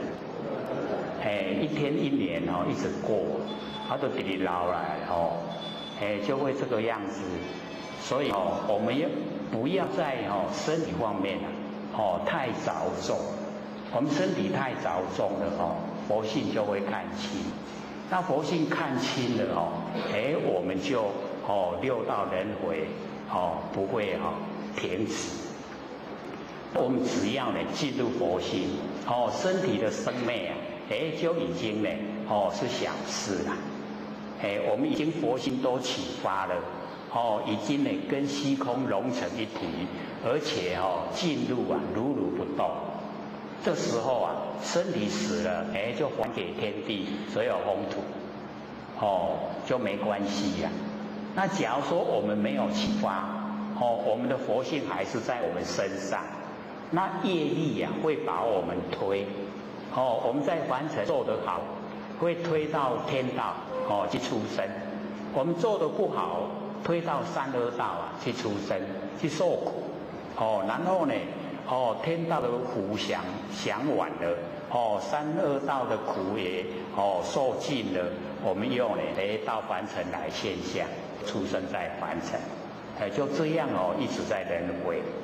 那我们已经有求道了，上天大普度，我们郭老师把我们玄关都点开了，我们呢可以啊，我们的线啊跟整个虚空融成一体，所以身体的生死啊跟我们佛性就不关紧要，了解吗？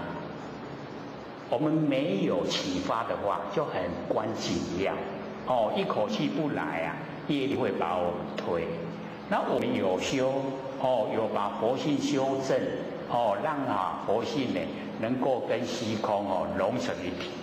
这个时候啊，我们一口气不来，我们呢这个整个线啊，都跟虚空已经一体了，就跟我们身体啊没有关系。这样了解吗？没有听过有没有听过？我们要知道说，这个修很重要，一定呢要启发不生不灭的真心佛性，我们认识了因果同始，认识了不生不灭的真心，佛的果位啊就已经成就。这样懂意思吗？懂不懂意思？很重要我们呢从我们自己呀，那个不生不灭的佛性本体呀，产生了信心，我们以后的生活，就在天堂一样，都不一样的，跟凡尘不一样。凡尘所有的形象，凡尘所有的事情，都虚幻不实在，因缘际会才呈现，因缘消失就没有了，所以都是假的。真的啊，就是不生不灭的真心佛性才是真的，所以我们要认真。各位有没有认真啊？我们生活之中是认真还是认假？我们在生活之中都认形象，所以都认假，不认真。那我们从小开始啊，这个老师啊，这个家长啊，都一直教导小孩子，你要认真要认真各位有没有很认真啊？到现在为止啊，有没有很认真啊？只要是在事情，只要是在形象，都是假，都不真。只有认我们不生不灭的真心佛性，那个才是真。所以我们要认真，往后啊也都要认真。真的不会变，假的一直在变，所以我们要认真。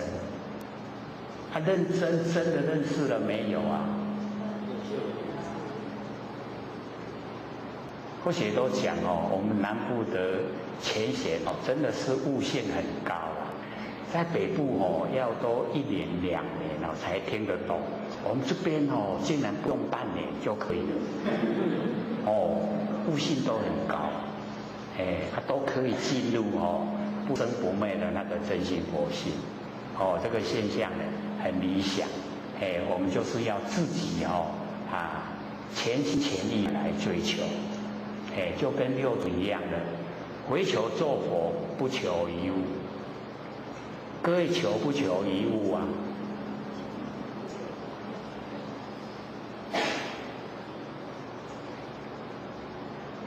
所以要了解，我们也在凡尘这个生活有饭吃，有衣穿，可以遮风避雨，这样就可以了。那在追求多那个财产、金钱，那个都虚幻不实在。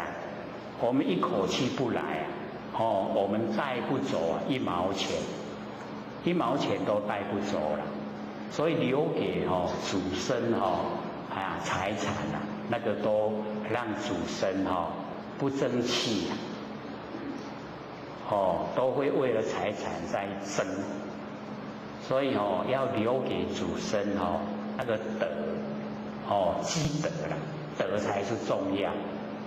像孔老夫子啊，他已经到现在72代，他的祖孙还受人尊敬，那个就是德。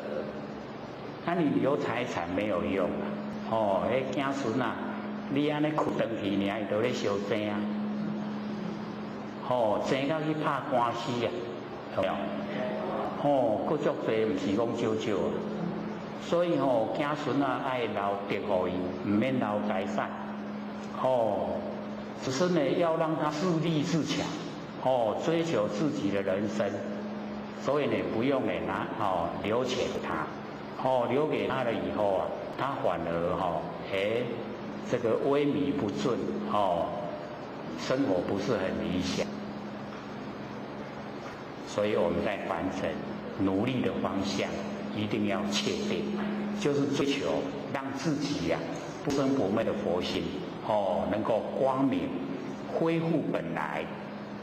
我们老师不是讲我们佛师说啊，我们李天顾家乡啊，我们的那个家都已经结了很多蜘蛛网，都没有回去清扫啊，想不想回去清扫啊？要不要回去啊？这个想跟做还有一段距离一定要做要实际的做，让我们的佛性恢复光明。恢复光明呢，我们就已经把那个顾家乡的那个家园清理得很干净一定要自己努力啊。各位浅显，自己的佛性光不光明啊？不敢说了因为还有很多黑暗的地方对不对？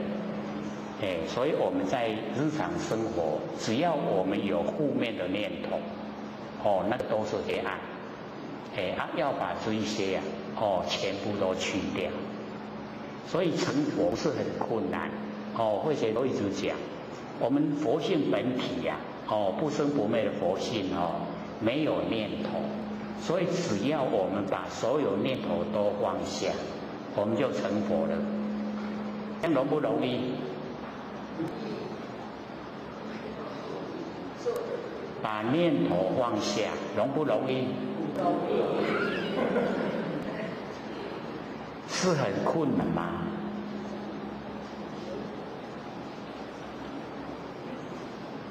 这个不是要我们去搬那个千斤重的那个东西呀，看在我们的心愿不愿意念头都是我们生发，那我们要了解到，能够生发念头就是佛性本体，不是佛性本体不会生发念头。所以这样有没有认识佛性本体的？咱伫咧生念头出来，就是咱的佛性本体。你有法度改修改，认识它了没？很容易认识，对不对？都咧生念头出来，那个啦，那个就是啦。它就是我们的本来面目。可是我们很少回光返照，我们都是生发念头以后进入念头的内容。拢入去内底，所以才烦恼烦恼谁生的？我们佛性生的，对不对？我们佛性生烦恼出来，我们来烦恼，那让你跳，有没有很聪明？没有啊，因为太聪明了啦，所以我们生念头出来，然后在念头里面很烦恼，然后过生活一天24个小时，要都这个样子。我们都没有去研究啊，我们为什么有烦恼？烦恼从哪里来？自己生的，为什么会生？所以或许是提示给各位在生活当中能够去想，说我们为什么有烦恼？烦恼的来源是从哪里来？我们就可以把它做成结论，就是面对外界、外面的景象，面对外面的事情，我们遇到了什么事情？我们遇到了什么景象？我们看到了，从这一些我们产生烦恼。那外面的形象，外面事情的形成，都是因缘际会，变化无常。可是我们从这一些因缘际会、变化无常的这个现象之中呢，我们住相，住了形象以后我们产生烦恼。当我们的烦恼还没有过去形象已经变化，对不对？都是这样咱还搁咧烦恼形象已经拢改变啦，咱还搁住喺旧的烦恼内底。所以我们就是没有研究真理，不知道，因为不知道所以才烦恼。那我们现在就是要了解说，根源就是对呢真理的世界真理的领域都没有去研讨，没有研究不知道，所有很多都是不必要的，烦恼也不必要，造业也不必要，受苦也不必要。那因为没有研究这一些都变成必要，烦恼也变成必要，然后呢住相也必要，然后受苦也必要，对不对？是不是这样？确实就是这样安尼咱人真讲真巧，这样算起来我们都不够智慧是很聪明，可是反被聪明误，我们都不用智慧。那我们要启发，我们佛性本身它有般若妙智慧只要我们肯万年放下一念不生，你把佛性那个本体认识，然后启发，让它呢在日常生活之中运用，然后只要一段时间这个3-5年一过去以往的禅宗的修持你认识本体12年就可以成佛。12年就是去掉我们那一些深根蒂固的习惯，我们那个习惯性佛性里面没有，我们要去掉那个要很坚定的信念那个不符合真理的，我全部不要这样呢它就可以去除离我远去，然后恢复自己本性的光明。它本性一光明一恢复以后，我们那个般若本性所具备的那个智慧般若妙智慧它就呈现。它呈现以后我们不会造业。为什么？了了分明的真理，整个就在眼前。那整个在眼前呢这个应对凡尘的万事万物事来则应，事去则见。这样呢就很理想生活之中呢就我们不造业因，那么没有业因我们自然就不用接受果报，就解脱了。所以这个解脱我们不用这个一直这个求佛来把我解脱，那要自己人，要自己解脱不然我们自己一直造业，一直造业，一直求佛，一直求佛，它没有用那只要我们业因都不做了不造业因，哪有苦因果是定理，一定报的。再完整哦，不要想说研究因果已经落伍了哦，跟不上时代。这个因果的东西呀、它是一个绝对的道理，有因必有果。哦，不会说我们这个时代进步啊，因果就把它推翻了，推不了的。在讲那个研究因果已经落伍那个人啊，他连这个吃饭也不用吃，连呼吸也不用呼吸。吃饭啊就是因，能够活下来才是果。你呼吸啊就是生的因，你不呼吸就死翘翘的，有没有因果？我们在日常生活之中做接受啊。你路你行，你哪讲赢的呀？那个严重哦，会人家捅你一刀，严重到那个程度哦，有没有因果？绝对有的。那你笑脸迎人啊，人家环抱你是什么？就是笑脸，有没有因果？有，就是绝对有因果。小有小的因果，大有大的因果，都有因果。现在接受福报的啊，都是累世累生之中啊，在种因。他一直在布施，所以他现在接受福报。那我们假如说这一生啊坎坎坷坷，这个早一餐吃的，各有一等该的都位，那个就是我们都一仙级怕24个干。各位现在有没有啊？一仙级个怕24个干？国语说拔一毛而利天下不为，所以我们要了解我们来完成啊，这个现象就已经呈现因果。所以我们时常买花来供佛，那就会长得很漂亮。有没有因果啊？我们长得比较丑陋是从来都唔捌想要买回去敬奉啦。所以也不要埋怨，后日若想较水就会记你讲买回来供佛。佛已经成佛了啦，你有拜有供他呢他也成佛；你不拜你不供养，他也成佛。所以伊无差啦，差伫个咱。咱要拜的人，咱供佛的人，差伫咱本心，这样了解吗？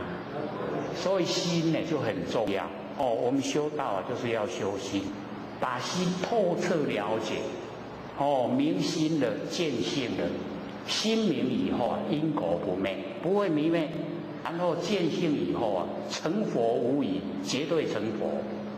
所以我们研究这个就这么好可以让我们有信心呢。绝对可以成佛，还要了解听到这个上乘佛法都很不容易的容不容易？这一条拢爱有主德，祖先有德性，然后本身有行善，累积善生根，善根又成熟，你这一条无迄下骹拢迄落迄浆咧甲你插。你坐袂掉呢，所以各要了解到说，这个因缘很不容易遇到，要讲这个性理心法，我们要研究都很不容易。各位浅显容不容易？很不容易我们就是要珍惜，要了解到，就是启发我们不生不灭的真心佛性，一定要认识它。要听他的话，由他来指挥我们的视听言动。我们现在谁在指挥啊？真的是佛性的指挥都这么理想不是我们的六根在指挥真的是太超越了。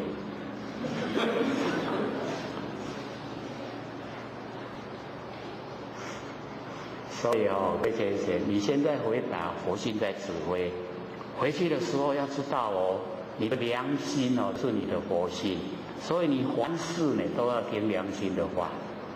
那个对自己有危害，对别人有利益啊，你该做你就去做，做会落去呢？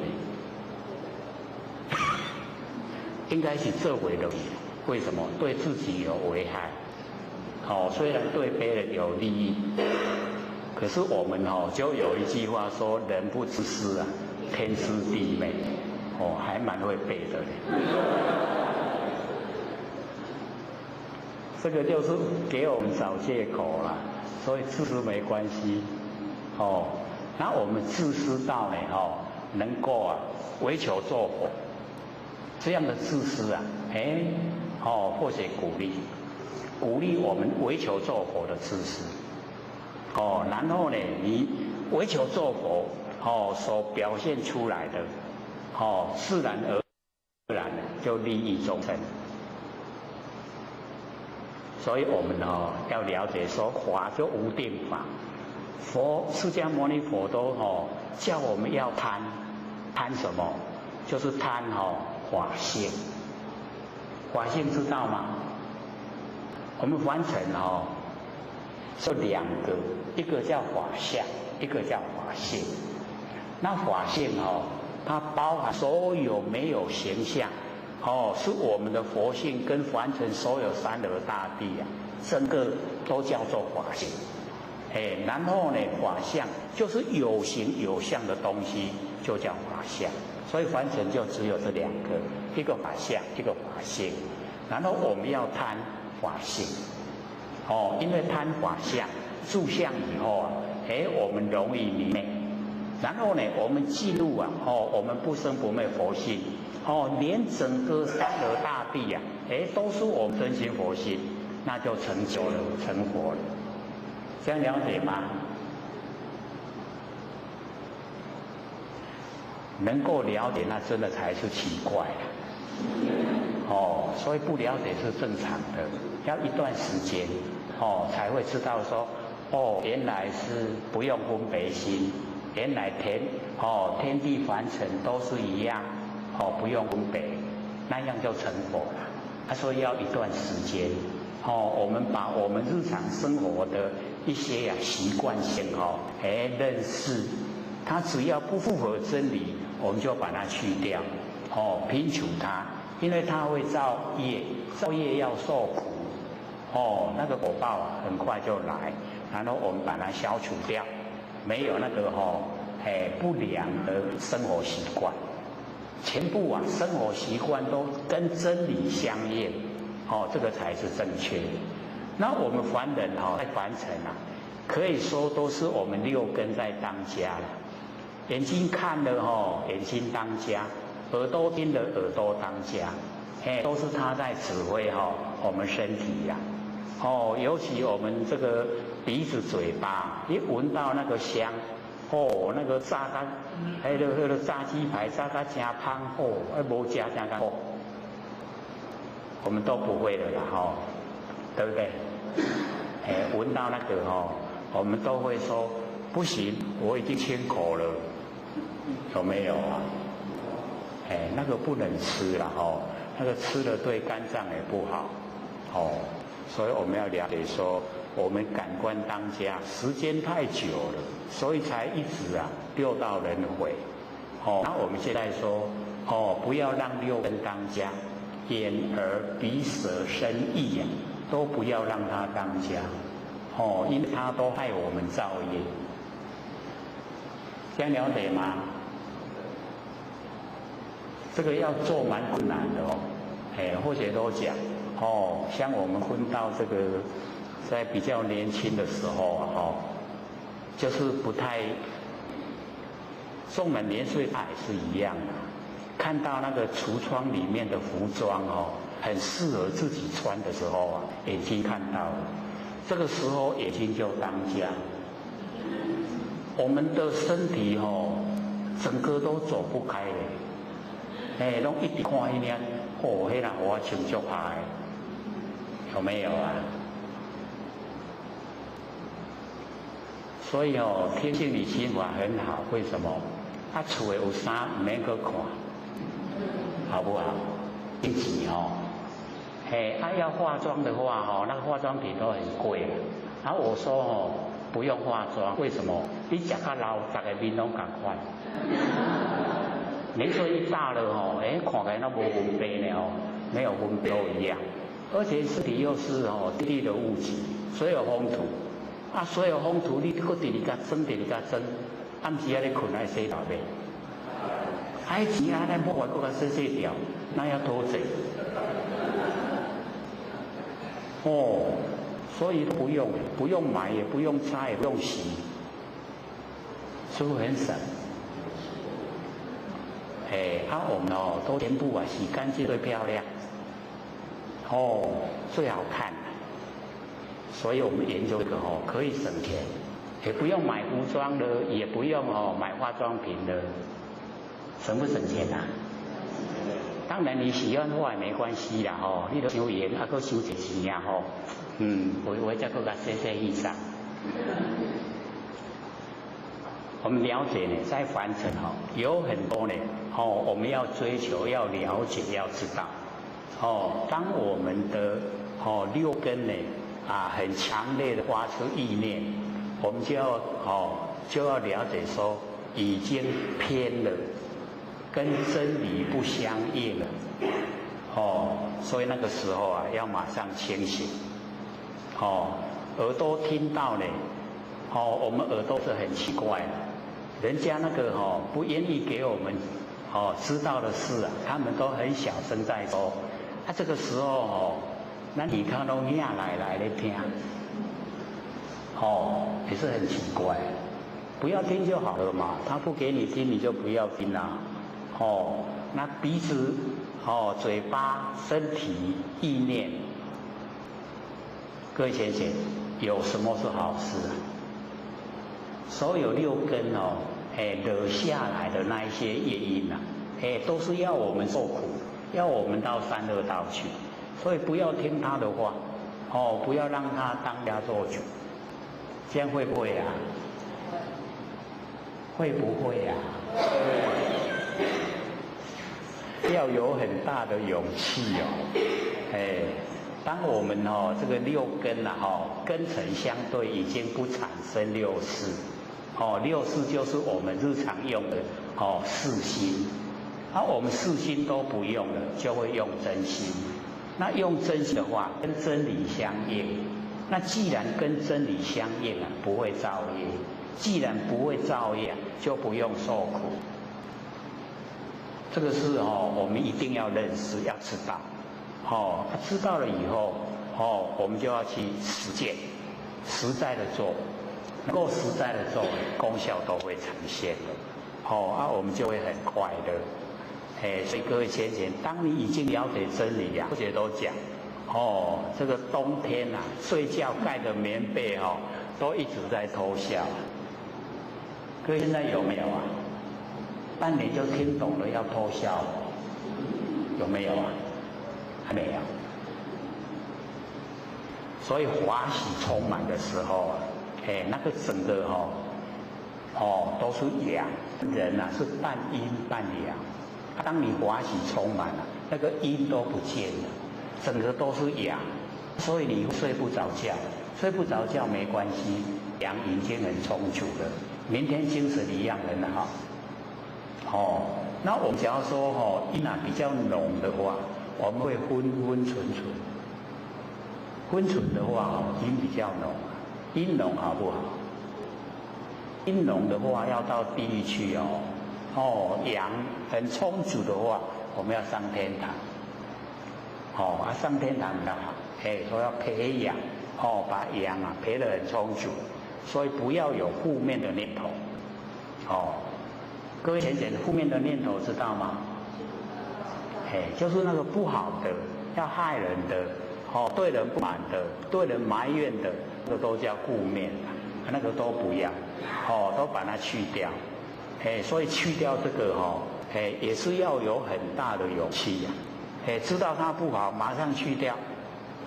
这样呢我们会习惯，就不会有不好的念头。所以那个黑暗面就没了。没有黑暗，整个都是光明。这样了解吗？是不是啊？愈听愈迷糊啊？我们再回到呢那个字王的禅定所以这个75页那个第2行贤策呢他讲说我师所说就是六祖所说的妙赞言集体用如如。这个妙赞言集体用如如，就是我们呢不生不灭的那个真心佛性。我们呢不生不灭的真心佛性它妙赞言集，妙就是呢不可思议不能用我们头脑来想，不能用嘴巴来讲那个就称为妙很奥妙。那么南常集这个佛性的原始状态那个赞。那么圆满圆融讲就是如如不动极昧极静如如不动。所以呢这个妙赞言集都是在讲佛性本体，然后体跟用如如不动我们的本体跟我们佛性的功能作用我们现在呢呈现在凡尘我们都是佛性的功能作用。那因为凡人不研究真理，不知道呢我们佛性本体，所以都把佛性的功能作用当成佛性本体。我们要了解体跟用是不一样的。或者都用那个金钱来比喻，说我们拿到钱就体我们可以去买，那个叫用。这样了解意思吗？体用那我们这个体它常在，可是用只有一次，对不对？我们拿钱去买东西钱要不要给人家？然后我们买了东西以后，钱已经给人家了，对不对？本体我们已经已经转到另外一个人的手中了，不在我们手上，我们已经买了所以用了只有一次，可是体它常在，这样了解意思吗？那我们佛性也是一样，佛性的体它常在，可是我们佛性的功能作用，它用出来一次我们没有摄用归体我们就已经没有掌握到它了，这样了解意思吗？了不了解？你会使讲摕去共买物件甲摕来钱，搁甲抢转来，可不可以？不可以，对不对？所以我们就是了解到用只有一次啦，体它常在，那我们要摄用归体。摄用归体呢，就是我们佛性功能作用呈现以后有这个作用以后我们还要收回来呢到我们那个本体回来那个摄用收摄我们的功能作用又回到本体，回到本体以后它又会发挥功能作用。那我们假如说不了解到的体本体，那我们作用方面在用功夫变成虚幻不实在用了以后没有了佛性本体没有了我们误以为佛性的功能作用就是把它当成是体。所以这个呢我们了解说我们的佛性呢有办法生发念头，念头生发以后各位先生，念头会不会变化？很快变化，对不对？所以那个功能作用一出来以后一跑到呢我们的念头念头有念头的内容我们跑到念头的内容里面住在里面，然后呢我们想说我要再用，结果我们那个念头有办法再生发念头吗？可不可以？我们佛性生发的念头已经生发了，念头的这个内容它可不可以再生发念头？可不可以？可不可以？啊，遐厉害啊！咱生出来念头搁生念头啊，可能美后学表达的不是很完整哦。就是我们生发念头以后，我们假如说认为啊，我们一念接一念攀缘，各要了解，虽然说攀缘也是从佛性本体生发，那你已经生发的念头啊，它就已经生发以后啊，它就消失了，再接着再生的还是你的佛性在生，不是你的念头生的啦，这样懂意思了吗？咱生出来念头，迄个念头袂阁生念头啦，就是要阁生，也是搁为佛性本体生，这样了解吗？所以那个作用啊，生发念头，那个叫佛性的功能作用，只有一次啦，生了以后，它也就消失了。今晚要阁生，还是要从佛性本体再生。所以它一个接一个的念头啊，都是从佛性本体生发。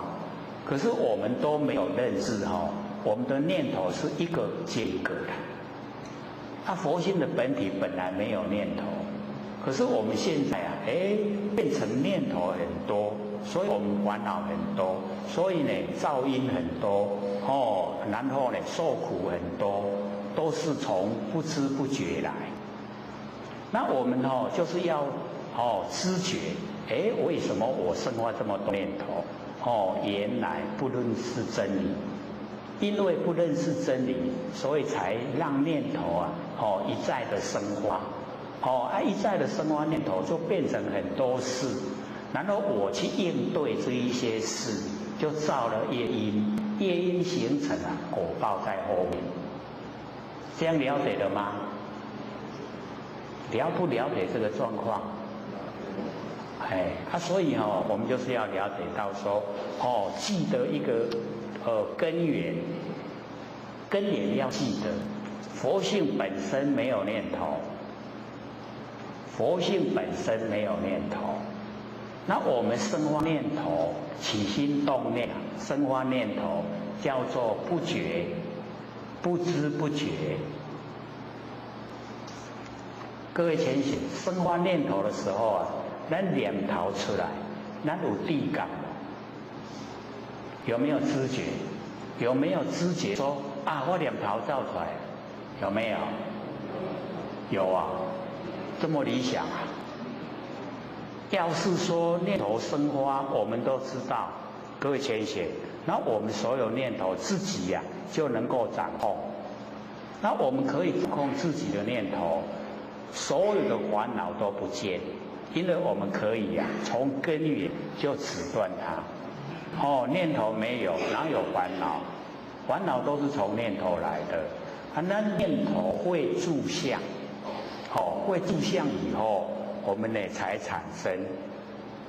那产生了以后，又不知不觉，所以都是从不知不觉，然后形成。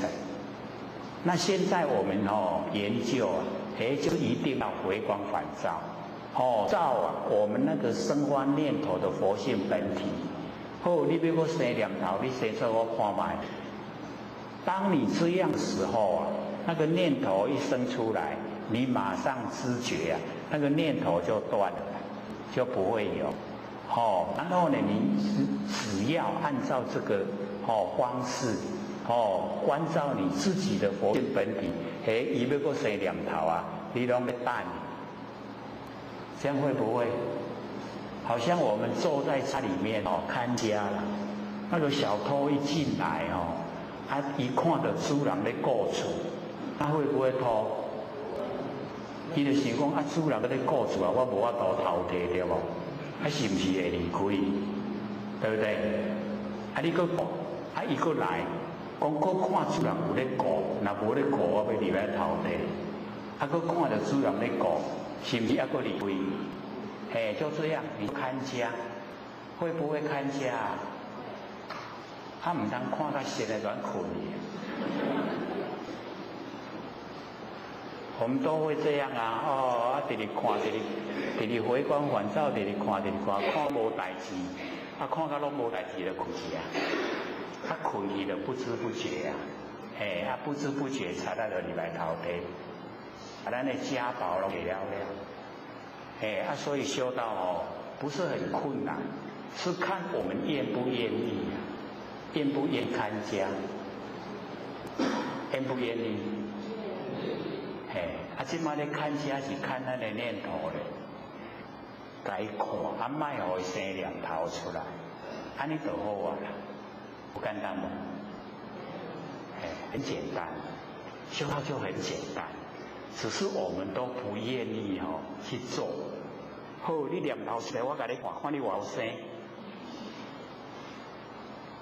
他就生不出来了啊。我们都不看他的时候啊，一个接一个，一直攀岩啊，有没有？我们都一直攀岩，所以我们就要了解到，都是要看我们自己本身的那个决定，有没有心？有时候回光返照，没有比生死的事更大，生死最大，就是这个把你看住了，不要你生念头，你本来就没有念头，这样就好了，就成就了。安尼一样嘞，唔免像咱安尼迄落去田的挂稻啊，播田遐尼辛苦啦。那个是身体这个劳力啊，这个看我们佛性让它不产生念头各位先生辛不辛苦？会不会很辛苦？大概正在判断了到底是去挂稻啊播田较辛苦，还是我看念头较辛苦？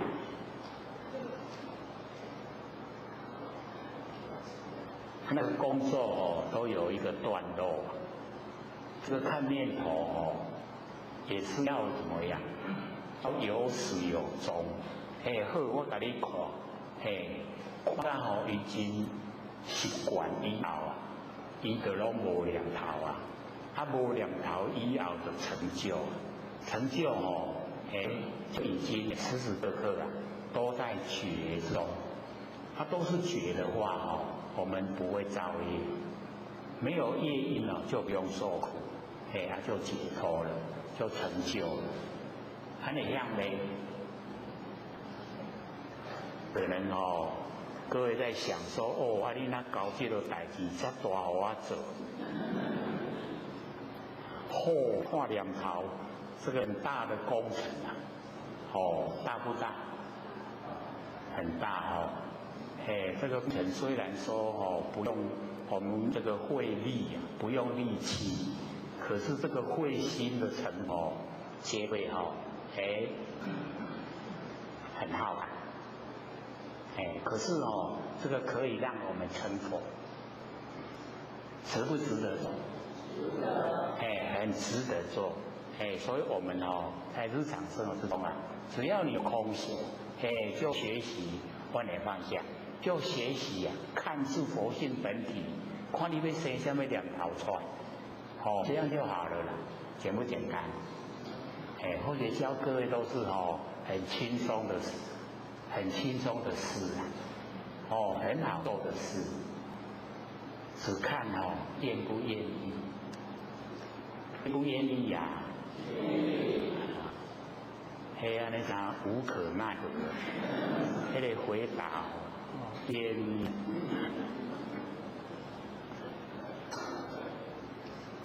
所以我们呢要回到呢记得领回来那个妙赞言集以用无辱就把这8个字能够记得就是要回到自己的本来无因本空。各位先生，什么叫无因？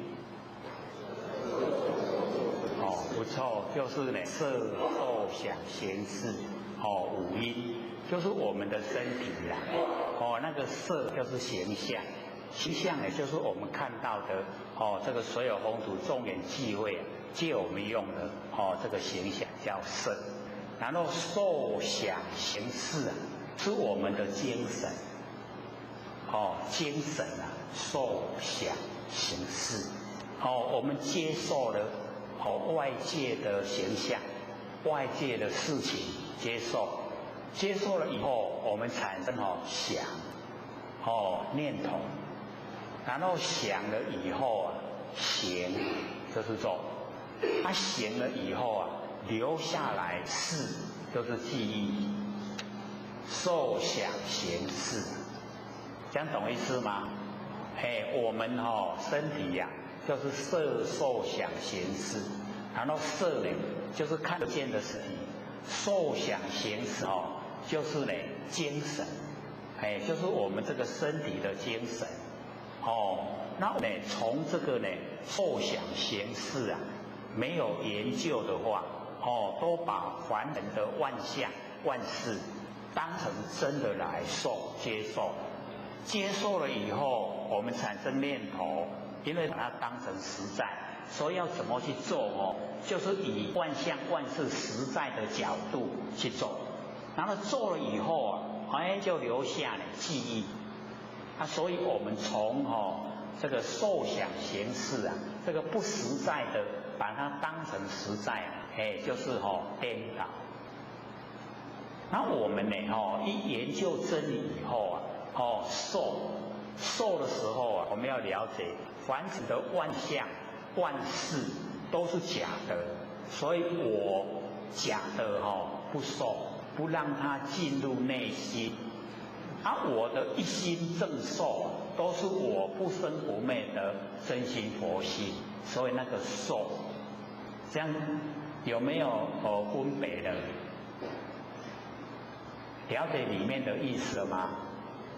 我们那个受很重要，把凡尘都当成真的，这样的话叫颠倒，因为凡尘都是假的，我们把它当成真，我们去接受，然后呢造下来的那个业我们要自己去承担，这样了解吗？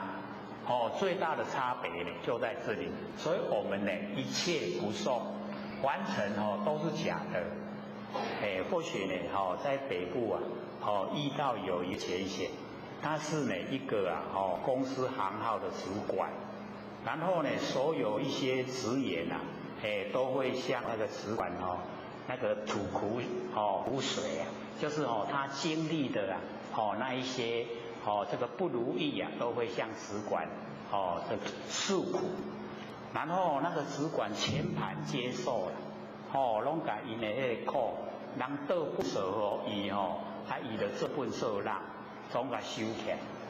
然后一段时间以后啊，他的身体又出状况，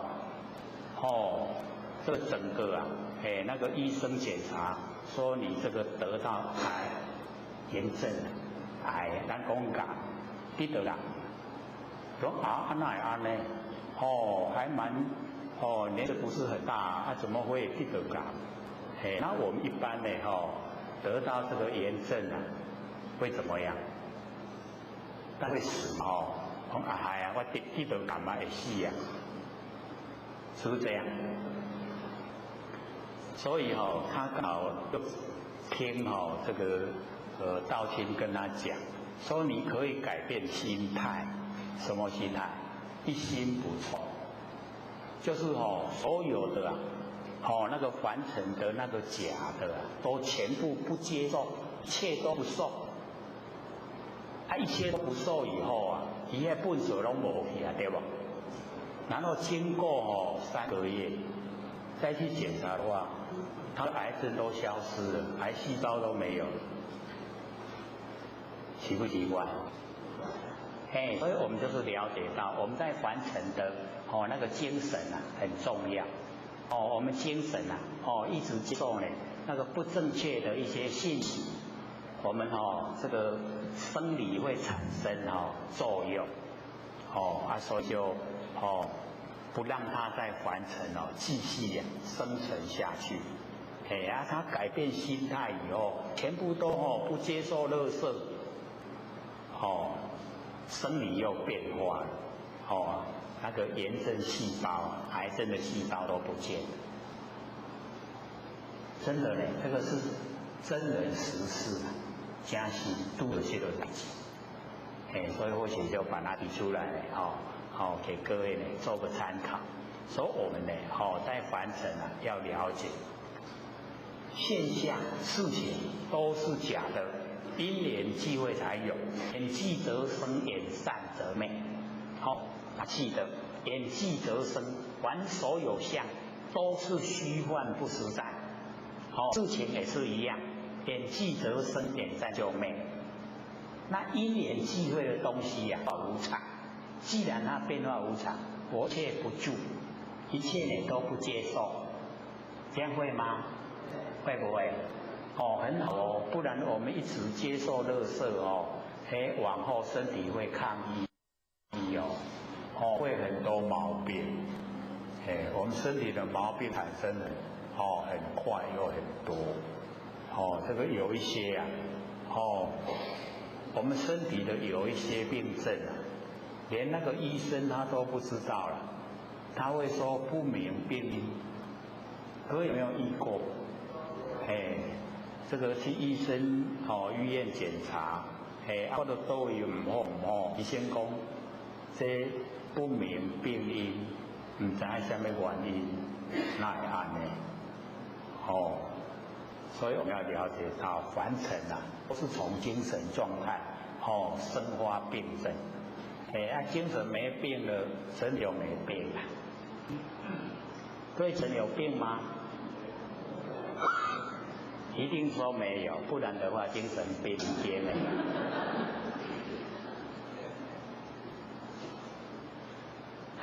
我们从精神信念都很健康，所以一切不受，完成假象，一切不受。所以受你看我们一改变，想改不改变？从受改变以后想改不改变？行改不改变？事改不改变？整个改变。所以受想行识都空。然后身体的事是天地的物质，水有风土，所以五阴本空，有没有错？真理五阴本来就是空的，可是我们都把它当成实在身体也是实在的，然后接受什么事情，接受什么现象，也都是实在有没有本空？没有空所以我们要了解五阴本空，本来就是空的不要把它当成实在，当成实在呢，我们就六道轮回，它本来都是空的，我们就可以回到佛的本位。这样了解吗？哇，我咧甲大家催眠呢，看人拢咧点头对，你讲的对。我们知道了形象是假的，天地的物质，形式又是呢不实在的那个景象引起，都虚幻，所以叫五阴本空，本来呢都是空的。然后六尘归有，这个六尘，六尘是什么？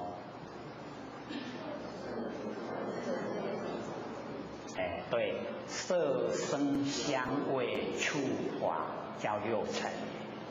六尘本来都是空的，没有本来就归有，归有也就是空了。可是我们现在看到六尘空不空？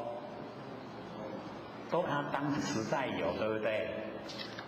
所以在真理世界来讲，这个六尘它归有，归有是空不是有。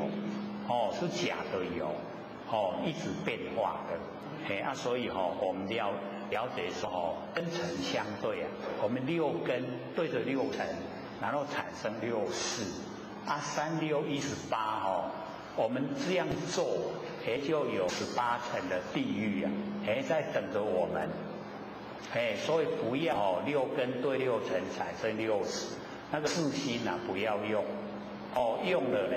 就会等到咱去地下去18站地下，咱不是听到，有没有听过？尤其那个丧事的时候拢有迄个挂迄个地图的迄个地狱的迄个图片，拢有甲咱讲迄个18层的地价。咱都爱了解，我们要知道说18层地狱啊，就是我们6根对6尘产生6识，然后我们在里面一直在做行持，然后真的就是那样去接受那个果报，18层地狱的果报。那我们不要用它6根6尘6识全部都不用。不用的时候啊，各位先生，我们用什么？不会了哦。我们6根6尘6识不用，用什么不会啊？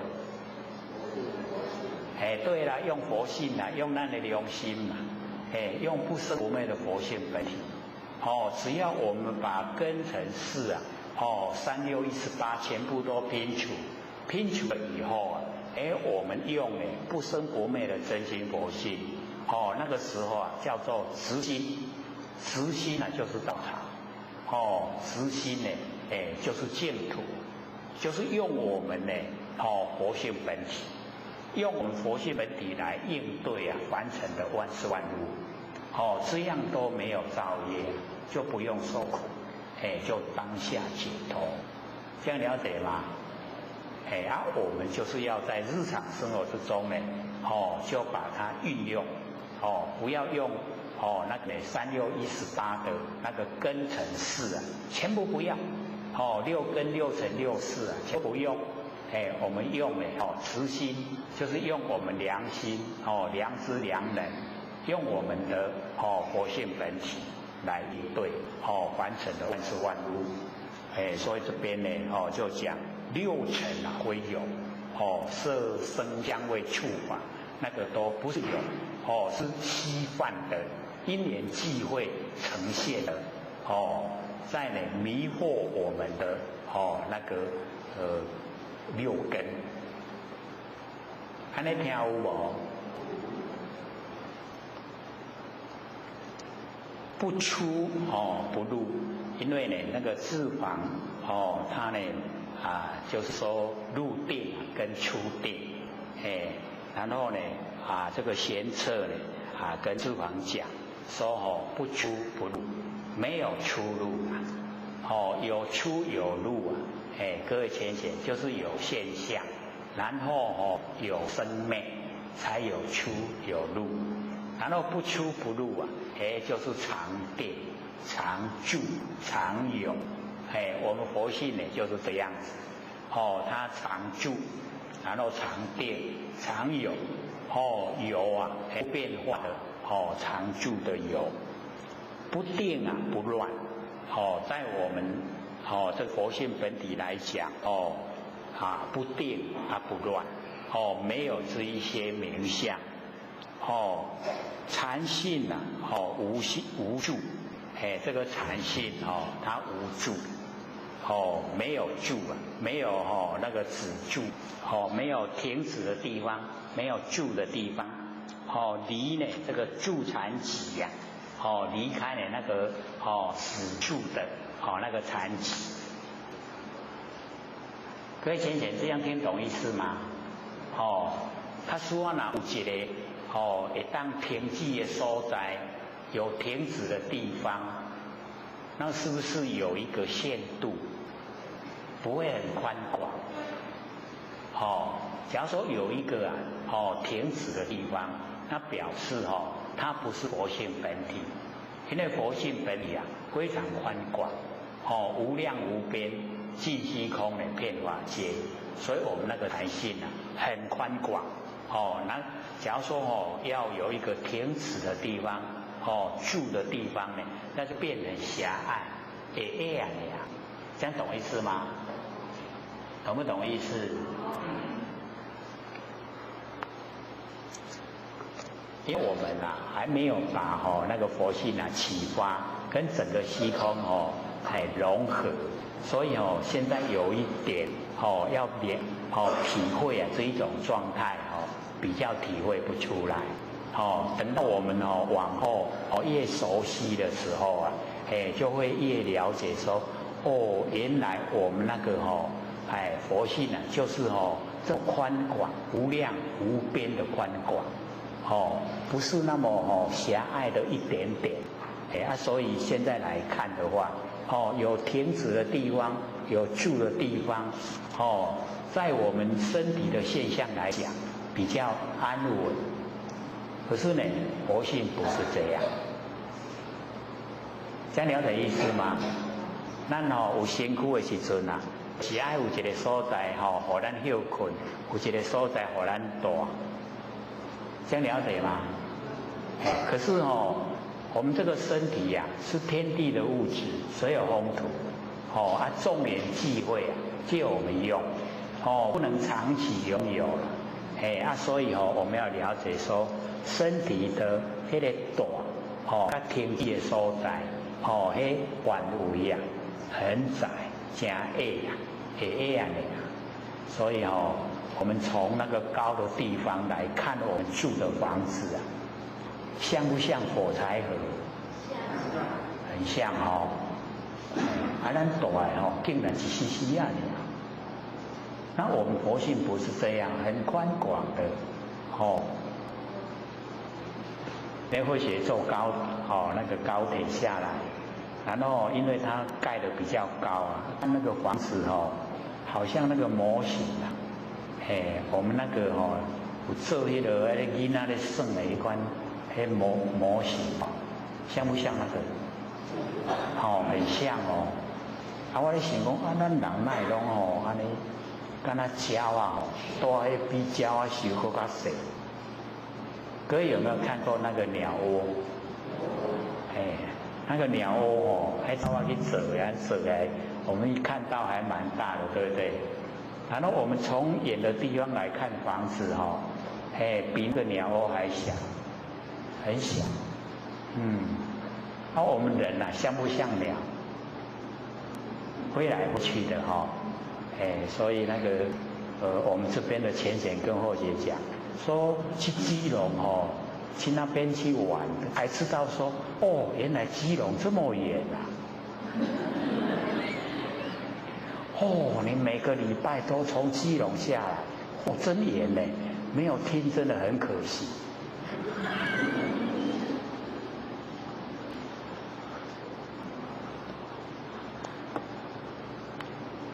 想象的基隆很远，可是真的一坐车上去那几个没地搞这样，那个才真的体会啊。所以想象跟体会啊，是不是不一样？不一样那敢那想象你若真是去真正有够真的够远的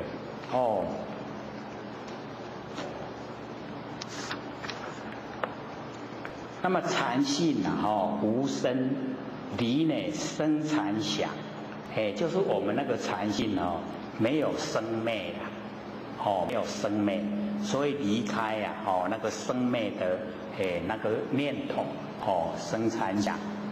心呢如虚空，我们的心就好像虚空一样，无量无边，非常广泛，亦无虚空之量。嘛无迄个虚空的度量，就是没有一个限度啊。那我们要了解到我们所了解的这个空虚空，以我们在这个地球来讲，是十阳太阳系。那么太阳系里面的虚空跟整个宇宙的虚空又有差别。宇宙的虚空无量无边然后我们太阳系有一个限度所以像我们这个地球这个上去就是有一个大气层，那穿过大气层以外，那个叫外太空。那已经又穿过了那整个外太空以后才进入整个那个宇宙。所以宇宙的宽广我们的性分是包含整个宇宙。非常宽广不局限在这个太阳系，不局限在地球，很大我们的那个细分很大，所以我们要回到我们的那个本来，回到本来以后，我们可以到所有的佛世界我们比较时常听到是西方极乐世界啦，然后东方琉璃世界，然后呢这个南方宝佛世界，都有这个超出我们这个娑婆世界的那个佛世界，很宽广，那已经呢都超出我们太阳系，所以我们一回到本位以后我们无量无边的那个佛世界我们都可以去，可以到达，可以千百亿化身，很理想。这个呢，我们以往不研究的话都不了解啦，都以为只有在我们这个小小的地球，都只有这样而已。然后呢，我们研究心理心法，把我们的心量都扩大到无量无边然后我们眼前所遭遇的所有事情对浅显要不要计较？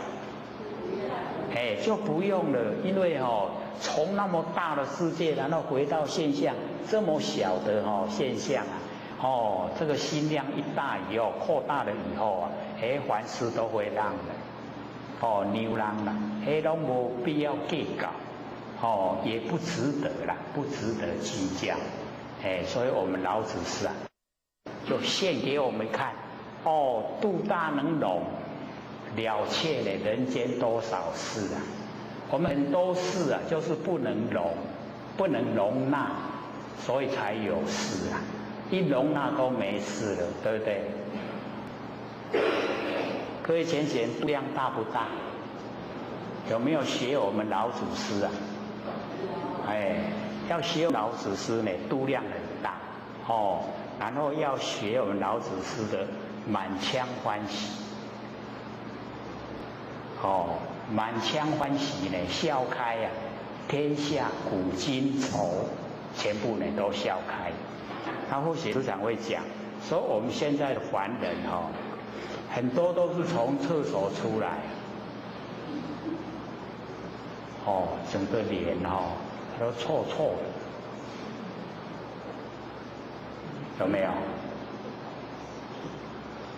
所以我们要学那个布施。笑容布施，看到人打招呼，跟他很笑脸，相迎人，是不是很愉悦？好像春风一样，春风吹到很舒服，对不对？我们喜欢看到人家的笑脸，所以我们也笑脸迎人，给人家看。整个社会的这个风气就会很理想。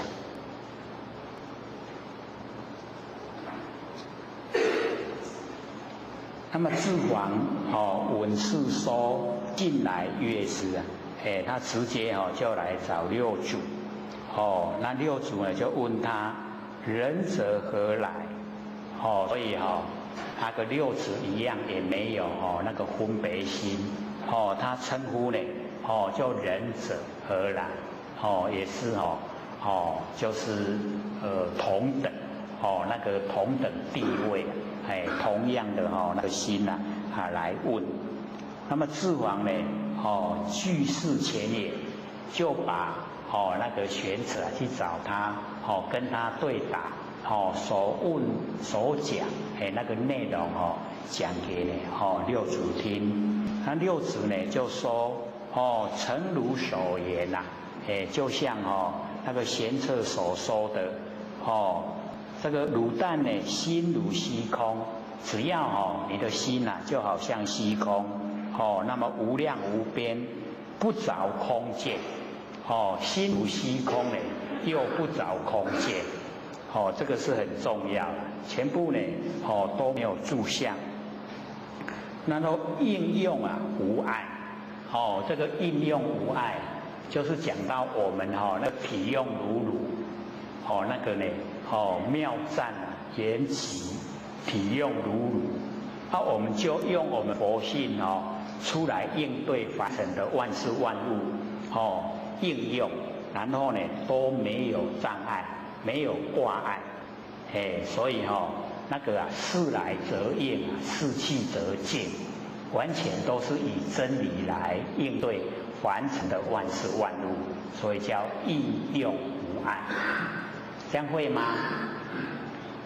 我们在应用的时候我们都会考虑到自己的利益所以现在我们这个社会现象，只要不如自己的意思就会抗议，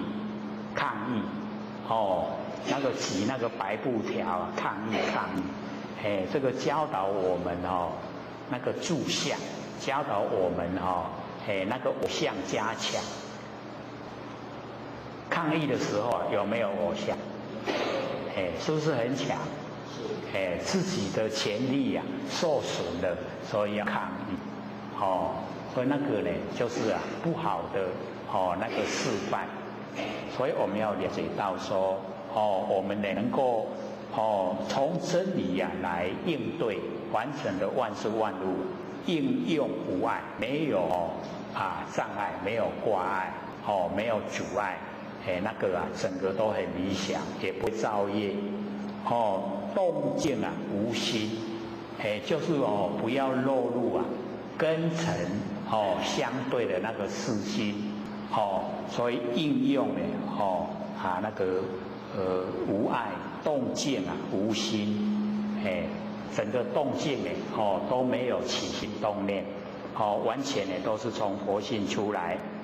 那么还胜前忘，这个还跟胜，两边对待的，那一种前把它忘，就是不要有分别心我们呢这个分别心都很强，圣人就是圣人，凡人就是凡人，都呢很强烈的分别，那就是跟我们讲，没有圣人，也没有凡人。所以还胜的钱要忘，全部都不在我们的那个仙文里面，仙文里面没有还胜的那个念头。能守记名，所以这个导师比较难做的能守记名就是没有能也没有守，没有能守，没有能守就是没有事项。因为我们呢一般在凡尘的这个生活里面都是有三心四相，很强烈过去心、未来心跟现在心，然后呢我相、人相、众生相、寿者相，都很强烈。我们要把它整个都泯灭，没有能也没有守。所以我们用这个四项来说可能会比较理论然后呢或许用比喻来讲说这个能守能用我们的这个眼根来讲，我能看，就是那个我相，我能看。那既然我能看，就有我所看，所看就是人相，对待了。我能看，我所看，有没有对待？我会当看，看一定有所看，的对象，能看所看。我们呢，能看跟所看，不会只有看一眼一个现象，一定会很多，所以那个叫众生相。我看足多，看足多，叫众生相。然后我连续不断的看，叫做寿者相。你有了解无？四相有了解无？所以四相就是能守，能看所看，能看差别重生，叫做众生相。然后连续不断，叫做寿者相。然后接着我能听，能够听的就是我相。然后所听的就是人相，所听又是差别重生，有人的声、车的声、动物的声，风声、雨声，很多声，是不是差别重生？那个叫众生相。然后我们连续的听那个叫寿者相。只要落入我能闻，我能吃，我能够感觉，那个全部都事相。安尼了解无？然后做事情我能做，一定有我所做，对不对？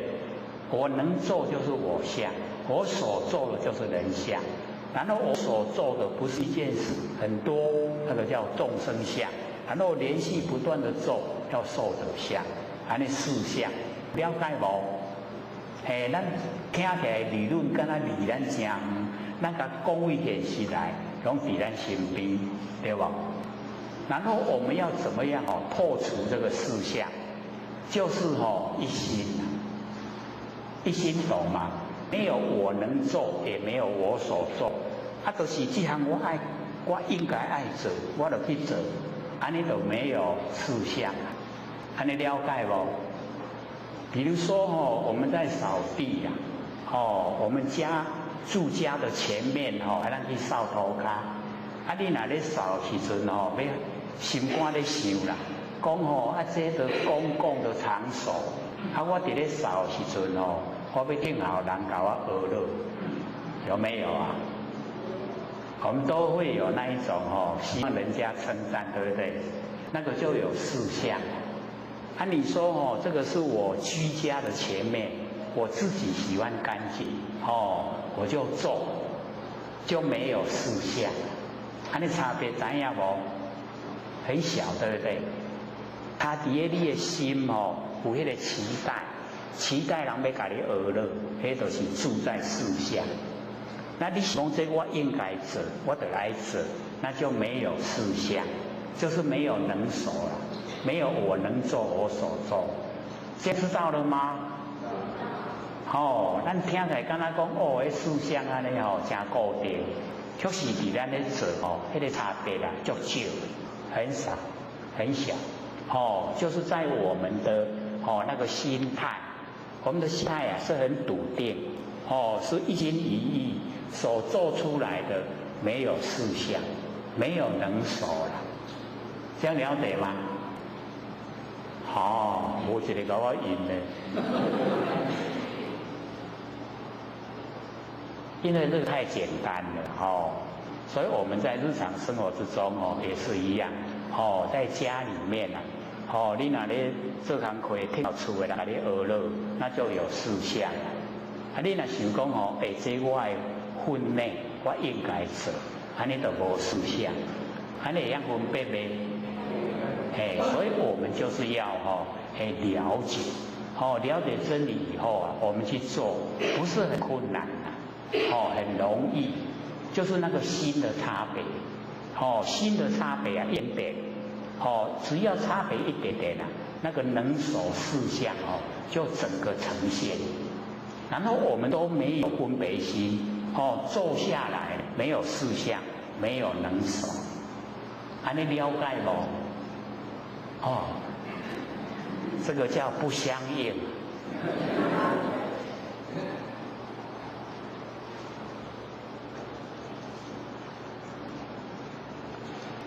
所以能所具名就是我们要在日常生活之中呢自己体会没有那一种不平衡的心态，心都很平衡啦，不平衡都有能所都有四相性相如如我们的佛性呢跟我们的形象都进入如如不动就进入真如。所以我们修就是修如，各位浅显，我们修到如就来了把两个字连起来叫什么？如来如来就在我们身上如是我们已经到达真如，到达真理的世界，已经如了。来是感应感应而来，感应众生在求我们感应了来所以修呢就是如，成就了就是如就是真如成就了，然后感应而来如来性相性跟相，我们佛性呢跟形象都进入如如不动，都进入真如，都进入一真法界。这样听懂吗？又是一样。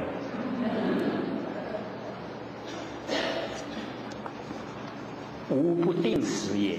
六祖就讲说，我们呢只要能够这个应用无碍，动静无心，还圣前望呢，能守寂明，性相如如啊，无不定时也。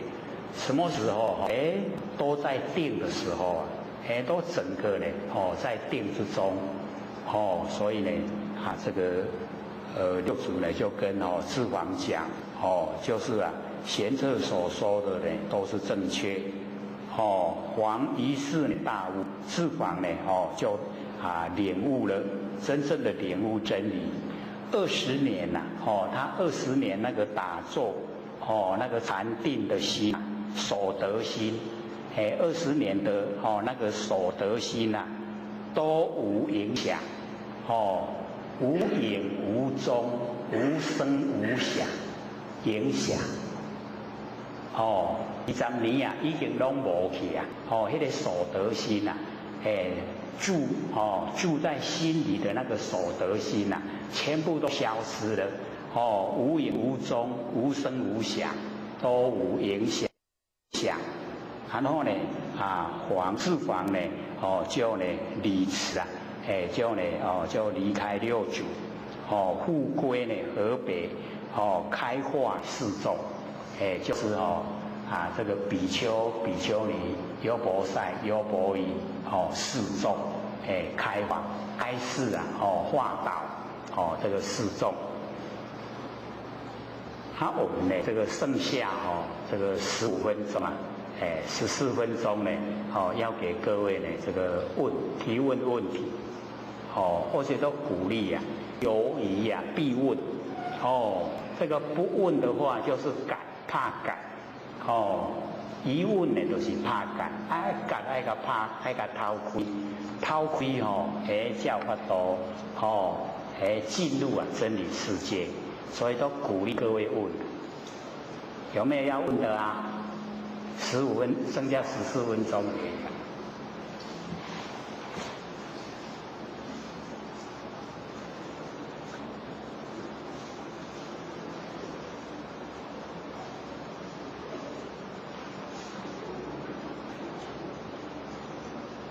都没有啊，他或许要问各位不好，我们要怎么成佛？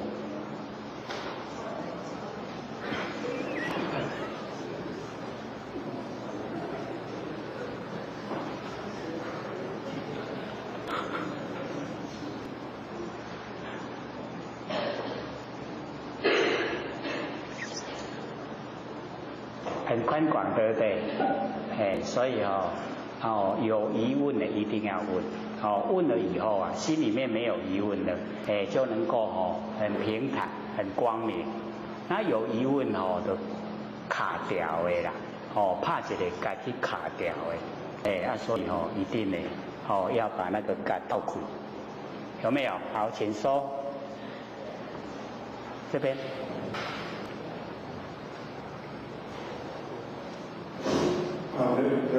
好。那或许是有一些小的问题。好，你说。就是修法师不断烦恼，那或许又是在人上看，不断烦恼也可以进入圆满。那这两种的一种差异，是否能显示出来是和其他不一样？你问题是问完了，可是我一句也没听进去。你再讲一次好不好？慢一点。或许问题是说，我们一个组织第一个是大约就是不断烦恼修持法。那或许又曾经在佛经上看过涅槃的一些方法，不断烦恼的方式可以进入涅槃。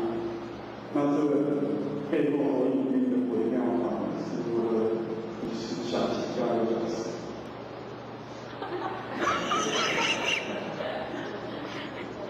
这一次是有听一点点了，可是还没有完整。讲慢一点，再让大家更详细一点。说弥勒祖师，然后呢教导我们很多的修持法门，很多呢是讲那个涅槃，涅槃以后的事情，是这样吗？后面。其实后面，问题是就是如何以不断烦恼方式进入。不断烦恼的时候，然后进入涅槃。这样各位听懂意思了吗？就是那个维摩诘他有讲过啊，说我们呢不断烦恼，然后进入涅槃。不断烦恼进入涅槃，就是呢我们要了解到它那个含义呀，就是讲说我们这个佛性都会起心动念，都有念头。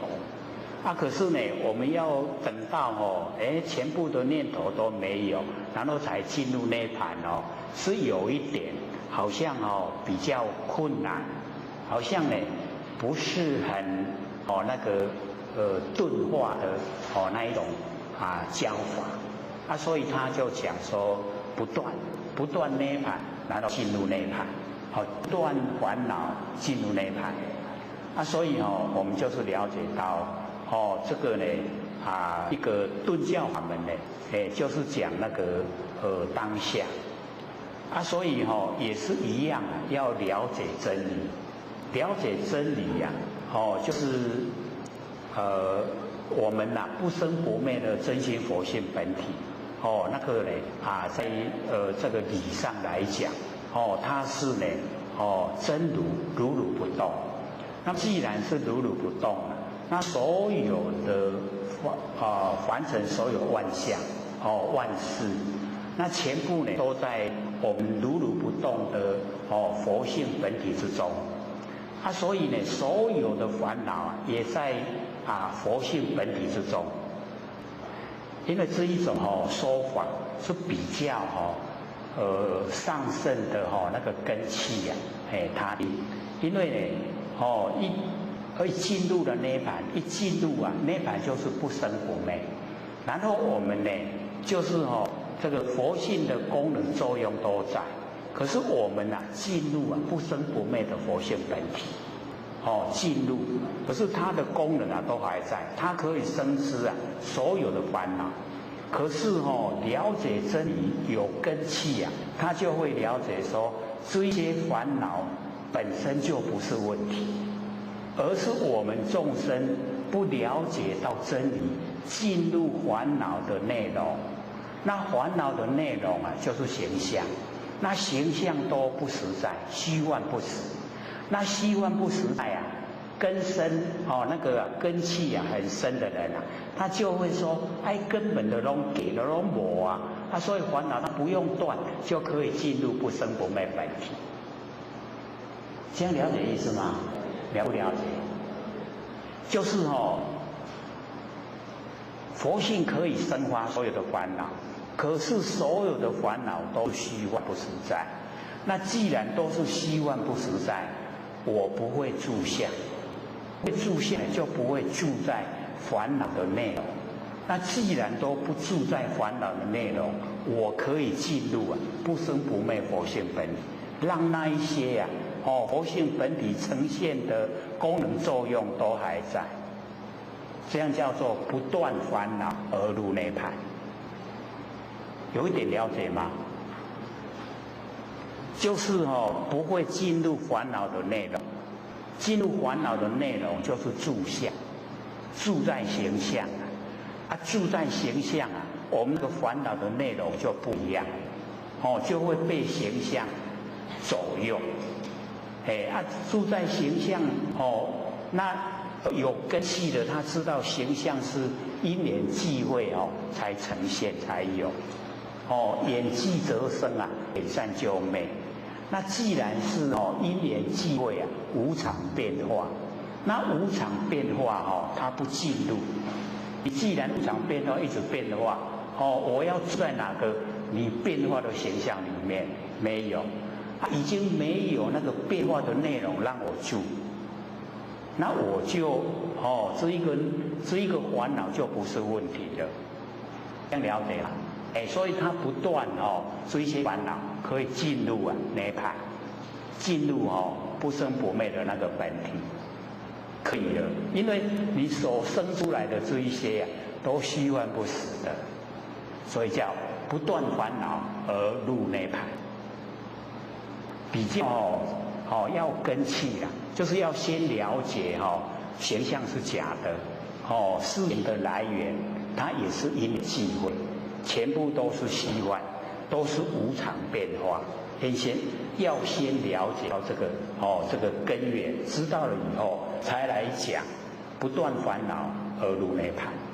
那假如说不知道这一些这个因缘际会才呈现现象，因缘际会才有事情，不知道的话，我们来讲不断烦恼而入涅槃，就有一点这个不实际啦。这个是很实际的它有实在的那个内容所以我们了解说能够再完成说烦恼即是菩提，那个等于是说他已经可以抓到佛性本体，因为烦恼都是从佛性本体生发。那既然你能够生发菩提，生发烦恼就能够生发菩提。所以我不住在烦恼的相里面，我来看生发念头的那佛性本体，它就是菩提的佛性本体生发的就是菩提就是觉。那我们能够在觉之中，那一些现象都虚幻不实在，所以重点就是了解说形象是虚幻不实在，事情也是际会，因缘际会才有事情它都一直在变化，无常变化所以一旦你了解完成的无常变化，就可以不用断到烦恼就可以进入涅槃。其实那个也是我也是觉得说，在文字方面来讲，因为他已经了解到这个程度他的烦恼已经不形成问题了，已经没有困扰到修持者的心了。那假如说我们住在形象那就差别很大一定是烦恼，那烦恼就没有办法进入涅槃，没有办法那一定障碍那个前提就是说他已经知道形象虚幻不实在。所以有时候我们在看一些这个经典文字的时候就是要了解文字跟意要分开有时候佛在讲的时候他讲文字说所谓佛法者即非佛法，那所谓佛法者就是文字语言，即非佛法就意，佛要传达的意那借着文字来说你要了解它的意，这样了解吧？不然我们看文字直接连贯，所谓佛法者即非佛法，是不是很矛盾？本身是不是很矛盾？所谓庄严佛土者即非庄严，是不是又很矛盾？它本身就互相对立的。可是那个就要了解，那个所谓就是形象即非就是性。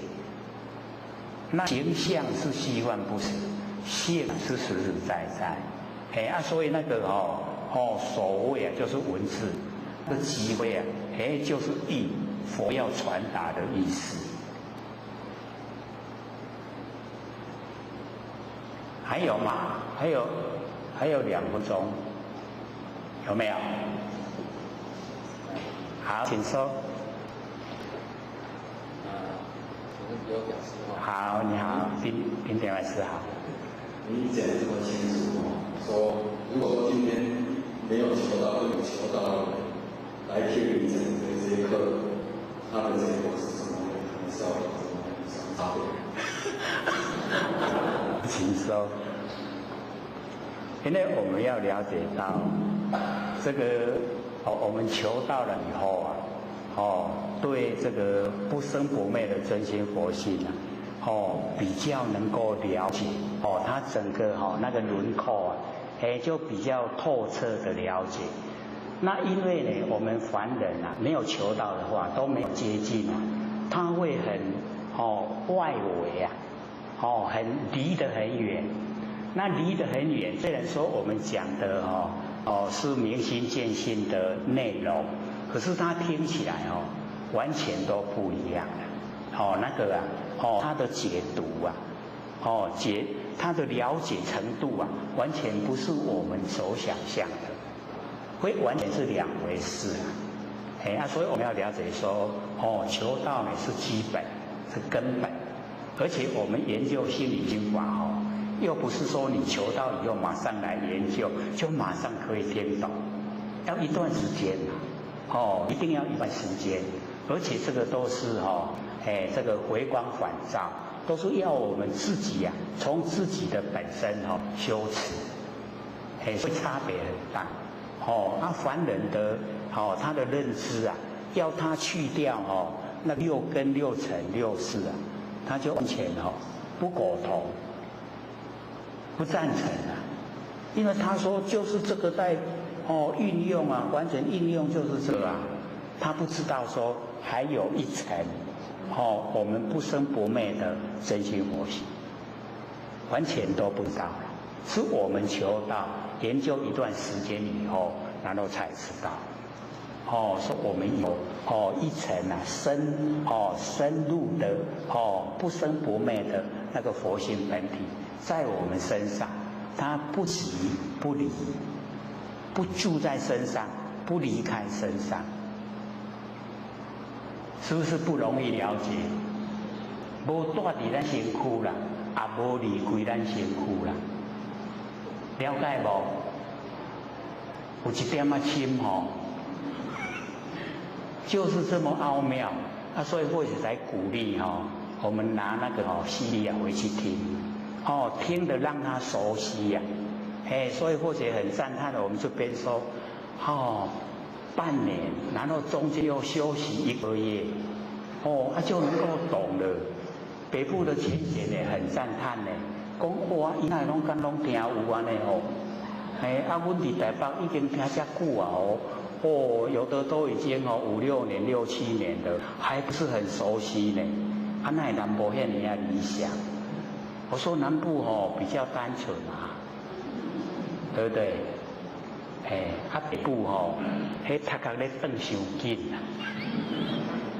转得伤紧咱讲一句想要10句所以不容易进入。我们这边慢慢的没关系一步一脚印拢行入，超过了。各位讲师、各位坛子、各位浅显，大家好。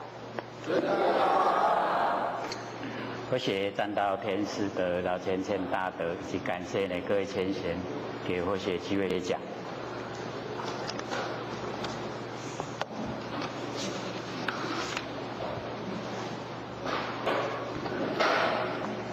我们讲这个76页。已经把那个智访的那一段讲完了，底下就是有一声问思语，找到了没？76页中间有一个僧人问六祖，说黄梅的义子啊，什么人得？这个我们看这记载有一点是明知故问。他知道了这个六祖是一代的祖师，他说起这个黄梅的义子，就是五祖五祖的那个所传承下来的那个道统黄梅的义子什么人得？各位浅显，我们是接续这个一直下来，从六祖一直到我们老师第几代？18代我们呢东方这个前这个有18代，然后西方呢28代，然后后东方有18代，这个呢都是一条金线，就是都接续的这个道统，呢这个问完美的意志，什么人的？我们也一样，我们也得到我们郭老师这个传承，也是得到相同的那个意志，所以我就是要用心来研究，能够透彻的了解这个所传承下来的是一条金线。那六祖呢就回答说，会佛法的人德就是这个意志这个一条金线这个掌这个道盘那个意志是会佛法的人德。各位浅显会佛法了没？会佛法就可以成佛了。各位都会了没？又没有信心的，还正在学习所以我们就是要知道我们所得到的是很宝贵的这个历代祖师所传承的这个道那我们要对道透彻了解，了解以后我们可以回归到我们的本位，我们每一位都是佛那因为我们落入凡尘太久了，在轮回之中呢迷失了，不知道。那现在呢上天大开普度让我们很容易又得到了。那我们要了解到这个要得到是很不容易的，因为或者有经过那个后天寺庙在后天寺庙有服务17年，是在瑶池金母慈惠堂，各位可能都会有耳闻瑶池金母有没有？对我们呢凡尘都还蛮这个兴盛的，它各处都有分堂每个地方呢都有那个慈惠堂分堂那或许在那个慈惠堂有17年的时间蛮久的。那知道呢说要得到不是那么容易所以那个时候这个慧学的妹妹要带慧学求道的时候，我说哪有那么容易的？所以我们就了解到有很多都不承认不承认说有那个大开普度的事情。因为我们要了解这个是时以天时上天到达这个时候，像说呢这个青阳期以青呢为吉利，红阳期以红为吉利，现在呢白阳期以白为吉利。所以我们就是了解到这个水在决定说是青阳期是红阳期是白阳期，谁在决定？有没有人在决定？没有这个是自然而然上天的一个气势使然那个青阳期的时候也就是万物都生发的时候，红阳期就已经没开花，白阳期结果所以现在是以白为吉利那因为我们年岁大的都有红阳期的尾巴，所以那个时候这个新娘子都是穿红衣那个是红是吉利的。那假如说在红阳期的时候你穿一个白的，那会怎么样？会怎么样？不吉利，对，因为那个时候领导的伊朗所以那个就是要了解到要顺这个天时那个时候因为所有的你看我们那个墙壁都是那个砖块，是不是红的？都是红砖块。那现在呢都是水泥我们远远看去都是白的，对不对？所以自然而然进入到白阳期以白为最吉利所以这个呢是技术形成，自然而然。我们呢这个不能说不相信啦，要随着这个完成。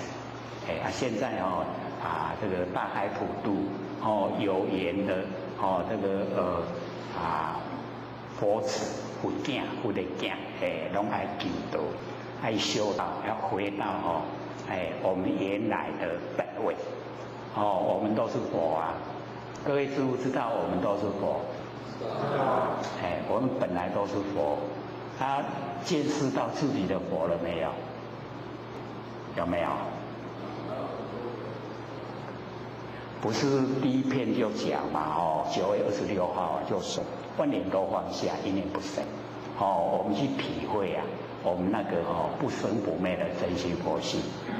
各位有没有做啊？这个讲者纯纯，听者渺渺，一定要做要启发我们呢万念都放下一念不生。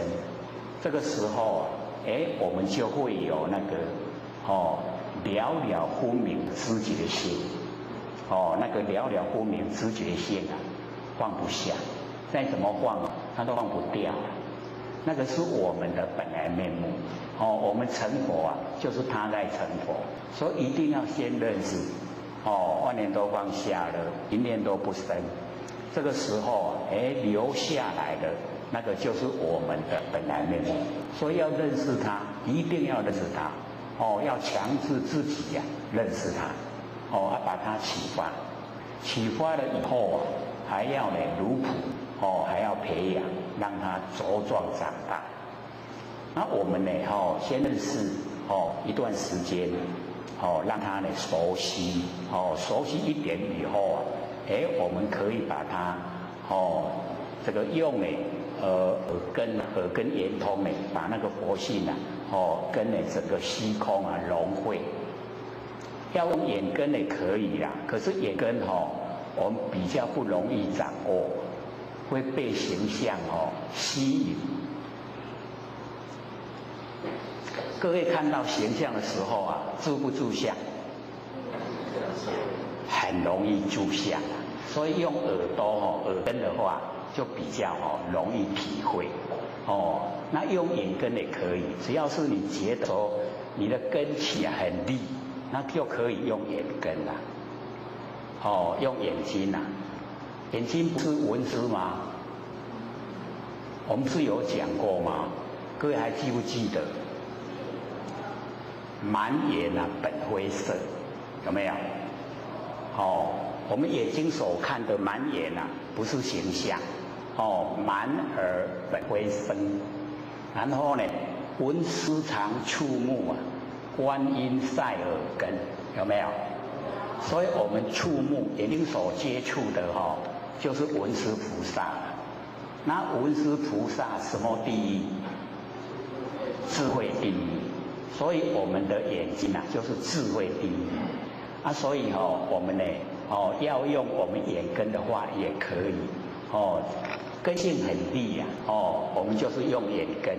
然后各位先生，眼根就是一定要记得智慧第一，不要进入形象。进入形象我们会住相，会被形象左右，会被它影响。那我们就要记得眼睛呢是我们真心的工具，它是工具那我们要发挥真心，发挥般若妙智慧，那个就是闻思菩萨。那我们所看到的万象形象很多，那形象很多各位浅显，我们的见性只有一，万象有万个我们的见性只有一，看出去的我们这样见没有差别，没有分别心。可是我们在生活中已经很习惯分别，对不对？那我们现在要回到我们的那个佛性本体回来，就是闻思菩萨。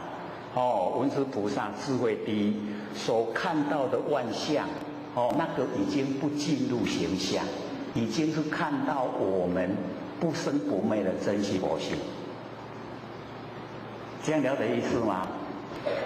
开始的时候啊是不容易啊，因为都这个万象差别，万象差别要把它看成全部都是一个一，就是限量，没有比量。限量没有分别啦，没有分别心，都是我们佛性整个呈现的，听懂意思吗？这个比较有一点抽象，所以要懂呢，就是要用心，用心了以后，我们才会了解说眼睛所看到的原来也都是我们的真心佛性。可是我们现在所看到的绝对不是，绝对是形象，所以只有见相不见性。那我们呢？这个从眼睛看也是一样，叫做见性，见我们的佛性然后呢，耳朵是闻性，都是我们的佛性。那用呢眼根的话，要根气比较利来用。那假如说觉得自己很容易住相的话，那我们用耳根，耳根知道吗？耳根可以听到声音，对不对？那我们要了解到我们能够了了分明听到声音的那个就是佛性本体。那个听的是功能作用要有本体我们才功能作用有用。才会显现那个功能作用所以能够听到的那个就已经呢全部体用同时。比如说现在各位有没有听到那个电风扇的声音？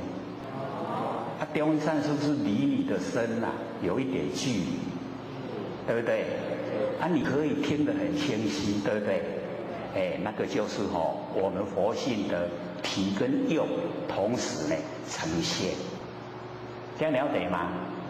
就不局限在我们身上我们的佛性呢不局限在身上只要是我们眼睛看得到的，耳朵听得到的，全部都是佛性的呈现，这样了解吗？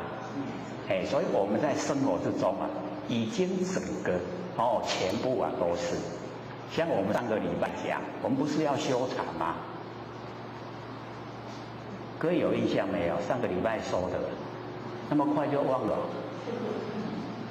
没关系，或许刚看那个上个礼拜的那个 DVD 已经送来了，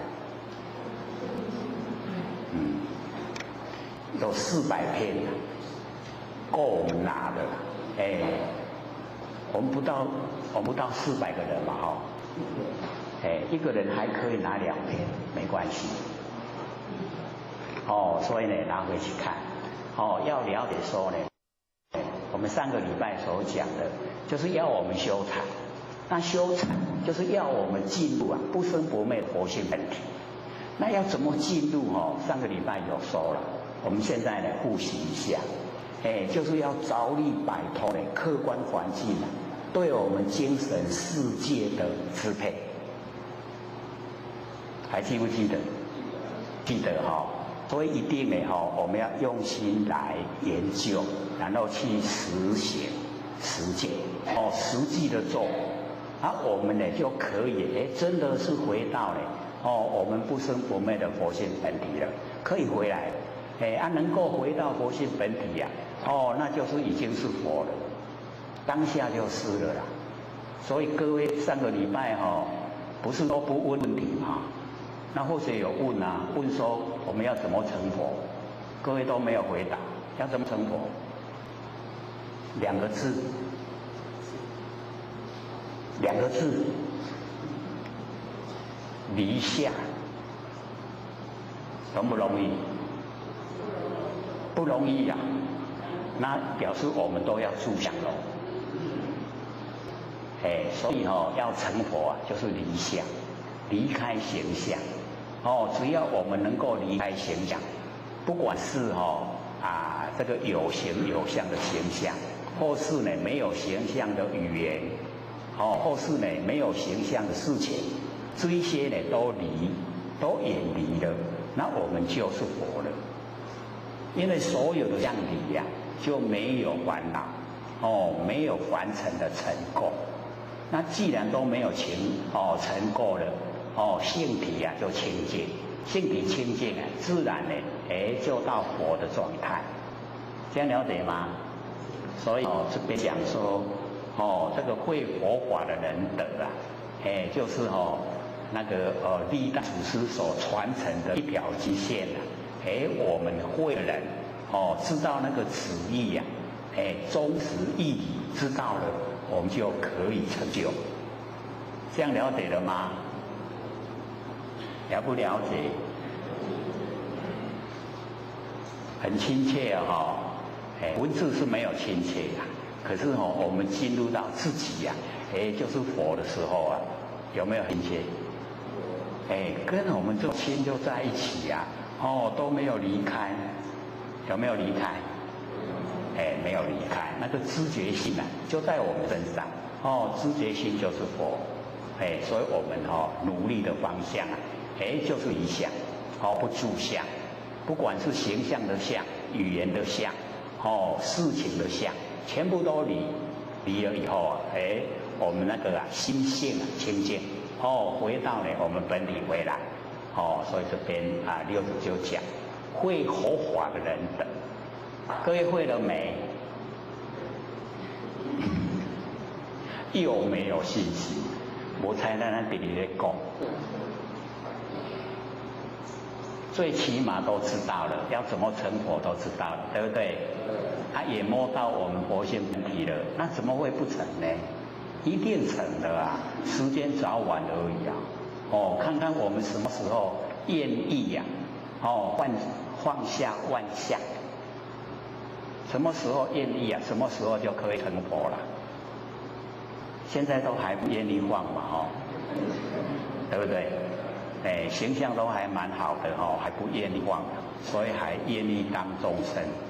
等到有一天了我们厌倦的所有形象就肯放了，肯放就成了，就成佛。这样了解吗？所以自己努力。那么这一个僧人呢，就讲说和尚呢还得佛，这个和尚，因为呢我们要了解，这个和尚是很尊敬的称呼啦，我们呢要知道，形而上谓之道，形而下谓之器。形象的上面没有形象，那个就是道了；形象的下面就是器具，我们看得见的这一些器具啊，这个我们了解说我们完全在用都是用这一些器具。像我们现在坐的那个椅子是不是器具？就是器具。所以形而下谓之器，都是器具，看得见的东西。像我们现在呢，在这个房子里面这个房子也是器，器具就是看得见的东西那和尚就是他已经呢跟上合在一起。那跟上合在一起是什么？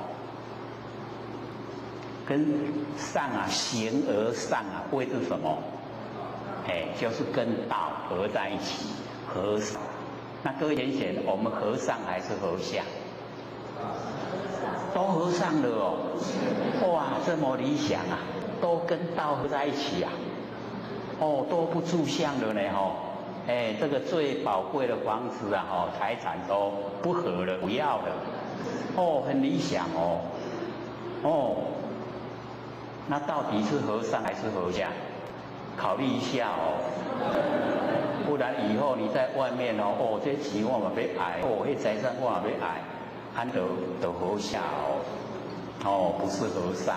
和尚是要跟道合在一起那跟道合在一起就是咱不生不灭的真心佛性，时时刻刻都跟我们的佛性合在一起，都是真理。这样了解了吗？和尚了还是和下了？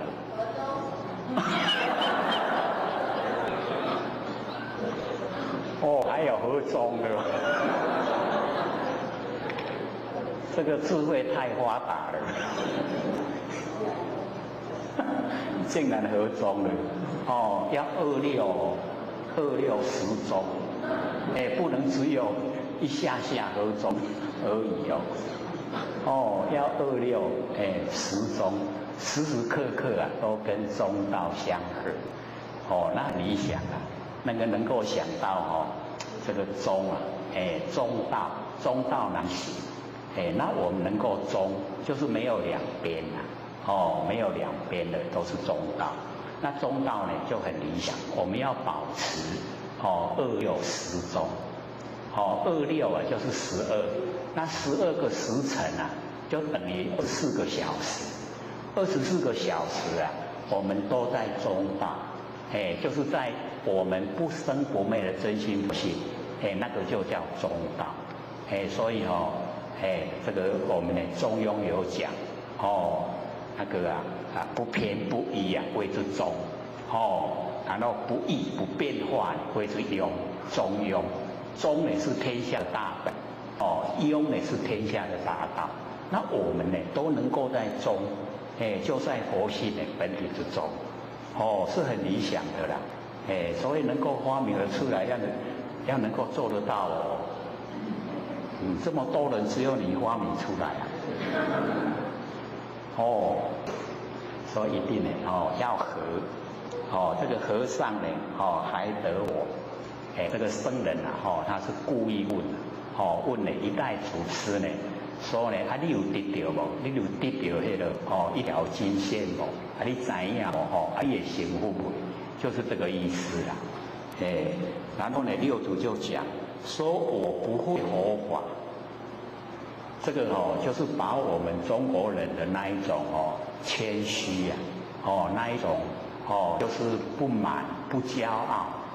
不自满不自大，那整个都呈现，说我不会佛法。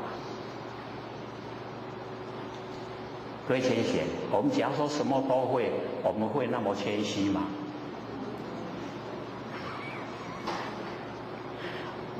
我们一定会骄傲，对不对？所以这个六祖教我们就是呢，我们要有那一种。这个谦呐，谦受益，满招神，我们自满的、自大的，人家呢就会呢，这个想尽办法，来诽谤。那我们都谦虚了，他就找不到空虚呀，所以我们就是要了解到，纵然我们什么都会，也不要骄傲，容不容易？很不容易哦，假如说我们都被人这个婆他，就是很拥护的时候，我们会不知不觉的自满，不知不觉的骄傲。所以我们当下就是要回光返照，就想说，既然落入凡尘有现象，就没有骄傲的本钱。那假如说我们已经修正可以成佛。那我们就要想说，这么多众生在苦海之中，那成佛了也没有骄傲的本钱，所以在一生之中都不用走入骄傲，就是要努力的，自己学习自立，又能够利人，自度又可以度人，所以这边呢就给我们做一个榜样。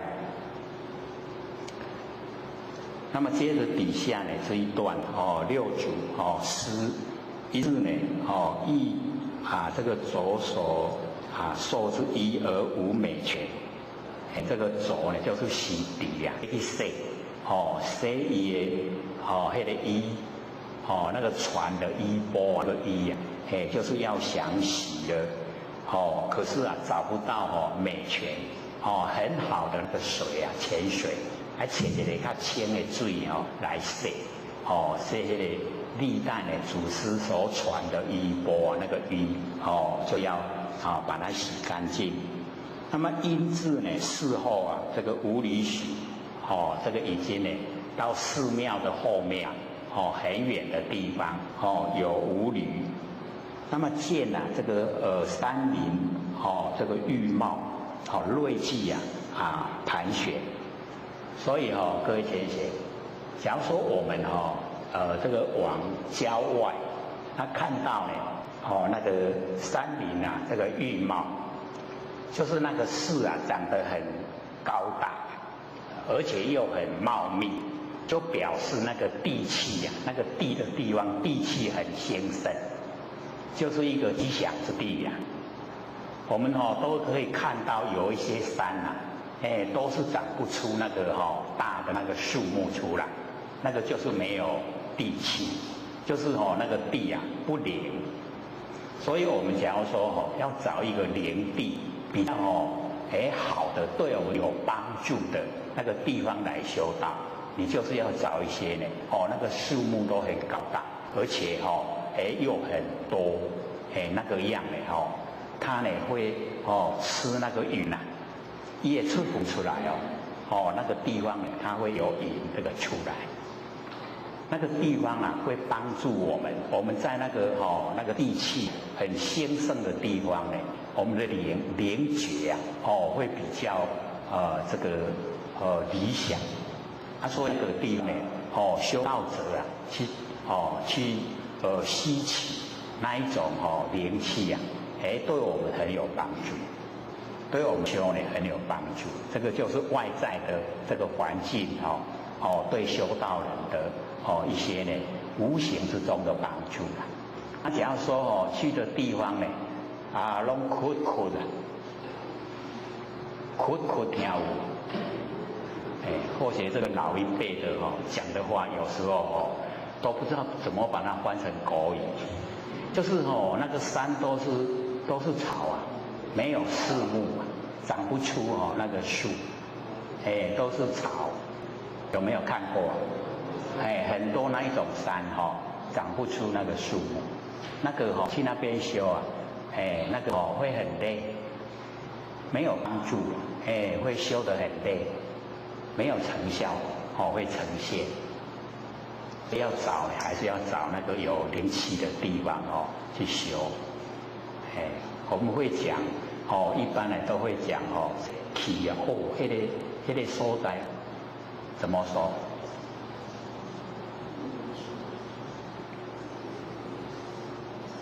有帮助的地方，我们怎么说？对自己很有帮助，不是说磁场嘛，对不对？就是磁场嘛，我们都会有感受说某某人的磁场很强，某某人的磁场拢无很弱，有没有？他能够感受到这个磁场，就表示你时时刻刻都在回光返照，都在佛性的这个本体当中所以才会感受那个磁场。我们凡人时常呢都会有那一种不自觉的比如说一个他心地很坏的人跟你这个错身而过，你会觉得说这个拍啦，有没有那个现象？有没有？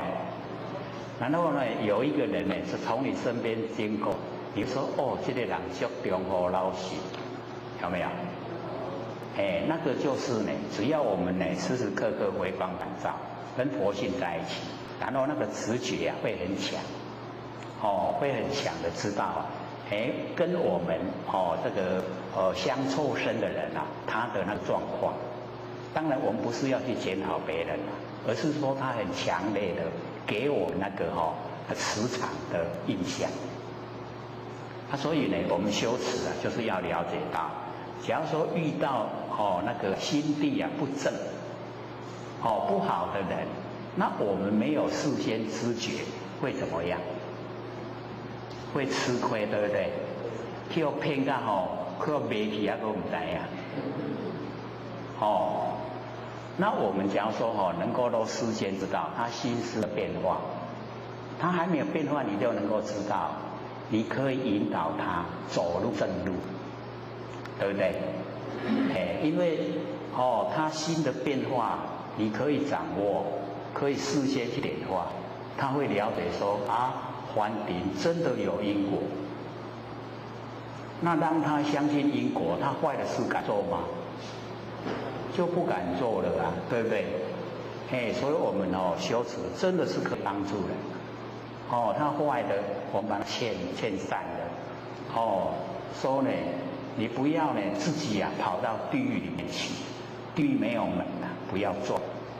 天堂有路，我们要走。所以可以劝人往天堂的路。那个是最善的。那假如说人家都已经好了，你再把他这个带要往好的路走，不免你错了。所以那个释迦牟尼佛才讲说北俱泸州，北俱泸州的人很善良，没有坏人，所以他的平均寿命有1000岁。我们凡人你看都不满100岁啊，对不对？要不700岁就死人按人遐平均1000岁，都是善良。所以我们到北俱泸州去转世没有办法呢行功立德，要安怎做好，都本来就拢大家好啊，唔免你去看。所以我们在娑婆世界这个南赡部洲好的甲歹拢一半一半。所以有很多坏人你可以劝化他，所以可以行功立德。所以这个要修正的人很喜欢到你娑婆世界来。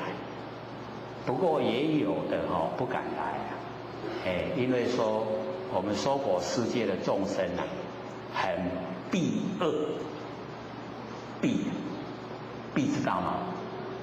不知道。那个必败，假如说加一个败，这样了解吗？弊就是毛病啊。有毛病了，恶，那恶知道吗？所以我们娑婆世界的众生很避恶，毛病很多了，然后呢心地不好。所以不愿意呢到娑婆世界来，怕来了以后被同化。同化知道吗？就是人好对人好，人歹对人歹。我们有没有这样？有没有？人好对人好，人歹对人歹，有没有？还有啊。咱拢无主人的我们心中都没有主人啊。老子讲说我们心中没有主人的话，那个道不会停留在我们身上。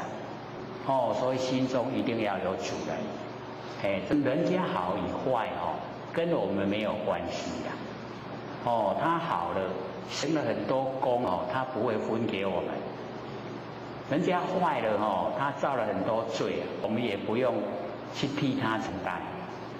所以检讨自己就好，不要去检讨别人。别人好与坏跟我都没关系。这样了解吗？不能说人家好跟着好，人家坏跟着坏，不可以。跟着好那个还不错了，那坏跟着坏那不行的。他要到地狱去你要跟他讲，你自己去就好。你自己去就好，我不去的。我要上天堂。要很明确的。我们生活的态度就是要很明确。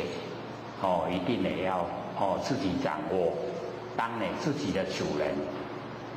所以我们上个礼拜一直在讲，说我们这个这个不受客观环境跟主观意识左右。这个客观环境跟主观意识会左右我们的行为我们不被客观环境跟主观意识影响，自己能够这个当下做主。所以我们了解说都是自己努力在生活之中做到我们的心性清净。就是尽量能够开始的时候万年放下，然后一念不生，都一再讲了，很容易做的，万年都放下，没有了，没有成眼了，然后呢，一个念头也不要起，这个时候啊，我们的不生不灭佛性本体就出来，出来了以后呢，记得要培养茁壮长大，我们能够又把整个佛性这个启发到呢整个空间，整个空间不是变真空的吗？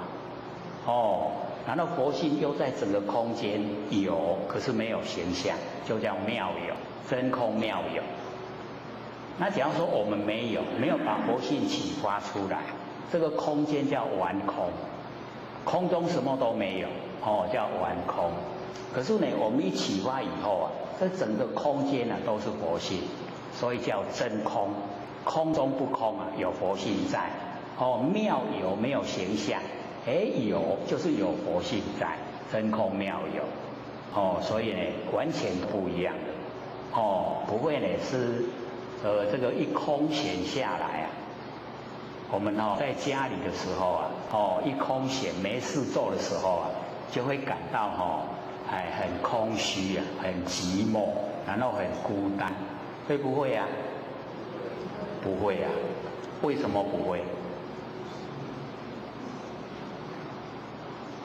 假如说呢，整个空间都是佛性本体，就不会了，很充实，就不会去找那个八点档来把它塞满我们那个心胸。各位晚上有没有看电视啊？可能有的有啦，有的没有自己这个主宰，这个喜欢看就看，喜欢静就静，因为有的还那么早想成佛了，想说晚一点这个凡尘还很好玩，我再玩一玩再来成佛，所以呢，这个各随自己的意思我们自由发挥，只要认定这个凡尘是苦海，不要呢长时间流连忘返，玩一玩就好了啦，累了就赶快回来做佛，所以呢，看到那个很茂密的那个山顶那个就是有灵气，又有那个锐气盘旋，所以我们这个修道可以找这一种地方帮助我们这个修持。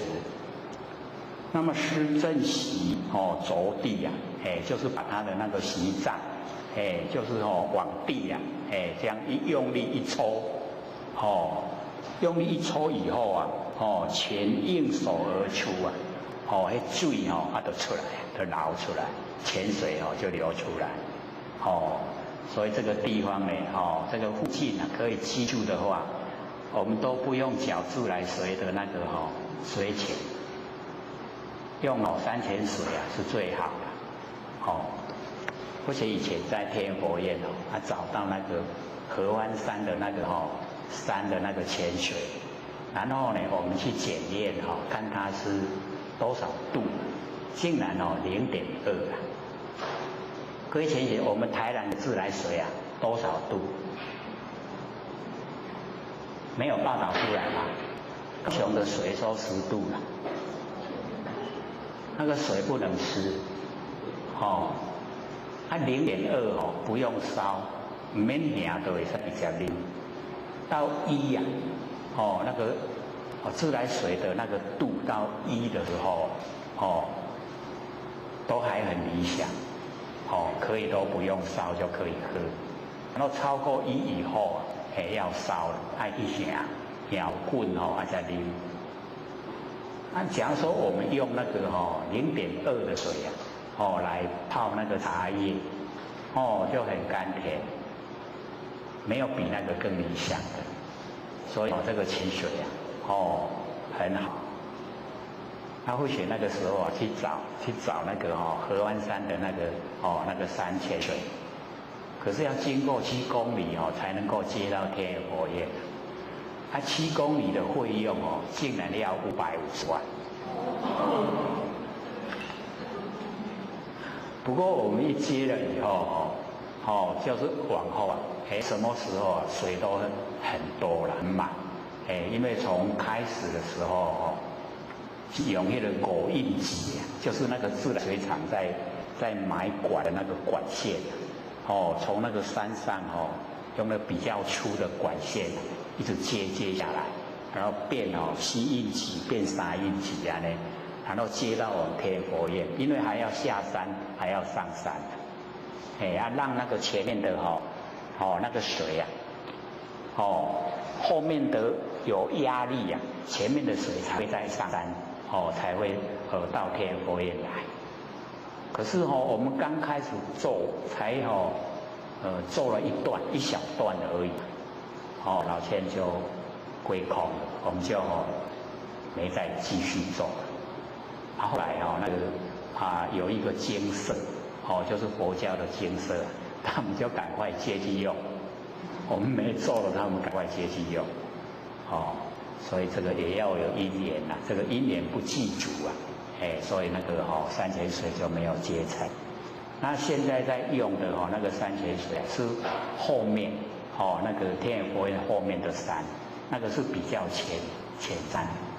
那比较浅的山它都有污染，就是我们有种那个虎秋龟火手瓜它有用用那个肥料，肥料的污染水源，所以就没有很理想。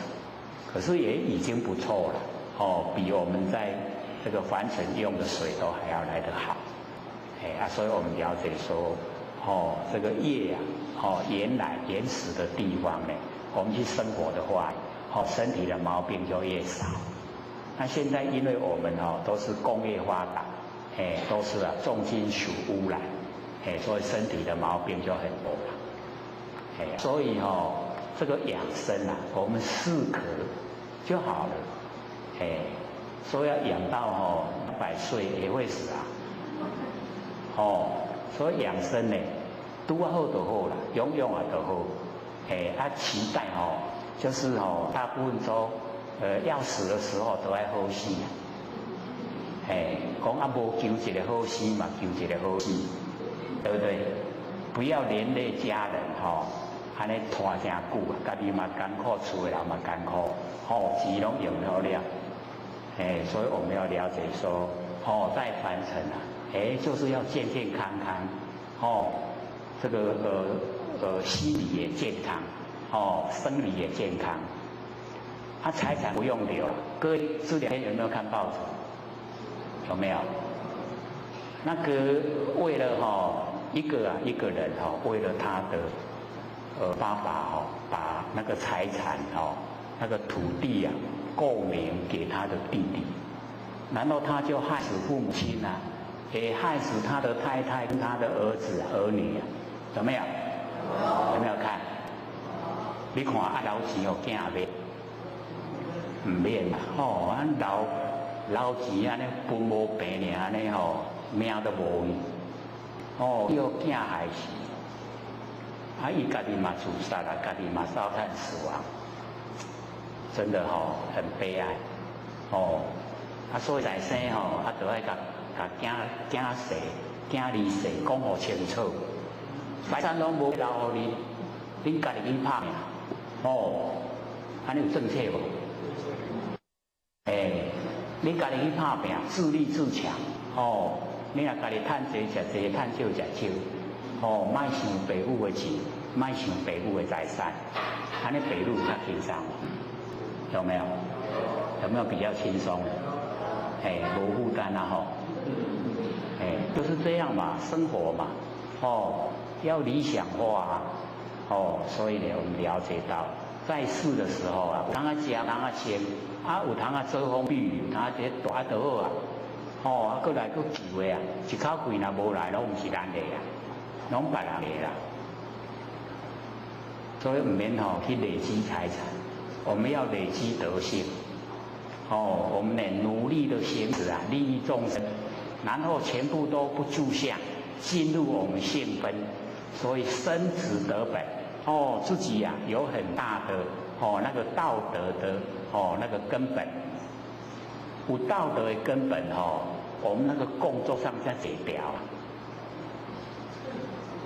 知道吗？工作上知道吗？就是成仙做佛啦。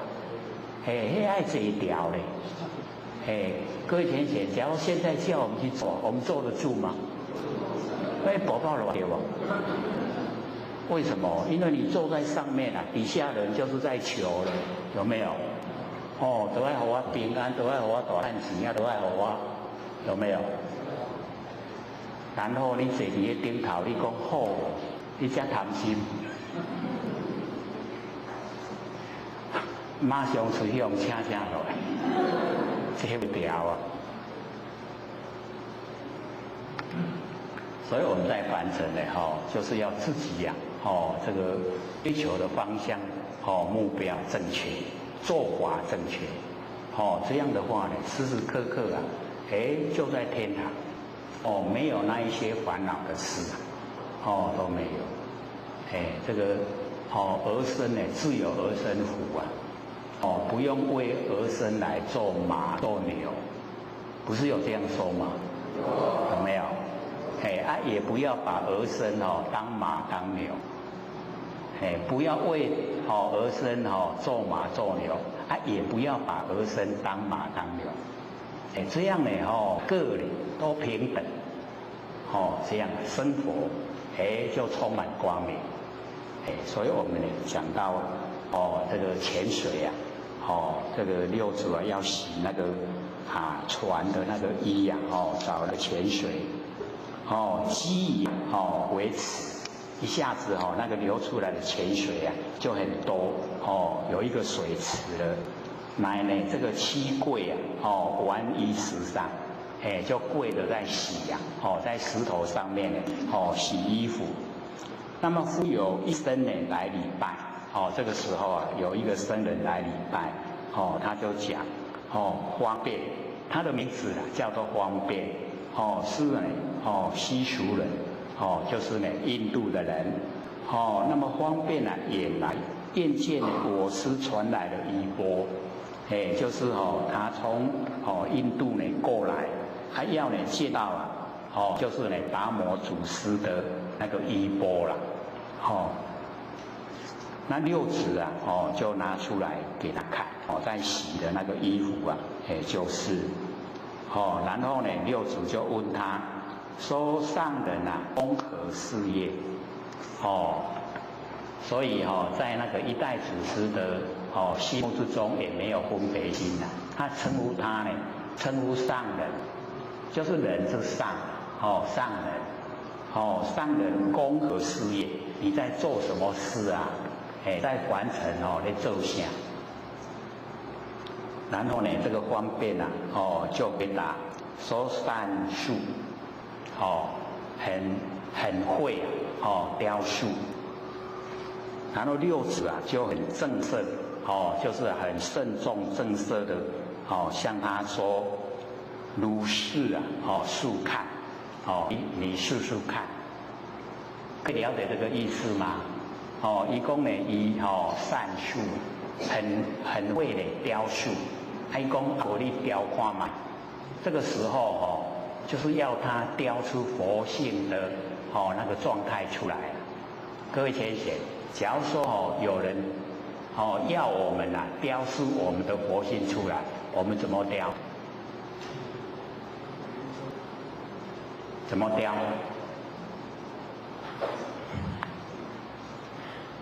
我们佛老师有讲，你眼睛看着他，会吗？会吗？会不会？安尼就雕好啊。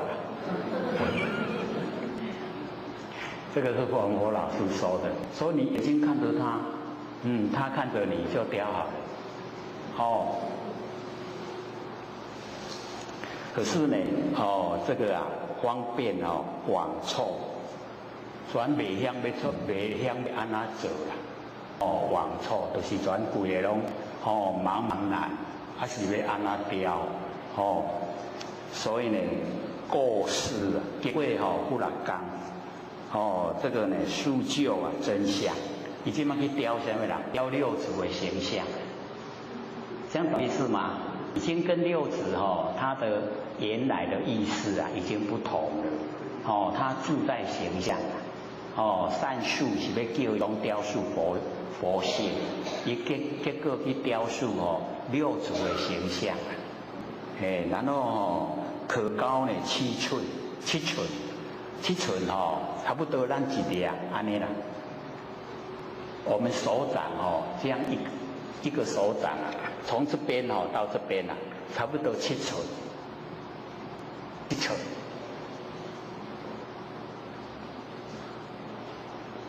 这么高。然后呢，曲径奇妙，就是把那个六祖的那一种形象，雕得很神似就赶快的安尼六祖呢就笑了，失笑曰：如子之呢素性呢不觉佛性，讲你敢若会晓雕塑这形象，无法度雕塑我们佛性。不了解这个佛性，这样了解吗？那以后呢，会不会？说你佛性摕来我看嘛，会不会？这个我们博老师教的，伊若叫你讲佛性摕来我看卖目睭睛甲看好了，会了吗？你直直甲看就是文殊菩萨看到文殊菩萨表现在眼根。那么六祖呢师所谋方便点，就是安慰他啦。那个长辈的才可以摸那个晚辈的那个头顶，我们晚辈的不可以去摸那个长辈的头顶，那个没有礼貌，知道吗？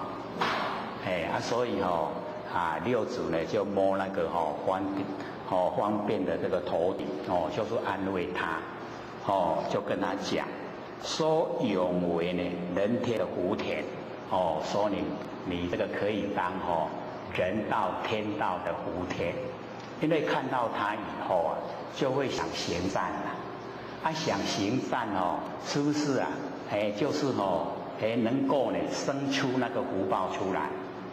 所以他可以当人道跟天道的福田。所以我们一见到各位贤贤，我们一见到人家在行善的时候我们是不是也内心也是想去做？有没有？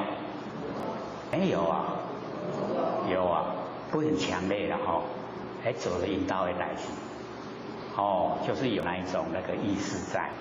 所以我们了解当你看到他的做法，你想去效法，那个呢就是已经在种善因了。善因一定有善果是不是好像那个田一样一种了可以生鸟花这个花芽，然后呢可以成就所以假如说我们都是一直在看那个修持人修道人呢他在生活之中都是很尽心的在生活，他很困苦，那个也都是我们人天福田，就是我们在享乐然后看到人家在受苦，又能那么行善，这个呢我们就会惭愧，说我们享受福报还不知道感恩。各位在享受福报有没有感恩？有真的都很理想是从内心发出来的吗？是那更好。那么施乃以衣绸之六祖呢就用衣服来酬谢他。那么方便取衣分为3把这个3分做3分一批呢塑像就是那个雕塑六祖的那个形象，一个呢自留自己留着，一用中国义理中就是甲甲迄个衫甲安尼落咧，敢若长，敢若安尼白长安尼甲白的做伙，然后呢甲带落迄个土骹异地中呢，就是埋藏呢，也土骹，他就发誓呢，就讲厚得此衣啊，乃吾痴事啊，自此以此啊，重建啊，殿宇。假使这个衫啦去互人挖出来，迄个时阵就是伊要出世，就是要在凡尘呢出生，然后要在这个地方呢自此，要来盖这个寺庙，然后来度化众生，发愿，他发誓愿。啊，什么时阵会去用甲伊挖出来唔知影，所以有迄个发迄个愿。只要讲若去用挖出来，伊就要出世伫凡世间，所以他这个愿也是一个善愿。那各位在生活之中有没有发愿啊？发什么愿啊？希望赚较侪钱，还是说希望自己可以成佛以后度化众生？那么这个呢，是一段。接着底下呢，有生举恶人禅师的句云呐，有一个僧人，然后拿呢那个恶人禅师啊，他有讲这个句语，他句语是说恶人呢有伎俩，这个伎俩啊，就是骗波啦，骗波或者伎俩。我们呢在凡尘啊，很多人都有伎俩，拢有撇步啦，所以我们要了解说，只要有这个撇步伊就会当赚钱啊，用这撇步来赚钱。凡尘啊，很多都这样，就可以利用这个来赚钱。那么这个恶人呢，他就讲，他有撇步，有伎俩，这个伎俩呢，就是能断百思想。可以断我们的百思想都可以断尽了，然后呢，对剑心不起，对着剑都不起心动念，菩提日日长，那个菩提一天一天的生长。各位同学，这个句怎么样？有的前贤看到说，真想要学啦，讲真好。可以断百思想，对境又心不起。可是呢，六祖一听到以后他就讲说此偈未明心，这个偈语没有了解，不了解我们的真心。我们的心地都不知道，若依而行之是加系缚。按照他的那个句来做会绑得更厉害，会受苦更久，知道意思吗？或许呢，就这个试着把它说出来，说呢这个伎俩，我们有伎俩就是有法，那有法，各位先生，我们在凡尘要去掉两个。一个呢就是我执，一个呢就是法执。只要我们去掉两个执我们就可以成佛。那我执我们努力就是不要执着身体的我相，这个不要执着。那法执就是伎俩，这个法，我们呢在凡尘要成佛要有法，要有法来修。可是呢那个法都是方便法门。那假如说我们把这伎俩已经呢这个生根在自己的它的根很深，在自己心中那变成法执那变法执不会成就，不会成就。所以我们了解说恶人有伎俩，一讲出来以后就已经透露他有法执。那么能断百思想。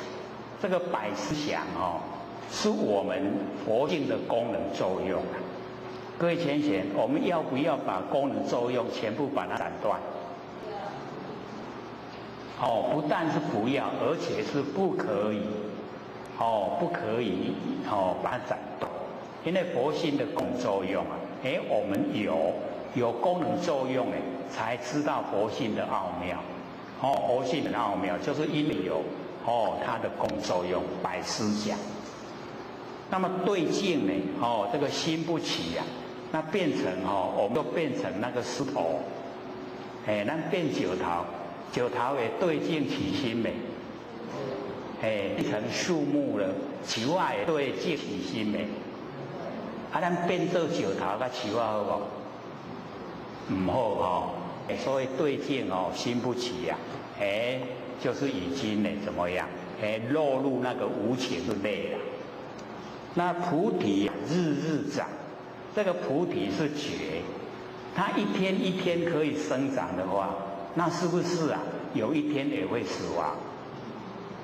那菩提会死亡，那好吗？不好了，对不对？所以这个距离的毛病就是在这里。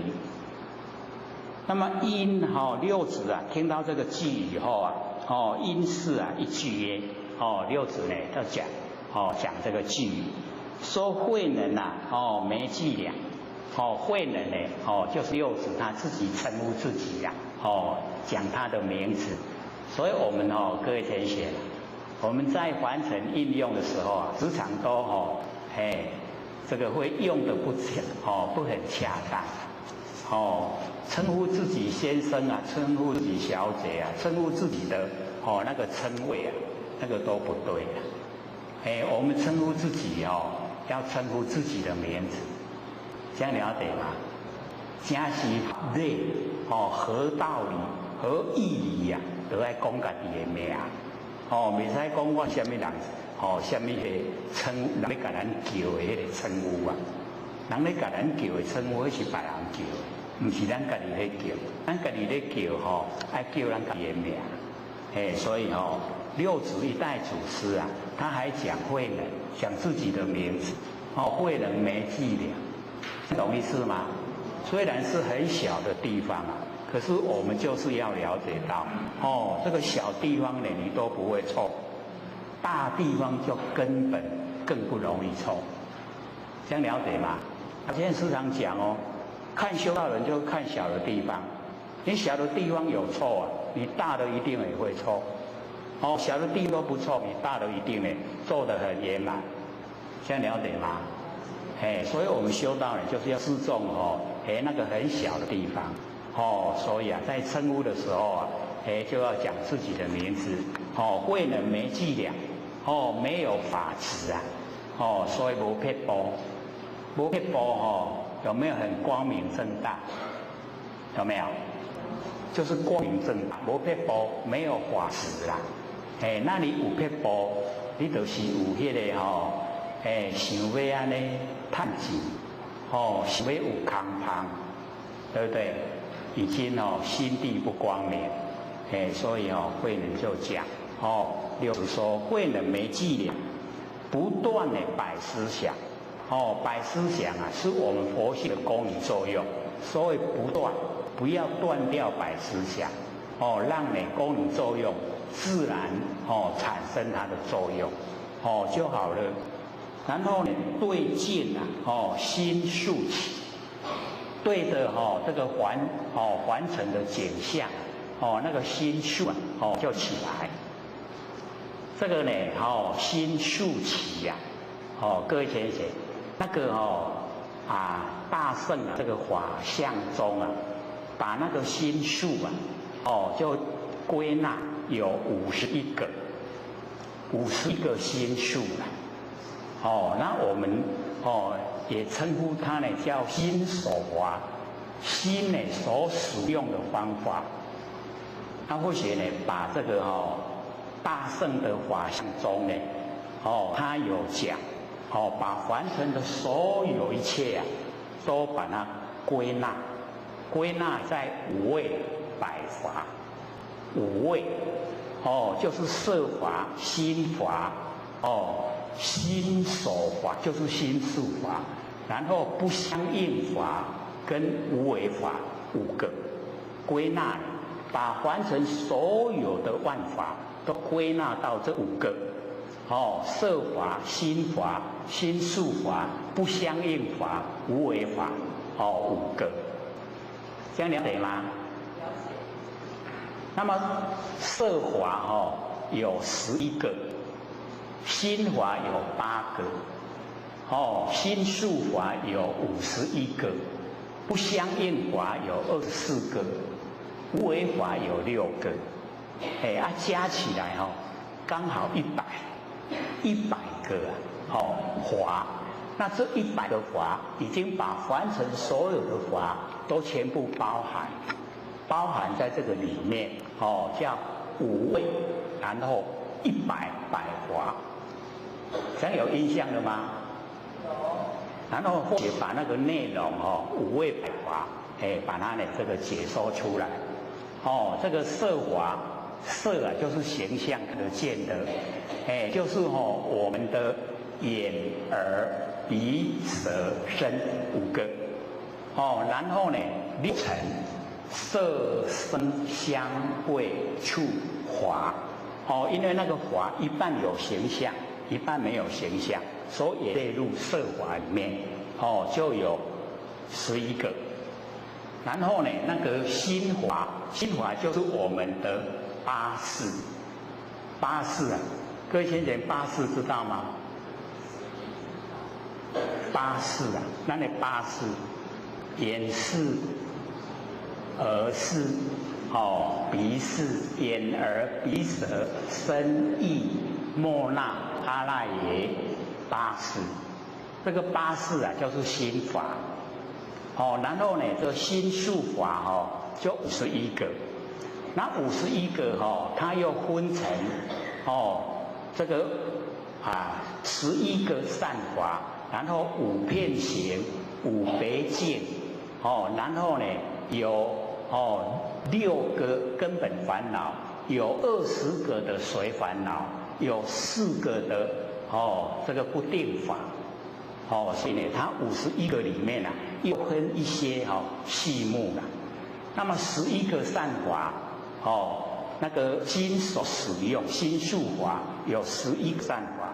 第一个呢就是信，相信的信。然后呢，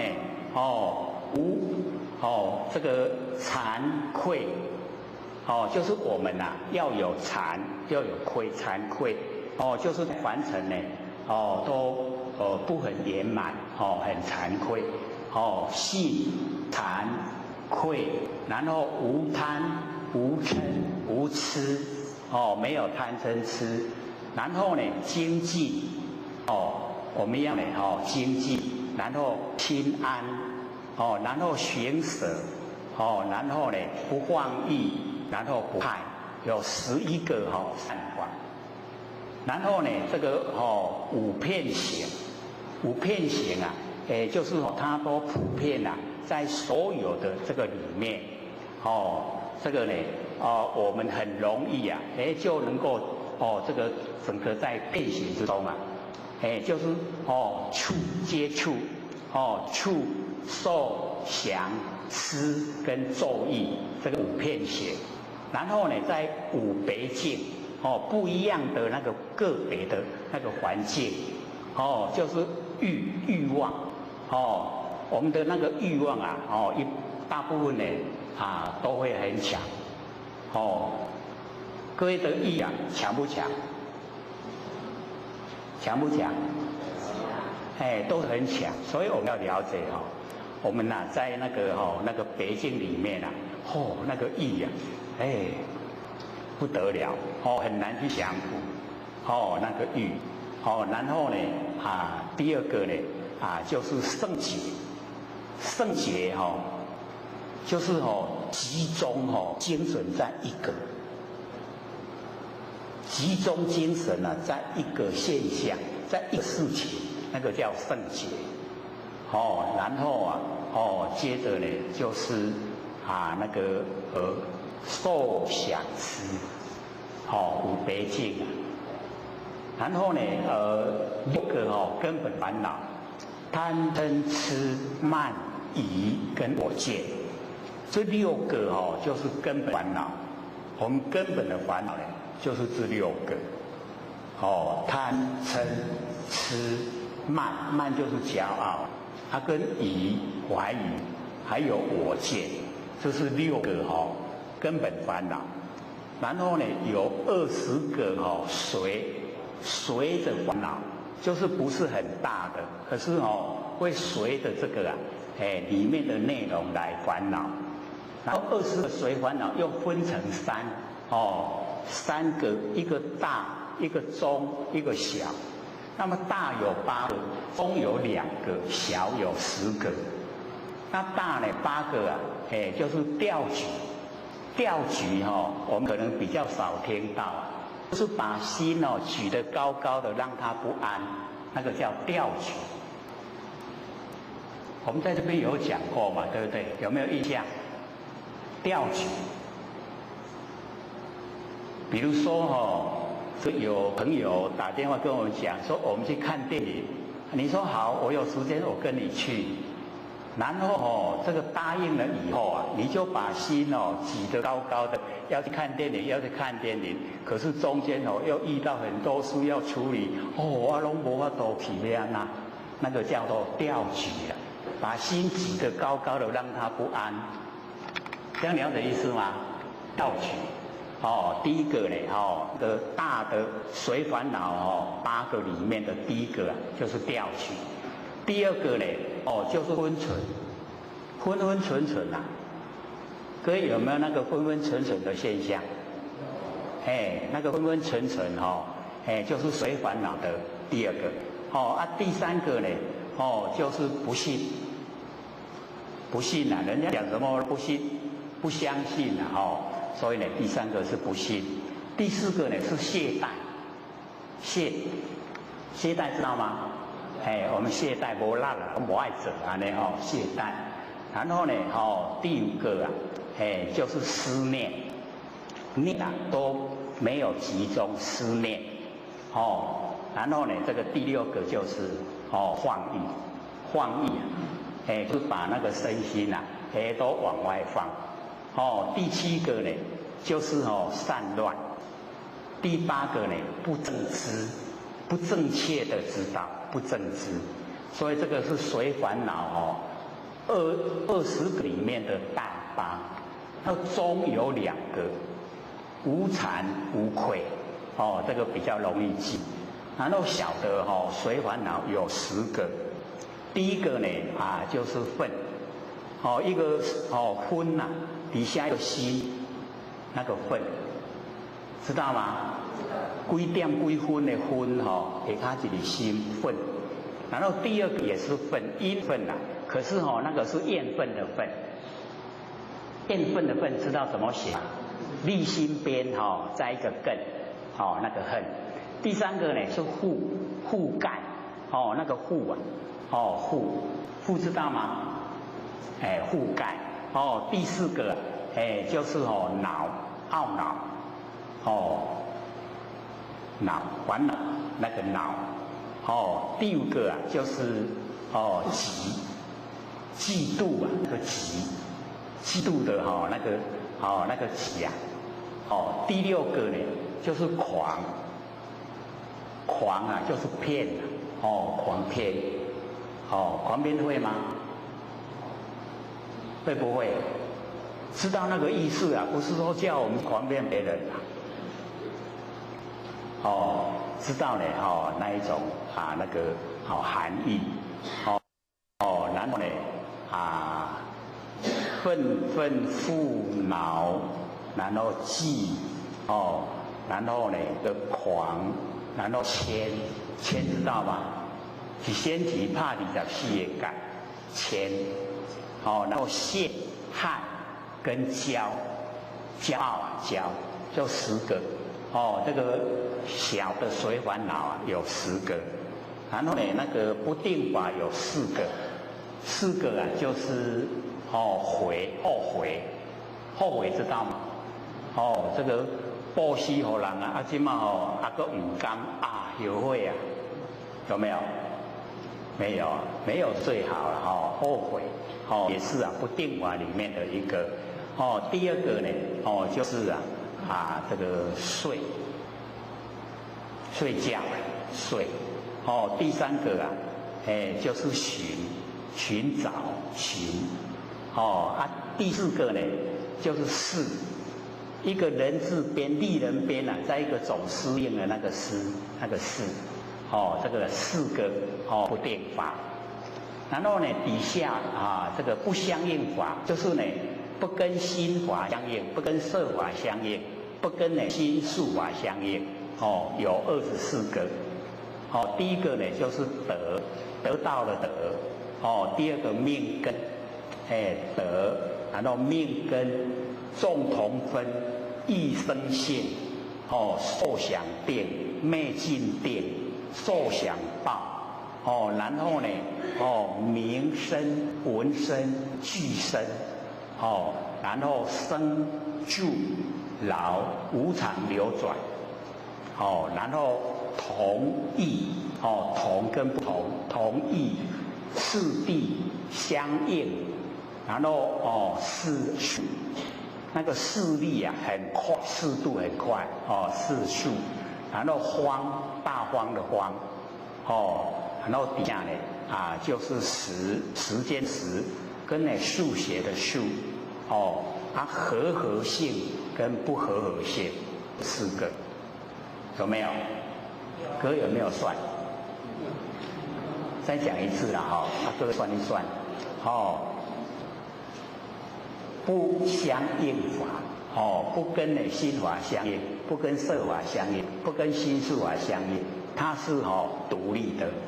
德命根众同分一生性哦，然后这个受想定哦，受想定昧尽定受想报哦，然后生闻身俱身名身生住老无常流转哦，然后这个同义次第相应哦，然后世数荒，然后时数和性不和性，有没有24个？有没有？没得算无猜我2个在顾啦。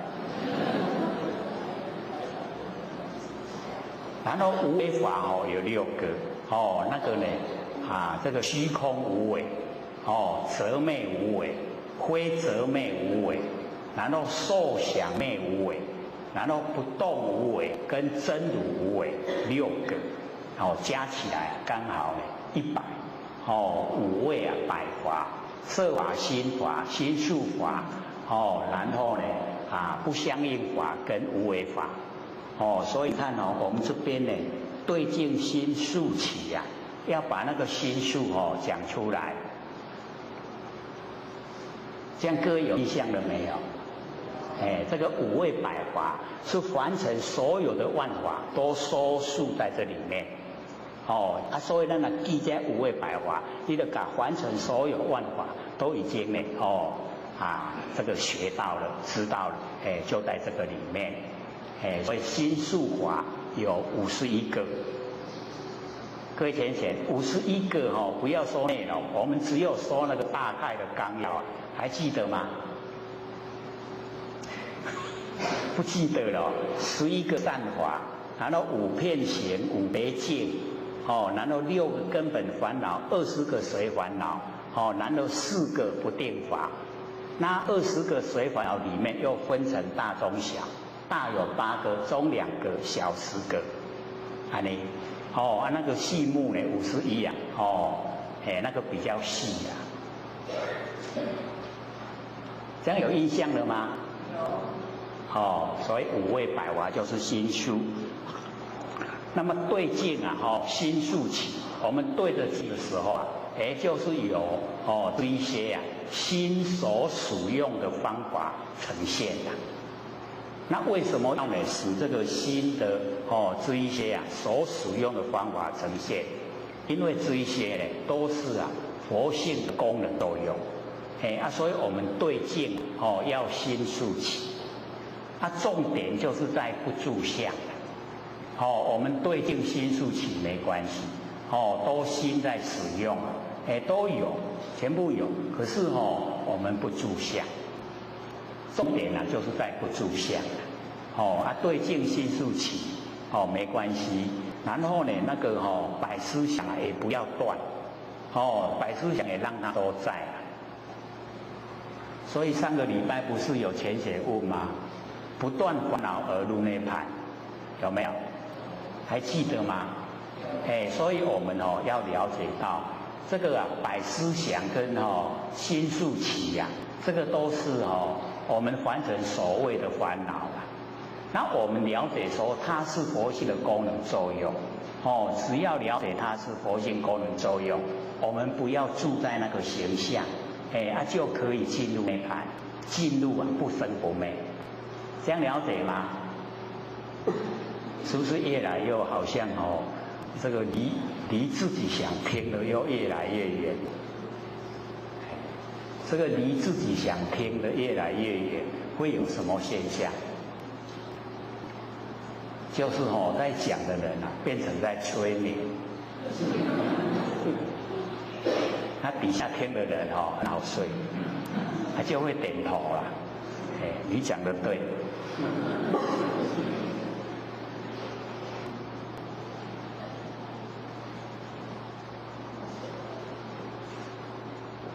因为我们要了解到进入我们那个佛性说简单很简单，说困难也很困难。简单呢就是有心，只要你有心就很简单。那困难的话，就是我们贪念凡尘，我们凡尘很迷恋，要你来听这个性理心法，要进入佛性本体就很困难。要说很注重凡尘的这一些得失那我们真就是很难修到。那要看淡凡尘的所有一切都虚幻不实在。为什么会用尘来形容？就是这个尘会污染我们的佛性本体。我们这个把门窗都关得很紧各位浅显，里面有没有灰尘？就可以知道那尘就厉害。那关下把板那桌顶都是灰尘一大堆。我们都有那个印象，都知道这个事。所以要了解说我们要除尘，除掉这个凡尘，所以要把凡尘怎么处理？放到背后，背尘，对不对？然后要跟什么合在一起？跟我们觉性合在一起，所以背尘和觉，会不会？把凡尘都放到背后了，那种小事。把觉性启发那个大事，所以背尘和解。所以只要我们这样这个双手一合各位浅显，这个就叫背尘和解为什么？因为我们的右手做、左手做都是凡尘事对不对？我们凡尘事双手一合起来没办法做了，对不对？凡尘事没办法做的。你这个形象一呈现是不是把良心都出来了？和不和解？有没有和解？所以这个就是背尘和解，他会不会做？所以我们在凡尘最困难的就是把凡尘的事都当成实在所以这样要把它放下要这个理想就很困难。那假如说我们知道凡尘的事都虚幻不实，因缘际会才有缘散了就消失了。言既则生啊，言善则灭啊，事情也是一样。哦，言既啊，有事情来了；言善啊，事情过去了，是不是变化无常？啊，我们对变化无常的这一些景象、这一些事情啊，我们都把它当成实在。我们是不是颠倒？有没有颠倒？所以佛呢讲我们众生颠倒，该注重的那个佛性啊，我们都忽略；不该注重的现象我们看得很重，有没有？都是这个样子啦。所以我们现在要修道，要呢脱离这个苦海啊，就是要转过来，不颠倒，不颠倒啊，就是重视啊我们佛性，那形象就自然就好，随着它自然就好，健健康康的，就可以借假修真，借呢这个身体啊是假的，然后我们来修呢我们那个不生不灭的佛性，那个是真的，它是永远都在的，这样了解吗？所以这个六祖呢就讲说呢这个对境啊心速齐，那菩提种嘛长，菩提是觉啊，怎么可以生长？六祖的意思啊，就是说菩提是觉，它是一个常住法，永远在的，不能让它有生长有这个毁灭的时候。那既然进入生长啊，就有毁坏灭掉的时候，所以不能生长它是一个常住的法，所以菩提种嘛长，怎么可以生长？这样了解吗？了不了解意思？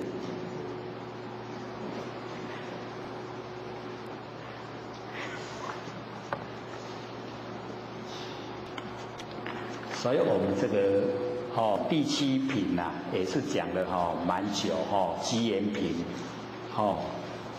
算呢我们的积言品啊已经呢讲完了接着呢就要讲这个顿渐品第八。那么祖师啊居呢潮汐宝林这个时候啊，六祖呢居住在呢这个潮汐宝林，神秀呢大师啊在呢这个京南泉寺。那么以此啊这个两宗啊圣化，就是这个六祖啊跟那个神秀啊这两宗派两个宗北啊很圣化。就是修的人很多，那么人皆称南能啊北秀，南边呢就是慧能，北方呢就是神秀。那么故有南北啊两宗呢顿渐啊之分，有那个呢这个顿就是很快的马上呢这个从凡夫呢到佛地。然后有渐，那个就是渐渐的来修这个顿渐，而学者啊莫知啊终去，学的人都不知道他的宗旨啊跟去向，这个什么样的宗旨啊都不了解，然后呢要到呢哪个地方去啊也不知道。那么思维呢这个众曰六祖呢就跟大家讲。说法本一宗啊，法只有一宗，人有南北，我们人呢有的住在南方，有的住在北方，人呢有南北之分。